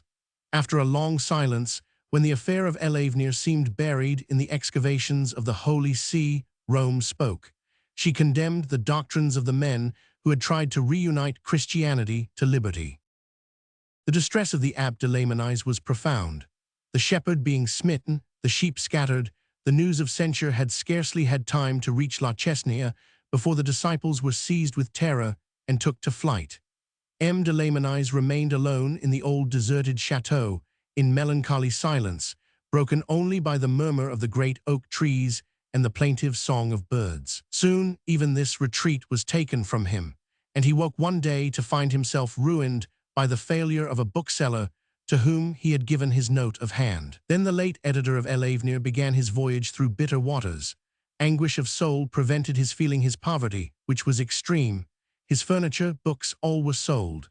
Twice he bowed his head submissively under the hand of the head of the church, and twice he raised it, each time sadder than before, each time more indomitable, more convinced that the human mind, progress, reason, the conscience could not be wrong. It was not without profound heartrendings that he separated himself from the articles of belief of his youth, from his career of priesthood and of tranquil obedience, and from great and powerful harmony.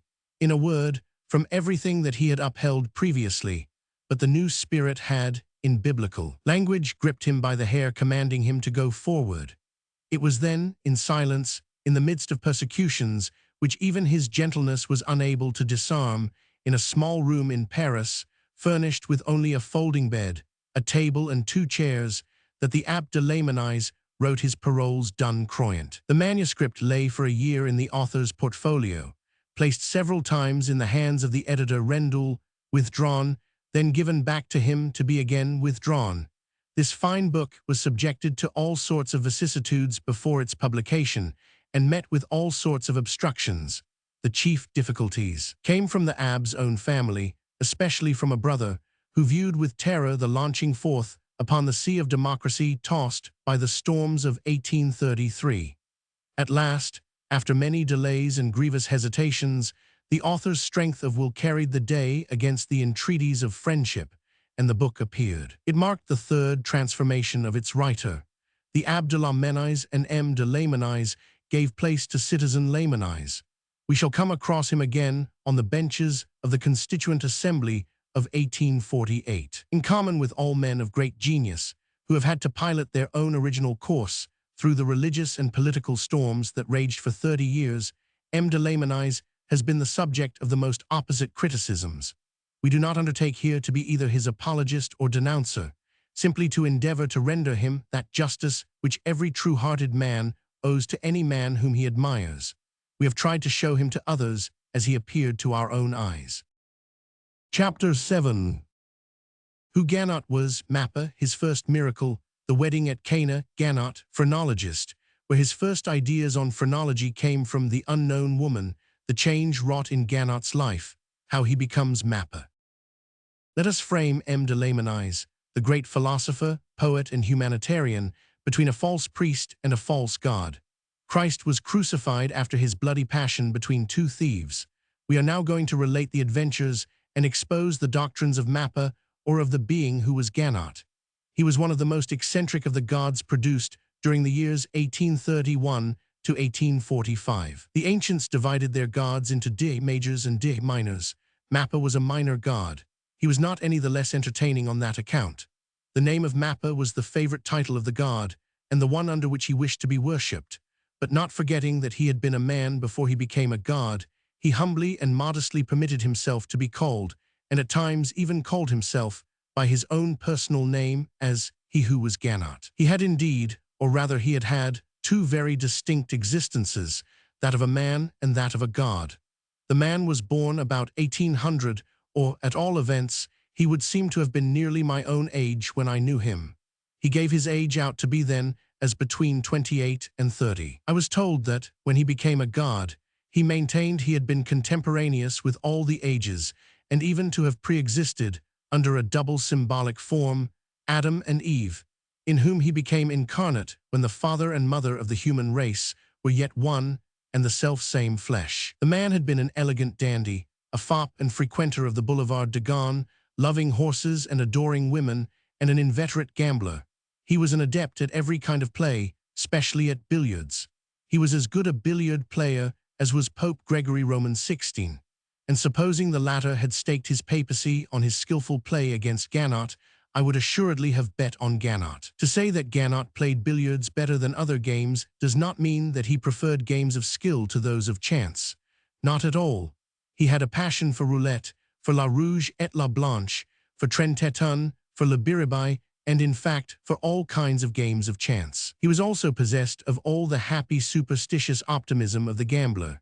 None knew better than he how to puff at a cigar and to creak about in varnished boots upon the asphalted pavements whilst he dreamt of marvellous fortunes, of coaches, tilburys, tandems harnessed to horses shod in silver, of mansions, hotels, palaces, with soft, thick carpets like the grass in a meadow, of curtains, of imitation brocades, tapestries, figured silk, crystal lustres, and buhl furniture.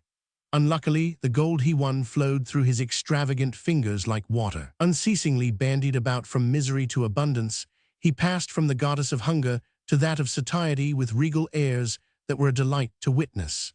Debauchery was none the less pleasing to him, but it had to be debauchery on a huge scale, the feast of Trimalcho or the nuptials of Gamacho. But in other ways, he was a good friend, ever ready to lend a helping hand, throwing his money broadcast and his heart among the women, giving his life to everybody, not suspecting his future divinity, but already performing all kinds of miracles. Such was Ganot, the future mapper, when I had the honor of making his acquaintance, about 1830 or 1831, at the Café de Paris. Still less than he himself could I foretell his future divinity, and if anybody had told me that, when I left him at 2 o'clock in the morning to return to my third story in the Rue de l'Université, I had just shaken the hand of a god, I should certainly have been very much surprised indeed. I have said that even before he became a god, Ganot worked miracles. I will recount one which I almost saw him do. It was somewhere about 1831. To give the precise date of the year is impossible, and a friend of Ganot, an innocent debtor who was as yet only negotiating his first bill of exchange, went to find Ganot to lay before him his distress in harrowing terms. Ganot was the type of man people always consulted in difficult crises.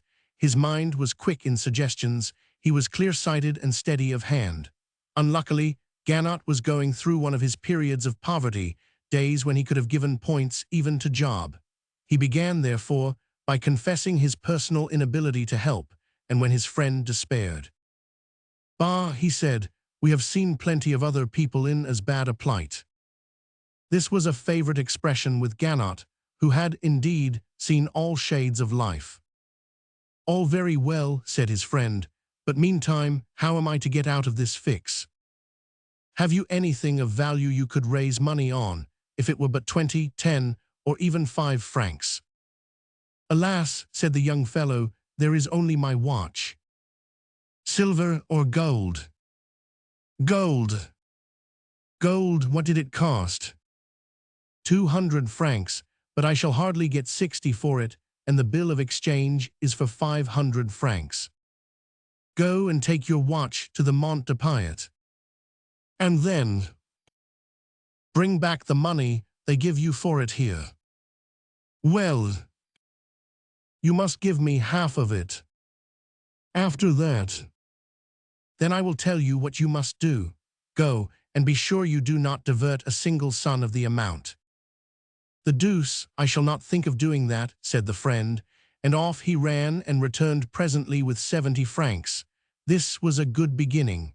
Ganot took it and put it with a grand flourish into his pocket. "What are you doing?" asked his friend. "You will soon see. I thought you said we were to have it. Later, meanwhile it is 6 o'clock, let us go and have dinner." "How are we to dine?" "My dear fellow, decent folk must have their dinner, and dine well in order to give themselves fresh ideas." And Ganot took his way towards the Palais Royal, accompanied by the young man. When there, he entered the Friars Prouvencox. The youth tried faintly to drag Ganot away by the arm, but the latter pinched his hand tight as in a vice, and the young man was obliged to follow. Ganot chose the menu and dined valiantly, to the great uneasiness of his friend. The more dainty the dishes, the more he left on his plate untasted. The future mapper ate enough for both. The Rabelaisian quarter of an hour arrived, and the bill came to 35 francs. Ganot flung a couple of louis on the table. They were going to give him the change. "Keep it, the 5 francs are for the waiter," he said. The young man shook his head sadly. "That is not the way," he muttered below his breath, "to pay my bill of exchange." Ganot did not appear to notice either his murmurs or his headshakings. They went out, Ganot walking in front, with a toothpick in his mouth. The friend followed silently and gloomily, like some resigned victim. When they reached La Rolande, Ganot sat down, drew a chair within his friend's reach, struck the marble table with the wood of the framework that held the daily paper, ordered 2 cups of coffee, and in full of assorted liqueurs and the best cigars they possessed. The total amounted to 5 francs. There were then but 25 francs left over from the 70. Ganot put 10 in his friend's hand and restored the remaining 15 to his pocket. "What now?" asked his friend. "Take the 10 francs," replied Ganot. "Go upstairs to that house you see opposite, number 113. Be careful not to mistake the story, whatever you do." "What is the house?" "It is a gambling house." "I shall have to play then." "Of course you must, and at midnight, whatever your gains or losses, bring them here. I shall be there." The young man had by this time reached such a pitch of utter exhaustion that, if Ganot had told him to go and fling himself into the river, he would have gone. He carried out Ganot's instructions to the letter. He had never put foot in a gaming house before. Fortune, it is said, favors the innocent beginner. He played and won. At 11:45, for he had not forgotten the injunctions of the master, for whom he began to feel a sort of superstitious reverence, he went away with his pockets full of gold and his heart bursting with joy. Ganot was walking up and down the passage which led to the perron, quietly smoking his cigar. From the farthest distance, when he first caught sight of him, the youth shouted, "Oh, my friend, such good luck! I have won 1,500 francs. When my bill of exchange is paid, I shall still have 1,000 francs. Let me embrace you. I owe you my very life." Ganot gently checked him with his hand and told him to moderate his transports of gratitude. "Ah, now," he said, "we can indeed go and have a glass of punch, can we not?" "A glass of punch, a bowl, my friend, 2 bowls, as much as ever you like, and Havanas ad libitum. I am rich. When my bill of exchange is paid, my watch redeemed, I shall still have." "You have told me all that before." "Upon my word, I am so pleased I cannot repeat it often enough, dear friend." And the young man gave himself up to shouts of immoderate joy, whilst Ganot regally climbed the stairs which led to the Hollandaise, the only one left open after midnight. It was full. Ganot called for the waiters. One waiter appeared. "I asked for the waiters," said Ganot. He fetched 3 who were in the ice house, and they roused up 2 who had already gone to bed. 15 came in all. Ganot counted them. "Good," he said. "Now, waiters, go from table to table and ask the gentlemen and ladies at them what they would like to take." "Then, monsieur." "I will pay for it," Ganot replied in lordly tones. The joke was acceded to, and was, indeed, thought to be in very good taste. Only the friend laughed at the wrong side of his mouth as he watched the consumption of liqueurs, coffee, and glorias. Every table was like a liquid volcano, with lava of punch flowing out of the middle of its flames. The tables filled up again, and the new arrivals were invited by the amphitryon to choose whatever they liked from the cart. Ices, liqueurs, siphons of lemonade, everything, even to soda water. Finally, at 3 o'clock, when there was not a single glass of brandy left in the establishment, Ganot called for the bill. It came to 1,800 francs. "What about the bill of exchange now?" The young man, feeling more dead than alive, mechanically put his hand into his pocket, although he knew very well that it did not contain more than 1,500 francs. But Ganot opened his pocketbook and pulled out 2 notes of 1,000 francs, and blowing them apart. "Here, waiters," he said, "the change is for your attendance." And turning to his pupil, who was quite faint by this time, and who had been nudging his arm the whole night or treading on his toes. "Young man," he said to him, "I wanted to give you a little lesson, to teach you that a true gambler ought not to be astonished at his winnings, and above all, he should make bold use of them." With the 15 francs he had kept of his friend's money, he too had played and had won 2,000 francs. We have seen how they were spent. This was his miracle of the marriage of Cana. But as may well be understood, this hazardous fortune-making had its cruel reverses. Ganot's life was full of crises. He always lived at extremes of excitement. More than once during this stormy existence, the darkest thoughts crossed his mind. To become another Karl Moore, or Jean Espaga, or Jeremiah, he formed all kinds of dreadful plans. To attack travelers by the highway, and to fling on to the green baize tables gold pieces stained with blood, was, during more than one fit of despair, the dream of feverish nights and the terrible hope of his morrows. I went stumbling, he said, after his divinity had freed him from all such gloomy human chimeras, along the road of crime, knocking my head here and there against the guillotine's edge. I had to go through all these experiences, for from the lowest blackguard was to emerge the first of reformers. To the career of gambling he added another, less risky. Upon the boulevard Bonne Nouvelle, where he then lived, the passers-by might observe a head as signpost. Upon its bald head, some artist had painted in blue and red the cerebral topography of the talents, feelings, and instincts. This cabalistic head indicated that consultations on phrenology were given within.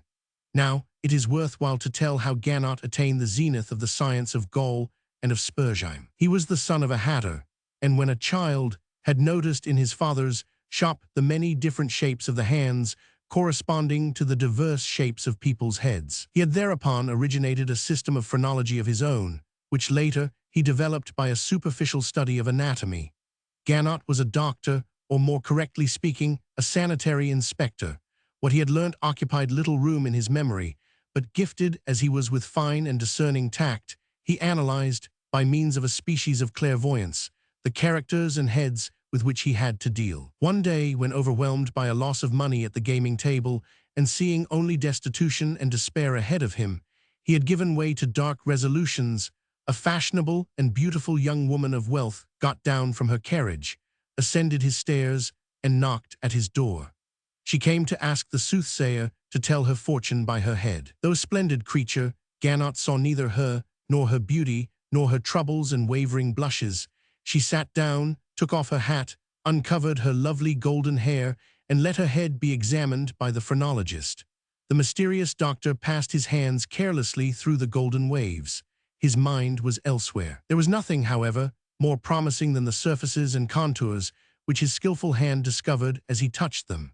But when he came to the spot at the base of the skull, which is commonly called the nape, which savants call the organ of amativity, whether she had seen Ganot previously or whether from instantaneous and magnetic sympathy, the lady burst into tears and flung her arms round the future mapper's neck, exclaiming, "Oh, I love you!" This was quite a new light in the life of this man. Until that time, Ganot had known women, he had not known woman. His life of mad debauchery, of gambling, violent emotions, spent on the pavements of the boulevards and in the bars of houses of ill fame, and among the walks of the boys, was followed by one of retirement and love, for he loved this beautiful, unknown woman to distraction and almost to madness.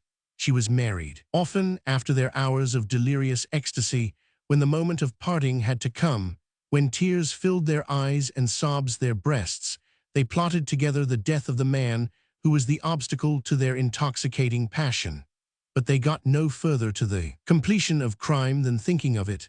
She wished at least to fly with him, but on the very day they had arranged to take flight, she arrived at Ganot's house with a pocketbook full of banknotes stolen from her husband.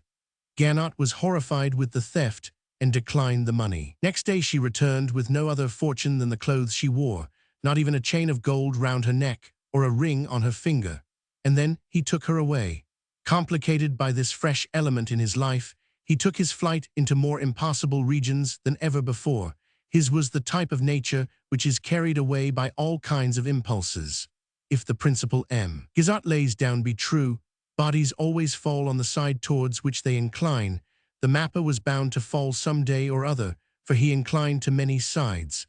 Gambling and love admirably suited the instincts of that eccentric life, but gambling houses were closed, and the woman he loved died. Then was it that the god was born in him from inconsolable love and the suppressed passion for play. He was seized by illness, during which the spirit of this dead woman visited him every night and revealed to him the doctrines of his new religion. Haunted by the hallucinations of love and fever, Ganot listened to himself in the voice which spoke within him. But he was no longer Ganot, he was transfigured. Chapter 8. The god and his sanctuary. He informs the Pope of his overthrow, his manifestos, his portrait doctrine of escape, symbols of that religion. Shoisags takes me to the Mappa, Iswara and Prakriti, questions which are wanting in actuality. War between the votaries of Bija and the followers of Sakti. My Last Interview with the Map.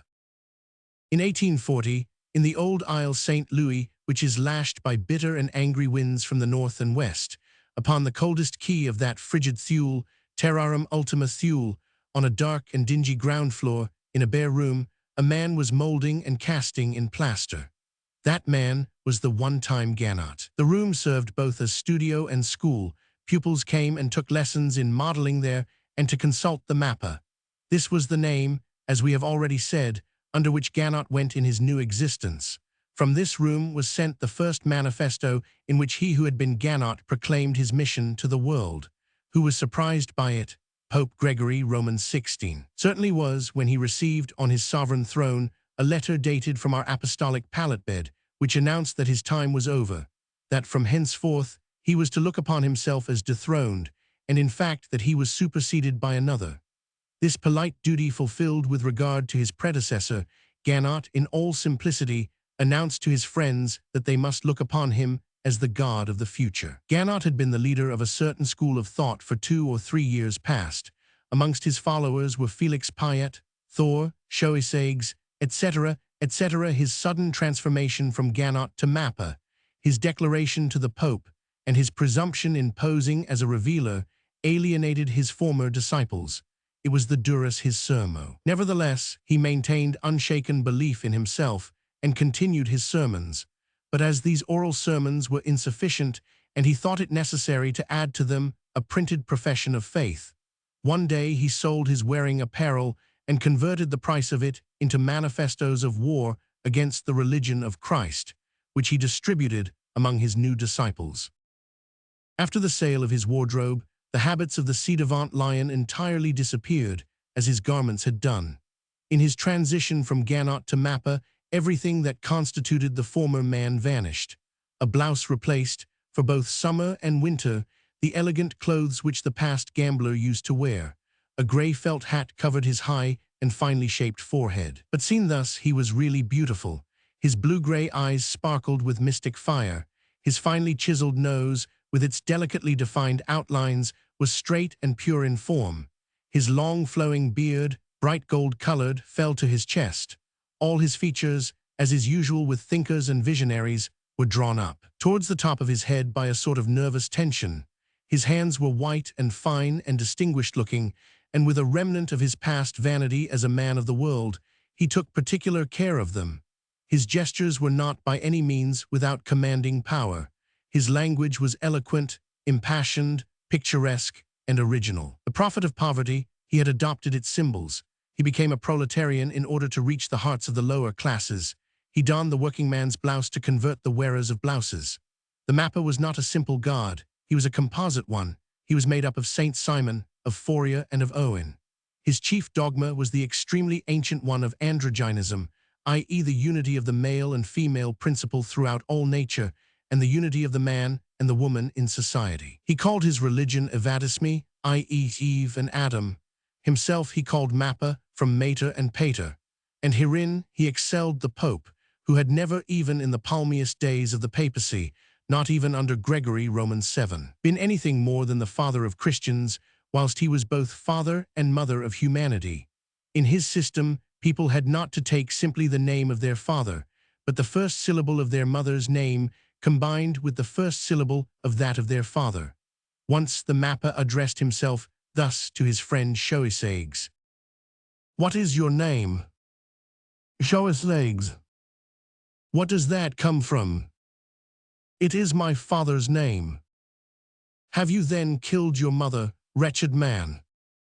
Shoisages lowered his head. He had no answer to give to that. In socialism, Mapper's doctrine was that of dissent. According to him, assassins, thieves, and smugglers were the living condemnation of the moral order against which they were rebelling.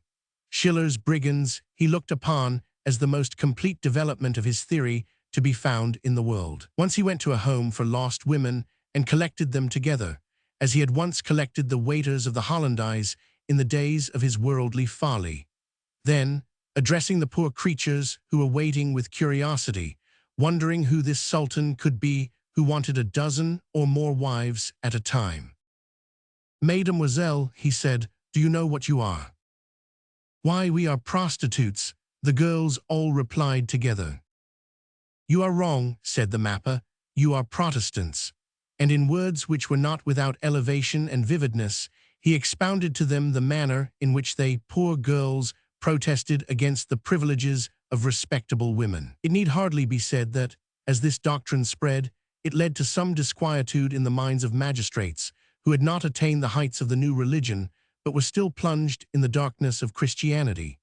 2 or 3 times they brought the mapper before the examining magistrates and threatened him with a trial, but the mapper merely shook his blouse with his fine nervous hand, as the Roman ambassador used to shake his toga.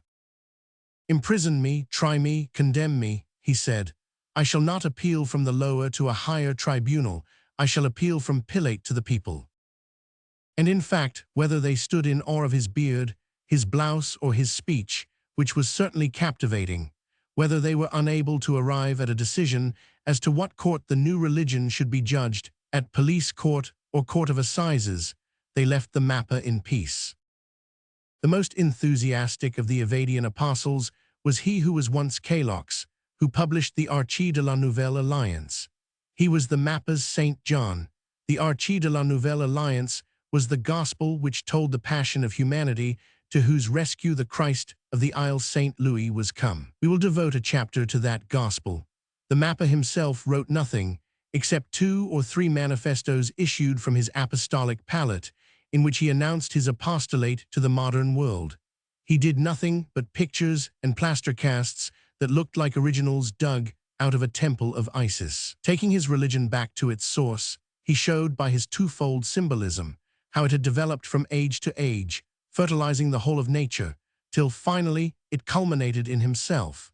The whole of the history was written in hieroglyphic signs, had the advantage of being able to be read and expounded by everybody, and treated of Buddhism, paganism, and Christianity before leading up to Evadism. In the latter years of the reign of Louis Philippe, the mapper sent his allegorical pictures and symbols in plaster to the members of the Chamber of Deputies and to the royal family.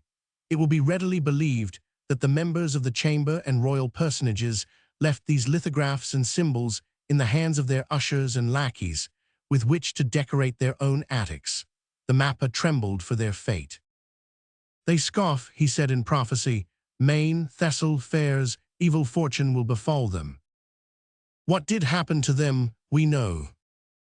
One day Shoisagues, poor honest fellow, who died long before his time, which I shall speak of in its place, proposed to take me to the mapper, and I accepted. He recognized me, as he had once dined or taken supper with me in the days when he was Ganot, and he had preserved a very clear memory of that meeting.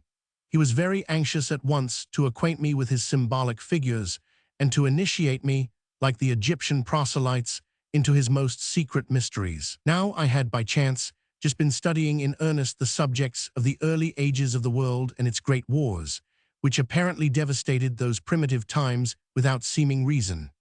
I was, therefore, in a measure, perfectly able not only to understand the most obscure traditions of the religion of the mapper, but also to explain them to others, which I will now endeavor to do here.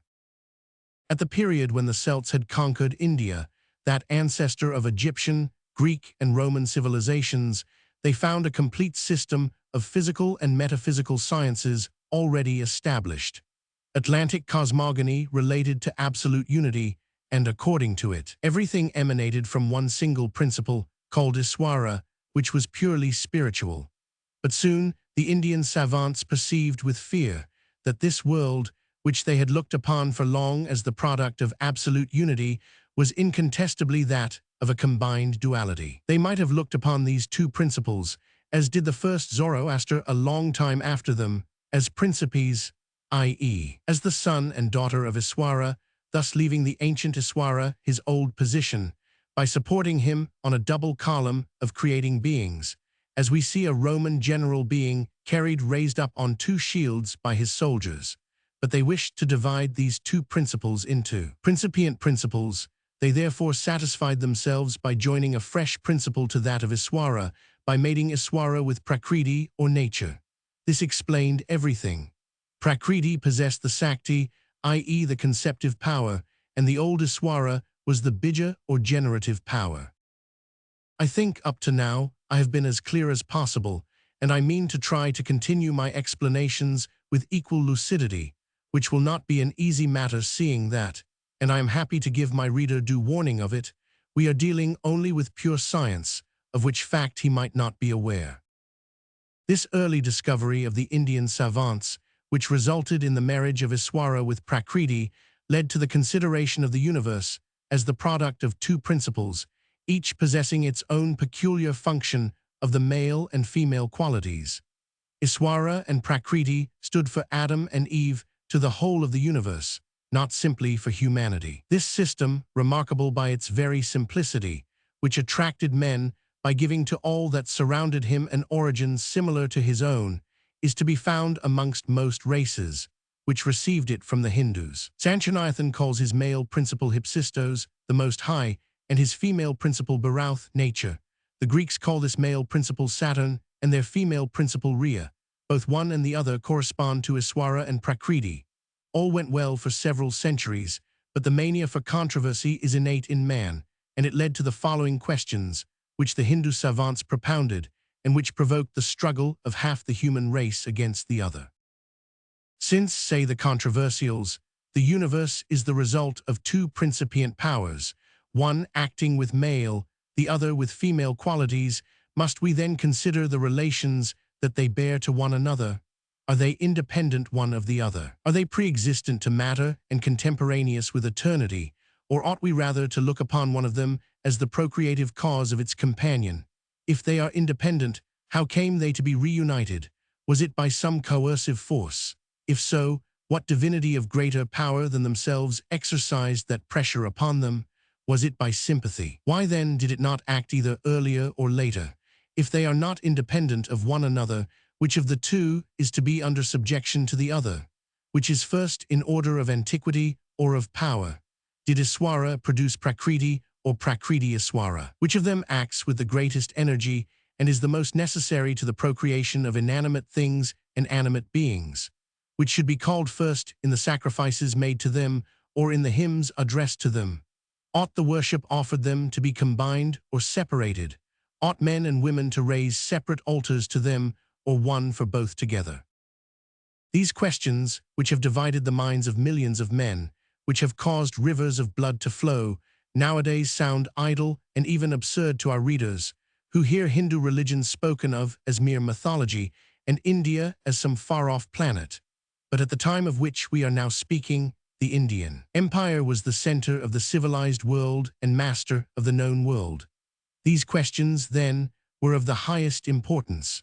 They circulated quietly in the empire at first, but soon each one collected quite a large enough number of partisans for the religious question to appear under a political aspect. The supreme priesthood, which at first had begun by holding itself aloof from all controversy, sacrificed equally to Iswara and to Prakriti, to the generative power and to the conceptive power.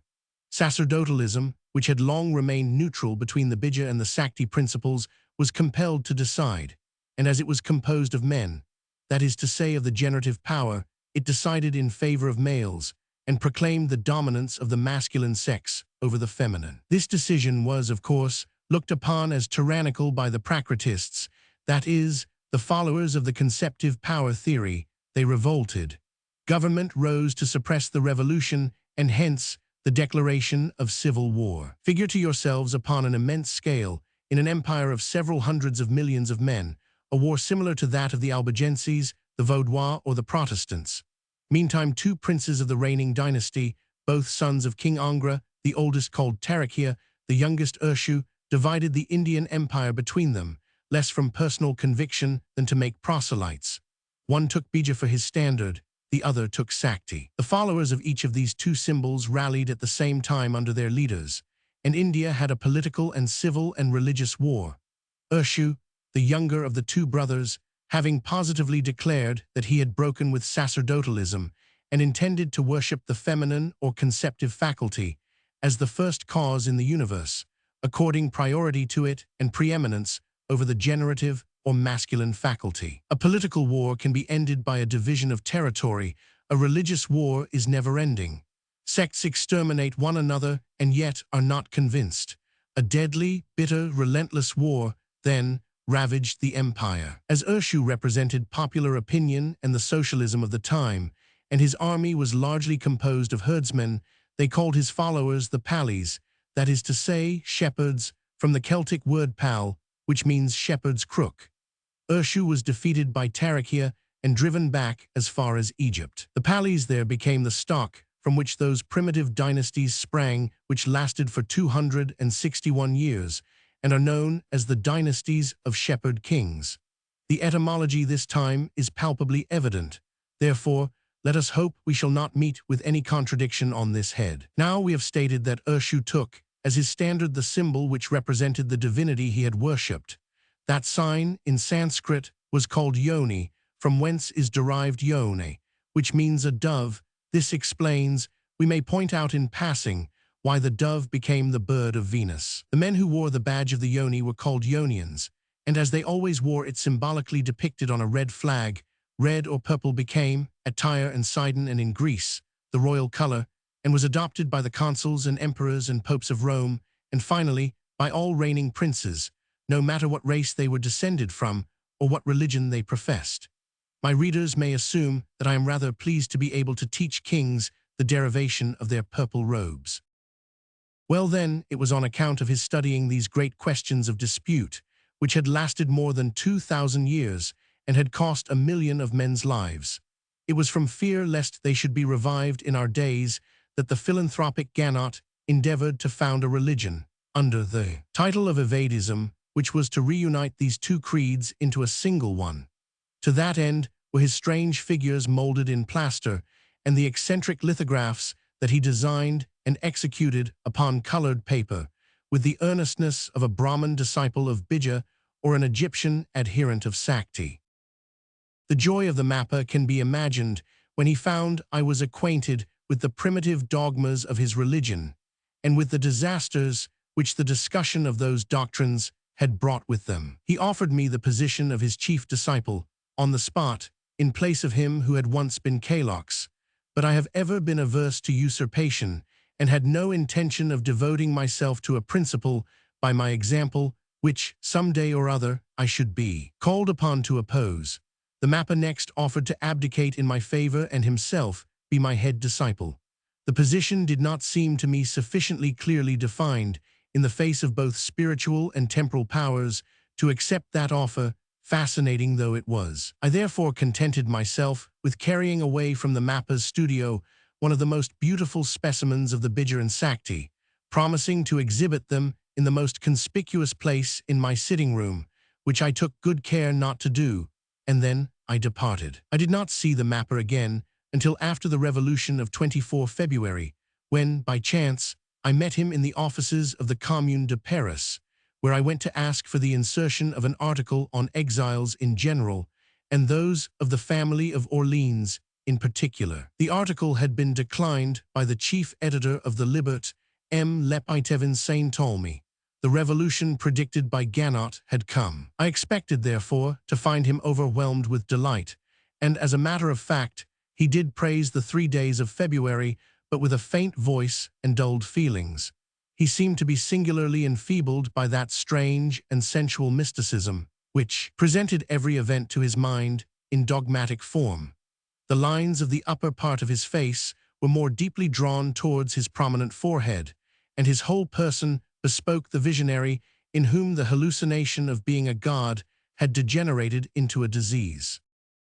He defined the terror of the middle classes at the events of 24 February and socialistic doctrines as the frantic terror of the pig which feels the cold edge of the knife at its throat. His latter years were sad and gloomy. He ended by doubting himself. Eli, Eli, lama sabachthani, rang in his aching and disillusioned heart like a death knell. During the last year of his life, his only pupil was an Auvergnat, a seller of chestnuts in a passageway, and to him the dying god bequeathed the charge of spreading his doctrines. This event took place towards the beginning of the year 1851. Chapter 9. Apocalypse of the being who was once called Kalox. We said a few words of the apostle of Mappa and promised to follow him to his isle of Patmos and to give some idea of his apocalypse. we will keep our word. It was no easy matter to find this apocalypse, my reader may judge. It had been published at the trouble and expense of Hetzel, under the title of Archie de la Nouvelle Alliance. Not that Hetzel was in the very least a follower of the Evadian religion. He was simply the compatriot and friend of him who was Kalox, to which twofold advantages he owed the honor of dining several times with the god Mappa and his disciple. It is more than likely that Hetzel paid for the dinners himself. Archie de la Nouvelle Alliance. I have not come to say to the people, render to Caesar the things that are Caesar's, and to God the things that are God's, but I have come to tell Caesar to render to God the things that belong to God. What is God? God is the people, the Mappa. At the hour when shadows deepen, I saw the vision of the last apostle of a decaying religion, and I exclaimed. 1. Why dost thou grieve, O king? And why dost thou moan over thy ruined crown? Why rise up against those who dethrone thee? If thou fallest today, it is because thy hour has come. To attempt to prolong it for a day is but to offer insult to the majesty in the heavens. Chapter 2. Everything that exists here below, has it not its phases of life and of death? Does the vegetation of the valleys always flourish? After the season of fine days, does it not come to pass that some morning the autumn wind scatters the leaves of the beeches? Chapter 3. Cease then, O king, thy lamentation, and do not be perturbed in thy loneliness. Be not surprised if thy road is deserted, and if the nations keep silence during thy passing, as at the passing of a funeral cortege. Thou hast not failed in thy mission, simply thy mission is done. It is destiny. 4. Dost thou not know that humanity only lives in the future? What does the present care about the oriflamme of Bouvines? Let us bury it with thy ancestors lying motionless beneath their monuments. Another banner is needed for the men of today. 5. And when we have sealed with a triple seal the stone which covers up past majesty, let us do obeisance, as did the people of Memphis before the silence of their pyramids, those mute giants of the desert. But like them, do not let us remain with our foreheads in the dust, but from the ruins of ancient creeds, let us spring upwards towards the infinite. Thus did I sing during the dawn of my life. A poet, I have ever pitied noble misfortune. As son of the people, I have never abjured renown. At that time, this world appeared to me to be free and powerful under heaven, and I believed that the last salute of the universe to the phantom of ancient days would be its first aspiration towards future splendors. But it was nothing of the kind. The past, whilst burying itself under the earth, had not drawn all its procession of dark shades with it. Now I went to those bare strands which the ocean bleaches with its foam. The seagulls hailed the rocks of the coast with their harsh cries, and the mighty voice of the sea sounded more sweetly to my ear than the language of men. Then follows the apostle's feelings under the influence of the great aspects of nature. He stays a year far from Paris. Then at last his vocation recalls him among men. Now the very night of my return from my wanderings, I walked a dreamer in the midst of the roar of that great western city, my soul more than ever crushed beneath the weight of its ruin. I beheld myself as during my happiest years when I was full of confidence in God and the future. And then I turned my glance upon myself, the man of the present moment, forever tossed between hope and fear, between desire and remorse, between calm and discouragement. When I had well contemplated myself thus, and had by thought stirred up the mud of the past, and had considered the good and evil that had emanated from me, I raised in inexpressible anger my fist towards heaven, and I said to God, "To whom, then, does this earth belong?" At the same moment, I felt myself hustled violently, and by an irresistible movement, I lowered my arm to strike. In striking the cheek of him who was jostling me, I felt I was smiting the world. Oh, what a surprise! My hand, instead of beating his face, encountered his hand. A loving pressure drew us together, and in grave and solemn tones he said, "The water, the air, the earth and fire belong to none, they are God's." Then, uncovering the folds of the garment which covered my breast, he put a finger on my heart, and a brilliant flame leapt out, and I felt relief. Overcome with amazement, I exclaimed, "Who art thou, whose word strengthens and whose touch regenerates?" "Thou shalt know this very night," he replied, and went on his way. I followed and examined him at leisure. He was a man of the people, with a crooked back and powerful limbs. An untrimmed beard fell over his breast, and his bare and nearly bald head bore witness to hard work and rude passions. He carried a sack of plaster on his back, which bowed him down beneath its weight. Thus bent, he passed through the crowd. The disciple then followed the god, for this man who had comforted him was the mapper. He followed him to the threshold of his studio, into which he disappeared. It was the same studio to which Choisegues had taken me on the Quai Bourbon in the Isle St. Louis. The door of the studio soon reopened, and the apostle entered and was present at the revelation which the mapper had promised him. But first of all, there was the discovery of the mapper himself. Meanwhile, the owner of this dwelling had none of the bearing of a common working man. He was, indeed, the man of the sack of plaster and the uncut beard and torn blouse, who had accosted me in such an unexpected fashion. He had exactly the same powerful glance, the same breadth of shoulders, the same vigorous loins, but on that furrowed brow, and in those granite features and that indescribable personality of the man, there hovered a rude dignity before which I bowed my head. I advanced towards my host, who was laid on a half-broken bed, lighted up by a night lamp in a pot of earth. I said, "Master, you whose touch heals and whose words restore, who are you?" Lifting his eyes to me, he replied simply, "There is no master now. We are all children of God. Call me brother." Then I replied, "Brother, who then are you?" "I am he who is. Like the shepherd on the tops of the cliffs, I have heard the cry of the multitude. It is like the moan of the waves at the winter equinox. That cry has pierced my heart, and I have come." Motioning me to come nearer, he went on, "Son of doubt, who art sowing sorrow and reaping anguish, what seekest thou? The sun or darkness, death or life, hope or the grave?" "Brother, I seek after truth," I replied. "I have hailed the past. I have questioned its abysmal depths whence came the rumors that had reached me. The past was deaf to my cries. The past was not to hear you.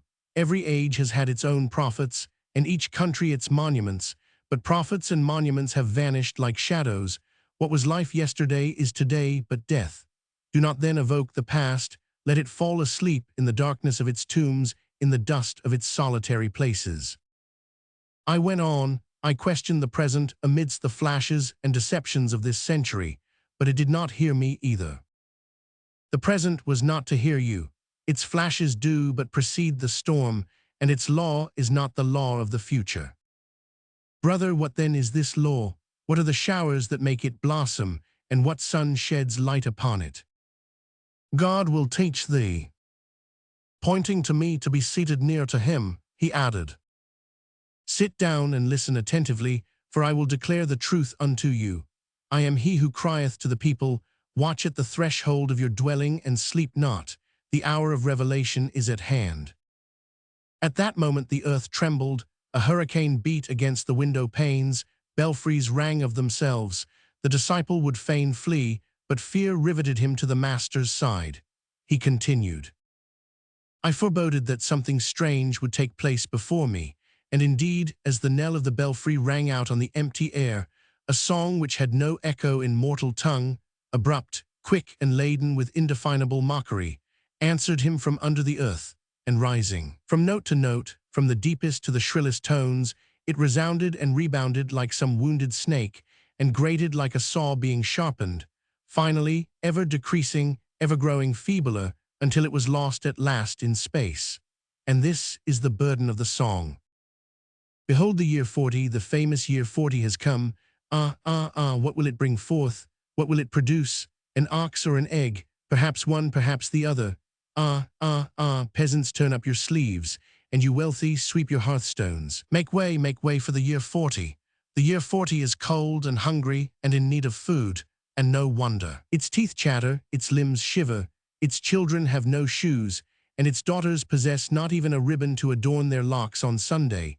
They have not even a beggarly dime lying idle in their poverty-stricken pockets to buy drink wherewith to refresh themselves and their lovers. What wretchedness! Were it not too dreadful, it would seem ludicrous. Did you come here, gossip, to see this topsy-turvy world? Come quickly, there is room for all. Stay, you raven looking in at the window, and that vulture beating its wings. The year 40 is cold, is an hungered, in need of food. What will it bring forth? And the song died away in the distance, and mingled with the murmur of the wind, which was wailing without. Then began the apparitions. There were 12 of them, all livid and weighted with chains and bleeding, each holding its dissevered head in its hand, each wrapped in a shroud, green with the moss of its sepulchre, each carrying in front of it the mark of the 12 great passions, the mystic link which unites man to the Creator. They advanced as some dark shadow of night falls upon the mountains. It was one of those terrifying groups which one sees in the days of torment, in the midst of the crossroads of the seething city. The citizens question one another by signs and ask each other, "Do you see those awful faces down there? Who on earth are those men, and how come they to wander spectre-like among the excited crowd?" And on the head of the one who walked first, like that of an overthrown king, so splendid was its pallor, and its regal lips scornful, a crown of fire was burning with this word written in letters of blood, "Laceneris me." Dumb and led by the figure who seemed to be their king, the phantoms grouped themselves in a semicircle at the foot of the dilapidated bed, as though at the foot of some seat of justice. And he who is, after fixing his earnest glance upon them for some moments, questioned them in the following terms: "Who are you? Sorrow's elect, apostles of hunger. Your names? A mysterious letter. Whence come you? From the shades. What do you demand? Justice." The echoes repeated, "Justice." And at a signal from their king, the phantoms intoned a ringing hymn in chorus. It had a kind of awful majesty in it, a sort of grand terror, but we will reserve our space for other quotations which we prefer to that. The apostle resumed. The pale phantoms ceased, their lips became motionless and frozen, and round the accursed brows of these lost children of the grave, there seemed to hover indistinctly the bloody shadow of the past. Suddenly, from the base to the top of this mysterious ladder issued a loud sound, and fresh faces appeared on the threshold. A red shirt, a coarse woolen cap, a poor pair of linen trousers soiled with sweat and powder. At the feet was a brass cannonball, in its hands were clanking chains. These accoutrements stood for the symbols of all kinds of human misfortunes. As if they had been called up by their predecessors, they entered and bowed amicably to them. I noticed that each face bore a look of unconcern and of defiance. Each carefully hid a rusty dagger beneath its vestments, and on their shoulders they bore triumphantly a large chopping block still dyed with dark stains of blood. And on this block leant a man with a drunken face and tottering legs, grotesquely supporting himself on the worn-out handle of an axe. And this man, gambolling and gesticulating, mumbled in a nasal tone, a kind of lament with this refrain: "Voici elotal et libido. Asa barb facens elorgi. Jusquasi queser noter vi. Le diable tire le rido. Foin de elotal et dubido." And his companions took up the refrain in chorus to the noise of their clashing chains, which perceiving he who is spread his hands over the dreadful pageant, there took place a profound silence. Then he said, "My heart, ocean of life, of grief and of love, is the great receptacle of the new alliance into which fall its tears and sweat and blood. And by the tears which have watered, by the sweat which has dropped, by the blood which has become fertile, be blessed, my brothers, executed persons, convicts and sufferers, and hope. The hour of revelation is at hand." "What," I exclaimed in horror, "hast thou come to preach the sword?" "I do not come to preach it, but to give the word for it." And he who is replied, "Passions are like the 12 great tables of the law of laws, love. They are when in unison the source of all good things. When subverted, they are the source of all evils." Silence again arose, and he added, "Each head that falls is one letter of a verb whose meaning is not yet understood, but whose first word stands for protestation, the last signifies integral passional expansion. The axe is a steel, the head of the executed a flint, the the blood which spurts from it, the spark, and society a powder horn. Silence was renewed, and he went on a third time. The prison is to modern society what the circus was to ancient Rome. The slave died for individual liberty. In our day, the convict dies for passional integral liberty. And again silence reigned, but after a while, a mild voice from on high said to the sorry cortege, which stood motionless at one corner of the pallet bed, "Have hope, ye poor martyrs, hope, for the hour approaches." Then three noble figures came forward, those of the mechanic, the laborer, and the soldier. The first was hungry, they fought with him for the bread he had earned. The second was both hungry and cold, they haggled for the corn he had sown and the wood he had cut down. The third had experienced every kind of human suffering. Furthermore, he had hoped, and his hope had withered away, and he was reproached for the blood that had been shed. All three bore the history of their lives on their countenances. All felt ill at ease in the present, and were ready to question God concerning his doings. But as the hour approached, and their cry was about to rise to the eternal, a spectre rose up from the limbs of the past. His name was Duty. Before him they recoiled affrighted. A priest went before them, his form wrapped in burial clothes. He advanced slowly with lowered eyes. Strange contrast, he dreamed of the heavens and yet bent low towards the earth. On his breast was the inscription, Christianity, beneath, resignation. "Here they come, behold them," cried the apostle, "they are advancing to him who is." What will be the nature of their speech, and how will they express themselves in his presence? Will their complaint be as great as their sadness? Not so, their uncertainty is too great for them to dare to formulate their thoughts. Besides, doubt is their real feeling. Perhaps someday they may speak out more freely.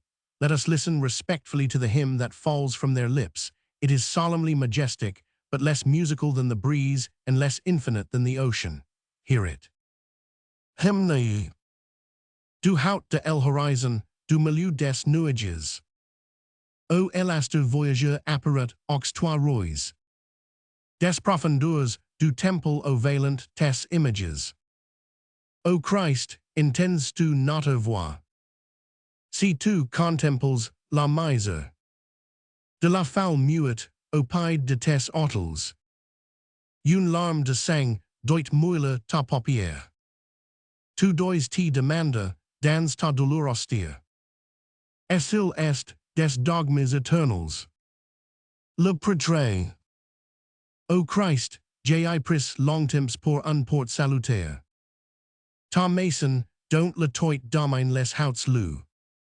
Et j'ai voulu cacher au fond du sanctuaire. Comme sous un bandeau, mon front tumultua.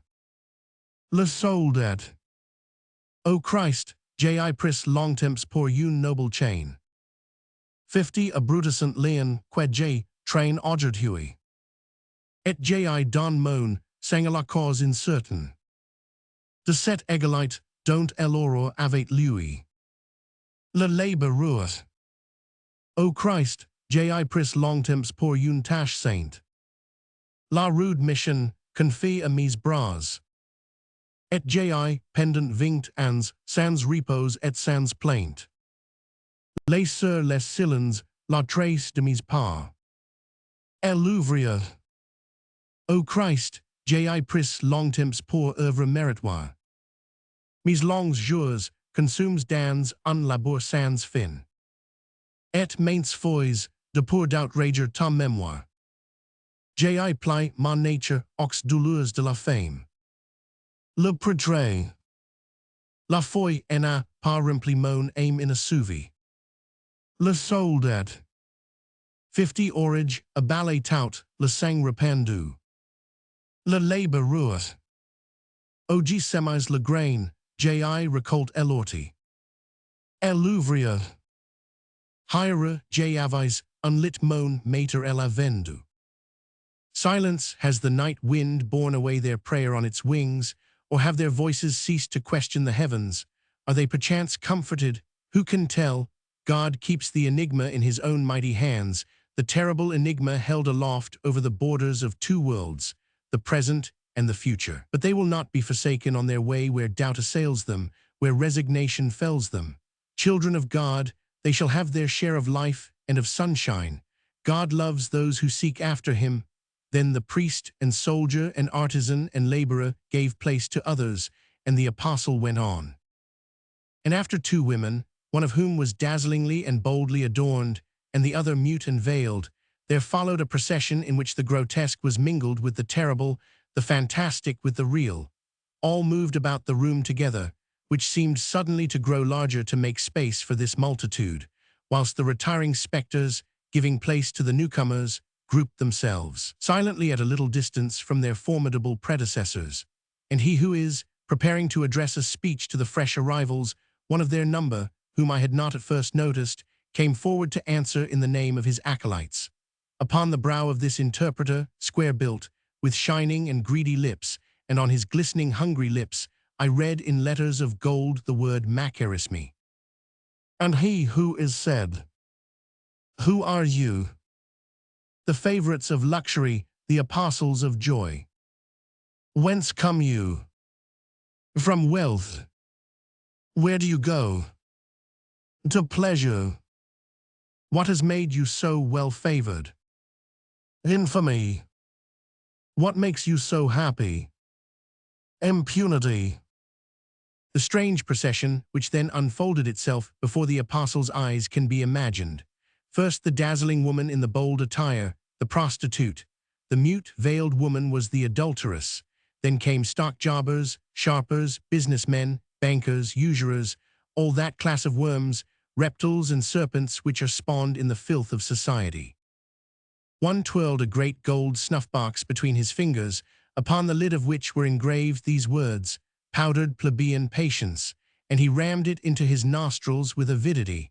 Another was wrapped in the folds of a great cloak which bore this inscription, "Cloth cut from the backs of fools." A third, with a narrow forehead, yellow skin and hollow cheeks, was leaning lovingly upon his abdomen, which was nothing less than an iron safe, his two hands, the fingers of which were so many great leeches, twisting and opening their gaping tentacles as though begging for food. Several of the figures had noses like the beaks of vultures, between their round and wild eyes, noses which cut up with disgusting voracity a quarter of carrion held at arm's length by a chain of massive gold, resembling those which shine on the breasts of the grand dignitaries of various orders of chivalry. In the middle of all was one who shone forth in brilliant pontifical robes, with a mitre on his head shaped like a globe, sparkling with emeralds and rubies.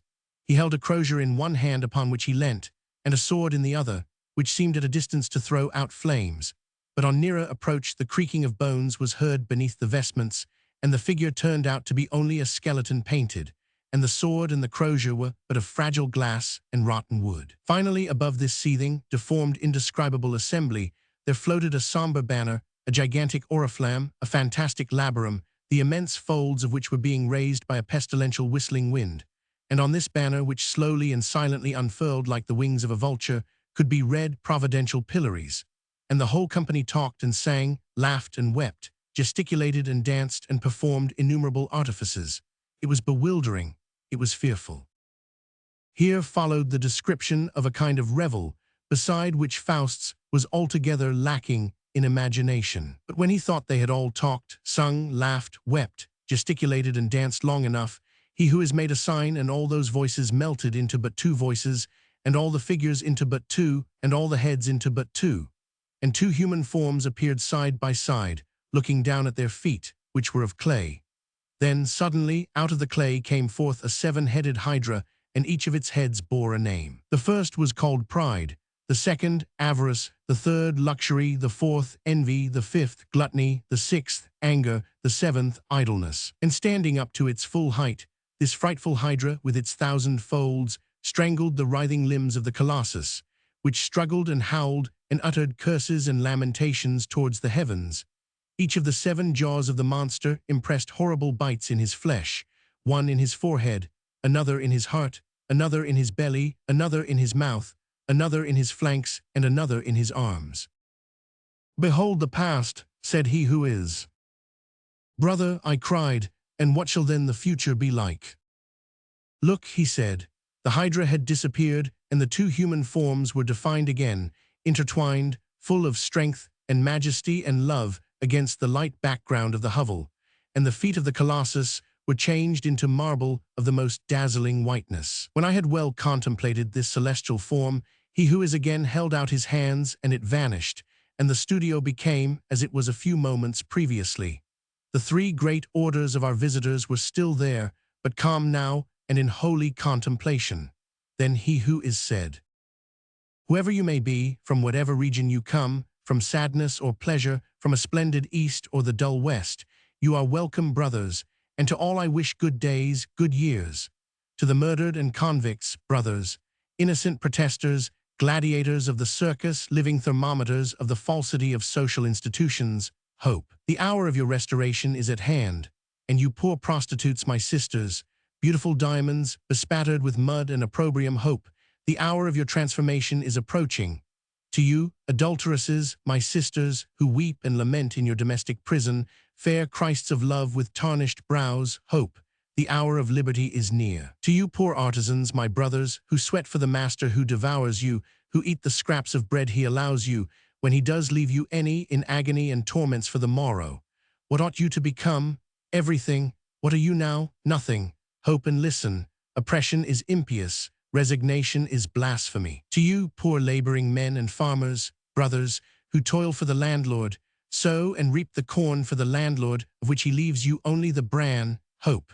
The time for bread whiter than snow is coming. To you, poor soldiers, my brothers, who fertilize the great furrow of humanity with your blood, hope.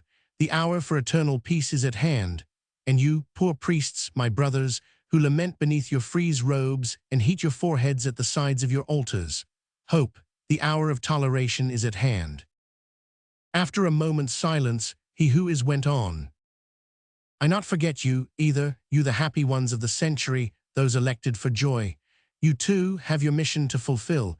It is a holy one, for from the glutted body of the old world will issue the transformed universe of the future. Be welcome, then, brothers, good wishes to you all. Then all those who were present, who had listened to him, departed from the garret in silence, filled with hope, and their footsteps echoed on the steps of the interminably long staircase. And the same cry which had already rung in my ears resounded a second time. The year 40 is cold, it is hungry. The year 40 needs food. What will it bring forth? What will it produce? Ah, ah, ah. I turned to him who is. The night had not run a third of its course, and the flame of the lamp still burnt in its yellow fount, and I exclaimed, "Brother, in whose name wilt thou relieve all these miseries?" "In the name of my mother, the great mother who was crucified," replied he who is. He continued, "At the beginning all was well, and all women were like the one single woman, Eve, and all men like one single man, Adam, and the reign of Eve and Adam, or of primitive unity, flourished in Eden, and harmony and love were the sole laws of this world." He went on, 50 years ago appeared a woman who was more beautiful than all others. Her name was Liberty, and she took flesh in a people. That people called itself France. On her brow, as in ancient Eden, spread a tree with green boughs which was called the Tree of Liberty.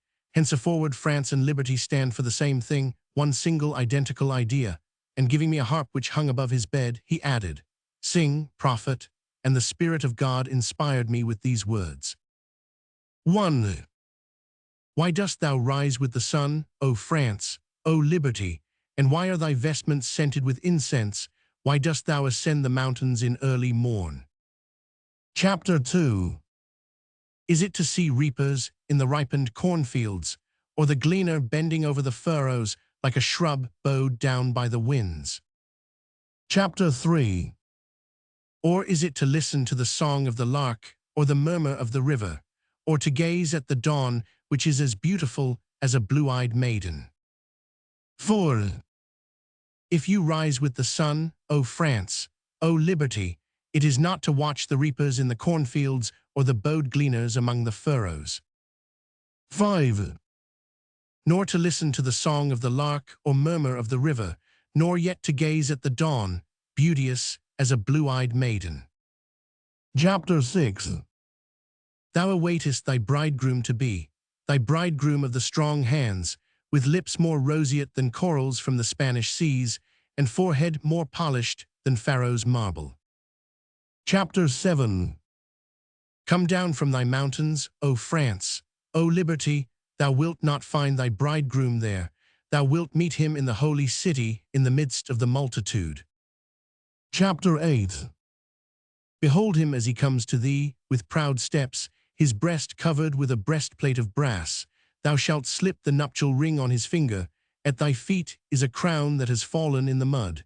Thou shalt place it on his brow and proclaim him emperor. Thus adorned thou shalt gaze on him proudly and address him thus. Chapter 9.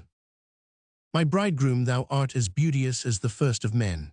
Take off the Phrygian cap from my brow and replace it by a helmet with waving plumes. Gird my loins with a flaming sword and send me out among the nations until I shall have accomplished in sorrow the mystery of love, according as it has been written, that I am to crush the serpent's head. 10. And when thy bridegroom has listened to thee, he will reply, Thy will be done, O France, O liberty. And he will urge thee forth, well armed, among the nations, that God's word may be accomplished. Chapter 11. Why is thy brow so pale, O France, O liberty? And why is thy white tunic soiled with sweat and blood? Why walkest thou painfully like a woman in travail? Chapter 12. Because thy bridegroom gives thee no relaxation from thy task, and thy travail is at hand. Chapter 13. Dost thou hear the wind roaring in the distance, and the mighty voice of the flood as it groans in its granite prison? Dost thou hear the moaning of the waves and the cry of the night birds? All announce that deliverance is at hand. Chapter 14. As in the days of thy departure, O France, O liberty, put on thy glorious raiment, sprinkle on thy locks the purest perfumes of Araby, empty with thy disciples the farewell goblet, and take thy way to thy Calvary, where the deliverance of the world must be sealed. Chapter 15. What is the name of that hill thou climbest amidst the lightning flashes? The hill is Waterloo. What is that plain called all red with thy blood? It is the plain of the Belle Alliance. Be thou forever blessed among women, among all the nations, O France, O liberty. And when he who is had listened to these things, he replied, O my mother, thou who told me death was not the tomb, but the cradle of an ampler life, of more infinite love. Thy cry has reached me, O mother, by the anguish of thy painful travail, by the sufferings of thy martyrdom in crushing the serpent's head and saving humanity. Then turning to me he added, Child of God, what art thou looking for, light or darkness, death or life, hope or despair? Brother, I replied, I am looking for truth. And he replied, in the name of primeval unity, reconstructed by the grand blood of France, I hail the apostle of Evadam. And he who is called forth to the abyss, which opened out at his voice. Child of God, he said, listen attentively and look. And I looked and saw a great vessel, with a huge mast which terminated in a mere hull, and one of the sides of the vessel looked west and the other east. And on the west it rested upon the cloudy tops of 3 mountains whose bases were plunged in a raging sea. Each of these mountains bore its name on its blood-red flank. The first was called Golgotha, the second Mont Saint-Jean, the third Saint Helena. In the middle of the great mast, on the western side, a 5-armed cross was fixed, upon which a woman was stretched, dying. Over her head was this inscription. France, 18 June 1815. Good Friday. Each of the 5 arms of the cross on which she was stretched represented one of the 5 parts of the world. Her head rested over Europe, and a cloud surrounded her. But on the side of the vessel, which looked towards the east, there were no shadows, and the keel stayed at the threshold of the city of God, on the summit of a triumphal arch which the sun lit up with its rays. And the same woman reappeared, but she was transfigured and radiant. She lifted up the stone of a grave on which was written, Restoration, Days of the Tomb. 29 July 1830. Easter. And her bridegroom held out his arms, smiling, and together they sprang upwards to the skies. Then, from the depths of the arched heavens, a mighty voice spake. The mystery of love is accomplished, all are called, all are chosen, all are reinstated. Behold, this is what I saw in the holy heavens, and soon after the abyss was veiled, and he who is laid his hands upon me, and said, Go, my brother, take off thy festal garments, and don the tunic of a working man, hang the hammer of a worker at thy waist, for he who does not go with the people does not side with me, and he who does not take his share of labor is the enemy of God. Go, and be a faithful disciple of unity. And I replied, It is the faith in which I desire to live, which I am ready to seal with my blood. When I was ready to set forth, the sun began to climb above the horizon. He who was Kalox. July 1840. Such was the apocalypse of the chief, and we might almost say, the only apostle of the mapper. I began with the intention of cutting out 3/4 of it, and I have given nearly the whole. I began, my pen inclined to scoff, but my courage has failed me, for there is beneath it all a true devotion and poetry and nobility of thought. What became of the man who wrote these lines? I do not know in the least, but I have no doubt he did not desert the faith in which he desired to live, and that he remained ready to seal it with his blood. Society must be in a bad state and sadly out of joint, and disorganized for men of such intelligence to find no other method of employment than to become self-constituted gods or apostles. Book 3. Chapter 1. The scapegoat of power, legitimist hopes, the expiatory mass, the Ab Olivia, the cure of Saint-Germain-l'Auxerrois Paschal, where I begin to be wrong General Jacqueminot, pillage of Saint-Germain-l'Auxerrois, the sham Jesuit, and the prophet of police, the Abbe Paravis' room. Whilst we were upon the subject of great priests, of apostles and gods, of the Abbe Chaitel, and of him who was Kalox and the Mappa, we meant to approach cursorily the history of Saint Simon and of his 2 disciples Enfantin and Bayard. But we begin to fear that our readers have had enough of this modern Olympus. We therefore hasten to return to politics, which were going from bad to worse, and to literature, which was growing better and better. Let us, however, assure our readers they have lost nothing by the delay. A little further on they will meet with the God again at his office of the Mont de Piet, and the apostles in their retreat of Mérilmontant. But first let us return to our artillerymen. Then, by way of Saint-Germain-l'Auxerrois and the Archbishop's Palace, we will reach Antony. As will be realized, our misdeeds of the months of November and December had roused the attention of those in authority.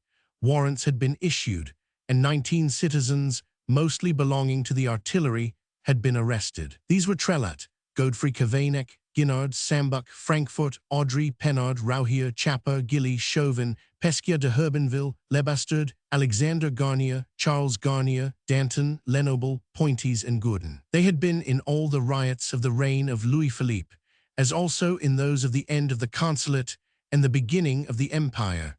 No matter what party had stirred up the rising, it was always the Republicans who were dropped upon. And this because every reactionary government in succession for the past 70 years thoroughly understood that Republicans were its only serious, actual, and unceasing enemies.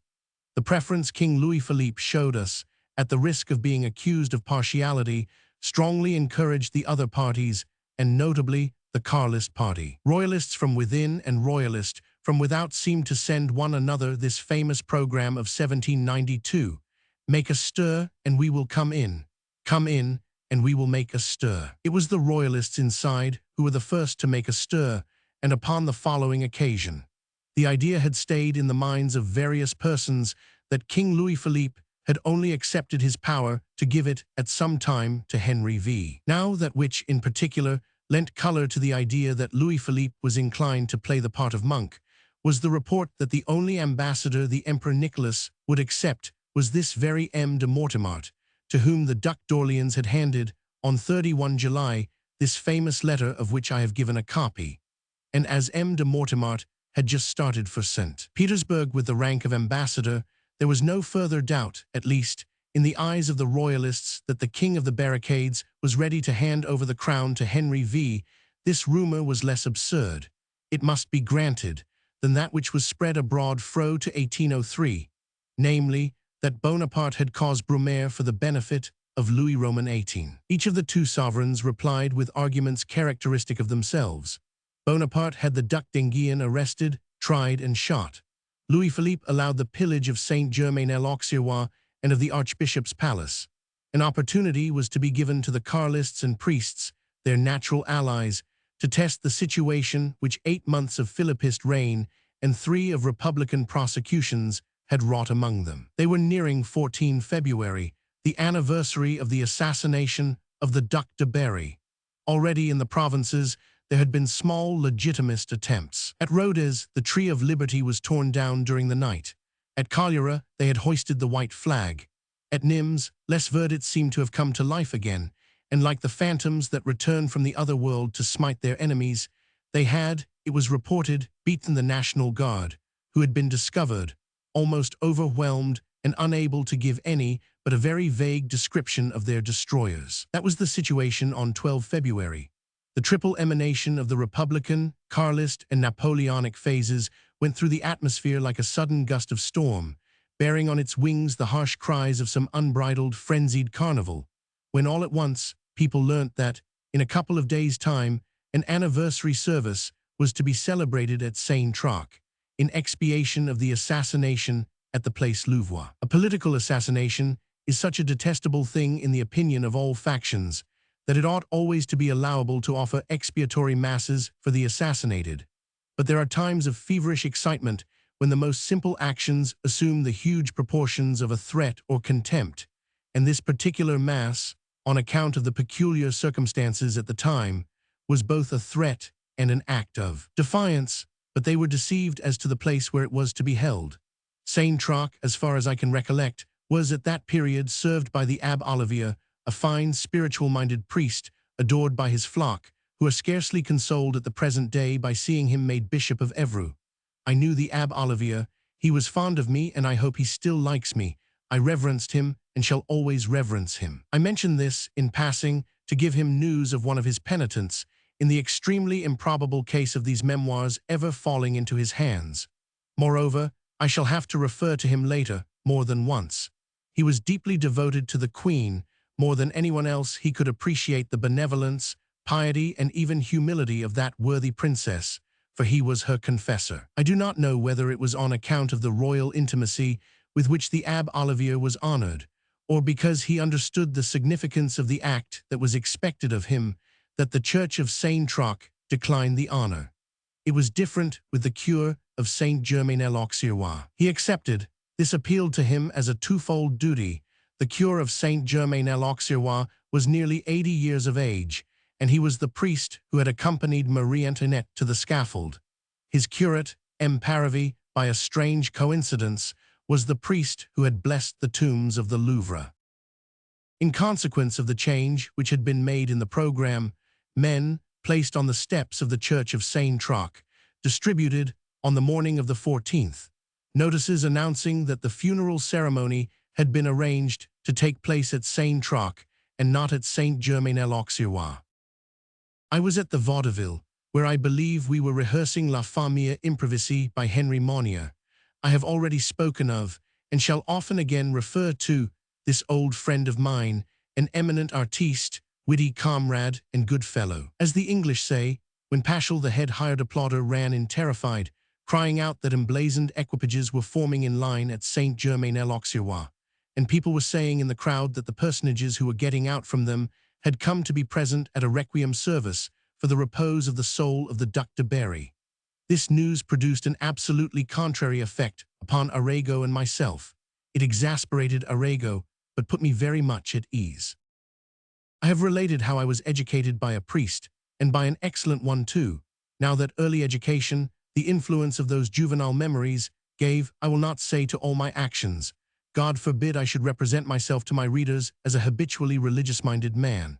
But to all my beliefs and opinions, such a deep religious tinge that I cannot even now enter a church without taking holy water, or pass in front of a crucifix without making the sign of the cross. Therefore, in spite of the violence of my political opinions at that time, I thought that the poor assassinated Duc de Berry had a right to a requiem mass, that the royalists had a right to be present at it, and the cure the right to celebrate it. But this was not Etienne's way of looking at it. Perhaps he was right.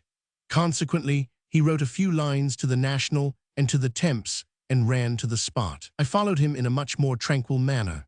I could see that something serious would come of it, that the royalist journals would exclaim against the sacrilege, and that the accusation would fall upon the Republican Party. Arago, with his convinced opinions, his southern fieriness of temperament, entered the church just as a young man was hanging a portrait of the Duc de Bordeaux on the catafalque. Here was where Arago began to be in the right, and I to be in the wrong. Behind the young man there came a lady, who placed a crown of immortelles upon it. Behind the woman came soldiers, who hung their crosses to the effigy of Henry Roman VI, by the aid of pins. Now, Arago was wholly in the right, and I totally wrong, for the ceremony here ceased to be a religious demonstration and became a political act of provocation. The people and citizens rushed into the church. The citizens became incensed, and the people grumbled. But let us keep exactly to the events which followed. The riot at the Archbishop's palace was middle class, not lower class. The men who raised it were the same as those who had caused the Rocourt and Philippe riots under the Restoration, the subscriptors of Voltaire-Touquet, the buyers of snuff boxes, et la charte. Arago perceived the moment was the right one, and that the irritation and grumbling could be turned to account. There was no organization in the nature of conspiracy at that time, but the Republican Party was on the watch and ready to turn any contingencies to account. We shall see the truth of this illustrated in connection with the burial of Lamarck. Arago sprang out of the church, climbed up on a horizontal bar of the railings, and stretching out his hands in the direction of the graves of July, which lay in front of the portal of Saint-Germain-l'Auxerrois, shouted, "Citizens, they dare to celebrate a requiem service in honor of one of the members of the family whom we have just driven from power, only 50 yards from the victims of July. Shall we allow them to finish the service?" Maddened cries went up, "No, no, no," from every voice, and they rushed into the church. The assailants encountered General Jacqueminot in the doorway, who was then chief of the staff, or second, in command of the National Guard. I do not know further particulars, and the matter is not important enough for me to inquire into. He tried to stem the torrent, but it was too strong to be stopped by a single man. The general realized this and tried to stay it by a word. Now, a word, if it is the right one and courageous or sympathetic, is the safest wall that can be put across the path of that fifth element which we call the people. "My friends," cried the general, "listen to me and take in who I am. I was at Rambouillet, therefore I belong to your party." "You were at Rambouillet?" a voice questioned. "Yes." "Well, you would have done better to stay in Paris and to leave the combatants of July where they were. Their absence would not then have been taken advantage of to set up a king." The riposte was a deadly one, and General Jacqueminot looked upon himself as a dead man and made no further signs of life. The invasion of the church was rapid, irresistible, and terrible. In a few minutes the catafalque was destroyed, the pall was torn to shreds, and the altar knocked down. The golden-flowered hanging, sacred pictures, sacerdotal vestments were all trampled underfoot. Skepticism revenged itself by impiety, sacrilege, and blasphemy. For the 15 years during which it had been made to hide its mocking face behind the mask of hypocrisy. They laughed, they howled, they danced round all the sacred things they had heaped up, overturned and torn in pieces. One of the rioters came out of the sacristy in the complete dress of a priest. He mounted on the top of a heap of debris and beat time to the infernal din. It looked like a figure of Satan, dressed up ironically in priestly robes, presiding over a revel. I witnessed the whole scene from the entrance and went away, with bent head and a heavy heart and unquiet mind, sorry I had seen it. I could not hide from myself that the people had been incited to do what they had done. I was too much of a philosopher to expect the people to discriminate between the church and the priesthood, religion from its ministers, but I was too religious at heart to stay there, and I attempted to get away from the place. I say I attempted, for it was no easy thing to get out. The square of Saint-Germain-l'Auxerrois was crowded, and the crowd, forced back into the narrow Rue de Portrays, overflowed on to the quays. At one spot, this crowd was excited and turbulent, and a struggle was going on from whence issued cries. A tall, pale young man, with long black hair and good-looking countenance, was standing on a post, watching the tumult with some expression of scorn. One of the bystanders, who was probably irritated by this disdain, began to shout, "A Jesuit!" Such a cry at such a time was like putting a match to a bundle of tow. The crowd rushed for the poor fellow, crying, "Throw the Jesuits into the Seine! Drown him! Give the Jesuits to the nets of St. Cloud!" Baud was the prefect of police. I can see him now with his fine locks flying in the wind, his dark eyes darting out lightning flashes, and his Herculean strength. It was the second time I had seen him thus. He had just arrived with the municipal guard, which he had drawn up before the church door. The men were trying to shut the gates. He flew to the rescue of the unlucky doomed man who was being passed from hand to hand and was in his aerial flight approaching the river with fearful rapidity. The desire to hinder a murder redoubled Baud's strength. He reached the edge of the river at the same time as the victim who was threatened with being flung over the parapet. He clutched hold of him and drew him back. I saw no more, for I was being suffocated against the boards, which at that time enclosed the Jardin de l'Infante, and dilapidated though they were, they offered a great deal more resistance than I liked. The necessity for laboring for my personal preservation compelled me to turn my eyes away from the direction of the quay and to struggle on my own account. My stalwart build and the combined efforts of many who recognized me enabled me to reach the quay and from thence the Pont des Arts. They were still fighting by the parapet. Later, I learnt that Baud had succeeded in saving the poor devil at the expense of a good number of bruises and his coat torn to ribbons. But whilst the prefect of police was playing the part of philanthropist, he was not fulfilling his duties as prefect, and the rioters profited by this lapse in his municipal functions. The people continued pillaging the church and the presbytery of Saint-Germain-l'Auxerrois, and by the time that Baud had done his good action, it was all over. Only the room of the Abbé Paravis, who had blessed the tombs of the July martyrs, had been respected. The mob always recognizes, even in its moments of greatest anger and its worst sacrilege, the something that is greater than its wrath, before which it stops and bends the knee. On 24 February 1848, the mob served the Tuileries as they had served the church of Saint-Germain-l'Auxerrois on 14 February 1831, but it stopped short at the apartment of the Duchesse d'Orléans, as it had done before the Abbé Paravis' room. Chapter 2. The prefect of police at the Palais Royal, the function of fire, Valerius, the trussmaker, demolition of the Archbishop's palace, the Chinese album, François Arago, the spectators of the riot, the erasure of the fleur-de-lis, I give in my resignation a second time. Chambal and Casimir Peria. The supposed Jesuit saved, the church of Saint-Germain-l'Auxerrois sacked, the room of the Abbé Paravis respected, the crowd passed away. Baud thought the anger of the lion was appeased and presented himself at the Palais Royal without taking time to change his clothes. Just as these bore material traces of the struggle he had gone through, so his face kept the impression of the emotions he had experienced. To put it in common parlance, as the least academic of men sometimes allows himself to be captivated by the fascination of phrase-making, the prefect's clothes were torn and his face was very pale. But the king, on the other hand, was quite calm. More fully informed, this time, of the events going on in the street than he had been about those of the chamber when they discharged Lafayette, he knew everything that had just happened. He saw, too, that it tended to his own advantage. The Carlists had lifted up their heads, and without the slightest interference on his part, they had been punished. There had been a riot, but it had not threatened the Palais Royal, and by a little exercise of skill, it could be made to do credit to the Republican Party. What a chance! And just at the time when the leaders of that same party were in prison for another disturbance. But the king clearly suspected that matters would not stop here, so, with his usual astuteness and seeming courtesy, he kept Baud to dinner. Baud saw nothing in this invitation beyond an act of politeness and a kind of reward for the dangers he had incurred. But there was more in it than that. The prefect of police being at the Palais Royal meant that all the police reports would be sent there.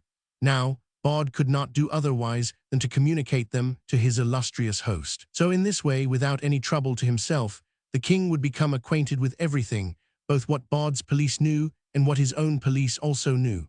King Louis-Philippe was a subtle man, but his very cleverness detracted from his strength. We do not think it is possible to be both fox and lion at the same time. The reports were disquieting. One of them announced the pillage of the Archbishop's palace for the morrow. Another, an attempted attack upon the Palais Royal. "Sire," asked the prefect of the police, "what must we do?" "Powder and shot," replied the king. Baud understood. By 3 o'clock in the morning, all the troops of the garrison were disposed round the Palais Royal, but the avenues to the Archbishop's palace were left perfectly free. This is what happened while the prefect of police was dining with His Majesty. General Jacqueminot had summoned the National Guard, and instead of dispersing the rioters, they clapped their hands at the riot. Cadet Gassicourt, who was mayor of the 4th arrondissement, arrived next. Some people pointed out to him the 3 fleurs-de-lis, which adorned the highest points of the cross that surmounted the church. A man out of the crowd heard the remark, and quickly the cry went up of "Down with the fleur-de-lis, down with the cross." They attached themselves to the cross with the fleur-de-lis of Saint-Germain-l'Auxerrois, just as 17 years previously they had attached themselves to the statue of Napoleon on the Place Vendôme. The cross fell at the 3rd pull. There was not much else left to do after that, either inside the church or on the top of it, and unless they pulled it down altogether, it was only wasting time to stop there. At that instant, a rumor circulated, either rightly or falsely, that a surgical instrument maker in the Rue de Coq, named Valerius, had been one of the arrangers of the fete. They rushed to his shop, scattered his bandages, and broke his shop front. The National Guard came, and can you guess what it did? It made a guardhouse of the wrecked shop. This affair of the cross and the fleur-de-lis gave a political character to the riot, and had suggested, or was about to suggest, on the following day, a party of the popular insurgents towards the Palais Royal. As a matter of fact, the fleur-de-lis had remained upon the arms of the king up to this time. Soon after the election of 9 August, Casimir Perier had advised him to abandon them, but the king remembered that, on the male side, he was the grandson of Henry Roman IV and of Louis Roman XIV. On the female line, and he had obstinately refused. Under the pretext, therefore, of demanding the abolition of the fleur-de-lis, a gathering of Republicans was to march next day upon the Palais Royal. When there, if they found themselves strong enough, they would, at the same stroke, demand the abolition of royalty. I knew nothing about this plot, and if I had, I should have kept clear of everything that meant a direct attack against King Louis Philippe. I had work to do the next day, and kept my door fast shut against everybody, my own servant included, but the latter violated his orders and entered. It was evident that something extraordinary had happened for Joseph to take such a liberty with me. They had been firing off rifles half the night, they had disarmed 2 or 3 posts, they had sacked the Archbishop's palace. The proposition of marching on the palace of M. de Quélen was received with enthusiasm. He was one of those worldly prelates who pass for being rather shepherds than pastors. It was affirmed that on 28 July 1830, a woman's cap had been found at his house, and they wanted to know if, by chance, there might not be a pair. The devil tempted me, I dressed hastily, and I ran in the direction of the city. The bridges were crowded to breaking point, and there was a row of curious gazers on the parapets 2 deep. Only on the Pont Neuf could I manage to see daylight between 2 spectators. The river drifted with furniture, books, chasubles, cassocks, and priests' robes. The latter objects were horrible as they looked like drowning people. All these things came from the Archbishop's palace. When the crowd reached the palace, the door seemed too narrow, relatively speaking, for the number and impetuosity of the visitors. The crowd, therefore, seized hold of the iron grille, shook it, and tore it down. Then they spread over all the rooms and threw the furniture out. Of the windows, several book-lovers who tried to save rare books and precious editions were nearly thrown into the Seine. One single album alone escaped the general destruction. The man who laid hands on it chanced to open it. It was a Chinese album painted on leaves of rice. The Chinese are very fanciful in their compositions, and this particular one so far transcended the limits of French fancy that the crowd had not the courage to insist on the precious album being thrown into the water. I have never seen anything approaching this album except in the private museum at Naples. I ought also to say that the album of the Archbishop of Paris far excelled that of His Majesty, the King of the Two Sicilies. The most indulgent people thought that this curious document had been given to the Archbishop by some repentant Magdalene in expiation of the sins she had committed, and to whom the merciful prelate had given absolution. It goes without saying that I was among the tolerant, and that, then as now, I did my utmost to get this view accepted. Meantime, after seizing the furniture, library hangings, carpets, mirrors, missals, chasubles, and cassocks, the crowd, not satisfied, seized upon the building itself. In an instant 100 men were scattered over the roofs and had begun to tear off the tiles and slates of the archiepiscopal palace. It might have been supposed the rioters were all slaters. Has my reader happened, at any time, to shut up a mouse or rat or bird in a box pierced with holes, put it in the midst of an anthill and waited, given patience, for 2 or 3 hours? At the end of that time, the ants have finished their work, and he can extract a beautiful skeleton from which all the flesh has completely disappeared. Thus, and in the same manner, under the work of the human ant-heap, at the end of an hour, the coverings of the archbishop's palace had as completely disappeared. Next, it was the turn for the bones to go, where the ants stopped discouraged, man destroys. By 2 o'clock in the afternoon, the bones had disappeared like the flesh. Of the archbishop's palace, not one stone remained on another. By good fortune, the archbishop was at his country house at Conflans. If not, he would probably have been destroyed with his townhouse. All this time the drums had called the rappel, but not with that ferocious plying of drumsticks of which they gave us a sample in the month of December, as though to say, "Run, everyone, the town is on fire," but with feebleness of execution as much as to say, "If you have nothing better to say, come, and you will not have a warm welcome." So, as the National Guard began to understand the language of the drums, it did not put itself about much. However, a detachment of the 12th Legion, in command of Francois Arago, the famous savant, the noble patriot who is now dying, and whom the Academy will probably not dare to praise except as a savant, came from the Pantheon towards the city. As ill luck would have it, his adjutant, who marched on the flank, saber in hand, gesticulating with it in a manner justified by the circumstances, stuck it into a poor fellow, who was merely peacefully standing watching them go by. The poor devil fell, wounded, and was picked up nearly dead. We know how such a thing as that operates. The dead or wounded is no longer his own private property. He belongs to the crowd, which makes a standard of him, as it were. The crowd took possession of the man, bleeding as he was, and began to shout, "To arms! Vengeance on the assassin! Vengeance!" The assassin, or rather the unintentional murderer, had disappeared. They carried the victim into the enclosure outside Notre Dame, where everybody discussed loudly how to take revenge for him and pitied him, but none thought of getting him help. It was Francois Arago who made an appeal to humanity out of the midst of the threatening cries and pointed to the Hôtel Dieu, open to receive him and, if possible, to cure the dying man. They placed him on a stretcher, and Francois Arago accompanied the unfortunate man to the bedside, where they had scarcely laid him before he died. The report of that death spread with the fearful rapidity with which bad news always travels. When Arago reappeared, the crowd turned in earnest to wrath.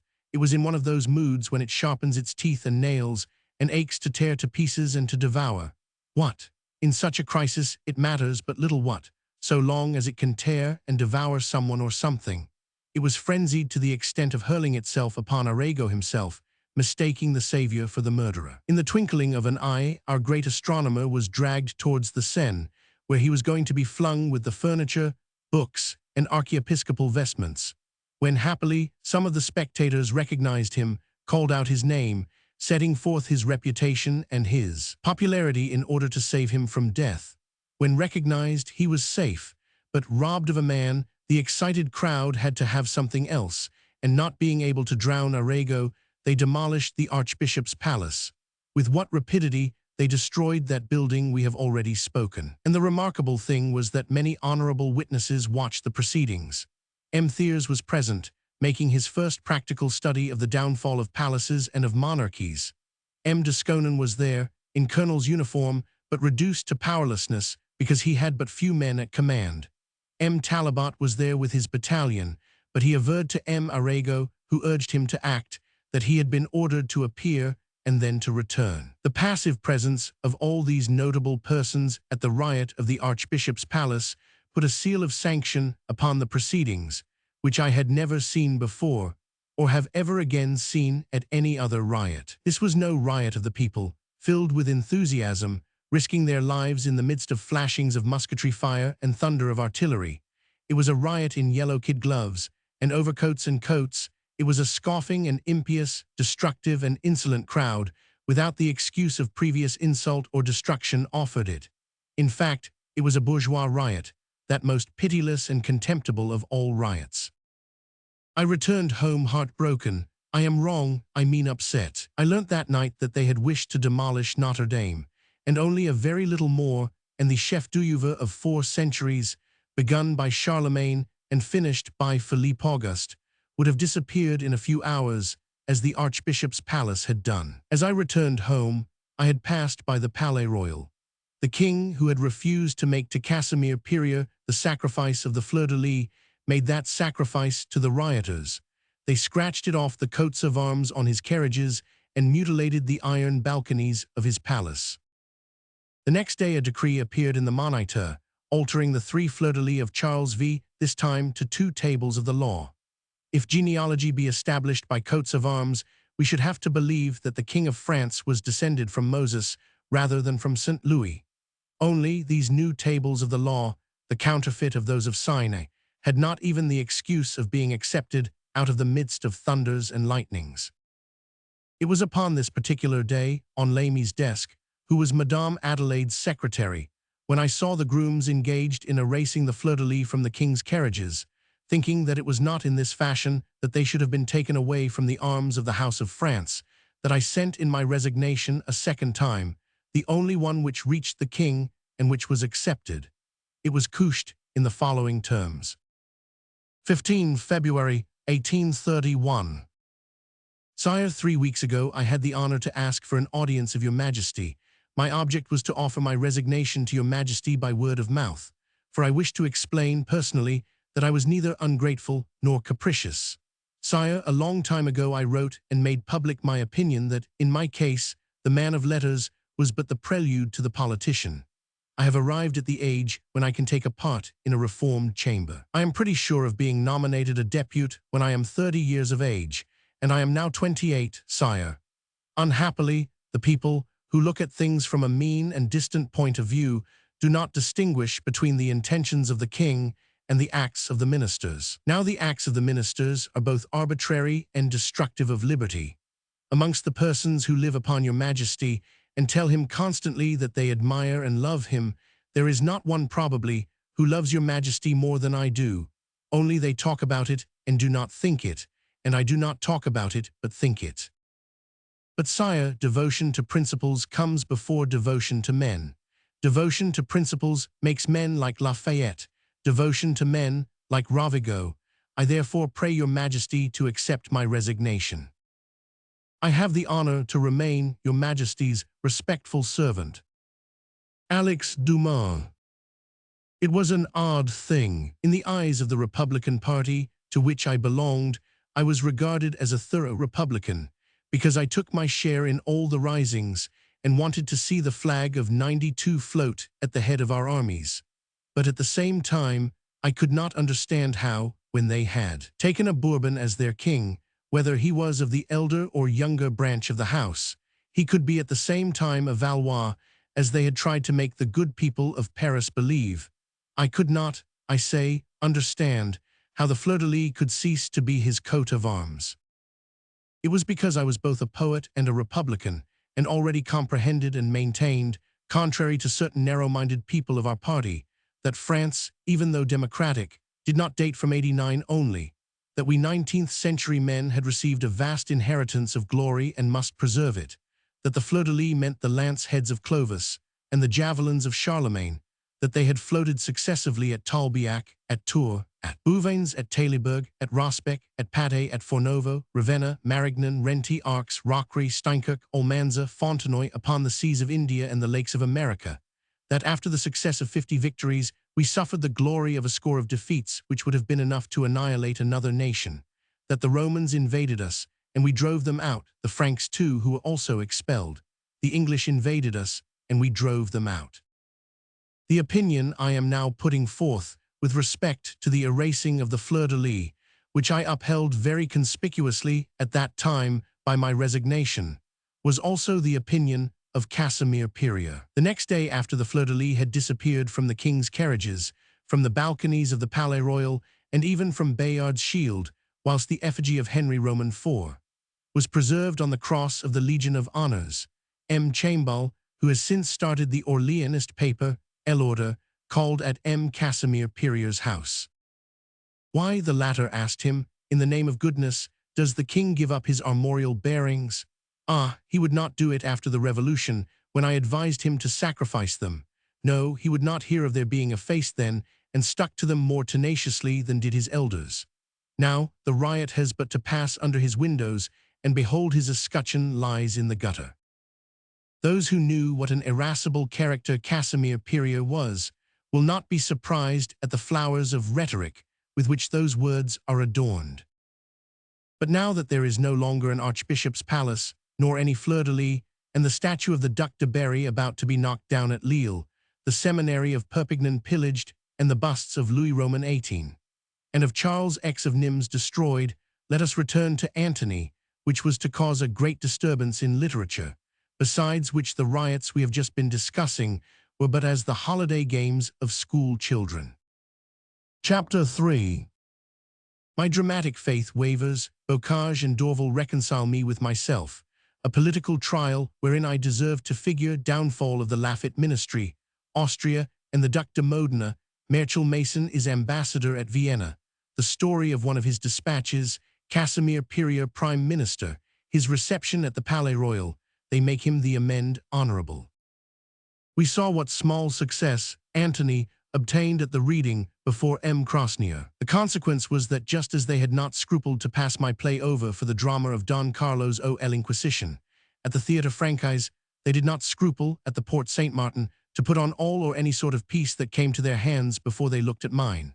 Poor Antony, it had already been in existence for close upon 2 years, but this delay, it must be admitted, instead of injuring it in any way, was, on the contrary, to turn to very profitable account. During those 2 years, events had progressed and had brought about in France one of those feverish situations wherein the explosions of eccentric individuals cause immense noise. There was something sickly and degenerate in the times, which answered to the monomania of my hero. Meanwhile, as I have said, I had no settled opinion about my drama. My youthful faith in myself had only held out for Henry Roman III and Christine, but the horrible concert of hootings which had deafened me at the representation of the latter piece had shattered that faith to its very foundations.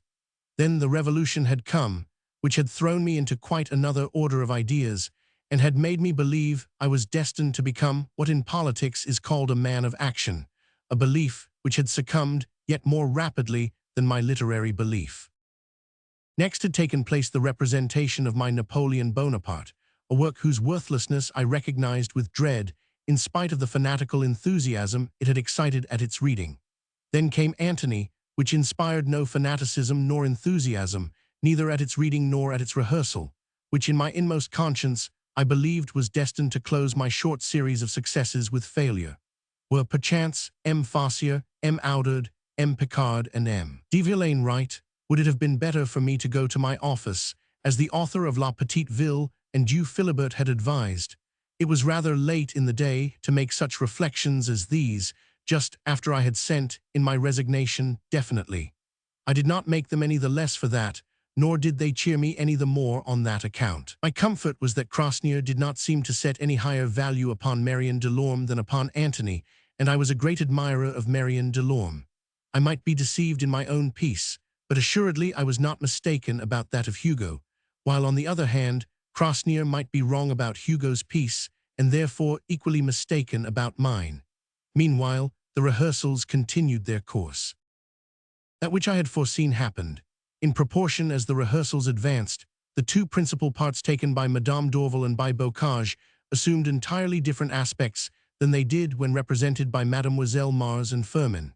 The absence of scholastic traditions, the manner of acting drama, a certain sympathy of the actors with their parts, a sympathy which did not exist at the Théâtre Francais, all by degrees helped to reinstate poor Antony in my own opinion. It is but fair to say that, when the two great artistes, upon whom the success of the play depended, felt the day of representation drawing nearer, they developed, as if in emulation with one another, qualities they were themselves unconscious they possessed. Dorval brought out a dignity of feeling in the expression of the emotions, of which I should have thought her quite incapable, and Bocage, on whom I had only looked at first as capable of a kind of misanthropic barbarity, had moments of poetic sadness and of dreamy melancholy that I had only seen in Talma in his roles of the English rendering of Hamlet and in Saumet's Orestes. The representation was fixed for the first fortnight in April, but at the same time a drama was being played at the Palais de Justice, which, even to my eyes, was far more interesting than my own.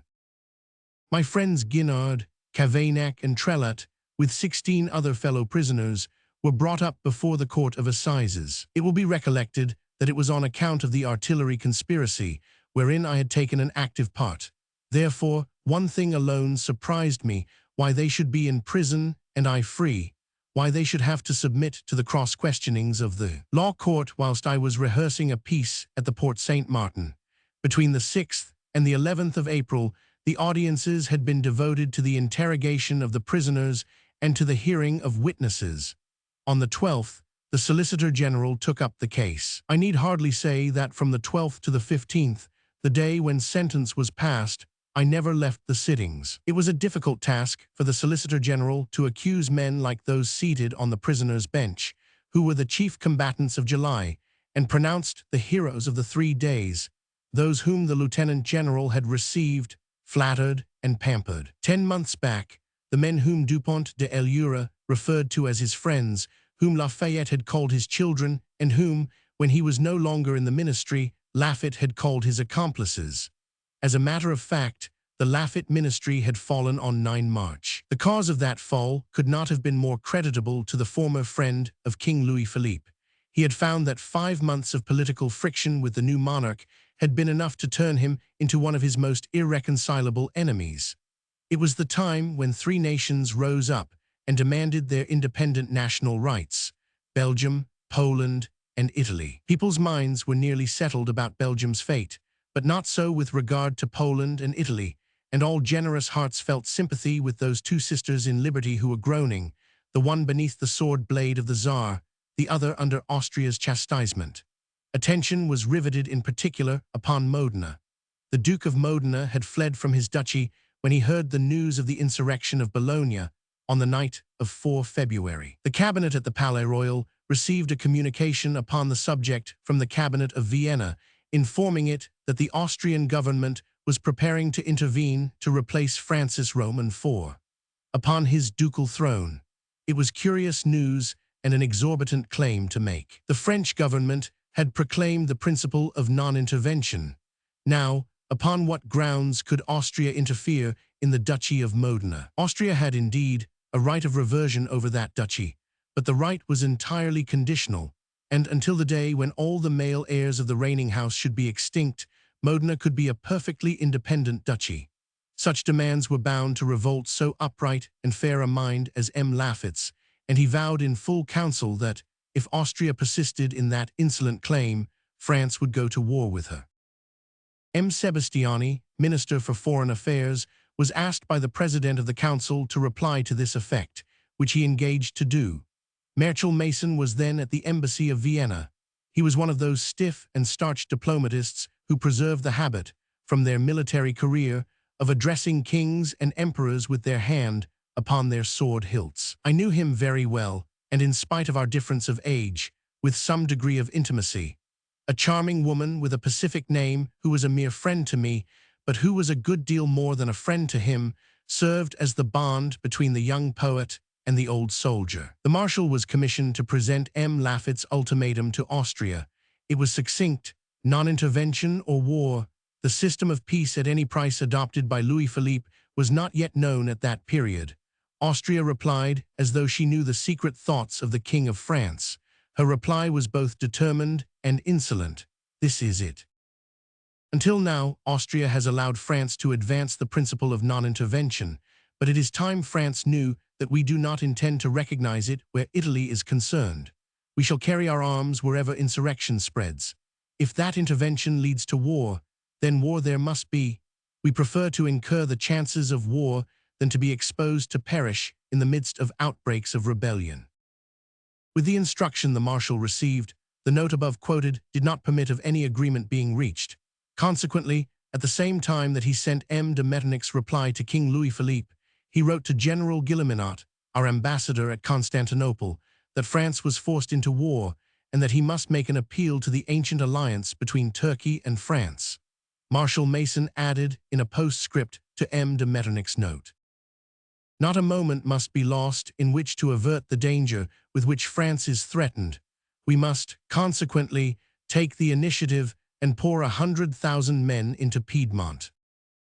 This dispatch was addressed to M. Sebastiani, Minister for Foreign Affairs, with whom, in his capacity as ambassador, Marshal Mason corresponded direct. It reached the Hôtel des Capucines on 4 March. M. Sebastiani, a king's man, communicated it to the king, but important though it was, never said one word about it to M. Laffitte. That is the fashion in which the king, following the first principle of constitutional government, reigned, but did not rule. How did the National obtain that dispatch? We should be very puzzled to say, but on the 8th, it was reproduced word for word in the second column of that journal. M. Laffitte read it by chance, as Lafayette had read his dismissal from the commandantship of the National Guard by accident. M. Laffitte got into a carriage, paper in hand, and drove to M. Sebastiani. He could not deny it. The marshal alleged such poor reasons that M. Laffitte saw he had been completely tricked. He went on to the Palais Royal, where he hoped to gain explanations which the Minister for Foreign Affairs refused to give him, but the king knew nothing at all. The king was busy looking after the building at Neuilly and did not trouble his head about affairs of state. He took no initiative and approved of his ministry. M. Laffitte must settle the matter with his colleagues. There was so much apparent sincerity and naive simplicity in the tone, attitude, and appearance of the king that Laffitte thought he could not be an accomplice in the plot. Next day, therefore, he took the king's advice and had an explanation with his colleagues. That explanation led there and then to the resignation of the leader of the cabinet, who returned to his home with his spirit less broken, perhaps, by the prospect of his ruined house and lost popularity than by his betrayed friendship. M. Laffitte was a noble-hearted man who had given himself wholly to the king, and behold, in the very face of the insult that had been put upon France, the king, in his new attitude of preserver of peace, threw him over just as he had thrown over Lafayette and Dupont. De Elura, Laffitte was flung remorselessly and without pity into the gulf, wherein Louis-Philippe flung his popular favorites when he had done with them. The new ministry was made up already in advance. The majority of its members were taken from the old one. The only new ministers were Casimir Perier, Baron Louis, and M. de Rigny. The various offices of the members were as follows: Casimir Perier, Prime Minister; Sebastiani, Minister for Foreign Affairs; Baron Louis, Minister of Finance; Barth, Minister of Justice; Montalivet, Minister of Education and Religious Instruction; Comte d'Argout, Minister of Commerce and Public Works; de Rigny, Minister for the Admiralty. The new ministry nearly lost its prime minister the very next day after he had been appointed, viz., on 13 March 1831. It was only with regret that Madame Adelaide and the Duc d'Orléans saw Casimir Perier come into power. Was it from regret at the ingratitude shown to M. Laffitte, or was it fear on account of M. Casimir Perier's well-known character? Whatever may have been the case, on 14 March, when the new president of the council appeared at the Palais Royal to pay his respects at court that night, he found a singular expression upon all faces. The courtiers laughed, the aides-de-camp whispered together, the servants asked whom they must announce. M. Le Duc d'Orléans turned his back upon him. Madame Adelaide was as cold as ice. The queen was grave. The king alone waited for him, smiling, at the bottom of the salon. The minister had to pass through a double hedge of people who wished to repel him, malevolent to him, in order to reach the king. The rival and successor to Laffitte was angry, proud, and impatient. He resolved to take his revenge at once. He knew the man who was indispensable to the situation. Thiers was not yet sufficiently popular. M. Guizot was already too little so. Casimir Perier went straight to the king. "Sire," he said to him, "I have the honor to ask you for a private interview." The king, amazed, walked before him and led him into his cabinet. The door was scarcely closed when, without circumlocution or ambiguity, the new prime minister burst out with, "Sire, I have the honor to offer my resignation to your majesty."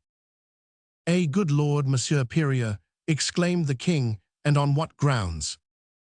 "Sire," replied the exasperated minister, "that I have enemies at the clubs, in the streets, in the chamber matters nothing, but enemies at the very court to which I am bold enough unreservedly to offer my whole fortune is too much to endure, and I do not feel equal, I confess to your majesty, to face these many forms of hatred." The king felt the thrust, and realized that it must be warded off, under the circumstances, for it might be fatal to himself. Then, in his most flattering tones, and with that seductive charm of manner in which he excelled, the king set himself to smooth down this minister's wounded pride. But with the inflexible haughtiness of his character, Casimir Peria persisted. "Sire," he said, "I have the honor to offer my resignation to your majesty." The king saw he must make adequate amends. "Wait 10 minutes here, my dear Monsieur Peria," he said, "and in 10 minutes you shall be free." The minister bowed in silence and let the king leave him. In that 10 minutes, the king explained to the queen, to his sister and his son, the urgent necessity there was for him to keep Casimir Peria, and told them the resolution the latter had just taken to hand in his resignation. This was a fresh order altogether, and in a few seconds it was made known to all whom it concerned. The king opened the door of his cabinet, where the minister was still biting his nails and stamping his feet. "Come," he said. Casimir Peria bowed lightly and followed the king. But thanks to the new command, everything was changed. The queen was gracious, Madame Adelaide was affable, Le Duc d'Orléans had turned round, the aide-de-camp stood in a group ready to obey at the least sign from the king, and also from the minister. The courtiers smiled obsequiously. Finally, the lackeys, when Peria reached the door, flew into the antechambers, and rushed down the stairs, crying, Le Président du Conseil's carriage." A more rapid and startling reparation could not possibly have been obtained. Thus Casimir Peria remained a minister, and the new president of the council then started that arduous career which was to end in the grave in a year's time. He died only a few weeks before his antagonist Lamarck. This was how matters stood when we took a fresh course, in the full tide of the trial of the artillery, to speak of Laffitte.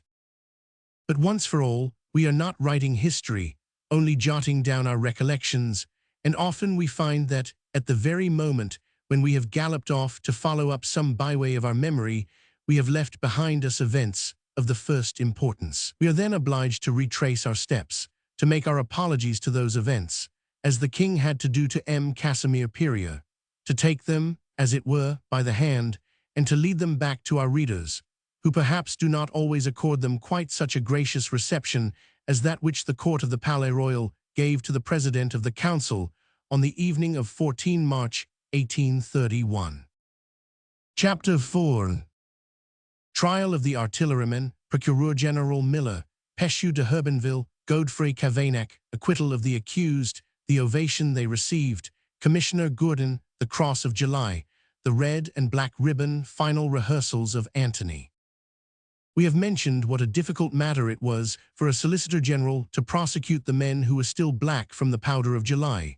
Such men as Trelat, Cavaignac, Guinard, Sambuc, Danton, Chapa, and their fellow prisoners. All these men, moreover, except Commissioner Gourdin, against whose morality, by the way, there was absolutely nothing to be said, lived by their private fortune or their own talents, and were, for the most part, more of them well-to-do than poorly off. They could therefore only be proceeded against on account of an opinion regarded as dangerous from the point of view of the government, though they were undoubtedly disinterested.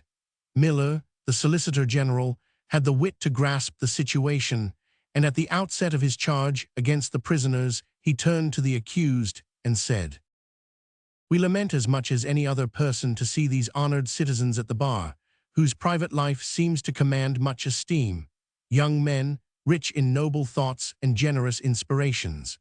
It is not for us, gentlemen, to seek to call in question their title to public consideration or to the goodwill of their fellow citizens, and to a recognition of the services they have rendered their country."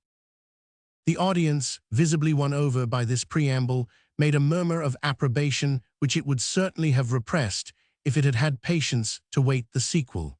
The Attorney General went on. "But do the services that they have been able to render the state give them the right to shake it to its very foundations, if it is not administered according to doctrines which suited imaginations that, as likely as not, are ill-regulated. Is the impetuous ardor of youth enough excuse for legalizing actions which alarm all good citizens and harm all interests? Must peaceable men become the victims of the culpable machinations of those who talk about liberty and yet attack the liberty of others and boast that they are working for the good of France while they violently break all social bonds? Judge in what a contemptuous attitude the prisoners received these tedious and banal observations. Far from dreaming of defending themselves, they felt that as soon as the moment should come for charging it, would be they who should take the offensive. Péchu de Herbenville, the leader, burst forth in fury and crushed both judges and attorney general. Monsieur Péchu de Herbenville, President Hardouin said to him, "You are accused of having had arms in your possession and of distributing them. Do you admit the fact?" Péchu de Herbenville rose. He was a fine-looking young man of 22 or 3, fair, carefully dressed, and of refined manners. The cartridges that had been seized at his house were wrapped in silk paper and ornamented with rose-colored favors. "I not only," he said, "admit the fact, Monsieur le Président, but I am proud of it. Yes, I had arms, and plenty of them too, and I am going to tell you how I got them. In July, I took 3 posts in succession at the head of a handful of men in the midst of the firing. The arms that I had were those of the soldiers I had disarmed. Now, I fought for the people, and these soldiers were firing on the people.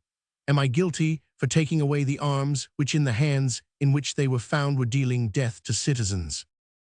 A round of applause greeted these words.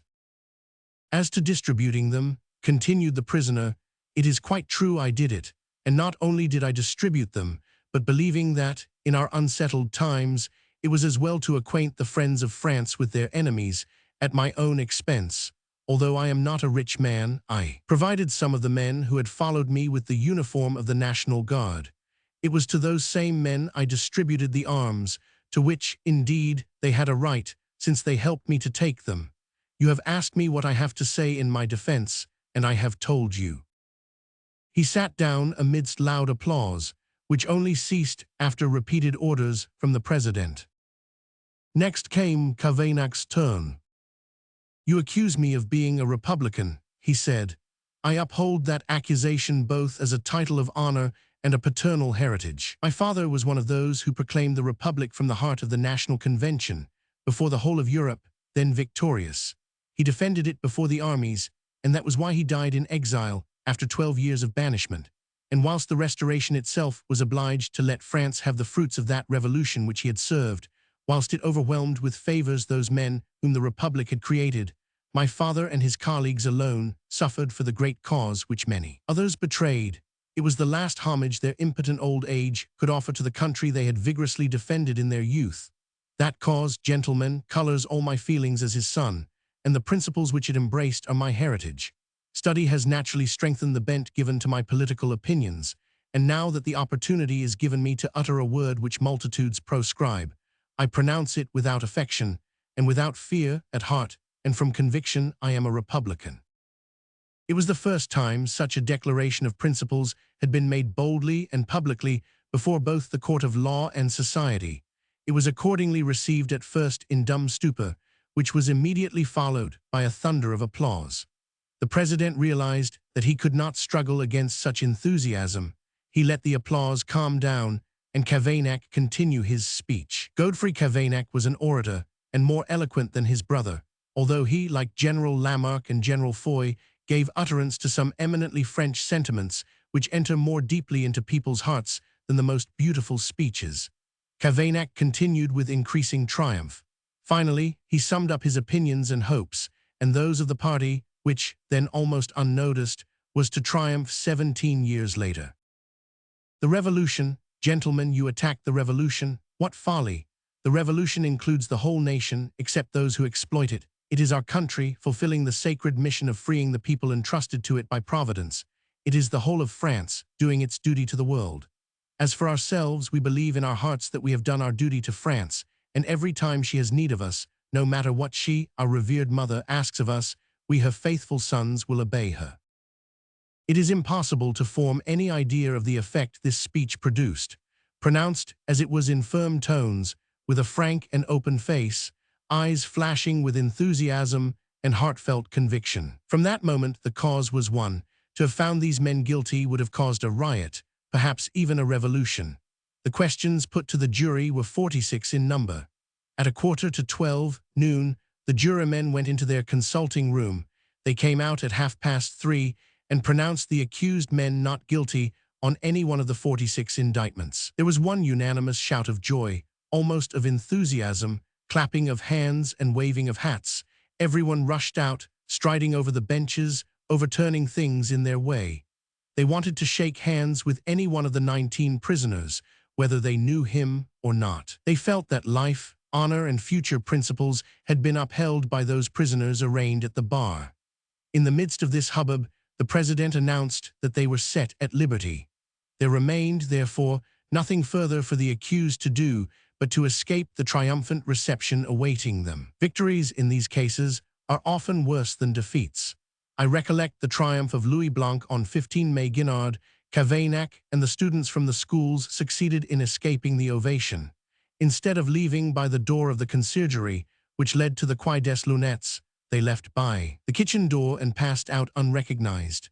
Trelat, Péchu de Herbenville, and 3 friends, Achille Roch, who died young and very promising, Avril and Leridia, had got into a carriage and had told the driver to drive as fast as he could, but they were recognized through the closed windows. Instantly the carriage was stopped, the horses taken out, the doors opened.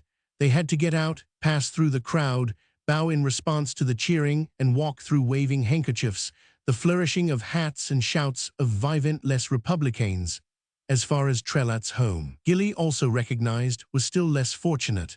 They carried him in their arms, in spite of all his protests and efforts to escape. Only one of them, who left by the main entrance, passed through the crowd unrecognized, Commissioner Gourdin, who pushed a handcart containing his luggage and that of his comrades in captivity, which he carried back home. This acquittal sent me back to my rehearsals, and it was almost settled for Antony to be run during the last days of April. But the last days of April were to find us thrown back into an altogether different sort of agitation. The law of 13 December 1830, with respect to national rewards, had ordained the creation of a new order of merit, which was to be called the Cross of July. There had been a reason for this creation which might excuse the deed, and which had induced Republicans to support the law. A decoration which recalls civil war and a victory won by citizens over fellow citizens, by the people over the army, or by the army over the people, is always a melancholy object. But as I say, there was an object underlying it different from this. It was to enable people to recognize one another on any given occasion, and to know, consequently, on whom to rely. These crosses had been voted by committees comprised of fighters who were difficult to deceive. For out of their 12 members, of which, I believe, each bureau consisted, there were always 2 or 3 who, if the cross were misplaced on some unworthy breast, were able to set the error right or to contradict it. The part I took in the revolution was sufficiently public for this cross to be voted to me without disputes. But besides, as soon as the crosses were voted, as the members of the different committees could not give each other crosses, I was appointed a member of the committee commissioned to vote crosses to the first distributors. The institution was therefore, superficially, quite popular and fundamentally Republican. Thus we were astounded when, on 30 April, an order appeared, countersigned by Casimir Peria, laying down the following points. The Cross of July shall consist of a 3-branch star. The reverse side shall bear on it 27, 28, and July 1830. It shall have for motto, given by the King of the French. It shall be worn on a blue ribbon edged with red. The citizens decorated with the July Cross shall be prepared to swear fidelity to the King of the French and obedience to the constitutional charter and to the laws of the realm. The order was followed by a list of the names of the citizens to whom the cross was awarded. I had seen my name on the list, with great delight, and on the same day I, who had never worn any cross, except on solemn occasions, bought a red and black ribbon and put it in my buttonhole. The red and black ribbon requires an explanation. We had decided, in our program which was thus knocked on the head by the royal command, that the ribbon was to be red, edged with black. The red was to be a reminder of the blood that had been shed, the black for the mourning worn. I did not then feel that I could submit to that portion of the order which decreed blue ribbon edged with red, any more than to the motto, given by the king, or to the oath of fidelity to the king, the constitutional charter, and the laws of the kingdom. Many followed my example, and at the Tuileries, where I went for a walk to see if some agent of authority would come and pick a quarrel with me on account of my ribbon, I found a dozen decorated persons, among whom were 2 or 3 of my friends, who, no doubt, had gone there with the same intention as mine. Furthermore, the National Guard was, at that date, on duty at the Tuileries, and they presented arms to the red and black ribbon as to that of the Légion d'honneur. At night we learnt that there was to be a meeting at Higonet's to protest against the color of the ribbon, the oath, and the motto. I attended and protested, and next day I went to my rehearsal wearing my ribbon. That was on 1 May. We had arrived at general rehearsals, and as I have said, I was becoming reconciled to my piece, without, however, so different was it from conventional notions, having any idea whether the play would succeed or fail. But the success which the 2 principal actors would win was incontestable. Bocage had made use of every faculty to bring out the originality of the character he had to represent, even to the physical defects we have notified in him. Madame d'Orval had made the very utmost out of the part of Adele. She enunciated her words with admirable precision. All the striking points were brought out, except one which she had not yet discovered.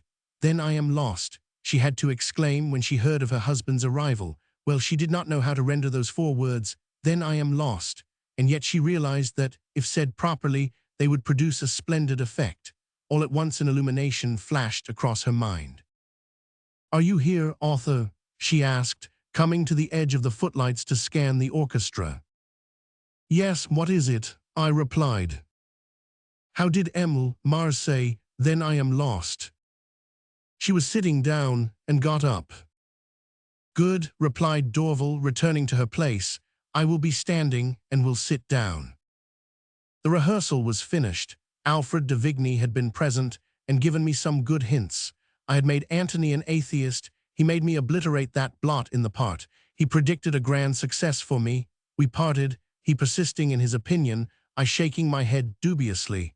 Bocage led me into his dressing room to show me his costume. I say costume, for although Antony was clad like ordinary mortals, in a cravat, frock coat, waistcoat, and trousers, there had to be, on account of the eccentricity of the character, something peculiar in the set of the cravat and shape of the waistcoat, in the cut of the coat, and in the set of the trousers. I had, moreover, given Bocage my own ideas on the subject, which he had adapted to perfection, and seeing him in those clothes, people understood from the very first that the actor did not represent just an ordinary man. It was settled that the piece should be definitely given on 3 May. I had then only 2 more rehearsals before the great day. The preceding ones had been sadly neglected by me. I attended the last 2 with extreme assiduity. When Madame d'Orval reached the sentence which had troubled her for long, she kept her word. She was standing and sank into an armchair as though the earth had given way under her feet, and exclaimed, "Then I am lost," in such accents of terror that the few persons who were present at the rehearsal broke into cheers. The final general rehearsal was held with closed doors. It is always a mistake to introduce even the most faithful of friends to a general rehearsal. On the day of the performance, they tell the plot of the play to their neighbors, or walk about the corridors talking in loud voices and creaking their boots on the floor. I have never taken much credit to myself for giving theater tickets to my friends for the first performance, but I have always repented of giving them tickets of admission for a general rehearsal. Against this it will be argued that spectators can give good advice. In the first place, it is too late to act upon any important suggestion at general rehearsals. Then, those who really offer valuable advice during the course of rehearsals are the actors, firemen, scene shifters, supernumeraries, and everybody, in fact, who lives by the stage and who know the theater much better than all the bachelors of arts and academicians in existence. Well then, my theatrical world had predicted Antony's success, scene shifters, firemen craning their necks round the wings, actors and actresses and supers going into the auditorium and watching the scenes in which they didn't appear. The night of production had come. Chapter 5. The first representation of Antony, the play, the actors, the public, Antony at the Palais Royal, alterations of the denouement. The times were unfavorable for literature. All minds were turned upon politics, and disturbances were flying in the air as, on hot summer evenings, swifts fly overhead with their shrill screams, and black-winged bats wheel round. My piece was as well put on as it could be, but except for the expenditure of talent which the actors were going to make, M. Krasnier had gone to no other cost. Not a single new carpet or decoration, not even a salon was renovated. The work might fail without regret, for it had only cost the manager the time spent over the rehearsals. The curtain rose. Madame d'Orval, in her gauze dress and town attire, a society woman in fact, was a novelty at the theatre, where people had recently seen her in Les Deux Forcats and in Le Jour. So her early scenes only met with a half-hearted success. Her harsh voice, round shoulders and peculiar gestures, of which she so often made use that, in the scenes which contained no passionate action, they became merely vulgar, naturally did not tell in favor of the play or the actress. 2 or 3 admirably true inflections, however, found grace with the audience, but did not arouse its enthusiasm sufficiently to extract one single cheer from it. It will be recollected that Bocage has very little to do in the first act. He is brought in fainting, and the only chance he has for any effect is where he tears off the bandage from his wound, uttering, as he faints away for the second time, "And now I shall remain, shall I not?" Only after that sentence did the audience begin to understand the piece, and to feel the hidden dramatic possibilities of a work whose first act ended thus.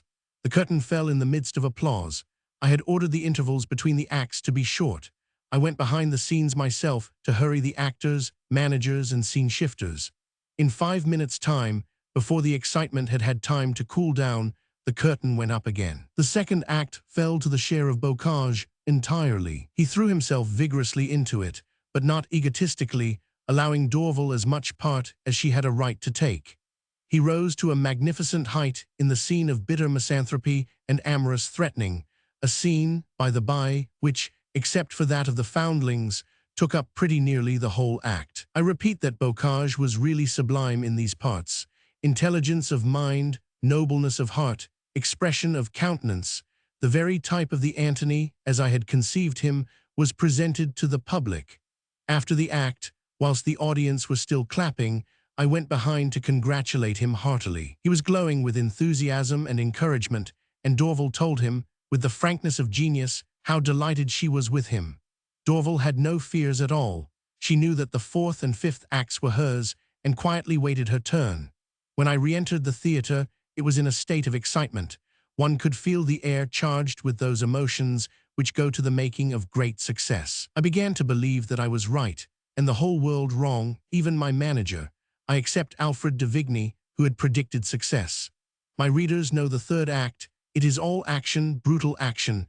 With regard to violence, it bears a certain likeness to the third act of Henry Roman III, where the Duc de Guise crushes his wife's wrist to force her to give Saint Megrin a rendezvous in her own handwriting. Happily, the third act at the Théâtre Francaise having met with success, it made a stepping stone for that at the Porte Saint-Martin. Antony, in pursuit of Adele, is the first to reach a village inn, where he seizes all the post-horses to oblige her to stop there, chooses the room that suits him best of the only 2 in the house, arranges an entrance into Adele's room from the balcony, and withdraws as he hears the sound of her carriage wheels.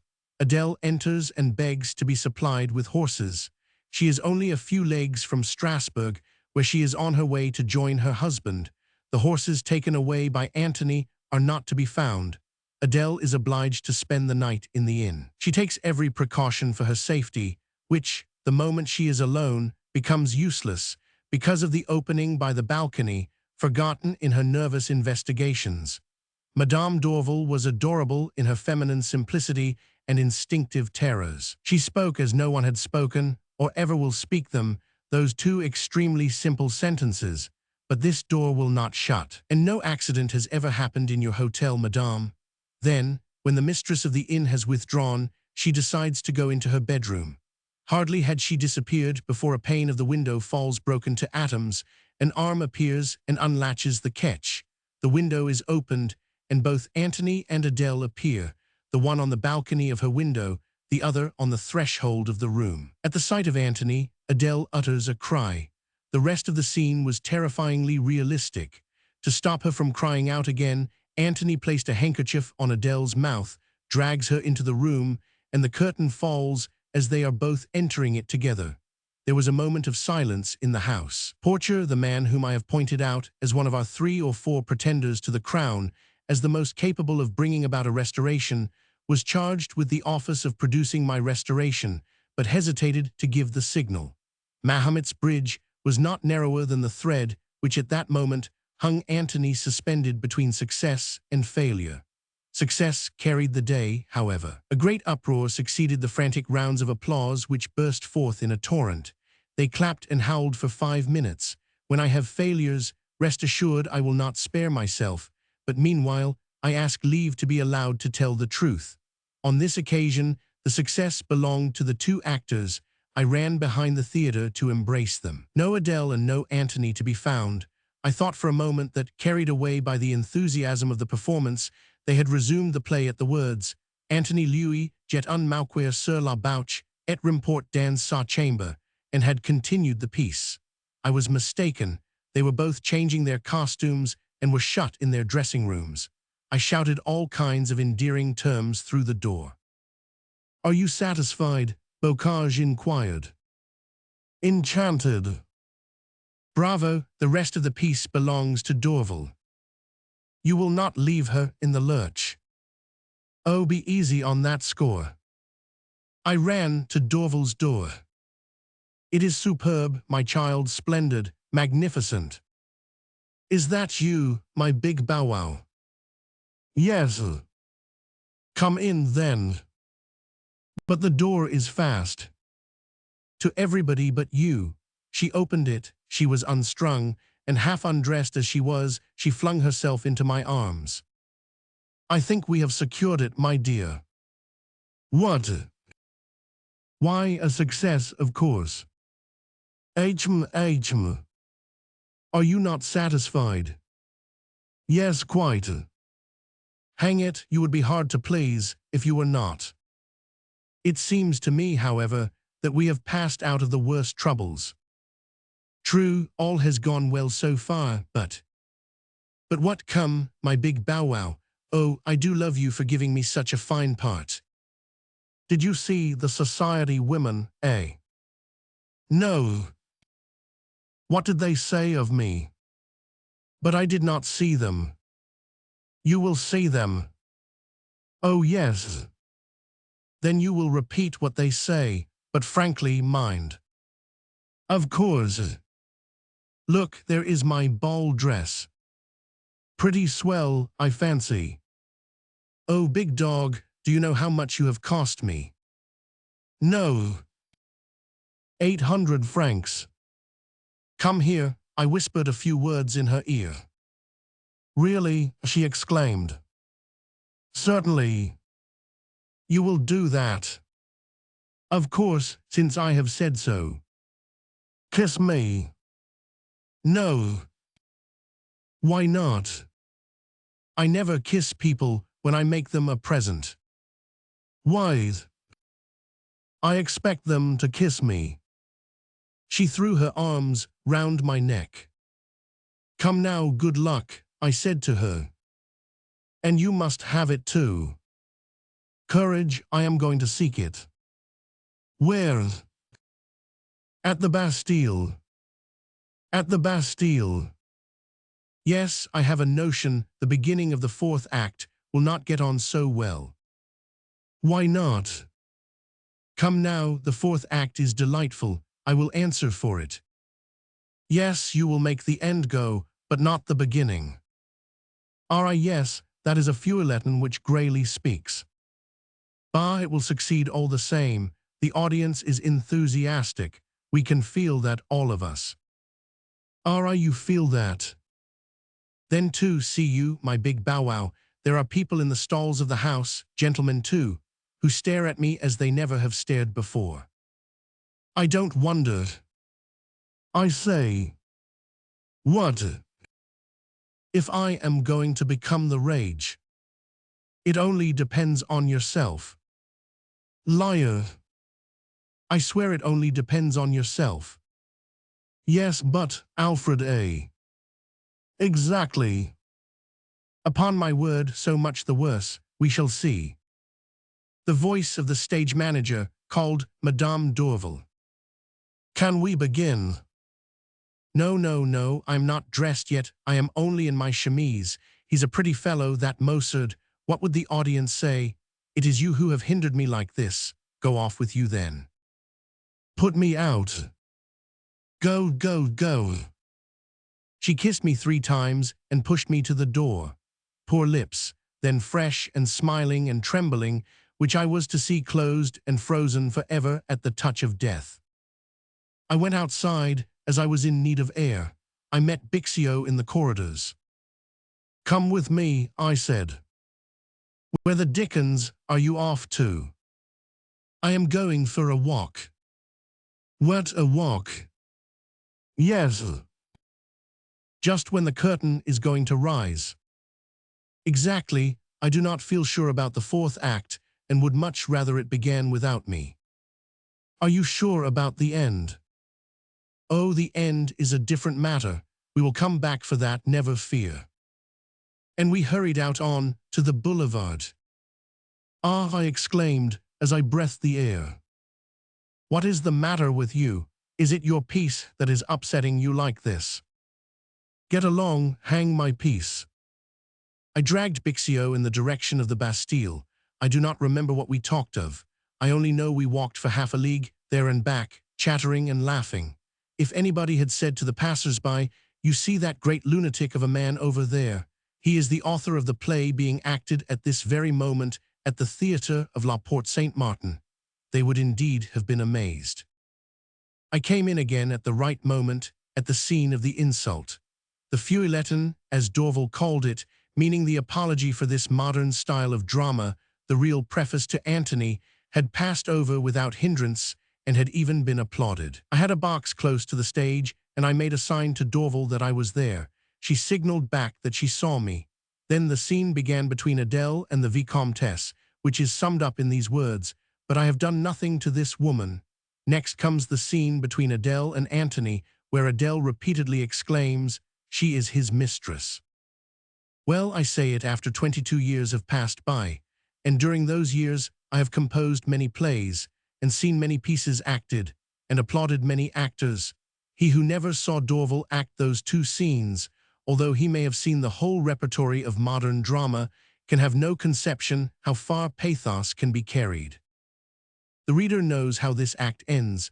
The Vicomtesse enters. Adele, surprised in the arms of Antony, utters a cry and disappears. Behind the Vicomtesse, Antony's servant enters in his turn. He has ridden full gallop from Strasbourg to announce to his master the return of Adele's husband. Antony dashes from the stage like a madman or one driven desperate, crying, "Wretch, shall I arrive in time?" I ran behind the scenes. d'Orval was already on the stage, uncurling her hair and pulling her flowers to pieces. She had at times her moments of transports of passion exceeding those of the actress. The scene shifters were altering the scenes, whilst d'Orval was acting her part. The audience applauded frantically. 100 francs, I cried to the shifters, if the curtain be raised again before the applause ceases. In 2 minutes' time, the 3 raps were given. The curtain rose and the scene shifters had won their 100 francs. The 5th act began literally before the applause, for the 4th had died down. I had one moment of acute anguish. In the middle of the terrible scene, where the 2 lovers, caught in a net of sorrows, are striving to extricate themselves, but can find no means of either living or dying together. A second before d'Orval exclaimed, "Then I am lost." I had, in the stage directions, arranged that Bocage should move the armchair ready to receive Adele when she is overwhelmed at the news of her husband's arrival, and Bocage forgot to turn the chair in readiness. But d'Orval was too much carried away by passion to be put out by such a trifle. Instead of falling on the cushion, she fell onto the arm of the chair and uttered a cry of despair, with such a piercing grief of soul wounded, torn, broken, that the whole audience rose to its feet. This time the cheers were not for me at all, but for the actress and for her alone, for her marvelous, magnificent performance. The denouement is known, it is utterly unexpected, and is summed up in a single phrase of 6 startling words. The door is burst open by M. de Hervé just as Adele falls on a sofa, stabbed by Antony. "Dead," cries Baron de Hervé. "Yes, dead," coldly answers Antony. "Elmi resistate, gli assassini," and he flings his dagger at the husband's feet.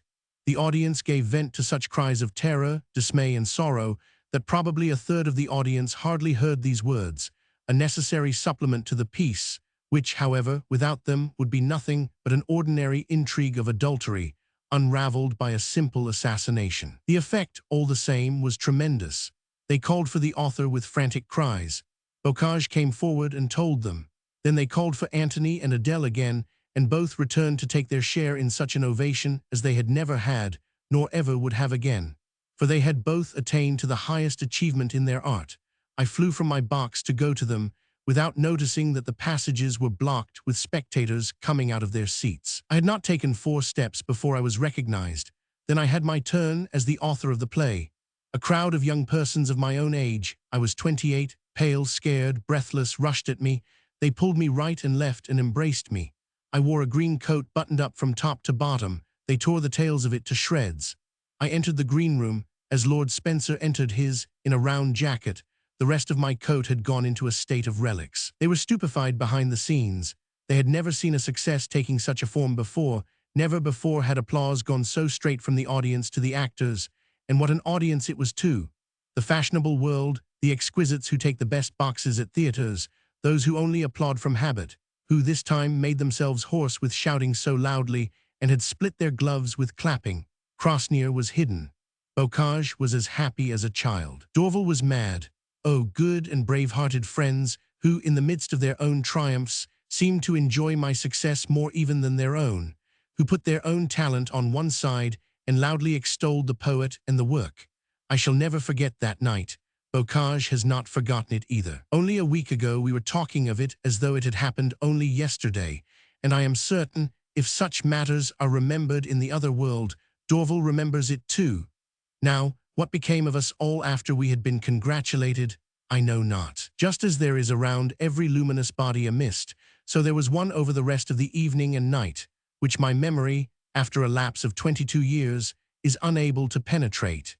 In conclusion, one of the special features of the drama of Antony was that it kept the spectators spellbound to the final fall of the curtain. As the morale of the work was contained in those 6 words, which Bocage pronounced with such perfect dignity, "Elmi resistate, gli assassini," everybody remained to hear them and would not leave until they had been spoken, with the following result. 2 or 3 years after the first production of Antony, it became the piece played at all benefit performances, to such an extent that once they asked Dorval and Bocage to act it for the Palais Royal Theatre.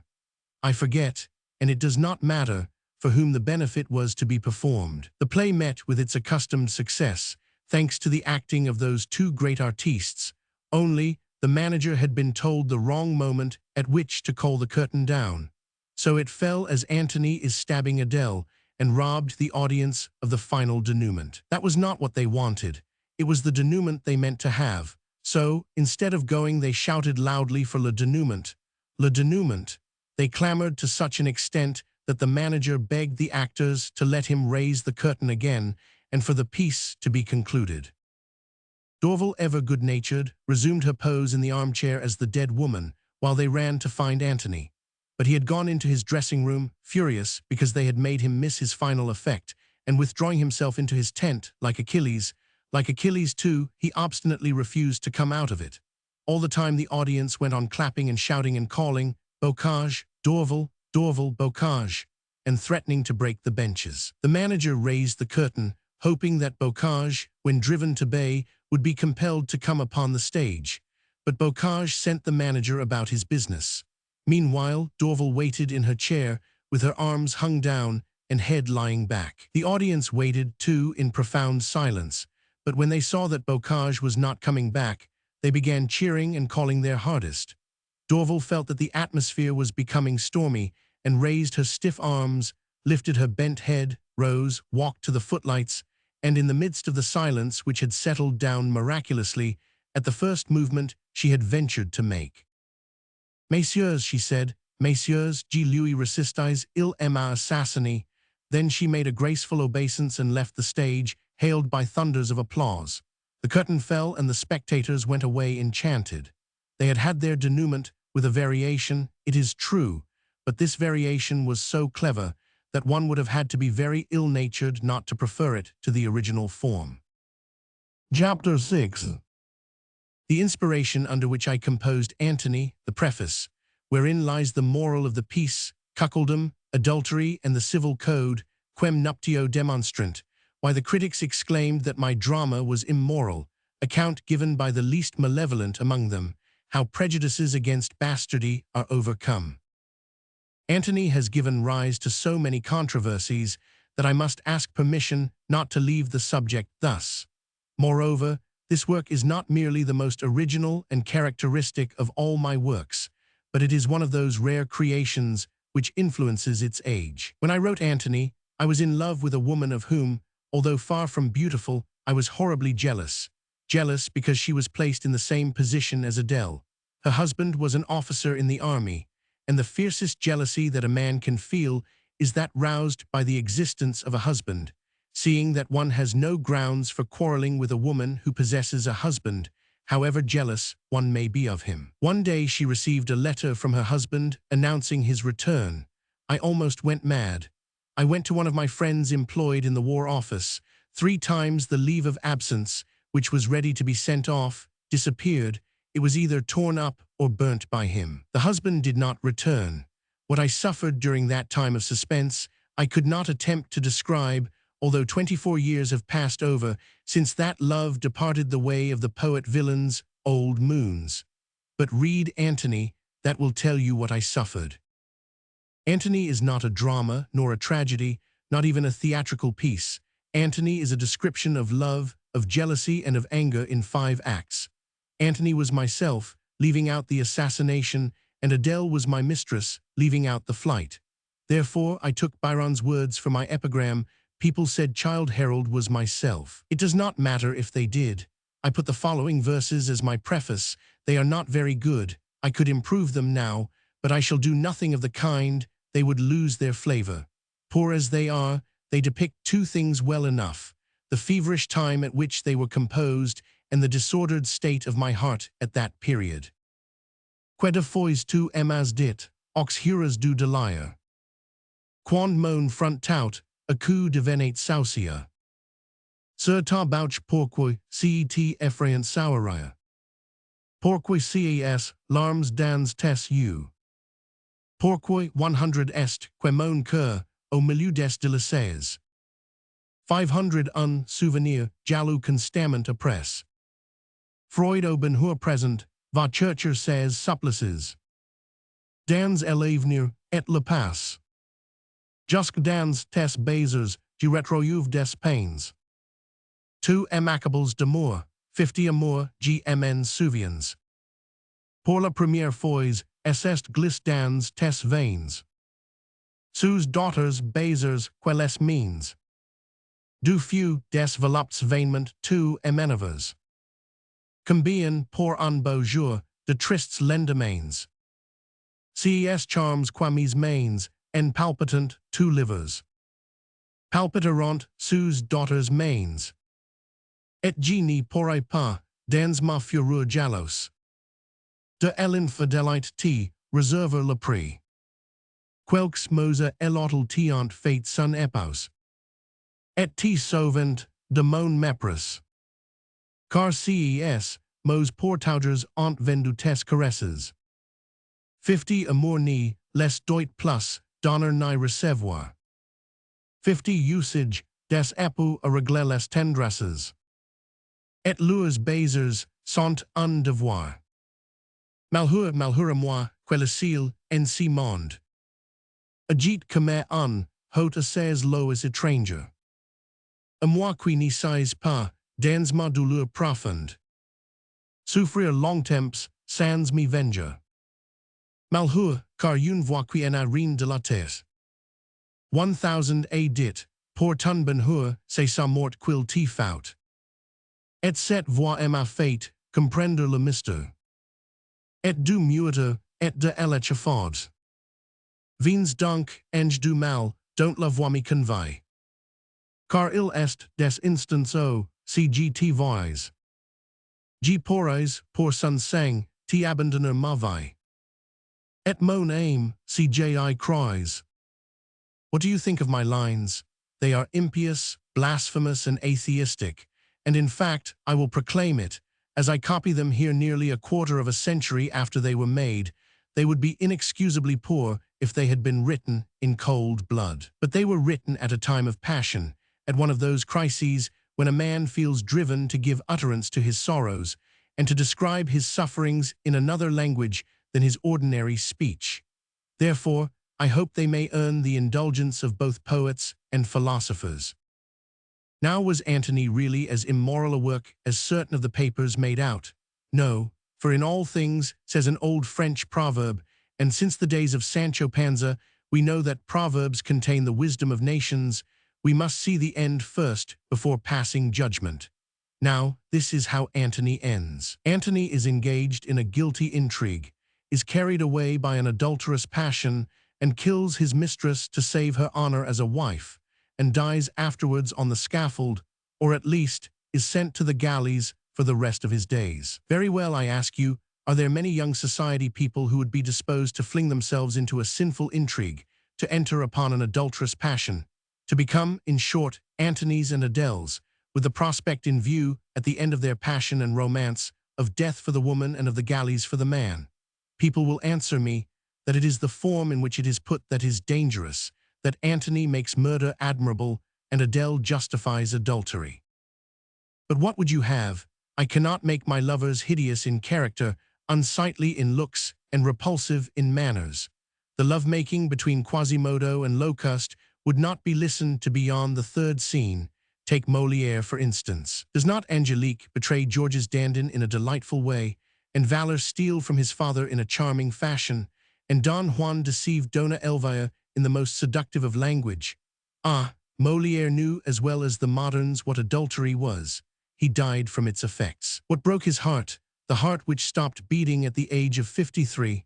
The smiles given to the young Baron by La Bijart, her ogling looks at M. de Lauzun, a letter addressed by her to a third lover, and found the morning of that ill-fated representation of the Malade Imaginaire, which Molière could scarcely finish. It is true that in Molière's time it was called cuckoldry and made fun of, that nowadays we style it adultery and weep over it. Why was it called cuckoldry in the 17th century and adultery in the 19th? I will tell you. Because in the 17th century the civil code had not been invented. The civil code, what has that to do with it? You shall see. In the 17th century there existed the rights of primogeniture, seniority, trusteeship, and of entail, and the oldest son inherited the name, title, and fortune. The other sons were either made M. le Chevalier, or M. le Mousquetaire, or M. l'Abbé, as the case might be. They decorated the first with the Malta cross, the second they decked out in a helmet with buffalo tails, they endowed the third with a clerical collar. While, as for the daughters, they did not trouble at all about them. They married whom they liked if they were pretty, and anybody who would have them if they were plain. For those who either would not or could not be married, there remained the convent, that vast sepulchre for aching hearts. Now, although 3/4 of the marriages were marriages de convenance, and contracted between people who scarcely knew each other, the husband was nearly always sure that his first male child was his own. This first male child secured, that is to say, the son to inherit his name, title, and fortune when begotten by him. What did it matter who was the father of M. le Chevalier, M. le Mousquetaire, or M. l'Abbé? It was all the same to him, and often he did not even inquire into the matter. Look, for example, at the anecdote of Saint Simon and of M. de Mortemart. But in our days, alas, it is very different. The law has abolished the right of primogeniture. The code forbids seniorities, entail, and trusteeships. Fortunes are divided equally between the children. Even daughters are not left out, but have the same right as sons to the paternal inheritance. Now, from the moment that the quem nuptio demonstrant knows that children born during wedlock will share his fortune in equal portions, He takes care those children shall be his own.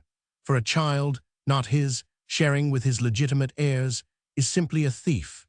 And this is the reason why adultery is a crime in the 19th century, and why cuckoldom was only treated as a joke in the 17th. Now, what is the reason that people do not exclaim at the immorality of Angelique, who betrays Georges Dandin, of Valor who robs his papa, of Don Juan who deceives Charlotte, Mathurine and Dona Elvira, all at the same time? Because all those characters, Georges Dandin, Harpagon, Don Carlos, Don Alonso and Piero, lived 2 or 3 centuries before us, and did not talk as we do, nor were dressed as we dress, because they wore breeches, jerkins, cloaks, and plumed hats, so that we do not recognize ourselves in them. But directly a modern author, more bold than others, takes manners as they actually are, passion as it really is, crime from its secret hiding places, and presents them upon the stage in white ties, black coats, and trousers with straps and patent leather boots.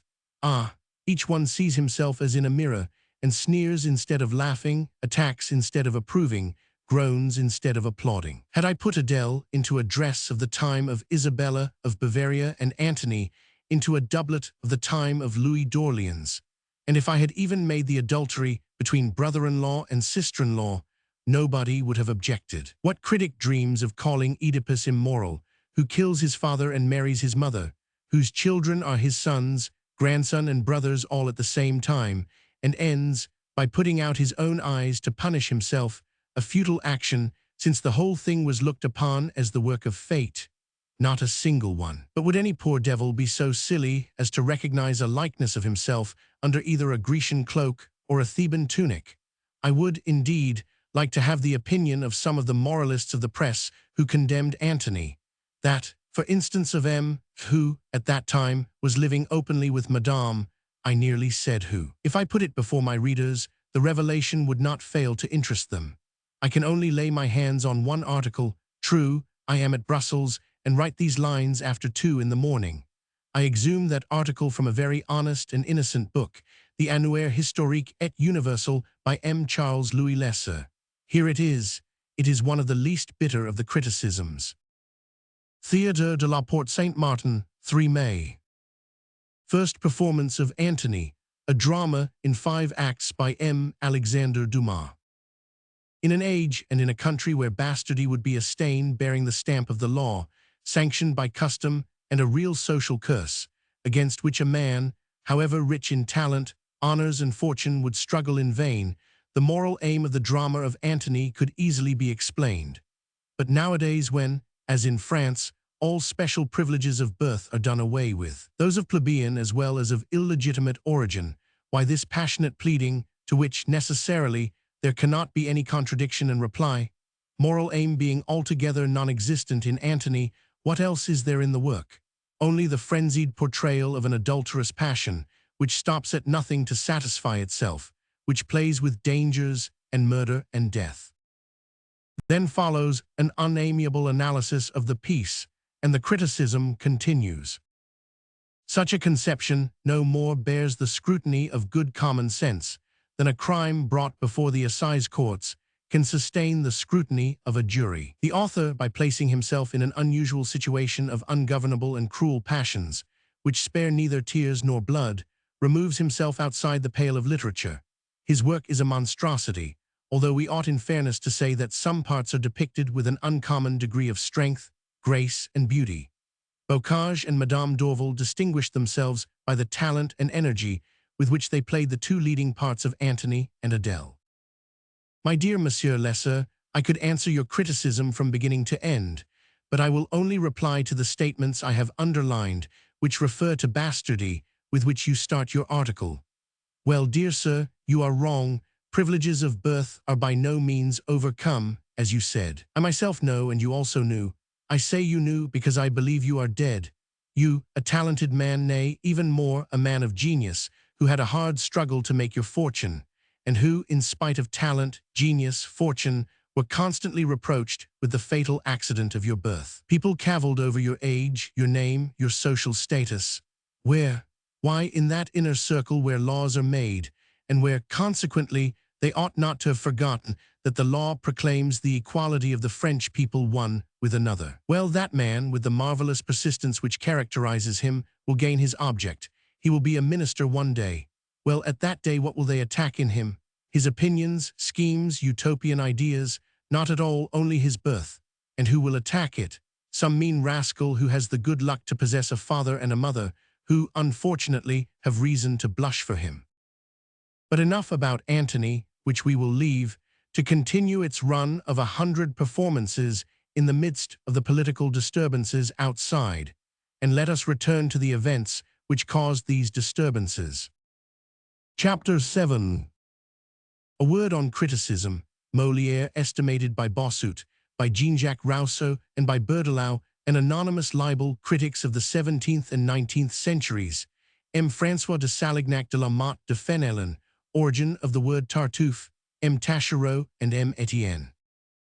Man proposes, and God disposes. We ended our last chapter with the intention of going back to political events.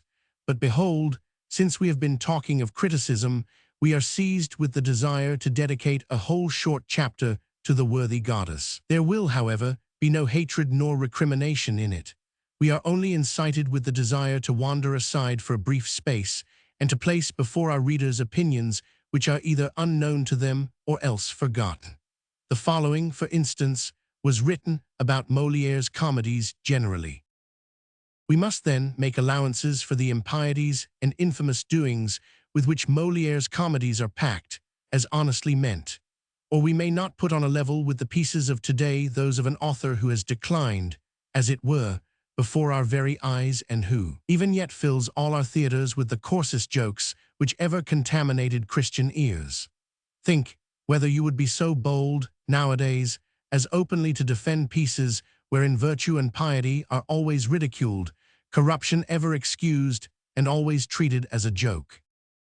Posterity may, perhaps, see entire oblivion cover the works of that poet-actor, who, whilst acting his malade imaginaire, was attacked by the last agonies of the disease of which he died a few hours later, passing away from the jesting of the stage, amidst which he breathed almost his last sigh, to the tribunal of one who said, "Woe to ye who laugh, for ye shall weep."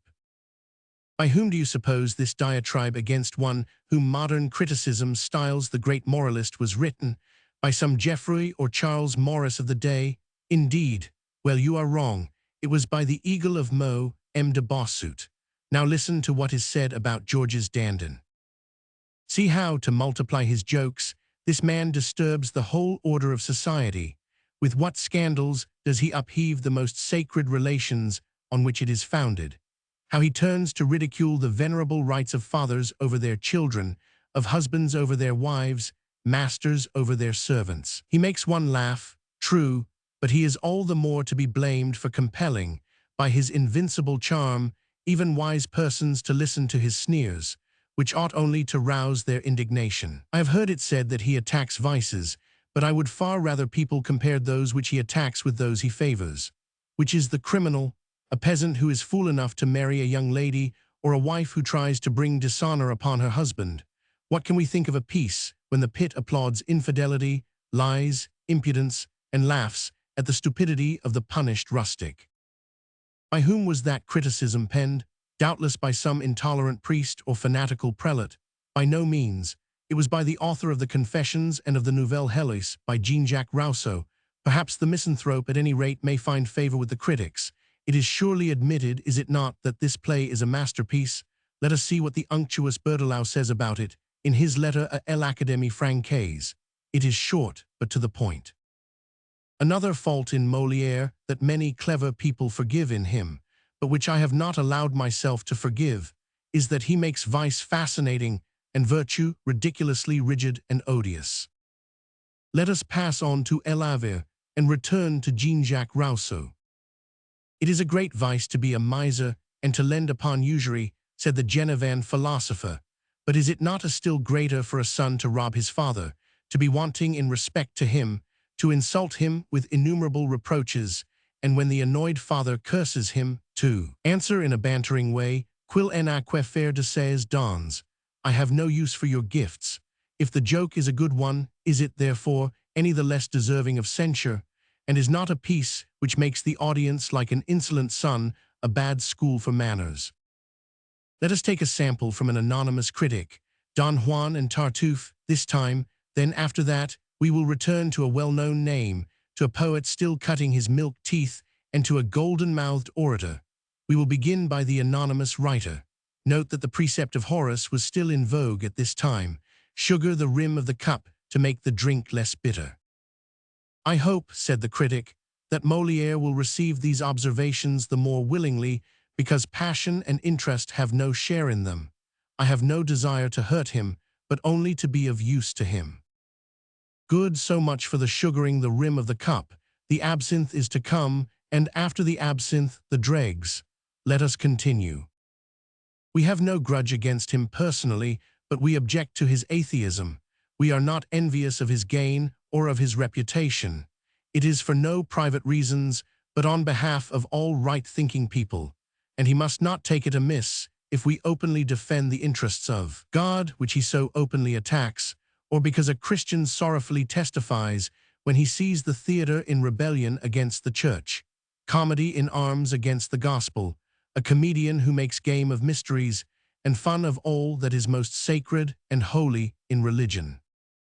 It is true that there are some fine passages in Molière's works, and I should be very sorry to rob him of the admiration he has earned. It must be admitted that, if he succeeds but ill in comedy, he has some talent in farce, and although he has neither the witty skill of Gauthier Gargil, nor the impromptu touches of Turlupin, nor the power of Capiton, nor the naivete of Jodelet, nor the retort of Gros Guillaume, nor the science of Docteur, he does not fail to please at times, and to amuse in his own way. He speaks French passably well, he translates Italian fairly, and does not err deeply in copying other authors, but he does not pretend to have the gift of invention or a genius for poetry. Things that make one laugh when said often look silly on paper, and we might compare his comedies with those women who look perfect frights in undress, but who manage to please when they are dressed up, or with those tiny figures which, having left off their high-heeled shoes,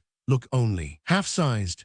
At the same time, we must not deny that Molière is either very unfortunate or very clever in managing to pass off his false coin successfully and to dupe the whole of Paris with his poor pieces. Those, in short, are the best and most favorable things we can say for Molière. If that author had set forth only affected characterizations and had stuck entirely to doublets and large frills, he would not have brought upon himself any public censure, and he would not have roused the indignation of every religious-minded person. But who can stand the boldness of a farce writer who makes jokes at religion, who upholds a school of libertinism, and who treats the majesty of God as the plaything of a stage manager or a call boy? To do so would be to betray the cause of religion openly at a time when its glory is publicly attacked, and when faith is exposed to the insults of a buffoon who trades on its mysteries and profanes its holy things, who confounds and upsets the very foundations of religion in the heart of the Louvre, in the home of a Christian prince, before wise magistrates zealous in God's cause, holding up to derision numberless good pastors as no better than Tartuffes. And this under the reign of the greatest, the most religious monarch in the world, whilst that gracious prince is exerting every effort to uphold the religion that Molière labors to destroy. The king destroys temples of heresy, whilst Molière is raising altars to atheism, and the more the prince's virtue strives to establish in the hearts of his subjects the worship of the true God, by the example of his own acts, so much the more does Molière's libertine humor try to ruin faith in people's minds by the license of his works. Surely it must be confessed that Molière himself is a finished Tartuffe, a veritable hypocrite. If the true object of comedy is to correct men's faults while amusing them, Molière's plan is to send them laughing to perdition. Like those snakes, the poison of whose deadly bite sends a false gleam of pleasure across the face of its victim, it is an instrument of the devil. It turns both heaven and hell to ridicule. It traduces religion under the name of hypocrisy. It lays the blame on God and brags of its impious doings before the whole world. After spreading through people's minds deadly poisons which stifle modesty and shame, after taking care to teach women to become coquettes and giving girls dangerous counsel, after producing schools notoriously impure and establishing others for licentiousness. Then, when it has shocked all religious feeling and caused all right-minded people to look askance at it, it composes its Tartuffe with the idea of making pious people appear ridiculous and hypocritical. It is indeed all very well for Molière to talk of religion, with which he had little to do, and of which he knew neither the practice nor the theory. His avarice contributes not a little to the incitement of his animus against religion. He is aware that forbidden things excite desire, and he openly sacrifices all the duties of piety to his own interests. It is that which makes him lay bold hands on the sanctuary, and he has no shame in wearing out the patience of a great queen who is continually striving to reform or to suppress his works. Augustus put a clown to death for sneering at Jupiter, and forbade women to be present at his comedies, which were more decent than were those of Molière. Theodosius flung to the wild beasts those scoffers who turned religious ceremonies into derision, and yet even their acts did not approach Molière's violent outbursts against religion. He should pause and consider the extreme danger of playing with God, that impiety never remains unpunished, and that if it escapes the fires of this earth, it cannot escape those of the next world.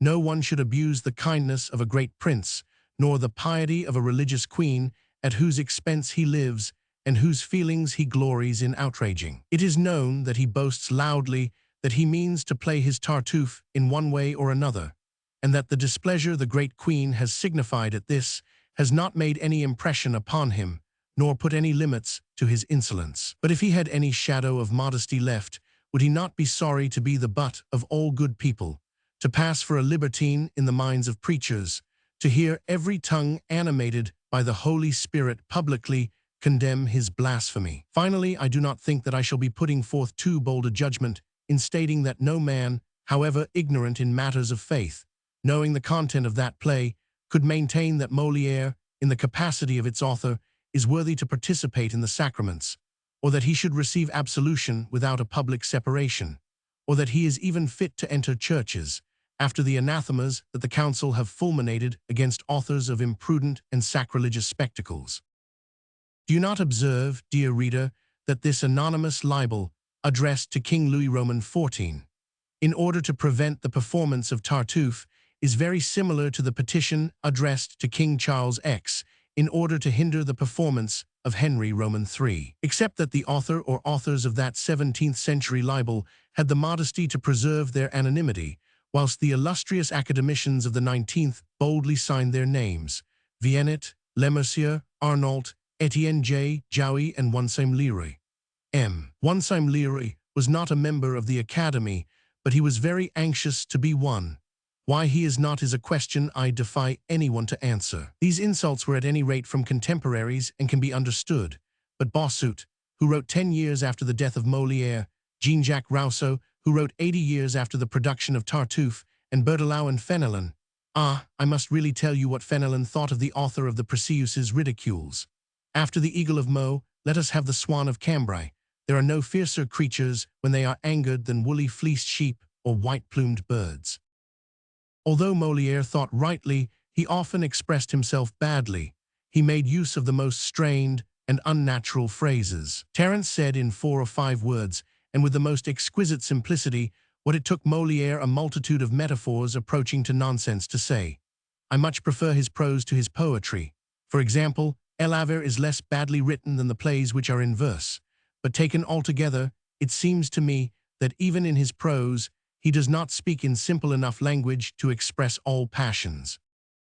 Remark that this was written 20 years after the death of Molière, and that Fenelon, the author of Télémaque, in speaking to the Academy, which applauded with those noddings of the head which did not hinder their naps, boldly declared that the author of the Misanthrope, of Tartuffe, and of the Femmes Savantes did not know how to write in verse. Oh, my dear Monsieur François de Salignac de la Motte de Fenelon, if I but had here a certain criticism that Charles Fourier wrote upon your Télémaque, how I should entertain my reader. In the meantime, the man whom 17th and 18th century criticism, whom ecclesiastics and philosophers, Bossuet and Jean-Jacques Rousseau, treated as heretical, a corrupter and an abomination, who, according to the anonymous writer of the letter to the king, spoke French passably well, who, according to Fenelon, did not know how to write in verse. That man in the 19th century is considered a great moralist, a stern corrector of manners, an inimitable writer. Yet more, men who, in their turn, write letters to the descendant of Louis Roman XIV. In order to stop the heretics, corrupters of morals, abominable men of the 19th century from having their works played, grovel on their knees before the illustrious dead.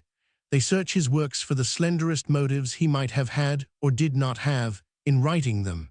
They poke about to discover what he could have meant by such and such a thing when he was merely giving to the world the fruits of such inspiration as only genius possesses.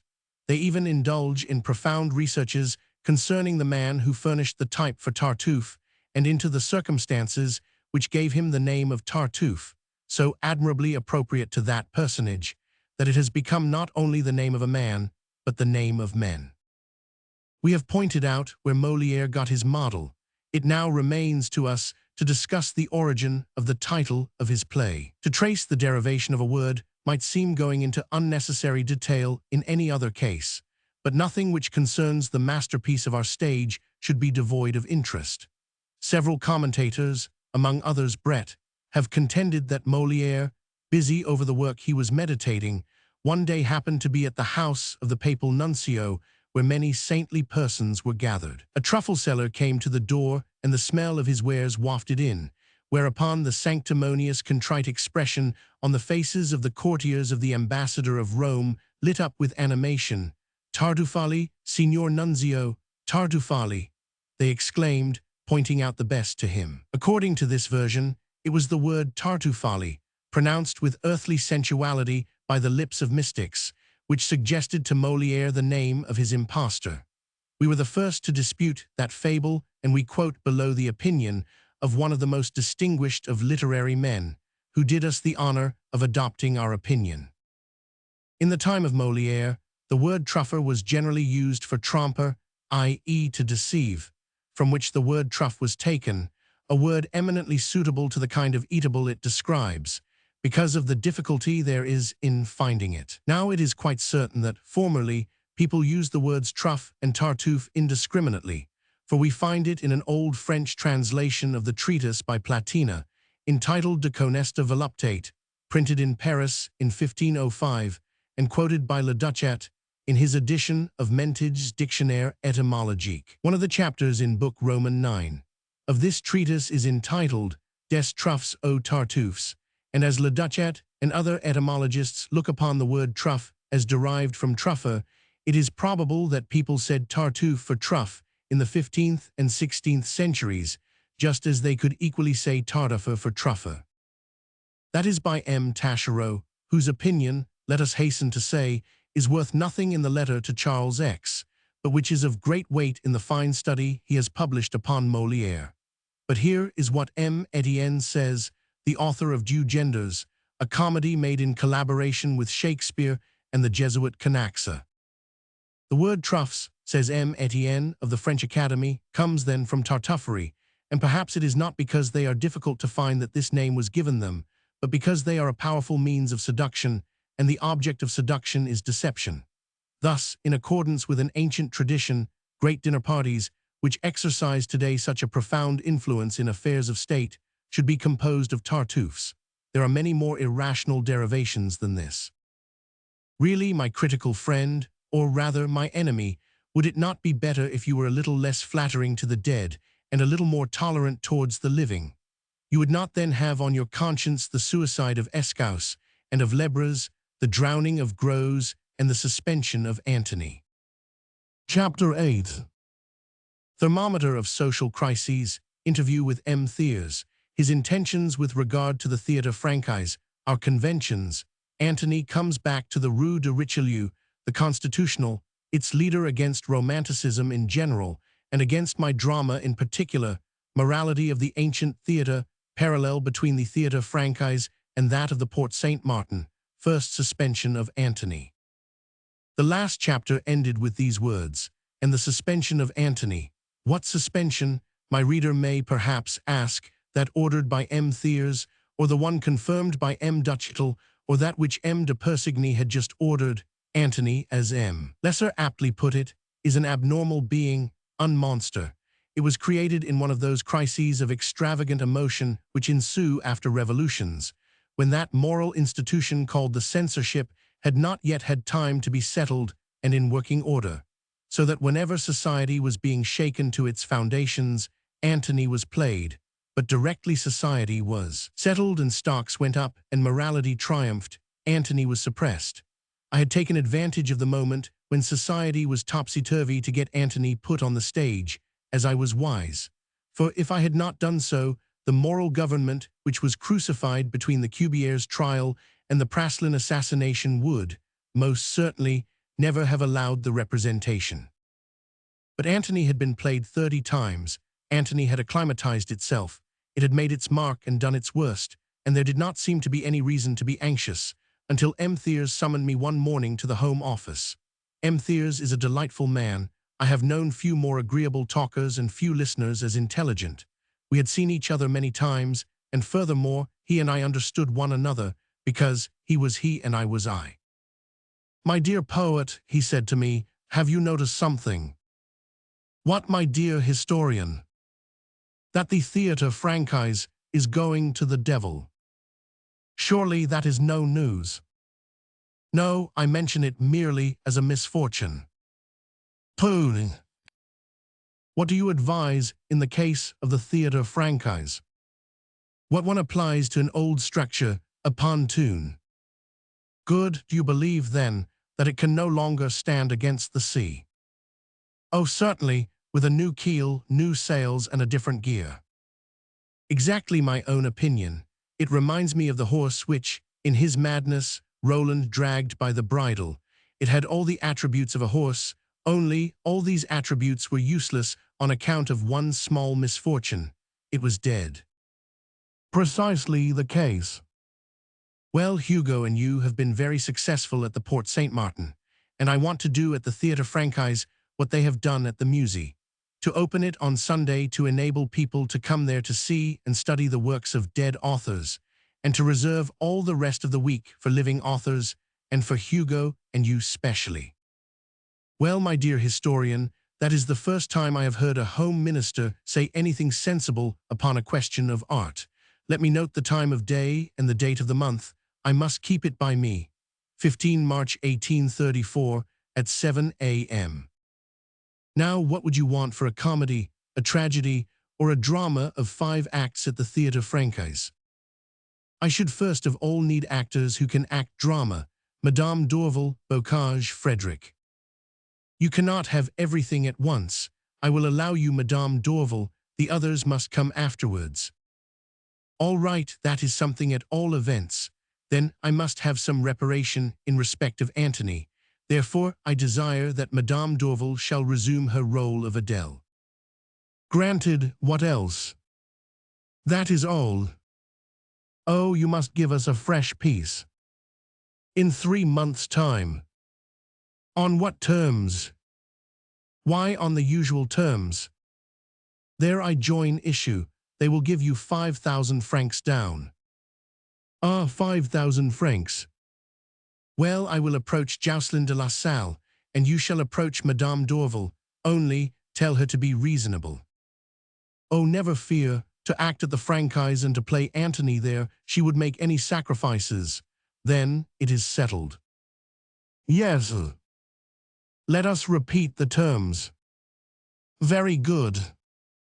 Hugo and I are to enter the Theatre Francais by a breach, as did M. de Richelieu's litter. Exactly. We are each to write 2 pieces a year. Agreed. Dorval is engaged. Bocage and Frederick shall be later. Granted. And Dorval shall make her debut in Antony. She shall have that specified in her agreement. Excellent. Here's to the first night of the revival of that immoral play. Today I will engage my box in order to secure a place. We parted and I ran to Madame d'Orval's house to announce this good news.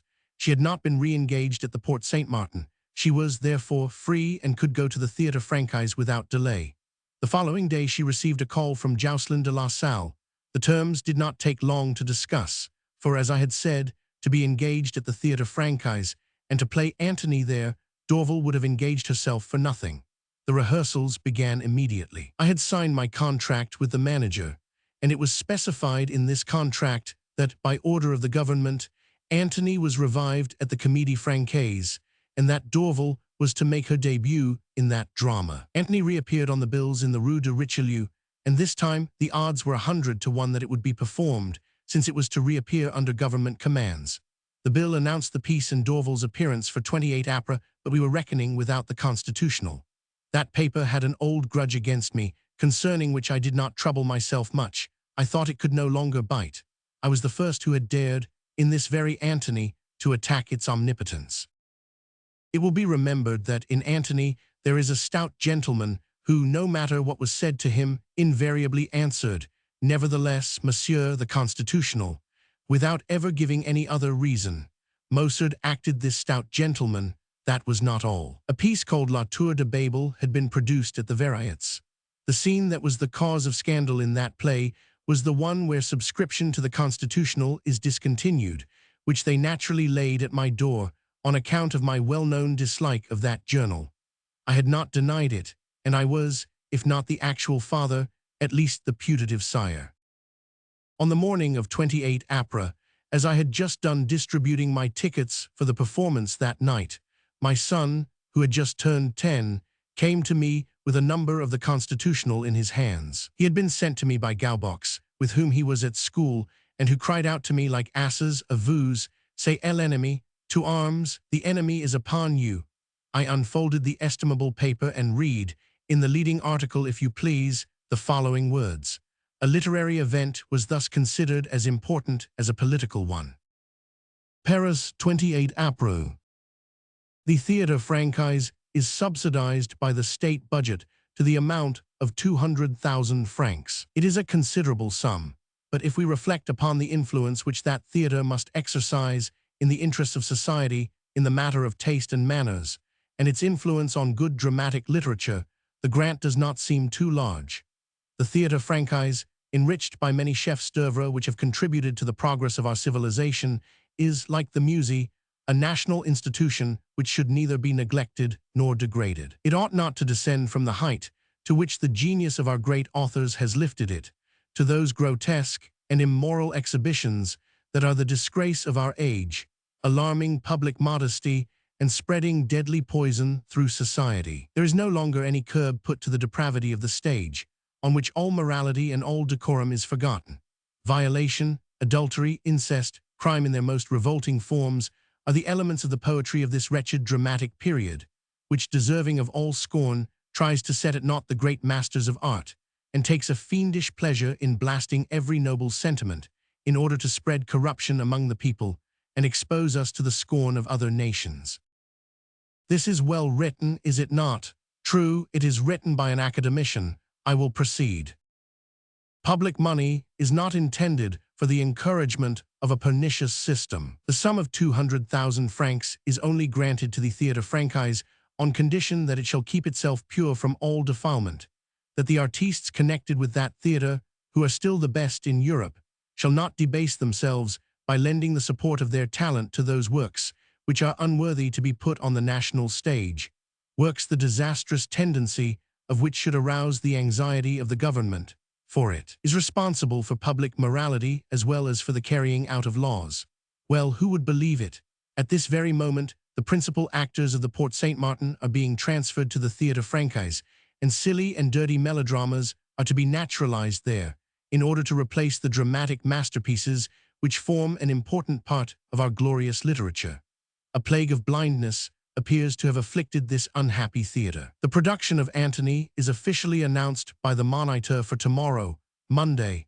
Antony, the most brazenly obscene play which has appeared in these obscene times. Antony, at the first appearance of which respectable fathers of families exclaimed, "For a long time we have not been able to take our daughters to the theatre.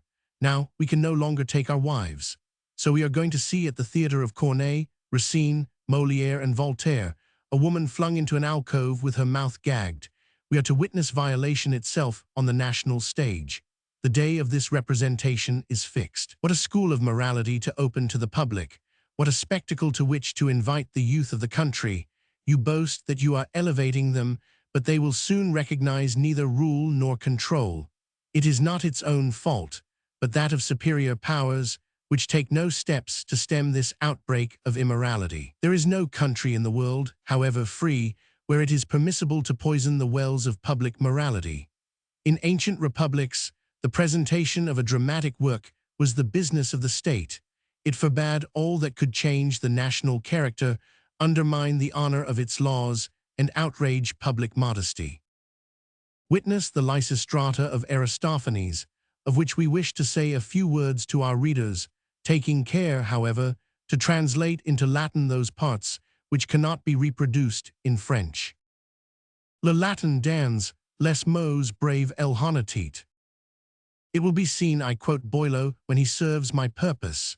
Poor Boileau, what a shame for him to be forced to come to the rescue of the author of Henry Roman III and Antony. We are at Athens. The Athenians are at war with the Lacedaemonians. The women are complaining of that interminable Peloponnesian war, which keeps their husbands away from them and prevents them from fulfilling their conjugal duties. The loudest in her complaints is Lysistrata, wife of one of the principal citizens of Athens, so she calls together all the matrons not only of Athens, but also from Lacedaemon, Anagyris, and Corinth. She has a suggestion to make to them. We will let her speak. She is addressing one of the wives convoked by her, who has come to the place of meeting. Lysistrata, salut lampido, Lacedaemonian chérie, que tu es belle, ma douce amie, quel taint frise, quel air de saint, tu étranglerais un taureau. Lampido, par castoret pollux, gi la croix bien, gi m'exerce au gymnase, et gi me frappe du talon dans le derrière. The dance to which Lampido alludes, with a naivete in keeping with the Doric dialect natural to her, was called Sabaces. Let us proceed. Lysistrata, lui prenant la gorge, que tu es une belle gorge. Lampido, vous me têtes comme une victime. Lysistrata, et cet autre d'une fille de quel pays est-il?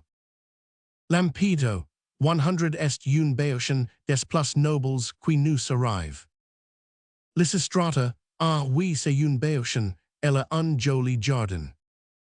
That reminds me, I forgot to say, and it was the word jardin which reminded me of that omission, that Lampido and Calonique, the Boeotian, play their parts in the costume Eve wore in the earthly paradise before she sinned.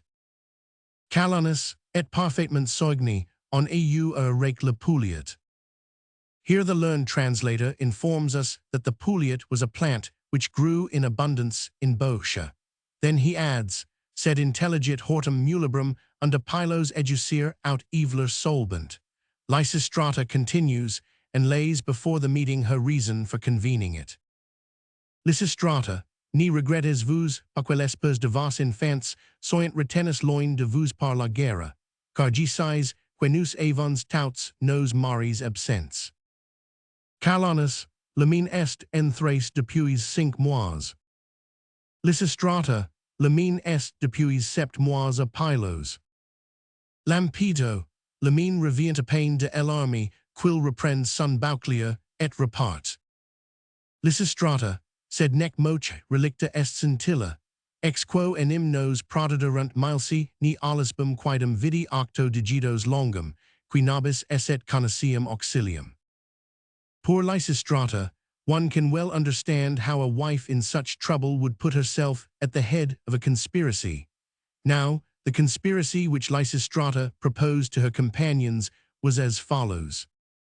Lysistrata, il faut nous abstenir des hommes, pourquoi détournez vous les yeux, ou allez vous, pourquoi vous mordre les lèvres, et secre la tête, le ferez vous ou ni le ferez vous pas, que décidez vous. Murrain, gi ni le ferai pas, que la guerre continue. Lampido, ni moi non plus, que la guerre continue. Lysistrata, au sexe dissolu, gi ni emet un plus que nous fornitions des sujets de tragédie, nous ni sommes bons que une seule chose, o machir Lacedaemonian, car tu peux encore tout sauver en t unison à moi, gi tine pry, second mes projets. Lampedo, 100 est quil est bien difficile pour des femmes de dormir sin mentula. Il faut cependant essayer résoudre, car la paix doit passer avant tout. Lysistrata, la paix assurement, si nous tenions chez nous bien fards, et sans auto-vêtement qu'une tunique fine et transparente, incendiaremus glabro cano, origerant viri, et qua cuperant. The wives consent, they decide to bind themselves by an oath. This is the oath. Lysistrata, medes touts la main sur la coupe, et qu'une sules repeat, en votre nom touts, sequegi vis vous dire, aucun amant ni aucun époux. Murain, aucun amant ni aucun époux. Lysistrata, ni pora em approcher regent nervo, repeat. Murain repeats. Lysistrata, et est-il emploie la violence? Murain, oui, est-il emploie la violence? Lysistrata, modus non adam. One can imagine the result of such an oath, which is scrupulously kept. My readers will remember M. de Porceagnac's flight followed by the apothecaries. Well, that will give you some idea of the mise en scene of the rest of the piece. The wives play the role of M. de Porceagnac, and the husbands that of the apothecaries. And that is one of the plays which, according to the author of Joconde, gave such a high tone to ancient society. It is very extraordinary that people know Aristophanes so little when they are so well acquainted with Canaxa. In the ancient republics, our censor continues with assurance, spectacular games were intended to excite noble passions, not to excite the vicious leanings of human nature. Their object was to correct vice by ridicule, and by recalling glorious memories, energetically to rouse souls to the emulation of virtue, enthusiasm for liberty and love of their country. Well, we, proud of our equivocal civilization, have no such exalted thoughts. All we demand is to have at least one single theater to which we can take our children and wives without their imaginations being contaminated, a theater which shall be really a school of good taste and manners. Was it at this theater that Joconde was to be played? We do not look for it in the direction of the beaux-arts. A romantic coterie, the sworn enemy of our great literature, reigns supreme in that quarter, a coterie which only recognizes its own specialists and flatterers and only bestows its favors upon them. An undesigning artiste is forgotten by it. It wants to carry out its own absurd theories. It hunts up from the boulevards its director, its manager, its actors, and its plays, which are a disgrace to the French stage. That is its chief object, and those are the methods it employs. We are addressing these remarks to M. Thiers, Minister for Home Affairs, a distinguished man of letters and admirer of those sublime geniuses which are the glory of our country.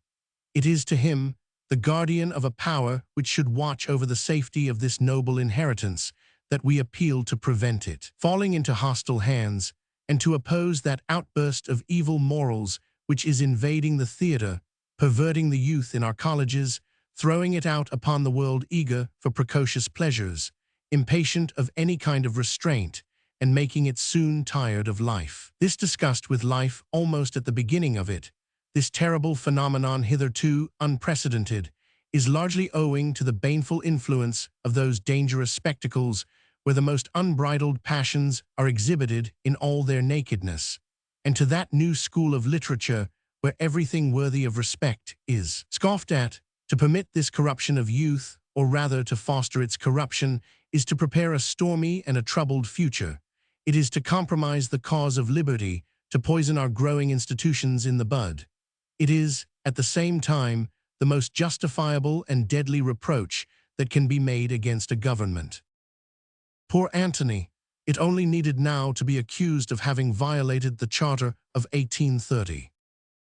Pamphlets which have lent their support to this odious system of demoralization. Whatever else we may blame them for, we must admit that they have repulsed this satanic literature and immoral drama with indignation, and have remained faithful to the creed of national honor. It is the journals of the Restoration, it is the despicable management of the beaux-arts, which, under the eyes of the ministry, causes such great scandal to the civilized world. The scandal of contributing to the publicity and success of these monstrous productions, which take us back to barbarous times and which will end, if they are not stopped, in making us blush that we are Frenchmen. Can you imagine the author of Joconde blushing for being a Frenchman because M. Hugo wrote Marion Delorme, and M. Dumas, Antony, and compelled to look at La Carlon to restore his pride in his own nationality? But why put a premium upon depravity? Why encumber the state budget with the sum of 200,000 francs for the encouragement of bad taste and immorality? Why not, at least, divide the sum between the Théâtre Français and the Porte Saint-Martin? There would be some justice in that, for their rights are equal. Very soon, even the former of these theatres will be but a branch of the other, and this last will indeed deserve all the sympathies of the directors of the Beaux-Arts. It would, then, be shocking negligence on their part to leave it out in the cold. You are right this time, Monsieur l'Académicien. A subsidy ought to be granted to the theatre, which produces literary works which are remembered in following years and remain in the repertory. Now, let us see what pieces were running at the Théâtre Français concurrently with those of the Porte Saint-Martin, and then tell me which were the pieces during this period of 4 years which you remember and which remain on its repertory. Théâtre Français.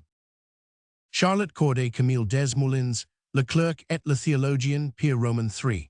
Le Prince et la Grisette, Le Sophiste, Guido Reni, Le Presbyter, Caius Gracchus, O le Sénat et le Pupil, La Conspiration de Salomé, La Mort de Figaro, Le Marquis de Ria, Les Dernières Scenes de la Fronde, Mademoiselle de Montmorency.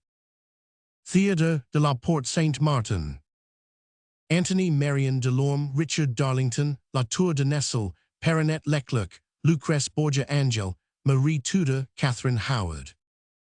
True, we find, without reckoning Les Enfants d'Edouard and Louise, by Casimir de Lavine, Bertrand et Rattan and La Passions Secrète by Scribe, who had just protested against that harvest of unknown, forgotten and buried works, flung into the common grave without epitaph to mark their resting places. It is true, I say, that we find 4 or 5 pieces more at the Théâtre Français than at the Porte Saint-Martin, but that does not prove that they played those pieces at the Théâtre Français for a longer period than those of the Porte Saint-Martin, especially when we carefully reflect that the Théâtre Français only plays its new pieces for 2 nights at a time, and gives each year 150 representations of its old standing repertory. You are therefore perfectly correct, Monsieur l'Académicien. It was to the Porte Saint-Martin and not to the Théâtre Français that the subsidy ought to have been granted, seeing that, with the exception of 2 or 3 works, it was at the Porte Saint-Martin that genuine literature was produced. We will proceed, or rather, the author of Joconde shall proceed. If the Chamber of Deputies is not so eager to vote for laws dealing with financial matters, we must hope that in so serious a matter as this one, so intimately connected with good order and the existence of civilization, some courageous voice will be raised to protest against such an abusive use of public funds, and to recall the minister to the duties with which he is charged. The deputy who would thus speak would be sure of a favorable hearing from an assembly whose members every day testify against the unprecedented license of the theatres, destructive of all morality, and who are perfectly cognizant of all the dangers attached thereto. But you were a member of the Chamber, illustrious author of Joconde. Why did you not take up the matter yourself? Were you afraid, perchance, that they might think you still held, under the sway of the younger branch of the Bourbon family, the position of dramatic critic which you exercised so agreeably under Napoleon? We shall return to this subject, continues the exdramatic censor, which seems to us of the highest importance for the peace of mind of private families and of society in general. We have on our side every man of taste, all true friends of our national institutions, and in fact, all respectable persons in all classes of society. Well, that is a polite thing indeed to say to the spectators who followed the 130 performances of Antony, the 80 representations of Marion Delorme, the 90 of Richard Darlington, the 600 of La Tour de Nesle, the 90 productions of Perronnette Leclerc, the 120 of Lucrece Borgia, 100 of Angel, 70 of Marie Tudor, and 50 of Catherine Howard. What were these people, if your particular specimens are men of taste, the true friends of our national institutions, and respectable persons, they must be blackguards, subverters of government, thieves, and gallows birds. The deuce. Take care, for I warn you that the great majority of these people were not only from Paris, but from the provinces. This is how the moralist of the Constitutional ends. We are convinced that even the artistes of the Théâtre Français, who see with satisfaction the enlightened portion of the public rallying to their side, will decide in favor of the successful efforts of our protests. It will depend on the Chamber and on the Home Minister. Political preoccupations, as is well known, turned his attention from the false and ignoble influences at work at the Théâtre Français. There is no longer any excuse for him, now that he knows the truth. Etienne. Perhaps you thought, when you began to read this denunciation, that it was anonymous or signed only with an initial or by a Masonic sign, or by 2, 3, or 4 asterisks. No, indeed. It was signed by the name of a man, of a deputy, of a dramatic author, or thereabouts of an academician, M. Etienne. Now, the same day that this article appeared, about 2 in the afternoon, M. Jocelyn de Lazel, director of the Théâtre Français, received this little note, short but clear. The Théâtre Français is forbidden to play Antony tonight. There's. I took a cab and gave orders to the driver to take me to the Home Minister. Chapter 9. My discussion with M. Thiers, why he had been compelled to suspend Antony, letter of Madame d'Orval to the Constitutional, M.J. crowned with roses, my lawsuit with M. Jocelyn de Lazel, there are still judges in Berlin. At 4 o'clock, I got down to the door of the Home Office. I went in at once and reached the minister's private office without any obstacle preventing me. The office boys and ushers who had seen me come there 3 or 4 times during the past fortnight, that is to say, during the period M. Thiers had been Home Minister, did not even think of asking me where I was going. M. Thiers was at work with his secretary. He was exceedingly busy just at that time, for Paris had only just come out of her troubles of the 13th and April, and the insurrection of the Lyon mutualists was scarcely over. The budget of trade and of public works was under discussion, for, in spite of a special department, these accounts remained under the care of the Home Office. Finally, they were just passing to the general discussion of the fine arts, and consequently had entered upon the particular discussion of the subsidizing of the Théâtre Français. At the noise I made opening the door of his room, M. Thiers raised his head. "Good," he said, "I was expecting you." "I think not," I replied. "What do you mean?" "Because if you had expected me, you would have known my reasons for coming, and would have forbidden my entrance." "And what are your reasons for coming?" "I have come simply to ask an explanation of the man who fails to keep his promise as a minister." "You do not know, then, what passed in the chambers?" "No, I only know what has happened at the Théâtre Français." "I was obliged to suspend Antony." "Not to suspend, but to stop it." "To stop or to suspend do not mean the same thing." "Well then, I was obliged to stop Antony." "Obliged, a minister? How could a minister be obliged to stop a piece which he had himself taken out of the hands of the prompter of another theatre, when, too, he had engaged his own box to see the first representation of that piece?" "Yes, obliged, I was compelled to do it." "By the article in the Constitutional." "Bah, if it had only been that article I should, indeed, have made myself a laughing-stock, although good ink went to the writing of it." "You call that good ink, do you? I defy you to suck M.J.'s pen without having an attack of the colic." "Well, call it bad ink if you like, but it was the Chamber." "How do you make that out?" "Oh, I had the whole Chamber against me. If Antony had been allowed to be played tonight, the budget would not have passed." "The budget would not have passed?" "No, remember that such people as J. Etienne, Viennet, and so forth can command 100 votes in the Chamber, 100 people who vote like one man. I was pinned into a corner, Antony and no budget. Or, a budget and no Antony. Ah, my boy, remain a dramatic author and take good care never to become a minister." "Oh, come, do you really think matters can rest thus?" No, I am well aware I owe you an indemnity. Fix it yourself, and I will pass for payment any sum you may exact. A fig for your indemnity. Do you think I work only to earn indemnities? No, you work to earn author's rights. When my pieces are played, not when they are forbidden. However, you have a right to compensation. The court will fix that. Trust in me and do not have recourse to lawsuits. Why? Because the same thing will happen to you that happened to Hugo with regard to the Roy SMUs. The tribunal will declare itself incompetent. The government did not interfere with the contract of the Roy SMUs, as you have in the case of Antony. Indirectly, the court will appreciate that point. This will not prevent you from writing a new piece for us. Good, so that they may refuse you the budget of 1835. Thanks. You will think better of your determination. I will never set foot in your offices again. And out I went, sulking and growling, which I would certainly not have done had I known that, in less than 2 years' time, this same Thiers would break his word to Poland, by letting the Austrians, Prussians and Russians occupy Krakow, to Spain by refusing to intervene, and to Switzerland by threatening to blockade her. What was this paltry little broken promise to a dramatic author in comparison with these 3 great events?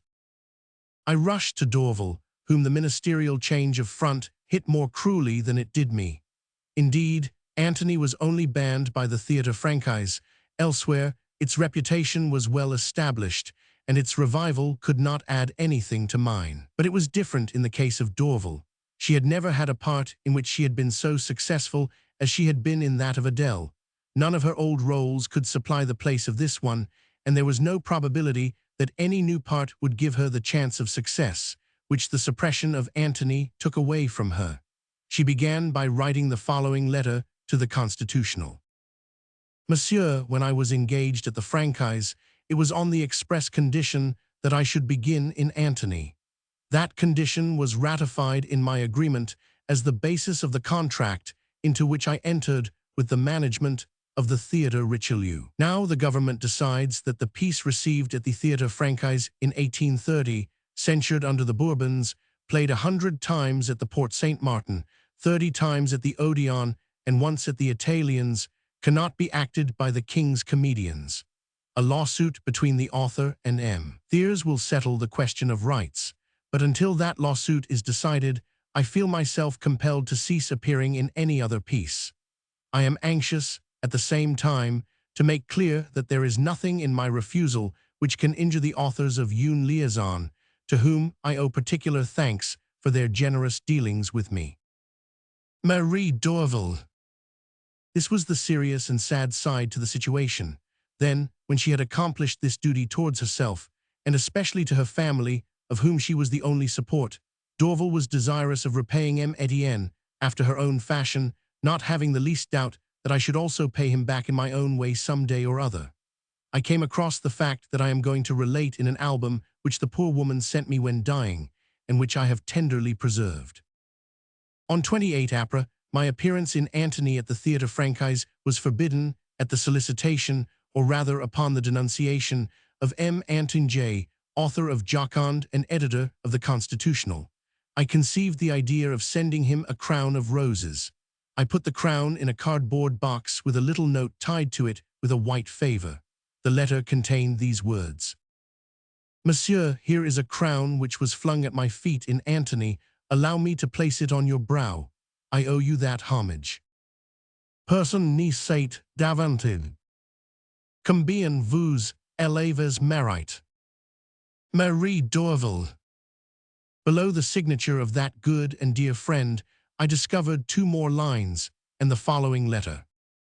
M.J. sent back the box, the crown and the white favor with this note. Madame, the epigram is charming, and although it is not true, it is in such excellent taste that I cannot refrain from appropriating it. As for the crown, it belongs to grace and talent, so I hasten to lay it again at your feet. I.J. 30 April. As I had warned M. Thiers, I appealed from his decision to the Tribunal de Commerce. The trial was fixed for the 2nd June following. My friend Maître Mermeliard laid claim on my behalf for the representation of Antony or demand 0 francs damages. Maître Nauger, M. Jocelyn de Lazel's advocate, offered in the name of his client to play Antony, but on condition that I should produce the leave of the Home Office. Maître Legendre, attorney to the Home Office, disputed the jurisdiction of the tribunal, his plea being that acts of administrative authority could not be brought before a legal tribunal for decision. It was quite simple, as you see. The government stole my purse, and when I claimed restitution it said to me, "Stop, you scamp, I am too grand a seigneur to be prosecuted." Happily, the court did not allow itself to be intimidated by the grand airs of Maître Legendre and directed that M. Jocelyn de Lazel should appear in person at the bar. The case was put off till the 15th. Now I will open the Gazette des Tribunaux and copy from it.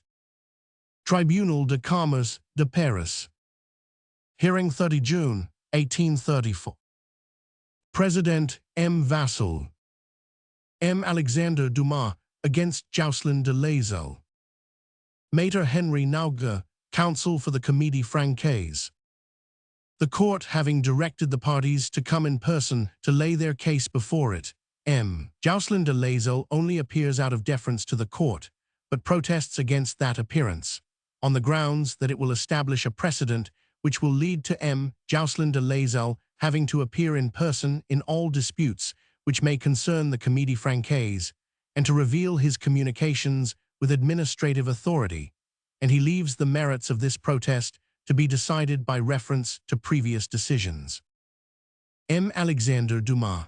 As plaintiff, I plead first, when the Home Ministry formed the plan of regenerating or reorganizing the Théâtre Francaise, it first of all decided to appoint a good manager and to call in, I will not say authors of talent, but authors who could draw good houses. The intention of the government was, at first, to begin by re-establishing the old material prosperity of the theatre.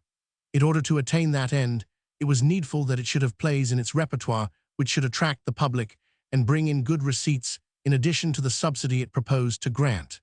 M. Thiers procured an exceedingly clever manager in the person of M. Jocelyn de Lazel. He bethought himself also of me as one enjoying a certain degree of public favor. The minister, therefore, sent for me to his cabinet and suggested I should work for the Théâtre Francaise, even going so far as to offer me a premium.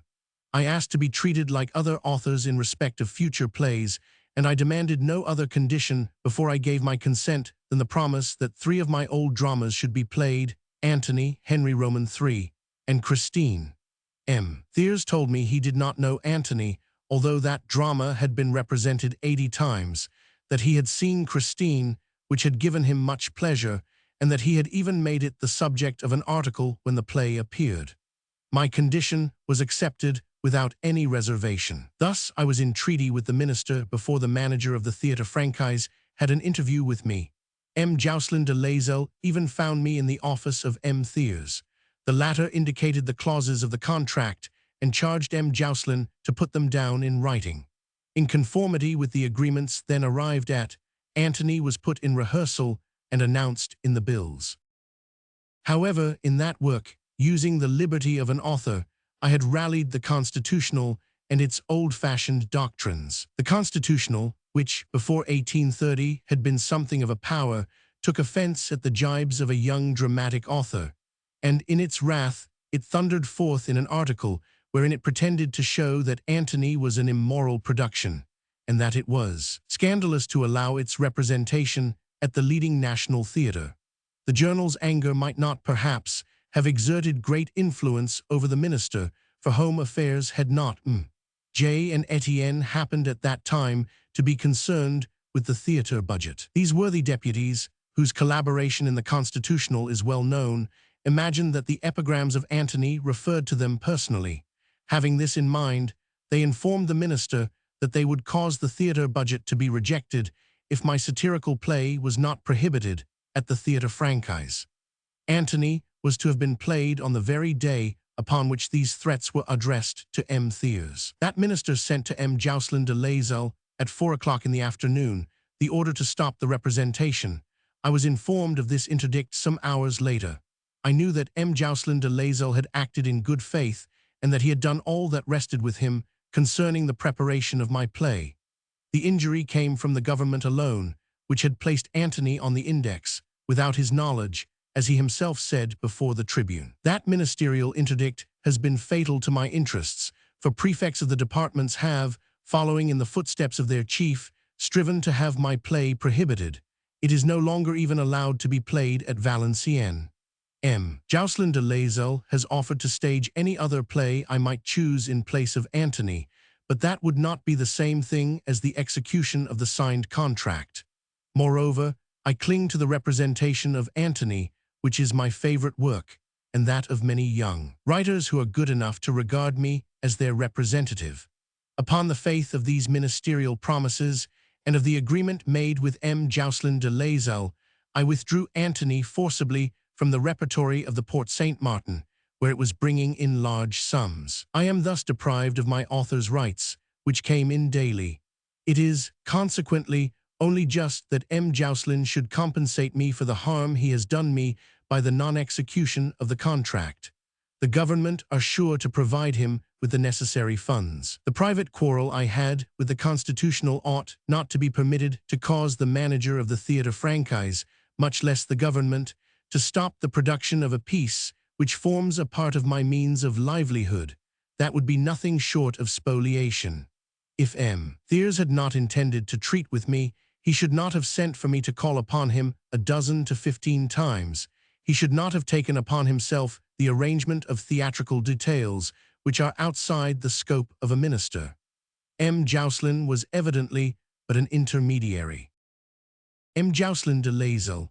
I drew up the agreement with M. Alexandre Dumas in my office. The minister knew I had done so, but he was not acquainted with the details of that contract. I did all in my power to fulfill the compact. The prohibition of the minister came suddenly, without my having received previous notice, and that alone prevented the carrying out of my promise. It was an act of force majeure, for which I do not hold myself responsible. M. Alexandre Dumas. Did you not meet me at the minister's? M. Jocelyn de Laisel. Yes, a fortnight ago. Maître Marmelade. The minister knew that Antony formed part of Madame d'Orval's repertory, and that she was to make her appearance in that piece. M. Alexandre Dumas. Madame d'Orval made it a special stipulation in her engagement. M. Jocelyn de Laisel. Madame d'Orval was engaged 2 or 3 months before the treaty with M. Alexandre Dumas. No stipulation was then made relative to Antony. After the contract with the plaintiff, M. Merle, Madame d'Orval's husband, came and begged me to add the clause to which reference has just been made. I did not refuse that act of compliance, because I did not foresee that Antony was to be forbidden. I added the clause at the foot of the dramatic contract. M. Alexandre Dumas. Had the additional clause any definite date attached? M. Jocelyn de Laisel. No. Maître Marmelade. M. Jocelyn de Laisel receives a subsidy from the government and is in a state of dependence which prevents him from explaining his position openly. M. Jocelyn de Laisel.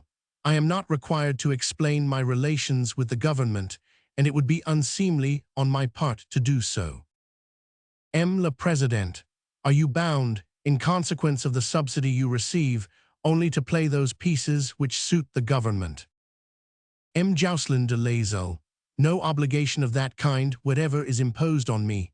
I enjoy, in that respect, the same liberty that all other managers have. But like them, I am bound to submit to any prohibitions issued by the state. There is no difference in this respect between my confrères and myself. After these explanations, the manager of the Théâtre Français at once left the court. The president declared that the court would adjourn the case for consideration, and that judgment would be pronounced in a fortnight's time. Hearing of 14 July. The court, taking into consideration the connection between the cases, decides to join them and gives judgment upon both at one and the same time. Concerning the principal claim, it appearing that, if it had been decided by the court that the prohibition to produce a piece which was opposed to good manners and public morality, legally made by a competent minister, might be looked upon as a case of force majeure, thus doing away with the right of appeal of the author against the manager. The tribunal has only been called upon to deal with the plea of justification, which might have been put forward in respect to new pieces, where their performance would seem dangerous to the administration. It appearing that in the actual trial, the parties found themselves to be in totally different positions with respect to the matter, and it is no longer a question of the production of a new play, subject to the twofold scrutiny of both the public and the government, but of a work which, being in the repertory of another theatre, would there have had a great number of performances, without let or hindrance on the part of the government. With regard to the position of M. Jouslin, manager of a theatre subsidized by the government, it is right to examine him in this case, as the decisions in previous cases are not applicable to this action. It appearing from the documents produced, and the pleadings and explanations given in public by the parties themselves, that the Home Minister, in the interests of the prosperity of the Theatre Francaise, felt it necessary to associate M. Alexandre Dumas' talent with that theatre, and that to this end a verbal agreement was come to between Jouslin de Laisel and Alexandre Dumas, and that the first condition of the said agreement was that the play of Antony should be performed at the Theatre Francaise. Further, it appearing that the play of Antony belonged to the repertory of the Porte Saint-Martin, that it had been played a great number of times without any interference or hindrance from authority, that it is consequently correct to say that Jouslin de Laisel knew the gist of the agreement to be made with Alexandre Dumas, and that it was at his risk and peril that he was engaged. It appearing that, if Jouslin de Laisel thought it his duty to submit, without opposition or protest on his part, to the mere notice given him by the government, in its decision to stop the production of Antony at the Theatre Francaise on 28 April, the said submission of Jouslin de Laisel must be looked upon as an act of compliance, which was called forth by his own personal interests, and on account of his position as a subsidized manager, since he did not feel it his duty to enter a protest against the ministerial prohibition, that we cannot recognize here any case of force majeure, that this act of compliance was not sufficient warranty for prejudicing the rights of Alexandre Dumas, that his contract with Jouslin de Laisel ought therefore to have been fulfilled or cancelled with the consequent indemnity. Further appearing that it is for the tribunal to settle the sum to which Alexandre Dumas is entitled as damages for the wrong that has been done him up to this present date, by the non-performance by Jouslin de Laisel of the contract made between them. The amount is fixed at 10,000 francs. Therefore, in giving judgment on the first count, the court directs Jouslin de Laisel to pay to Alexandre Dumas the said sum of 10,000 francs in full satisfaction of all damages. Further, deciding upon the additional claim of Alexandre Dumas, it appearing that it was not in the latter's power to be able to oppose the prohibition relative to the production of the play of Antony, but was the business of the subsidized manager to do so, since he had engaged the plaintiff at his own risk and peril. The court orders that, during the next fortnight, Jouslin de Laisel shall use his power with the authority responsible to get the government to remove the prohibition. Otherwise, and failing to do this during the said period, after that time, until the prohibition is removed, it is decided, and without any further judgment being necessary, that Jouslin de Laisel shall pay Alexandre Dumas the sum of 50 francs for each day of the delay. It further orders Jouslin de Laisel to pay the costs. In the matter of the claim of indemnity between Jouslin de Laisel and the Home Minister, as it is a question of deciding upon an administrative act, this court has no jurisdiction to deal with the matter and dismisses the cases, and as the parties interested, who ought to have known this, have brought it before the court, condemns M. Jouslin de Laisel to pay the costs of this claim. We do not think it necessary to make any commentary on this decision of the court. Chapter 10. Republican Banquet at the Vendanges de Bourgogne, the toasts to Louis Philippe. Gathering of those who were decorated in July, formation of the board, protests, 50 yards of ribbon, a dissentient, contradiction in the Moniteur trial of Évariste Galois, his examination, his acquittal. Let us skip over the reception of M. Viennet into the Académie Francaise, which fact M. Viennet doubtless learnt from his porter, as he learned later from the same porter that he was made a peer of France, and let us return to our friends, acquitted amidst storms of applause and enthusiastically escorted to their homes on the night of 16 April. It was decided that we should give them a banquet by subscription. This was fixed for 9 May and took place at the Vendanges de Bourgogne. There were 200 subscribers. It would have been difficult to find, throughout the whole of Paris, 200 guests more hostile to the government than were these who gathered together at 5 o'clock in the afternoon, in a long dining room on the ground floor looking out on the garden. I was placed between Raspel, who had just declined the cross, and an actor from the Theatre Francaise, who had come with me far less from political conviction than from curiosity. Marrast was the depositary of the official toasts which were to be offered, and it had been decided that none should be drunk, but such as had been approved by the president. Things went smoothly enough throughout 2/3 of the dinner, but at the popping of the bottles of champagne, which began to simulate a well-sustained discharge of musketry, spirits rose. The conversation, naturally of a purely political character, resolved itself into a most dangerous dialogue, and in the midst of official toasts, there gradually slipped private toasts. The first illicit toast was offered to Raspel, because he had declined the cross of the Légion d'honneur. Fontaine, who had just obtained it, took the matter personally and began to entangle himself in a speech, the greater part of which never reached the ears of the audience. Poor Fontaine had not the gift of speech, and luckily, the applause of his friends drowned the halting of his tongue. I had no intention of offering any toast. I do not like speaking in public unless I am carried away by some passion or other. However, shouts of Dumas, Dumas, Dumas compelled me to raise my glass. I proposed a toast which would have seemed very mild if, instead of coming before the others, it had come after. I had completely forgotten what the toast was, but the actor whom I mentioned just now came to dine with me a week ago and recalled it to me.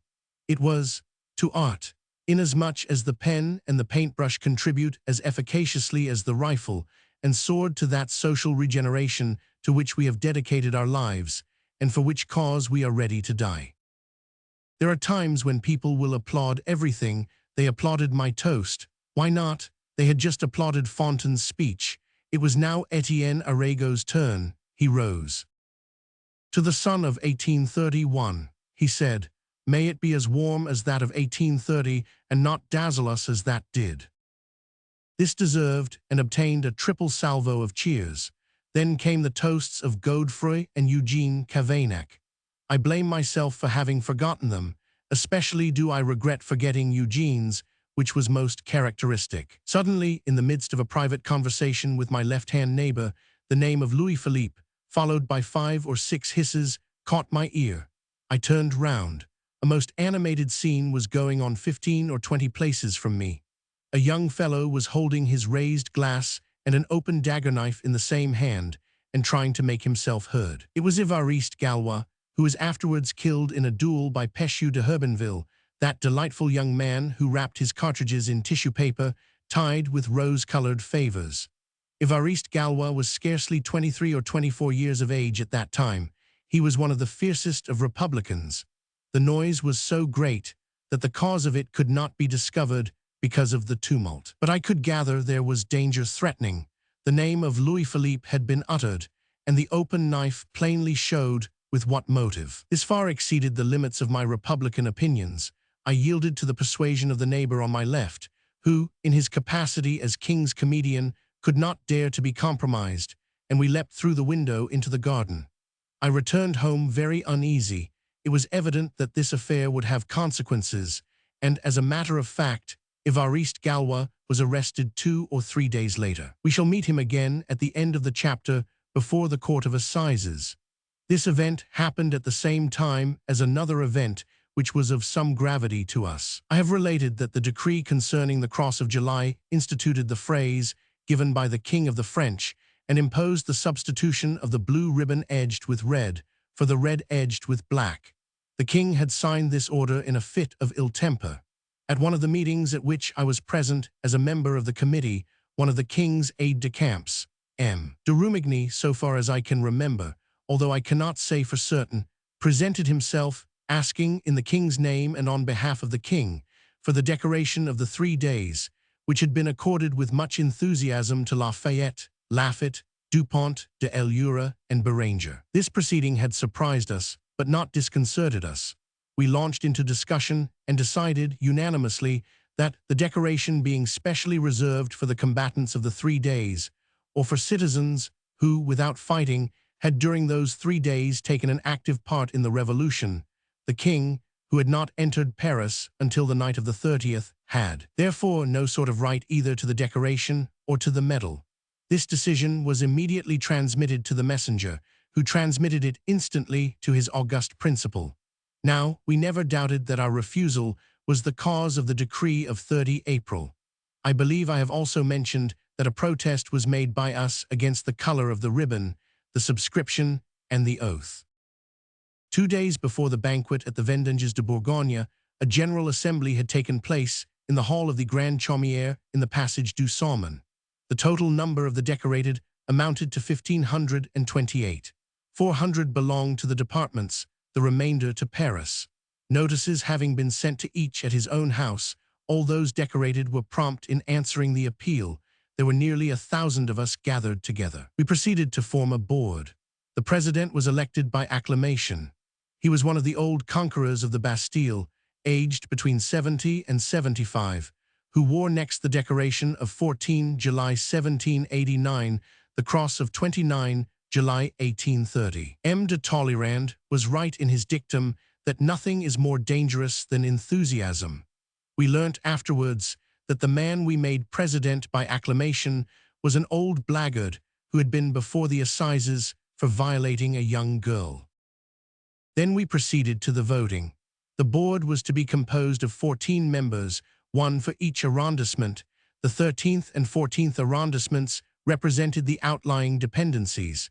By a most wonderful chance, I have discovered the list of members of that board close to my hand. Here it is.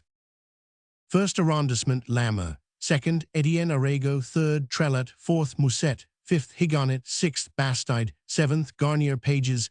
8th, Villerat. 9th, Gros. 10th, Godfrey Cavaignac. 11th, Raspel. 12th, Bavou. 13th, Jabel. 14th, Alexandre Dumas. The names of the 14 members were given out and applauded. Then we proceeded with the discussion. The meeting was first informed of the situation. Next, different questions were put upon which the meeting was asked to deliberate. All these queries were put to the vote, for and against, and decided accordingly. The following minutes of the meeting were immediately dispatched to the 3 papers, the Temps, the Courier, and the National. No oath, inasmuch as the law respecting national awards had not prescribed any such oath. No superscription of Donny par le Roi. The Cross of July is a national award, not a royal. All those decorated for the events of July pledged themselves to wear that cross, holding themselves authorized to do so by the insertion of their names upon the list of national awards issued by the committee. The king cannot be head of an order of which he is not even chevalier. Even were the king a chevalier of July, and he is not, his son, when he comes to the throne, would not inherit that decoration. Further, there is no identity whatever between his position with regard to the decoration of July and his position with regard to the Légion d'honneur and other orders which are inherited with the kingdom. The right one at the Place de Grève, at the Louvre, and at the Caserne de Babylon is anterior to all other rights. It is not possible, without falling into absurdity, to imagine a decoration to have been given by a king who did not exist at that time, and for whose person, we publicly confess, we should not have fought for then. With regard to the ribbon, as its change of color does not change any principle, the ribbon suggested by the government may be adopted. This last clause roused a long and heated discussion. In my opinion, the color of the ribbon was a matter of indifference. Moreover, to cede one point showed that we had not previously made up our minds to reject everything. I gained a hearing and won the majority of the meeting over to my opinion. As soon as this point had been settled by vote, I drew from my pocket 3 or 4 yards of blue ribbon edged with red, with which I had provided myself in advance, and I decorated the board and those members of the order who were nearest me.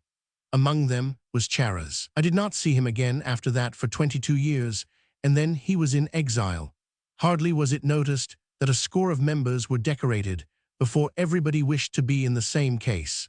We sent out for 50 yards of ribbon, and the 1,000 spectators left the passage du Salmon wearing the ribbon of July in their buttonholes. This meeting of 7 May made a great stir in Paris.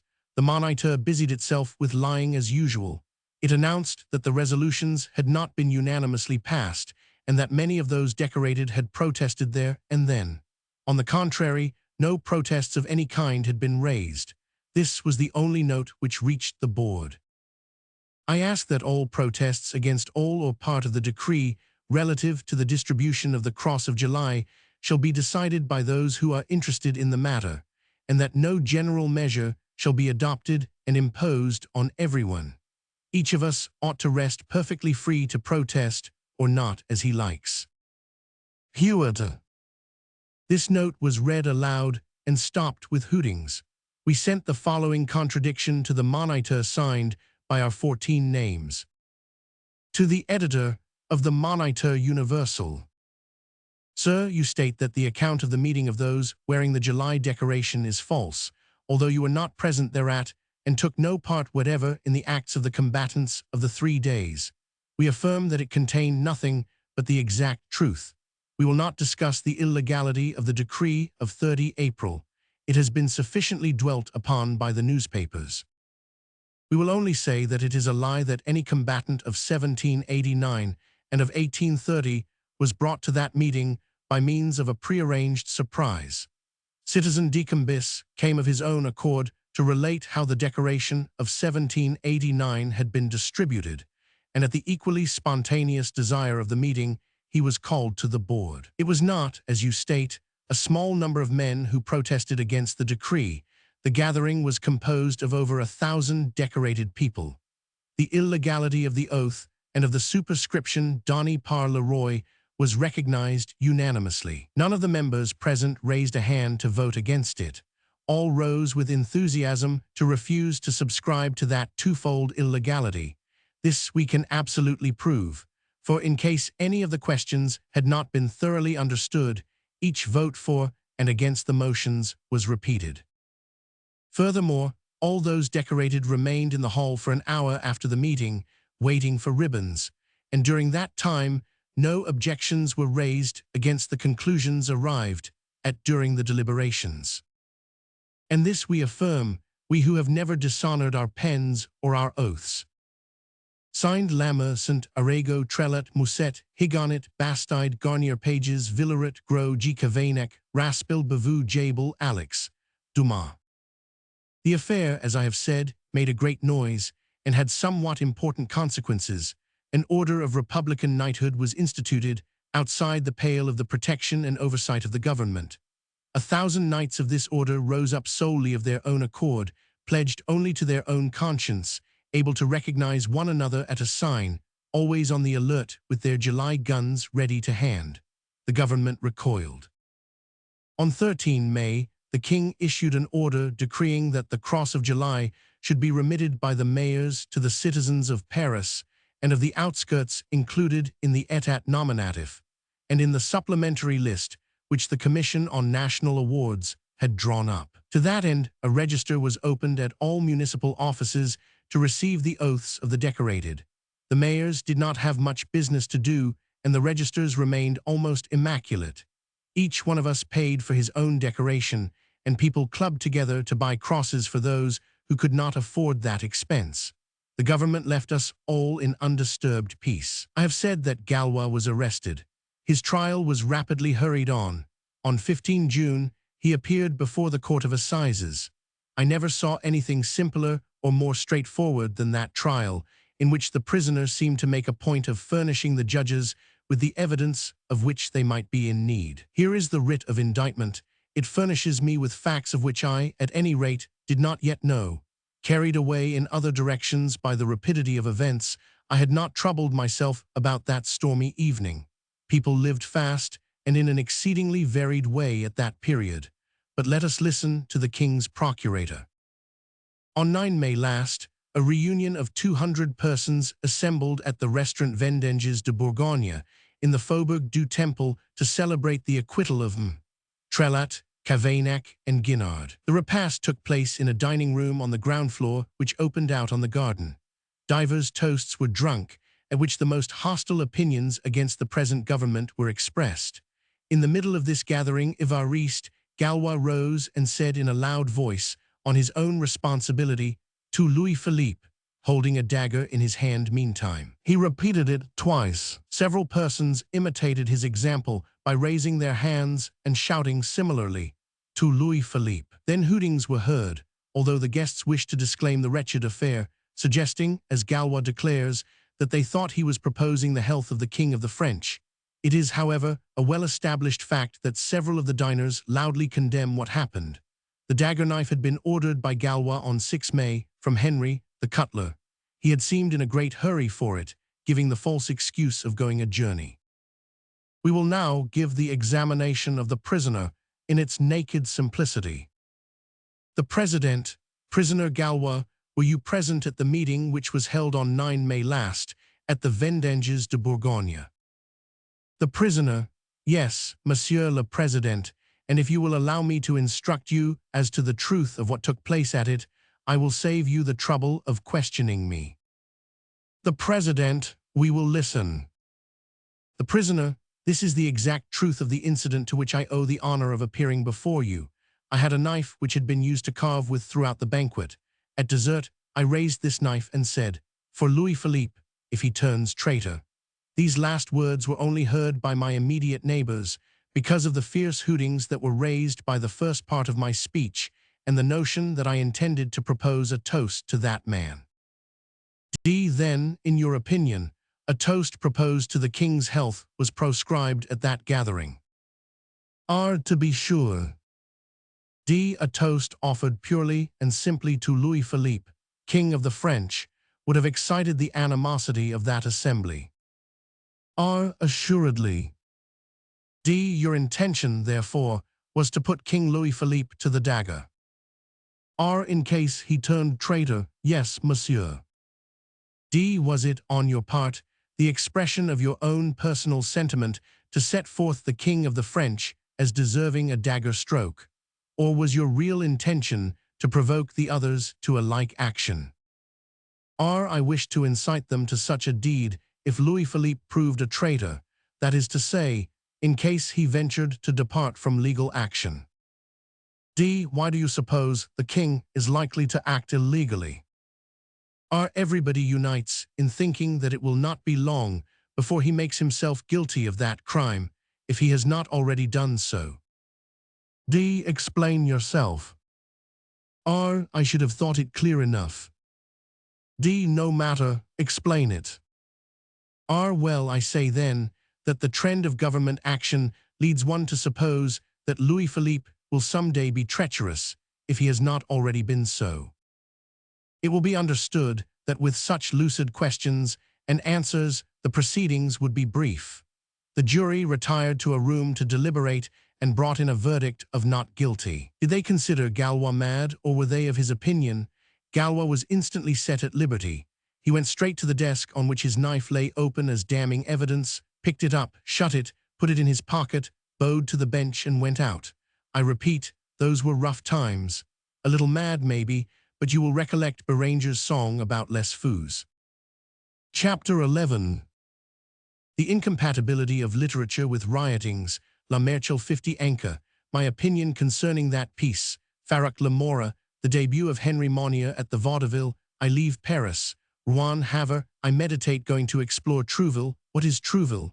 The consumptive English lady, Honfleur, by land or by sea. It was a fatiguing life we led. Each day brought its emotions, either political or literary. Antony went on its successful course in the midst of various disturbances. Every night, without any apparent motive whatsoever, a crowd gathered on the boulevard. The rallying place varied between the Theatre Gymnase and that of the Ambigue. At first composed of 5 or 6 persons, it grew progressively. Policemen would next appear and walk about with an aggressive air along the boulevard. The gutter urchins threw cabbage stumps or carrot ends at them. which was quite sufficient after half an hour or an hour's proceedings to cause a nice little row, which began at 5 o'clock in the afternoon and lasted till midnight. This daily popular irritation attracted many people to the boulevard and very few to the plays. Antony was the only piece which defied the disturbances and the heat, and brought in sums of between 12,000 and 15,000 francs. But there was such stagnation in business, and so great was the fear that spread over the book trade, that the same publishers who had offered me 6,000 francs for Henry Roman III and 12,000 francs for Christine hardly dared offer to print Antony for half costs and half profits. I had it printed, not at half costs by a publisher, but entirely at my own expense. There was no way possible for me to remain in Paris any longer. Riots swallowed up too much time and money. Antony did not bring in enough to keep a man going. Also, I was being goaded by the demon of poetry, which urged me to do something fresh. But how could one work in Paris, in the midst of gatherings at the Grand Chaumière, dinners at the Vendanges de Bourgogne, and lawsuits at the assize courts? I conferred with Cavaignac and Bastide. I learnt that there would be nothing serious happening in Paris for 6 months or a year, and I obtained a holiday for 3 months. Only 2 causes kept me still in Paris: the first production of the Merchaldanke and the debut of Henry Monnier. De Vigny, who had not yet ventured anything at the theatre but his version of Othello, to which I referred in its right place, was about to make his real entry in the Merchaldanke. It was a fine subject. I had been on the point of treating it, but had renounced it because my good and learned friend Paul Lacroix, better known then under the name of the bibliophile Jacob, had begun a drama on the same subject.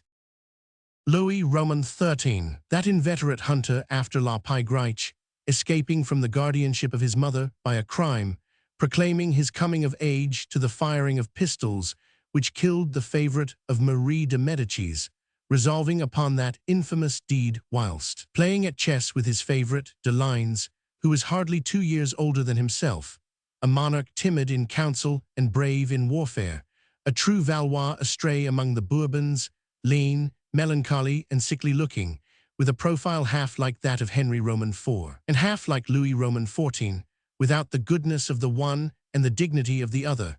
This Louis Roman XIII held out to me the promise of a curious royal figure to take as a model, I who had already given birth to Henry Roman III, and was later to bring Charles Roman IX to the light of day. But as I have said, I had renounced it. De Vigny, who did not know Paul Lacroix, or hardly knew him, had not the same reason for abstaining, and he had written a 5-act drama in prose on this subject, which had been received at the Odeon. Here was yet another battle to fight. De Vigny at that time, as I believe he still does, belonged to the Royalist party.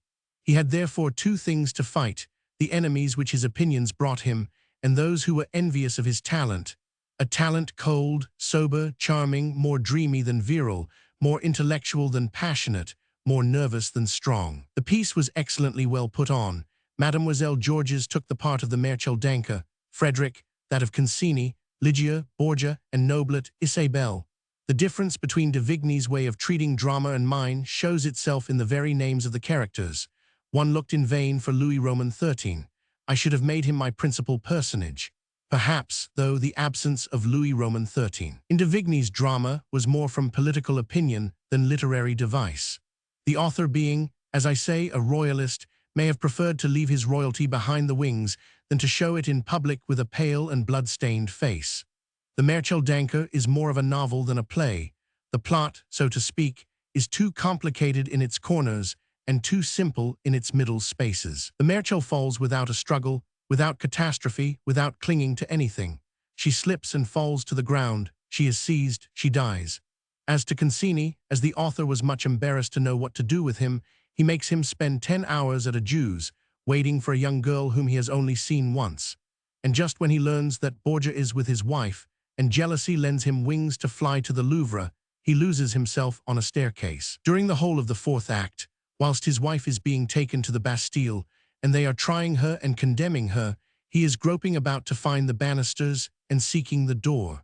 When he comes out of Isabelle's room at the end of the 3rd act, he does not reappear again on the stage till the beginning of the 5th, and then only to die in a corner of the Rue de la Ferronnerie. That is the principal idea of the drama.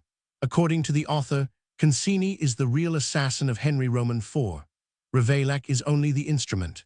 That is why, instead of being killed within the limits of the court of the Louvre, the Marechal d'Ancre is killed close to the Rue de la Ferronnerie, on the same spot where the assassin waited to give the terrible dagger stroke of Friday, 14 May 1610. In other respects, I agree with the author. I do not think it at all necessary that a work of art should possess as hallmark un parcimen par crime et un in folio par passion. For long I have held that, in theatrical matters specially, it seems to me permissible to violate history provided one begets offspring thereby, but to let Concini kill Henry Roman IV, with no other object than that Concini should reign, after the death of Bernays, by the Queen and through the Queen, is to give a very small reason for so great a crime. Put Concini behind Ravaillac if you will, but behind Concini place the Queen and Epernon, and behind the Queen and Epernon place Austria, the eternal enemy of France. Austria, who has never put out her hand to France save with a knife in it, the blade of Jacques Clement, the dagger of Ravaillac, and the penknife of Damiens, knowing well it would be too dangerous to touch her with a sword point. It did not meet with much success, in spite of the high order of beauty which characterized the work, beauty of style particularly. An accident contributed to this. After the two first acts, the best in my opinion, I do not know what caprice seized George's, but she pretended she was ill, and the stage manager came on in a black coat and white tie to tell the spectators that the remainder of the representation was put off until another day. As a matter of fact, the Marechal d'Ancre was not resumed until 8 or 10 days later. It needs a robust constitution to hold up against such a check. The Marechal d'Ancre held its own and had quite a good run. Between the Marechal d'Ancre and Henry Monier's first appearance, a 3-act drama was played at the Porte Saint-Martin, patronized by Hugo and myself. This was Farrac Le Mora, by poor Escaus. The piece was not good, but owing to Bocage it had a greater success than one could have expected. It afterwards acquired a certain degree of importance because of the author's suicide, who, in his turn, was better known by the song, or rather, the elegy which Beranger wrote about him, than by the 2 plays he had played. We shall return to this unfortunate boy and to Lebre's his fellow suicide. It was on 5 July that Henry Monier came out. I doubt if any debut ever produced such a literary sensation.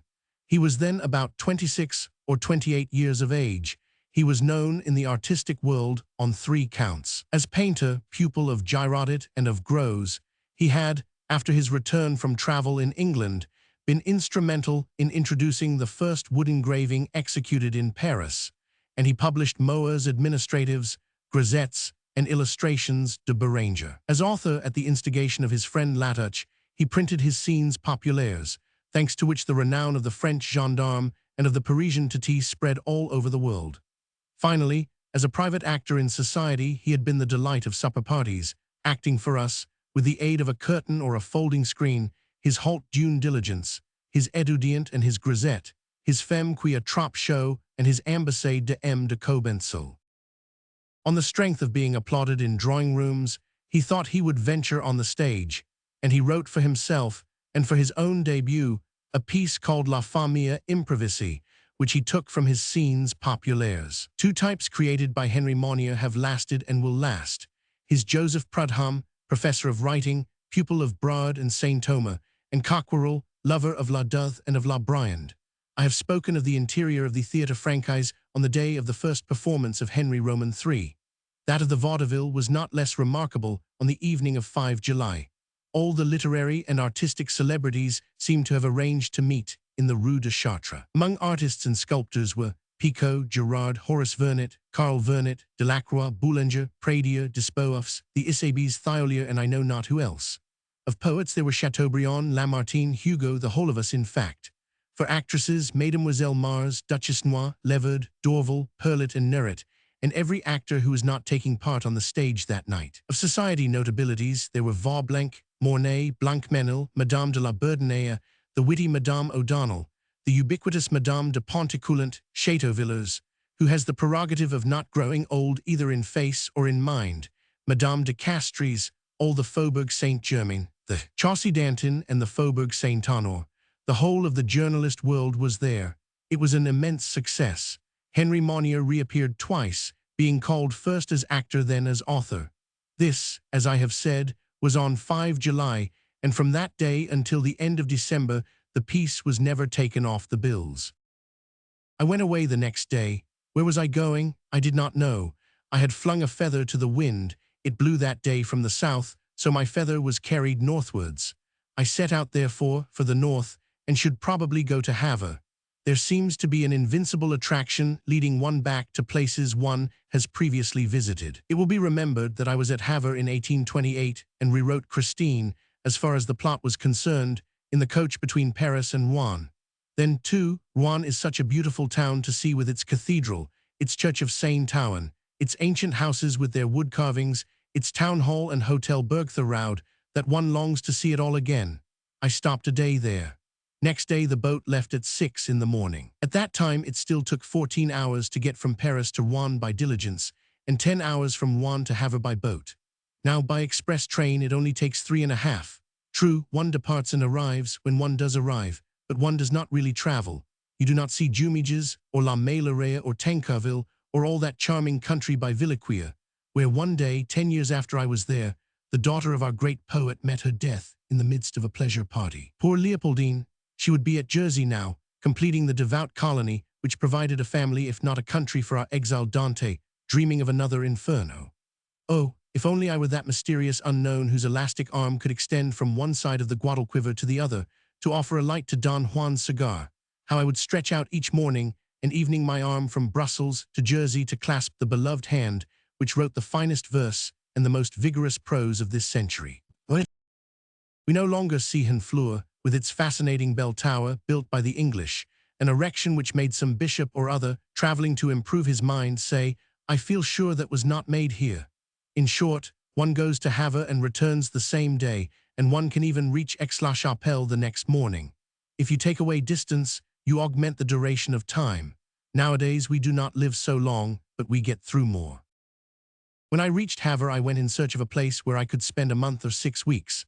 I wanted but a village, a corner, a hole, provided it was close to the sea, and I was recommended to go to Saint-Adresse and Trouville. For a moment I wavered between the two districts, which were both equally unknown to me, but upon pursuing my inquiries further, and having learnt that Trouville was even more isolated and hidden and solitary than Saint-Adresse, I decided upon Trouville. Then I recollected, as one does in a dream, that my good friend Hewitt, the landscape painter, a painter of marshes and beaches, had told me of a charming village by the sea, where he had been nearly choked with a fish bone, and that the village was called Trouville, but he had forgotten to tell me how to get to it. I therefore had to make inquiries. There were infinitely more opportunities for getting from Havre to Rio de Janeiro, Sydney, or the coast of Coromandel than there were to Trouville. Its latitude and longitude were at that time almost as little known as those of Robinson Crusoe's island. Sailors, going from Honfleur to Cherbourg, had pointed out Trouville in the distance, as a little settlement of fishermen, which no doubt traded with La Delivrande and Pont-l'Évêque, its nearest neighbors, but that was all they knew about it. As to the tongue those fisher-folk talked, they were completely ignorant. The only relations they had hitherto had with them had been held from afar and by signs. I have always had a passion for discoveries and explorations. I thereupon decided, if not exactly to discover Trouville, at least to explore it, and to do for the River de la Tauque what Levaillant, the beloved traveller of my childhood, had done for the Elephant River. That resolution taken, I jumped into the boat for Honfleur, where fresh directions as to the route I should follow would be given me. We arrived at Honfleur. During that 2 hours crossing at flood tide, everybody was seasick, except a beautiful consumptive English lady, with long streaming hair and cheeks like a peach and a rose, who battled against the scourge with large glasses of brandy. I have never seen a sadder sight than that lovely figure standing up, walking about the deck of the boat, whilst everybody else was either seated or lying down. She doomed to death, with every appearance of good health, whilst all the other passengers, who looked at the point of death, regained their strength directly they touched the shore again, like many another ant oes before them.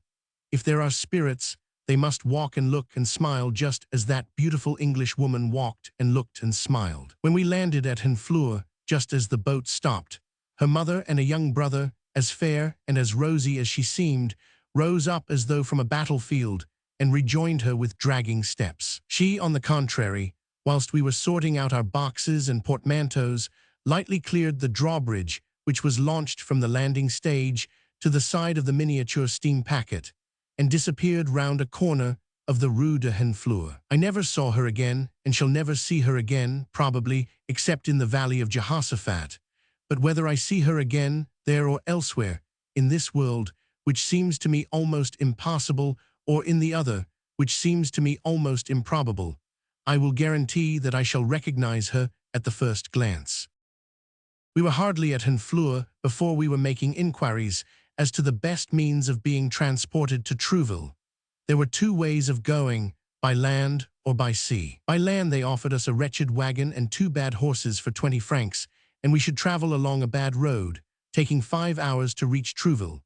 Going by sea with the outgoing tide, it would take 2 hours, in a pretty bark rowed by 4 vigorous oarsmen, a picturesque voyage along the coast, where I should see great quantities of birds, such as sea-mews, gulls, and divers, on the right the infinite ocean, on the left immense cliffs. Then if the wind was good, and it could not fail to be favorable, sailors never doubt that, it would only take 2 hours to cross. It was true that, if the wind was unfavorable, we should have to take to oars, and should not arrive till goodness knows when. Furthermore, they asked 12 francs instead of 20. Happily my traveling companion, for I have forgotten to say that I had a traveling companion, was one of the most economical women I have ever met. Although she had been very sick in crossing from Havre to Henfleur, this saving of 8 francs appealed to her, and as I had gallantly left the choice of the 2 means of transport to her, she decided on the boat. 2 hours later, we left Henfleur as soon as the tide began to turn. Chapter 12.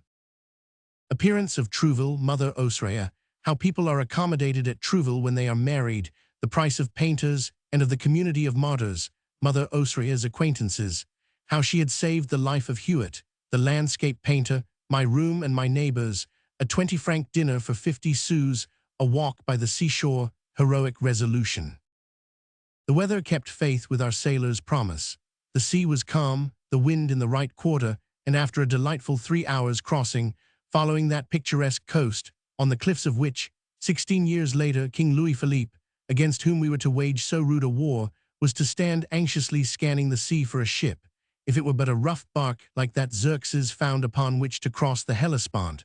Our sailors pointed out Trouville. It was then composed of a few fishing huts grouped along the right bank of the Touques, at the mouth of that river, between 2 low ranges of hills enclosing a charming valley as a casket encloses a set of jewels. Along the left bank were great stretches of pasture land, which promised me magnificent snipe shooting. The tide was out, and the sands, as smooth and shining as glass, were dry.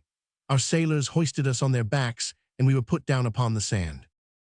The sight of the sea, with its bitter smell, its eternal moaning, has an immense fascination for me. When I have not seen it for a long time, I long for it, as for a beloved mistress, and no matter what stands in the way, I have to return to it, to breathe in its breath, and taste its kisses for the 20th time. The 3 happiest months of my life, or at any rate the most pleasing to the senses, were those I spent with my Sicilian sailors in Esperanare, during my odyssey in the Tyrrhenian Sea. But in this instance, I began my maritime career, and it must be conceded that it was not a bad beginning to discover a seaport like Trouville.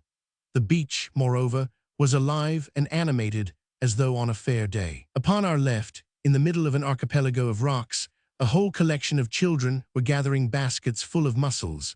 Upon our right, women were digging in the sand with vigorous plying of spades to extract a small kind of eel which resembled the fibers of the salad called barbe de capucin, i.e. wild chicory, and all round our little bark, which, although still afloat, looked as though it would soon be left dry, a crowd of fishermen and fisherwomen were shrimping, walking with athletic strides, with the water up to their waists, and pushing in front of them long-handled nets into which they reaped their teeming harvest.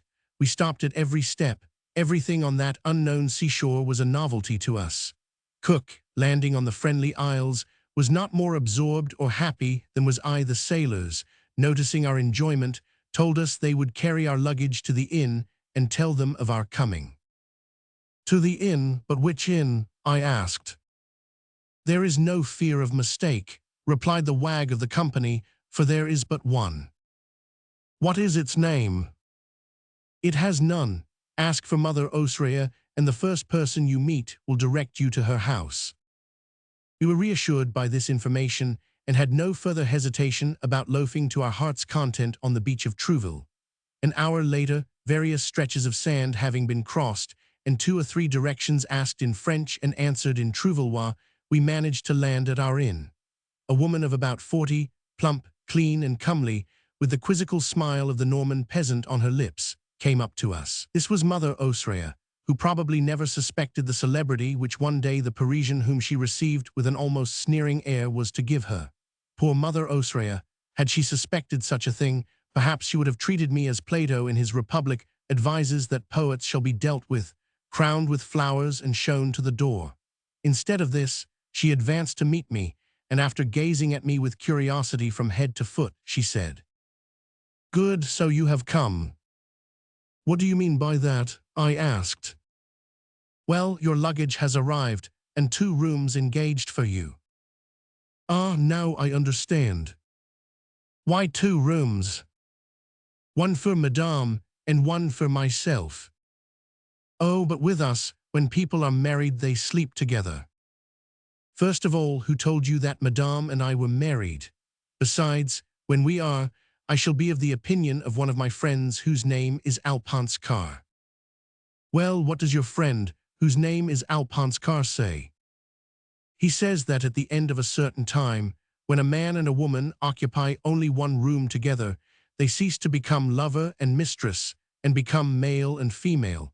That is what he says." "Ah, I do not understand. However, no matter, you want 2 rooms." "Exactly." "Well, you shall have them, but I would much rather you only took one." I will not swear that she said "Prissies," but the reader will forgive me for adding that embellishment to our dialogue. "Of course, I can see through that," I replied. "You would have made us pay for 2, and you would have had 1 room left to let to other travelers." "Precisely. I say, you are not very stupid for a Parisian, I declare." I bowed to Mother Osrea. "I am not altogether a Parisian," I replied, "but that is a mere matter of detail." "Then you will have the 2 rooms." "I will."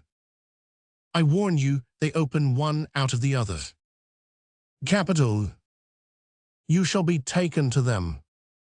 She called a fine, strapping lass with nose and eyes, and petticoats turned up. "Take Madame to her room," I said to the girl. "I will stop here and talk to Mother Osrea." "Why?" "Because I find your conversation pleasant." "Gammon." "Also, I want to know what you will take us for per day." "And the night does not count then?" "Night and day." "There are 2 charges. For artists, it is 40 sous. "What, 40 sous? For what?" "For board and lodging, of course." "Ah, 40 sous, and how many meals for that?" "As many as you like, 2, 3, 4, according to your hunger, of course." "Good, you say, then, that it is 40 sous per day." "For artists, are you a painter?" "No." "Well, then it will be 50 sous for you and 50 for your lady, 100 sous together." I could not believe the sum. "Then it is 100 sous for 2, 3 or 4 meals and 2 rooms." 100 sous, do you think it is too dear?" "No, if you do not raise the price." "Why should I raise it, pray?" "Oh well, we shall see." "No, not here. If you were a painter it would only be 40 sous." "What is the reason for this reduction in favor of artists?" "Because they are such nice lads, and I am so fond of them. It was they who began to make the reputation of my inn."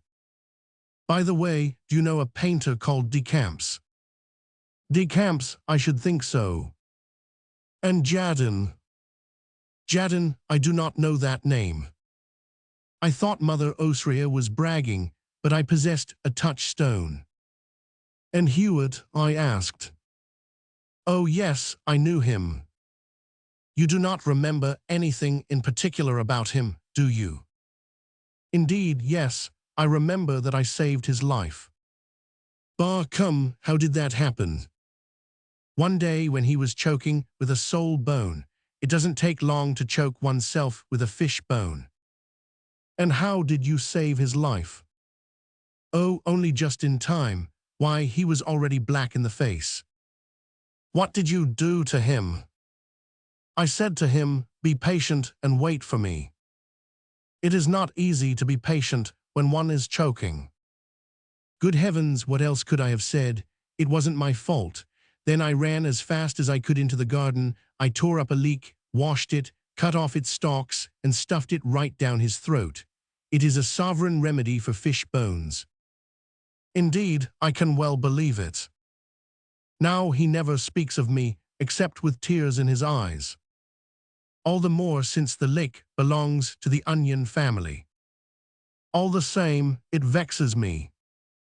What vexes you? That the poor dear man was not choked. No, no, indeed. I am delighted, and I thank you both in his name and in my own. He is a friend of mine, and besides, a man of great talent. But I am vexed that Trouville has been discovered by 3 artists before being discovered by a poet. Are you a poet, then? Well, I might perhaps venture to say that I am. What is a poet? Does it bring in an income? No. Well then, it is a poor sort of business. I saw I had given Mother Osria but an indifferent idea of myself.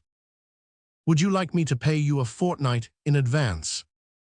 What for? Why, in case you are afraid that, as I am a poet, I may go without paying you. If you went away without paying me, it would be all the worse for you, but not for me. How so? For having robbed an honest woman, for I am an honest woman, I am. I begin to believe it, Mother Osria, but I too, you see, am not a bad lad. Well, I don't mind telling you that you give me that impression. Will you have dinner? Rather, twice over rather than once. Then go upstairs and leave me to attend to my business. But what will you give us for dinner?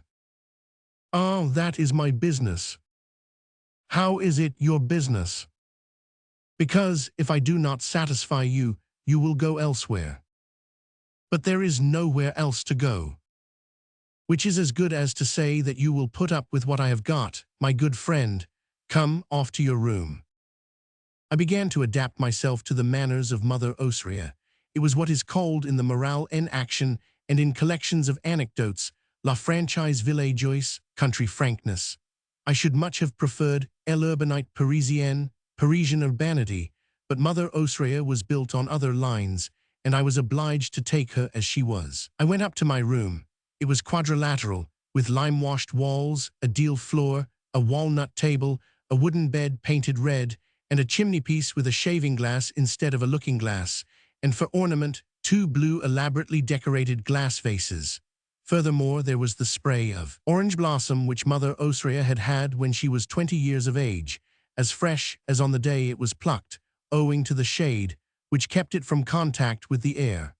Calico curtains to the window and linen sheets on the bed, both sheets and curtains as white as the snow, completed the furnishings. I went into the adjoining room. It was furnished on the same lines, and had, besides, a convex-shaped chest of drawers inlaid with different colored woods, which savored of the bygone days of Du Barry, and which, if restored, regilded, repaired, would have looked better in the studio of one of the 3 painters Mother Osria had just mentioned. The view from both windows was magnificent. From mine, the valley of the Touques could be seen sinking away towards Pont-l'Évêque, which is surrounded by 2 wooded hills. From my companions, the sea, flecked with little fishing boats, their sails white against the horizon, waiting to return with the tide. Chance had indeed favored me in giving me the room which looked on to the valley. If I had had the sea, with its waves and gulls and boats, its horizon melting into the sky always before me, I should have found it impossible to work. I had completely forgotten the dinner when I heard Mother Osria calling me.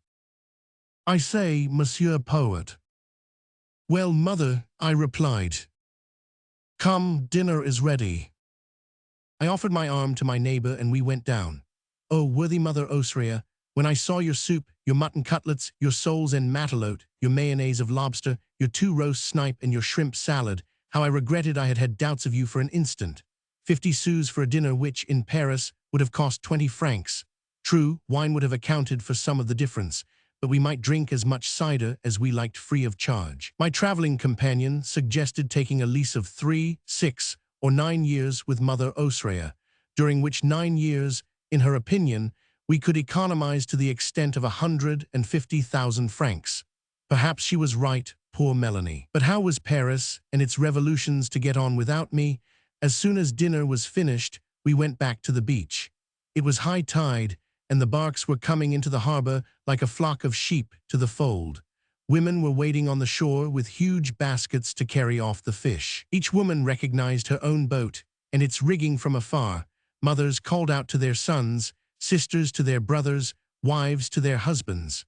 All talked by signs before the boats were near enough to enable them to use their voices, and it was soon known whether the catch had been good or bad. All the while, a hot July sun was sinking below the horizon, surrounded by great clouds which it fringed with purple, and through the gaps between the clouds it darted its golden rays, Apollo's arrows, which disappeared in the sea. I do not know anything more beautiful or grand or magnificent than a sunset over the ocean.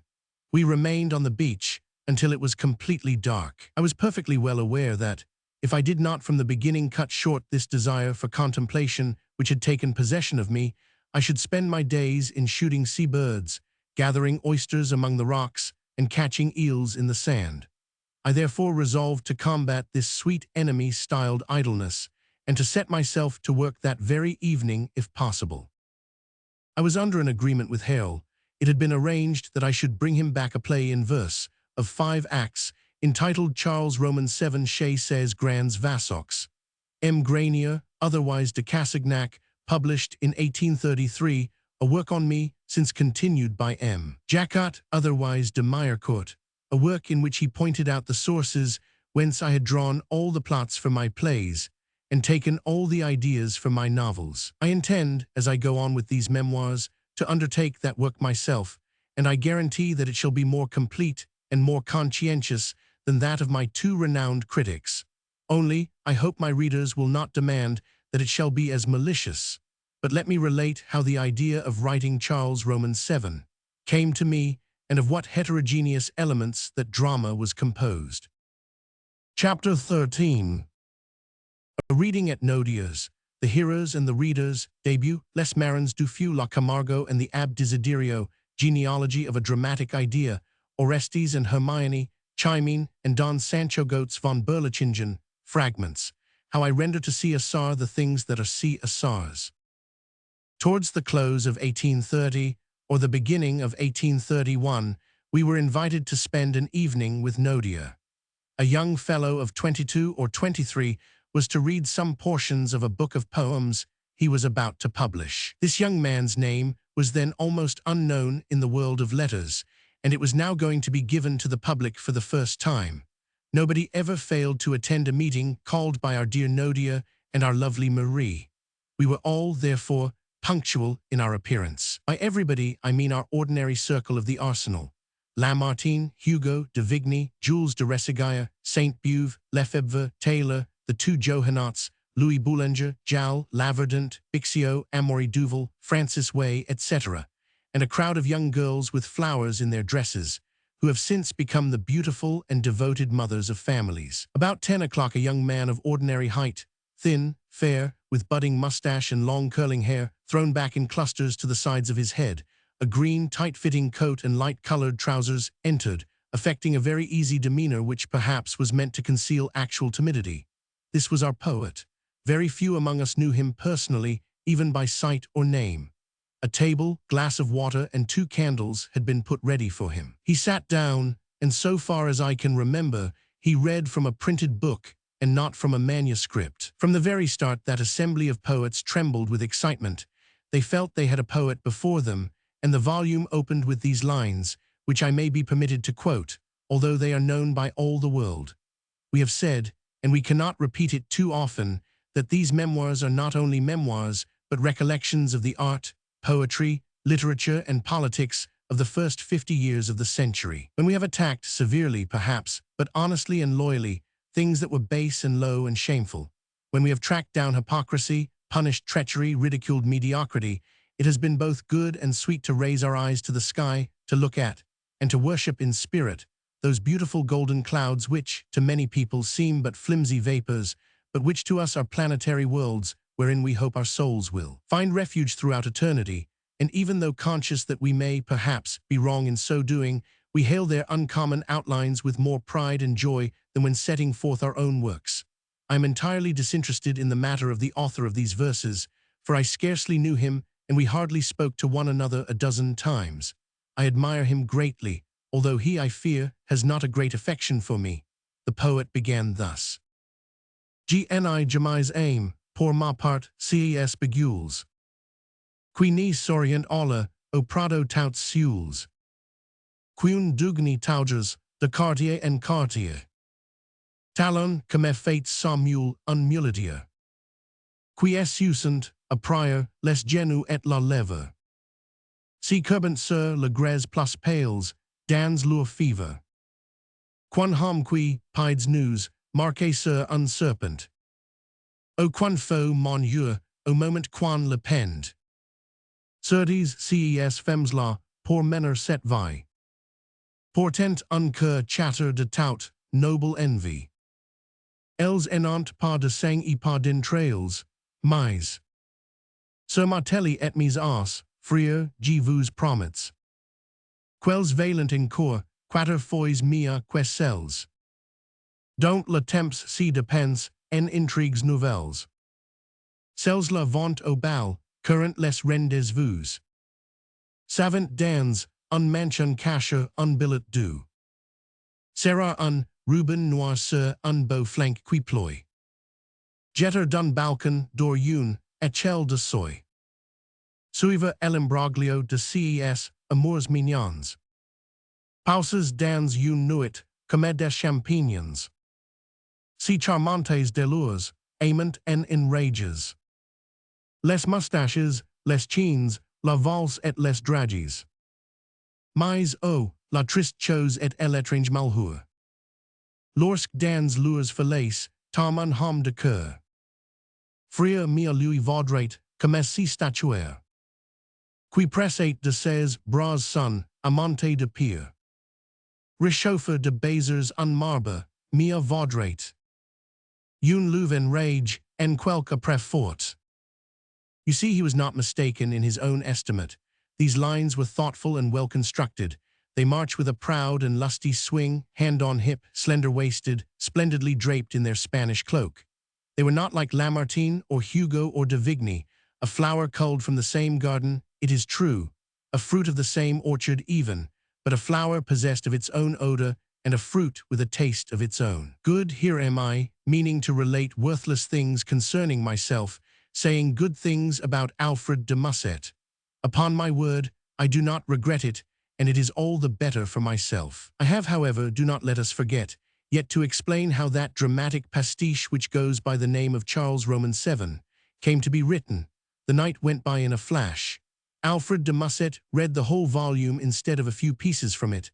Don Pise, Portia, the Andalus, Madrid, the Ballade de la Lune, Mardoch, etc. Probably about 2,000 lines.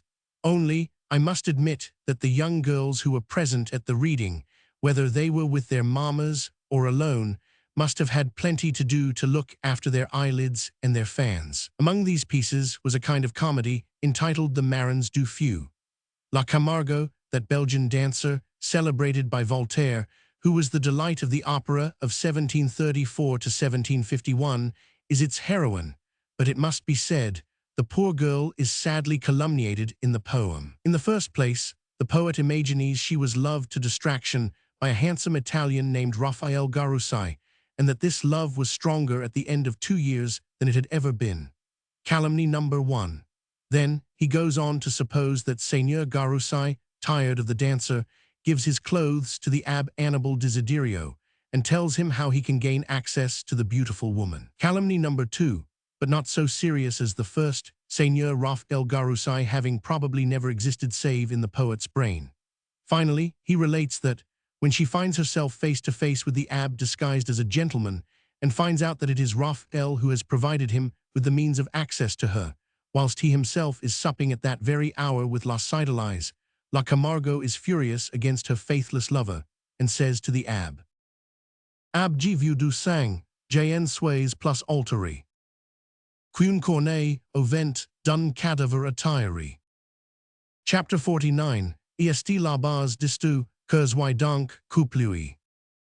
La gorge, et tire le par les pieds jusqu'ici.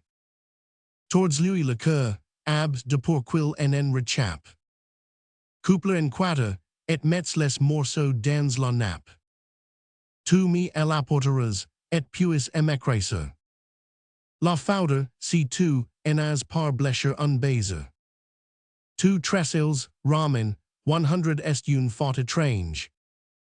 Si tu t'y crois, conduit ici par ton bon ange. Le sang t'y fait-il pour t'y en faire un manteau. De cardinal, il faut la pointe d'un couteau. Me juges tu le cœur si large, que j'y porte. Dieu amours à la fois, et que par en sort. 100 est une faute encore, mon cœur en est pas si grand. Et la dernière venue range l'autre en entrant. The abbé has to fight Raphael on the morrow. He entreats her to wait at least until after that. Et s'il te tu. Demain et si j'en mours, si j'en suis devenu. Fall si le soleil de prenant a palier. De si sombre horizon ni pouvait plus sortir. On a vu quelquefois de telles nuits au monde. Demain, le visage attendra compteur par seconde. Les heures sur mes doigts, ou sur les battements. De mon cœur, comme un juif qui calcule le temps. 500 unpret, demain en suit irigi pour te plaire. J'aurai croix au pile, et metter ma colle. About done, pistolet qui tremble avec ta main. Non pas non, aujourd'hui est a nous mais demain. Est a Dieu. The abbé ended by giving in to the prayers, caresses and tears of La Camargo as Orestes yielded to Hermione's promises, transports and threats. Urged on by the beautiful, passionate courtesan, he killed Raphael as Orestes killed Pyrrhus, and like Orestes, he returned to demand from La Camargo recompense for his love, the price of blood. Like Hermione, she failed to keep her word to him. Calumny number 3. Entrés. 50 ab entre et lui present son poignard. La Camargo le consider quelque temps, puis s'y leave. A-t-il souffert beaucoup. Bon c'est l'affaire. 500, un moment. Qu'a-t-il dit? Il a dit que la terre tournait. Quoi rien de plus? Ah quil donate son bien. A son bouffon pipo. Quoi rien de plus? Non rien. Il porto petit doigt un diamant, de grâce. Allez me la chercher. Je ne la puis. La place. O vous élèves les en est pas si loin. Non mais. Je ne la puis. Ab tout si que je promets. Je la tines. Pas si soir. Pourquoi? Mais. Miserable. Tu n'y elas pas tu. Moi quellecil immaculable. Si je n'y elai pas fait madame, en vérité. En si cas, pourquoi non? Ma foi je elai dit. Dans l'amour. Quoi si soir, dans l'amour? Oui, madame. Alors, c'est un malheur pour vous, car c'est mon aim. Je voulais si ti anno. Si vous me l'avez dit. Au moins. Et sur quoi donc tien croirais-je maudit? Sur quel honneur vas-tu me jurer, sur laquelle? De test du mains de sang, o la marque en est elle. La chose en est pas sûr, et tu puti vanter. Chapter 49. Fallait Louis Cooper la main, et elle apporte. Madame, il facet nuit, la mer et prochin. Gli gite de dans. GNN, sois pas certain. Mais madame, si fur est chaud, et saigny encore. Ni la few, ni la sang, ni sont rares. Son corps. En est pas si loin, madame, il si put quan si charge. La nuit est trop épaisse, et l'ocean trop large. Mais G sois pale, moitaines. Mon cher ab. 50 edis G pas, si soir, quan J jou thisby. Dans l'opera. Madame, au nom du ciel. Peu de trail. Quen y regardant bien, vous allores, ma fenêtre. Dans sur la mer. Elle sorte. Mais elle est partie, oh Dieu. J tout mon ami, J mérite le feu. J tâche mon pourpent, et elle en me congédie. 100 est, la moralite de cette comédie. The framework of this scene, far removed from it though it is by its form, is evidently copied from this scene in Racine's Andromaque. Hermione. J'ai vu qua mon, depart tout l'éper pleur. Mais si vous me venges-moi dans une heure. Tous vos retardements sont pour moi des refus. Cures au temple, il faut immole. Orsd. Quail. Hermione. Pyrrhus. Pyrrhus, madame. He qua votre haine chancel. A cures, et cranes que ni vous rappelle.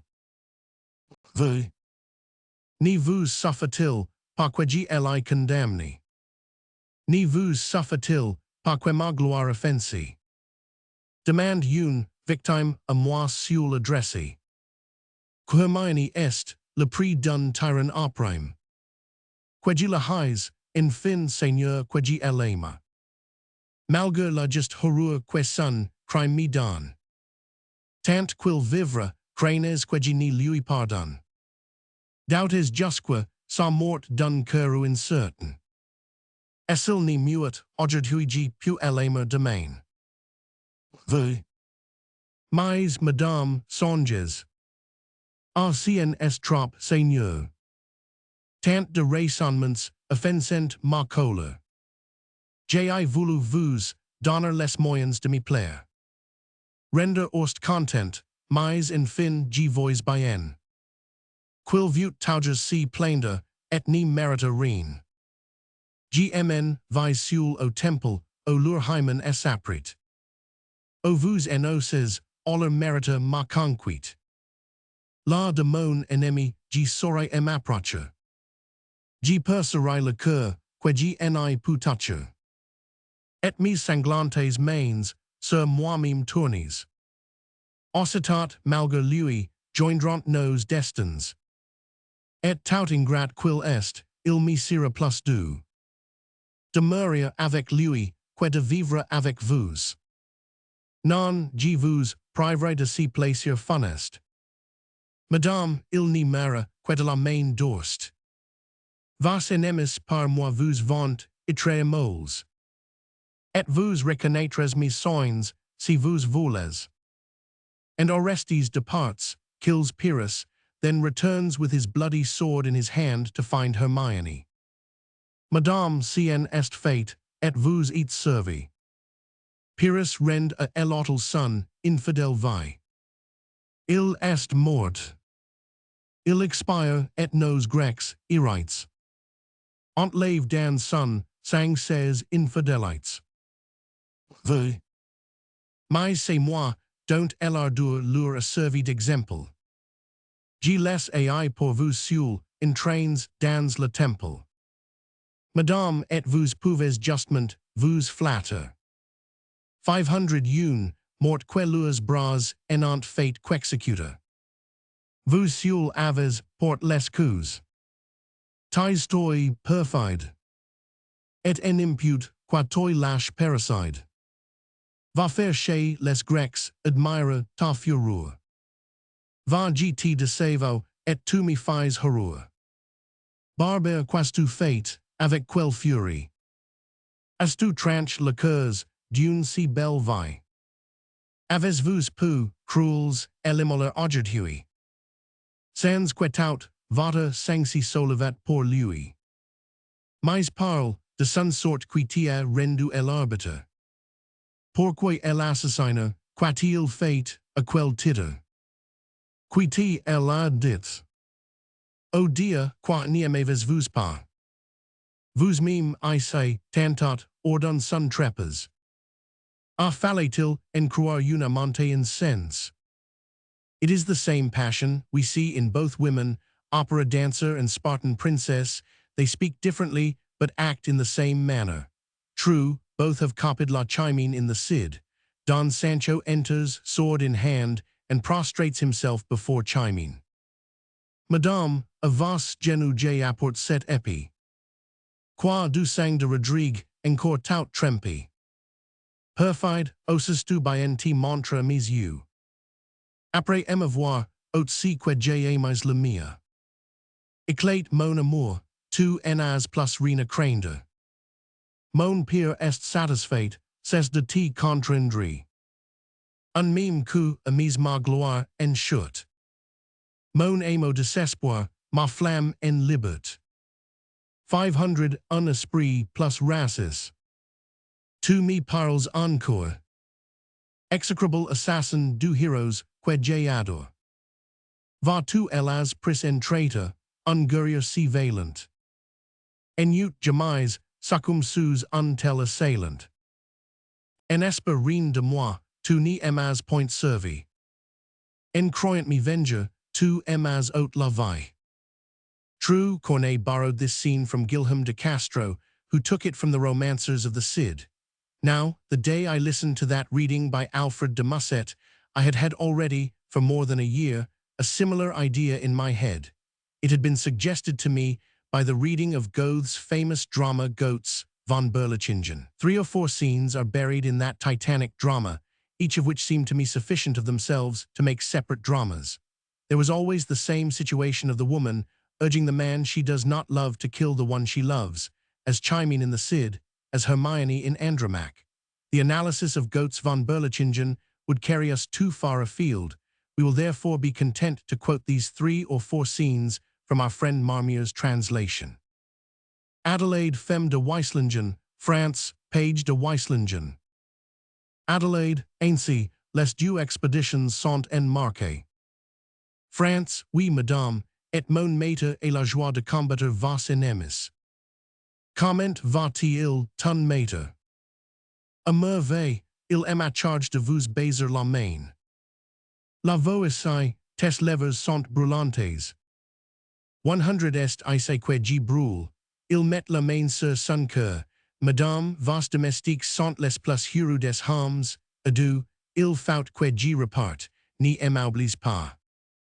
Mange de bord quelque chose, et prends un peu repose.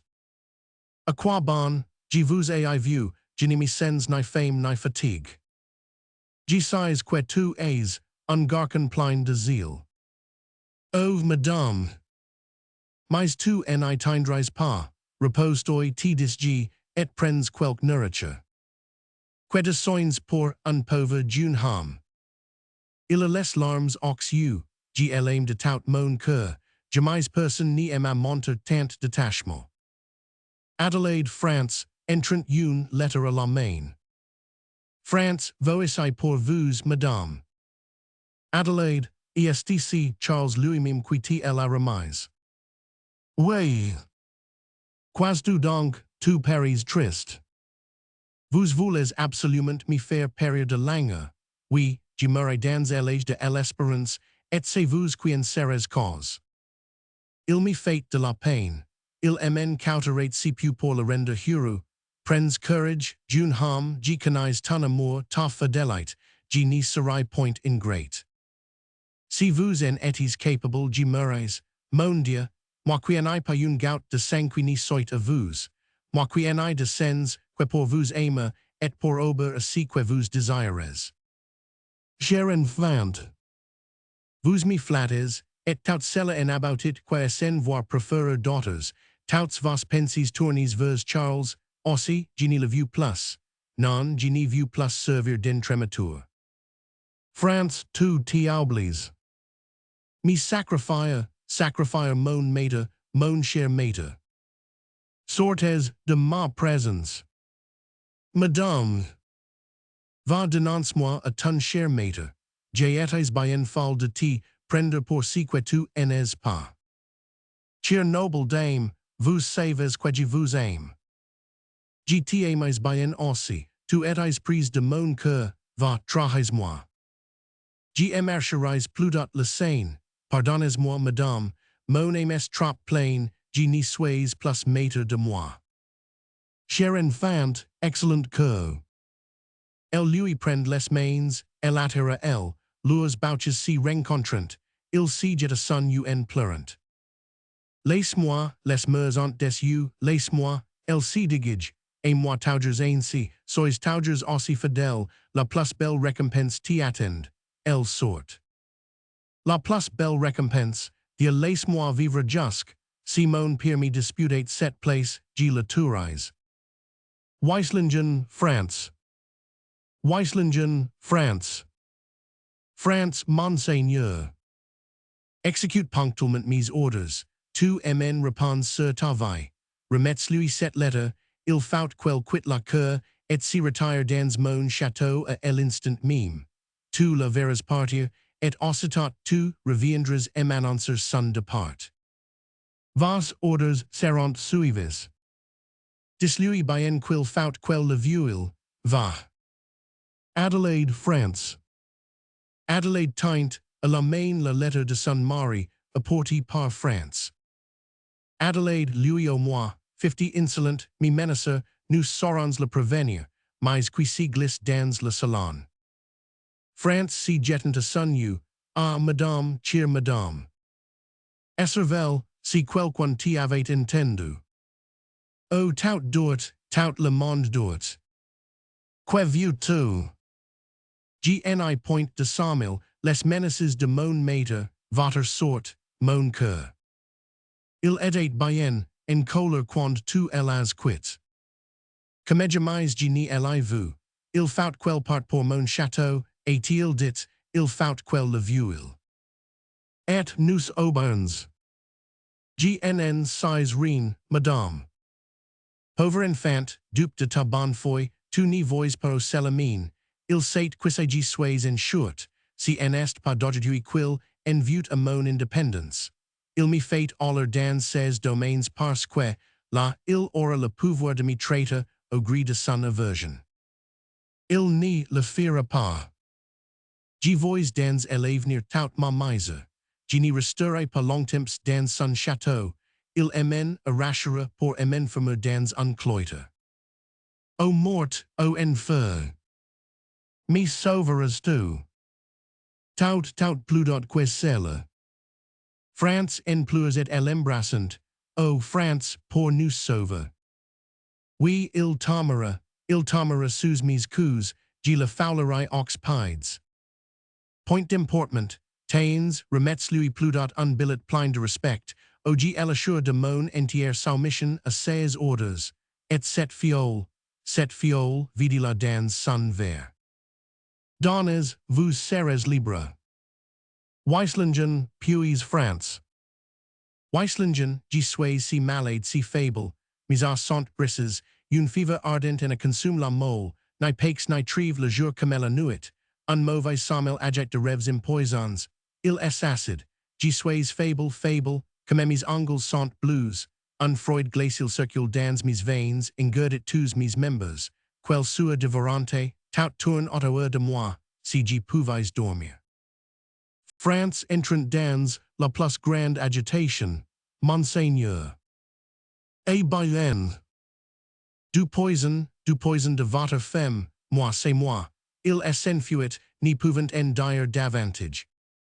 Il est dans le délire, oh oui je le sens, le martyr, la mort, voulant s'y lever, dia gnn puis plus, g mors, et portant geni puis cessar de vivre, o dans si tia fru combat de la vie et de la mort, il y a tous les supplices de l'enfer. Now that the reader has had placed before him all these various fragments from Goetz von Berlichingen, the Cid, Andromaque, and the Marins du Feu, which the genius of four poets, Goethe, Corneille, Racine, and Alfred de Musset, have given us, he will understand the analogy, the family likeness which exists between the different scenes. They are not entirely alike, but they are sisters. Now, as I have said, these few passages from Goetz von Berlichingen had lain dormant in my memory. Neither the Cid nor Andromaque had aroused them. The irregular, passionate, vivid poetry of Alfred de Musset galvanized them into life, and from that moment I felt I must put them to use. About the same time, too, I read Quentin Durward and was much impressed by the character of Maugrabin. I had taken note of several of his phrases, full of Oriental poetry. I decided to place my drama in the center of the Middle Ages and to make my two principal personages, a lovely and austere lady of a manor and an Arab slave who, while sighing after his native land, is kept tied to the land of exile by a stronger chain than that of slavery. I therefore set to work to hunt about in chronicles of the 15th century to find a peg on which to hang my picture. I have always upheld the admirable adaptability of history in this respect. It never leaves the poet in the lurch. Accordingly, my way of dealing with history is a curious one. I begin by making up a story. I try to make it romantic, tender, and dramatic, and when sentiment and imagination are duly provided, I hunt through history for a framework in which to set them, and it is invariably the case that history furnishes me with such a setting so perfect and so exactly suited to the subject that it seems as though the frame had been made to fit the picture and not the picture to fit the frame. And once more, chance favored me and was more than kind. See what I found on page 5 of the Chronicles of King Charles Roman 7, by Maître Alain Chardier Homme Très Honorable. And at that time, it happened to a knight called Messer Charles de Savesey that one of his horseboys, in riding a horse to let him drink at the river, bespattered a scholar, who, with others, was going in procession to St. Catherine, to such an extent that the scholar struck the said horseboy. And then the servants of the aforesaid knight sallied forth from his castle, armed with cudgels, and followed the said scholars right away to St. Catherine. And one of the servants of the aforesaid knight shot an arrow into the church as far as to the high altar, where the priest was saying mass. Then, for this fact, the university made such a pursuit after the said knight, that the house of the said knight was smitten down, and the said knight was banished from the kingdom of France and excommunicated. He betook himself to the Pope, who gave him absolution, and he armed 4 galleys and went over the seas, making war on the Saracens, and there gained much possessions. Then he returned and made his peace, and rebuilt his house in Paris in fashion as before, but he was not yet finished, and caused his house of Seignelay in Auxerrois to be beautifully built by the Saracens whom he had brought from across the sea, the which chateau is 3 leagues from Auxerre. It will be seen that history had thought of everything for me, and provided me with a frame which had been waiting for its picture for 400 years. It was to this event, related in the chronicle of Maître Alain Chardier, that Jacob alludes when he says to Berenger, Malheureux en effet, car pour souffrir ainsi, dites-moi quoi j'y fais. Est ici ma faute, à moi, si votre époux maître. Poursuivant un vassal, malgré les cris du portrait. Entre dans une église, et, là d'un coup mortel. Le frappe, si le sang jaillit jusqu'à l'autel. Est ici ma faute, si sa colère imbécile. Oublie que l'église est un lieu docile. Est ici ma faute, et si, par l'université. Avenger si, forfait le Saint-Pierre excite. Dit que, pour disarmer le céleste colère. Chapter 49, fallait que le comte armet une galère. Et portant sur nos boards la désolation. Nous fit esclaves, nous, en expiation. Est ici ma faute encore, et puis-je pas me plaindre. Quaufan de mon desert sun, crime ale ematinder. This skeleton found, and my drama now having, so to speak, in the characters of Savoisy, Berenger, and Jacob, its head, heart, and legs, it was necessary to provide arms, muscles, flesh, and the rest of its anatomy. Hence the need of history, and history had in reserve Charles Roman VII, Agnes and Dunois, and the whole of the great struggle of France against England was made to turn on the love of an Arab for the wife of the man who had made him captive and transported him from Africa to France. I think I have exposed, with sufficient clearness, what I borrowed as my foundation from Goethe, Corneille, Racine, and Alfred de Musset. I will make them more palpable still by quotations, for as I have got on the subject of self-criticism, I may as well proceed to the end, rather than remain before my readers, solus, pauper et nudus, as Adam in the earthly paradise, or as Noah under his vine tree. Berenger, Jacob. Jacob, si vas paroles. Ni vous échappent point comme des sons frivoles. Vous aimez dit si es mos, est-il aidé par hasard. Un homme dont l'aspect blesset votre regard. Si ces jours sur vos jours avaient cette influence. Que son trépas put sul finir votre souffrance. De Mahomet lui-même eut-il recousi droit. Quand il passe, il faudrait me le montre du doigt. Vous avez dit cela. G li dit, G frisson. Mais un homme par moi fut, except. Person. Un homme à ma vengeance, et le droit d'échapper. Si ciedet, celui-là quil te follet frapper. Est-il fallait, que sur lui la vengeance fut prompt. Son nom. Le Comte. Infer, gmn doutais le Comte. Entendez-vous, le Comte, et bien. Je ne le puis. Adieu donc pour toujours. Restez, o je vous suis. J'avais cru jusqu'ici, quel croyance folle.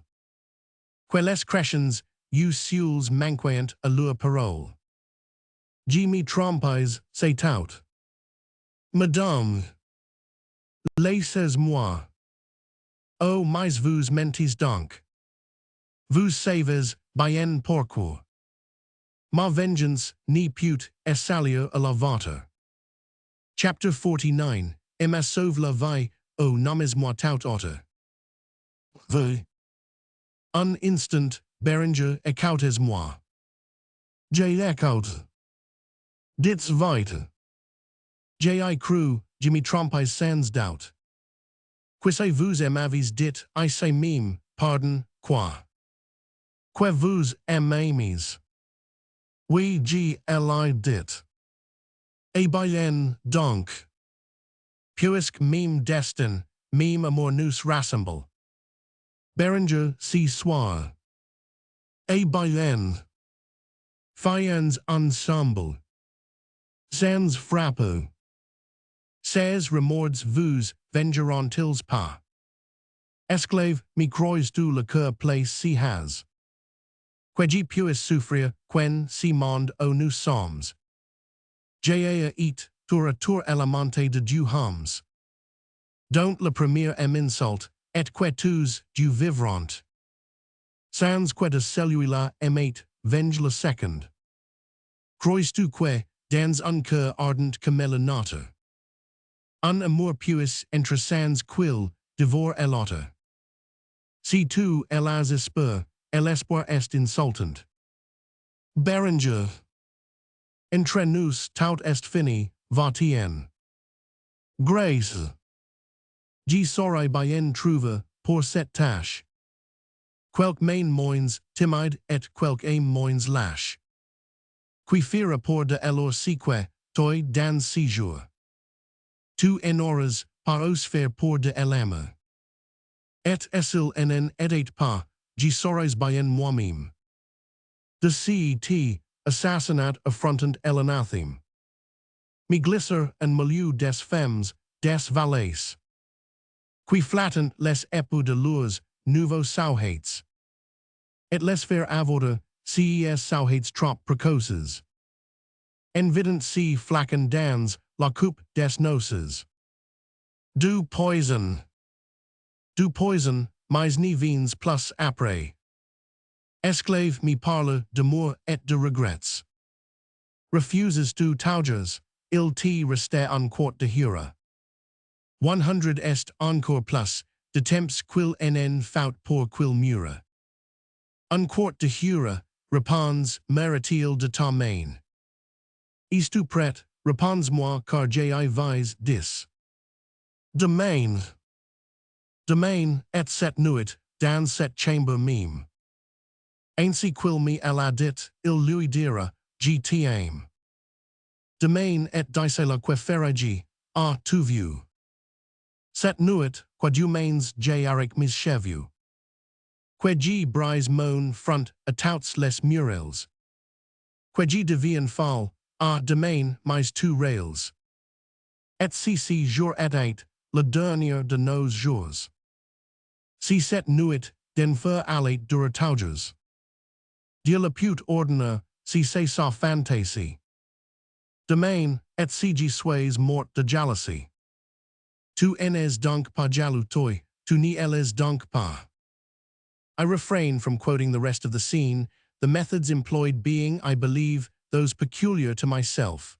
Jacob yields, he dashes into the Count's chamber, Berenger flings herself behind a prie-dieu, the Count passes by with his new wife. He enters his room, a shriek is heard. Berenger, puis Jacob, et le Count. Berenger. Le voilà qui tombe. Savez-y, rechens-moi ma place dans ta tombe. Elle avait le poison quel avait montré Jacob. Jacob fions, il vint. Le Count périt, sanglant et si cramponnant à la tapisserie. Le Count, 100 est toi.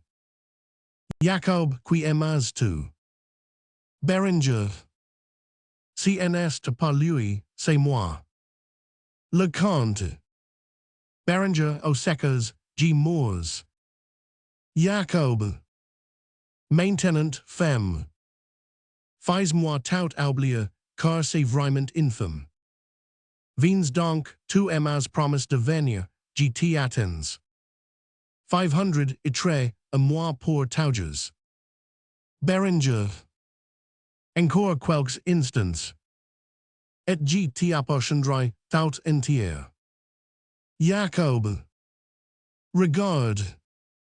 Ils occurrent aux cris quilla pauses, prends garde. Nous ni parens plus fur, il ni sera plus temps. Ils viennent, Berenger. Berenger. Attends, encore, attends. Jacob. O vins, tout attenta set hura est mortel. La cour est pleine voix, mais vins donc, que fait-elle? Berenger, estc ainsi, que tu gardes ta foi. Berenger, entends tu, vins. Berenger, rendant le dernier soupir. Me voici, prends-moi. Jacob. O malediction, son front devient livide. Son cœur, il n'y bat plus, sa main, le flacon vide. It will be seen that this contains 3 imitations, the imitation of Racine's Andromaque, that of Goethe's Goetz von Berlichingen, and that of Alfred de Musset's Marins de Feu. The reason is that Charles Roman 7 is first of all a study, a laboriously worked-up study, and not a work done on the spur of the moment. It is a work of assimilation and not an original drama, which cost me infinitely more labor than Antony, but it does not therefore mean that I love it as much as Antony.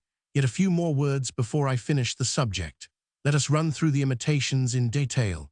I said I borrowed different passages from Maugrabin in Quentin Durward. Here they are. Unhappy being, Quentin Durward exclaims, think better, what canst thou expect, dying in such opinions and impenitent? To be resolved into the elements, said the hardened atheist, my hope, trust, and expectation is that the mysterious frame of humanity shall melt into the general mass of nature, to be recompounded in the other forms with which she daily supplies those which daily disappear, and return under different forms, the watery particles to streams and showers, the earthly parts to enrich their mother earth, the airy portions to wanton in the breeze, and those of fire to supply the blaze of Aldebaran and his brethren. In this faith have I lived, and I will die in it.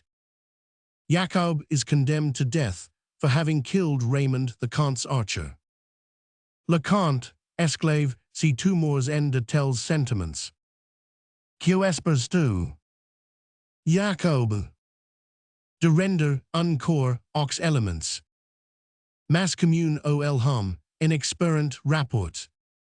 Tout si quen, le craint la nature, en import. Si la terre, si allo, si alleret si le feu. Mi formerant, aux mains du hasard au de Dieu. Le vent, en dispersant ma pausière, en sa course. Sora Bayen, reporter Chak, chose a sa source. The second imitation examined in detail is again borrowed from Walter Scott, but from the Talisman this time, not from Quentin Durward. The Knight of the Leopard and the Saracen, after fighting against one another, effect a truce and take lunch, chatting together, by the fountain called the Diamond of the Desert. Stranger, asked the Saracen, with how many men didst thou come on this warfare? By my faith, said Sir Kenneth, with aid of friends and kinsmen, I was hardly pinched to furnish forth 10 well-appointed lances, with maybe some 50 more men, archers and varlets included. Christian, here I have 5 arrows in my quiver, each feathered from the wing of an eagle. When I send one of them to my tents, 1,000 warriors mount on horseback. When I send another, an equal force will arise. For the 5, I can command 5,000 men, and if I send my bow, 10,000 mounted riders will shake the desert. Jacob. Car mon pire, o said, NS point un chef vulgaire. Chapter 49. Aidan's son carque 4 fletches de guerre. Et lorsqu'il ten son arc, et que, vers 4 buts. Chapter 49. Le lance en signal a 4 tribus. Chacun a lui fournir, cent cavaliers fidèles. Met le temps, que met illegal, a deployer 16 ailes. There, thank heaven, my confession is ended. It has been a long one, but then Charles Roman 7, as an assimilative and imitative work, is my greatest sin in that respect. Chapter 14. Poetry is the spirit of God, the Conservatoire and École of Rome, letter of counsel to my son, employment of my time at Trouville, Madame de la Garenne, the Vendian Bonichos, M. Budin, I am pursued by a fish, what came of it? If I had not just steeped my readers in literature during the preceding chapters, I should place a work before them which might not perhaps be uninteresting to them. It would be the ancient tradition of Fervor, which is to Euripides, for example, what the Spanish romancers is to Guilherme de Castro. Then I would show what Euripides borrowed from tradition, then what 500 years later the Roman Seneca borrowed from Euripides, then finally what 16 centuries later still the French Racine borrowed from both Euripides and Seneca. At the same time, I should show how the genius of each nation and the emotional taste of each age brought about changes from the original character of the subject. One last word. Amongst all peoples, literature always begins with poetry, prose only comes later. Orpheus, Homer, Hesiod, Herodotus, Plato, Aristotle. In the beginning, says Genesis, God created the heavens, and the earth was waste and void, and darkness was upon the face of the deep, and the Spirit of God moved upon the face of the waters. Poetry is the Spirit of God, or rather, it is primeval poetic substance, impersonal and common property. It floats in space like the cosmic essence of which Humboldt speaks, a kind of luminous matter, mother of old worlds, germ of worlds to come. Indestructible, because it is incessantly being renewed, each element faithfully giving back to it that which it has borrowed. Gradually, however, this matter settles round the great personalities, as clouds settle round great mountains, and in like manner as clouds dissolve into springs of living waters, spreading over plains, satisfying bodily thirst, so does this cosmic element resolve itself into poetry, hymns, songs, and tragedies which satisfy the thirst of the soul. The inference to be drawn from the foregoing analogy is that human genius creates and individual genius applies.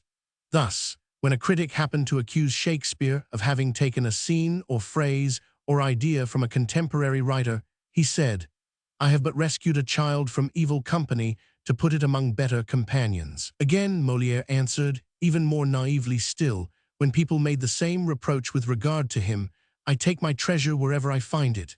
Now, Shakespeare and Molière were right. The man of genius.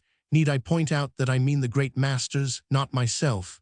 I am well aware that I shall not be of any importance until after my death. The man of genius, I repeat, does not steal, he conquers.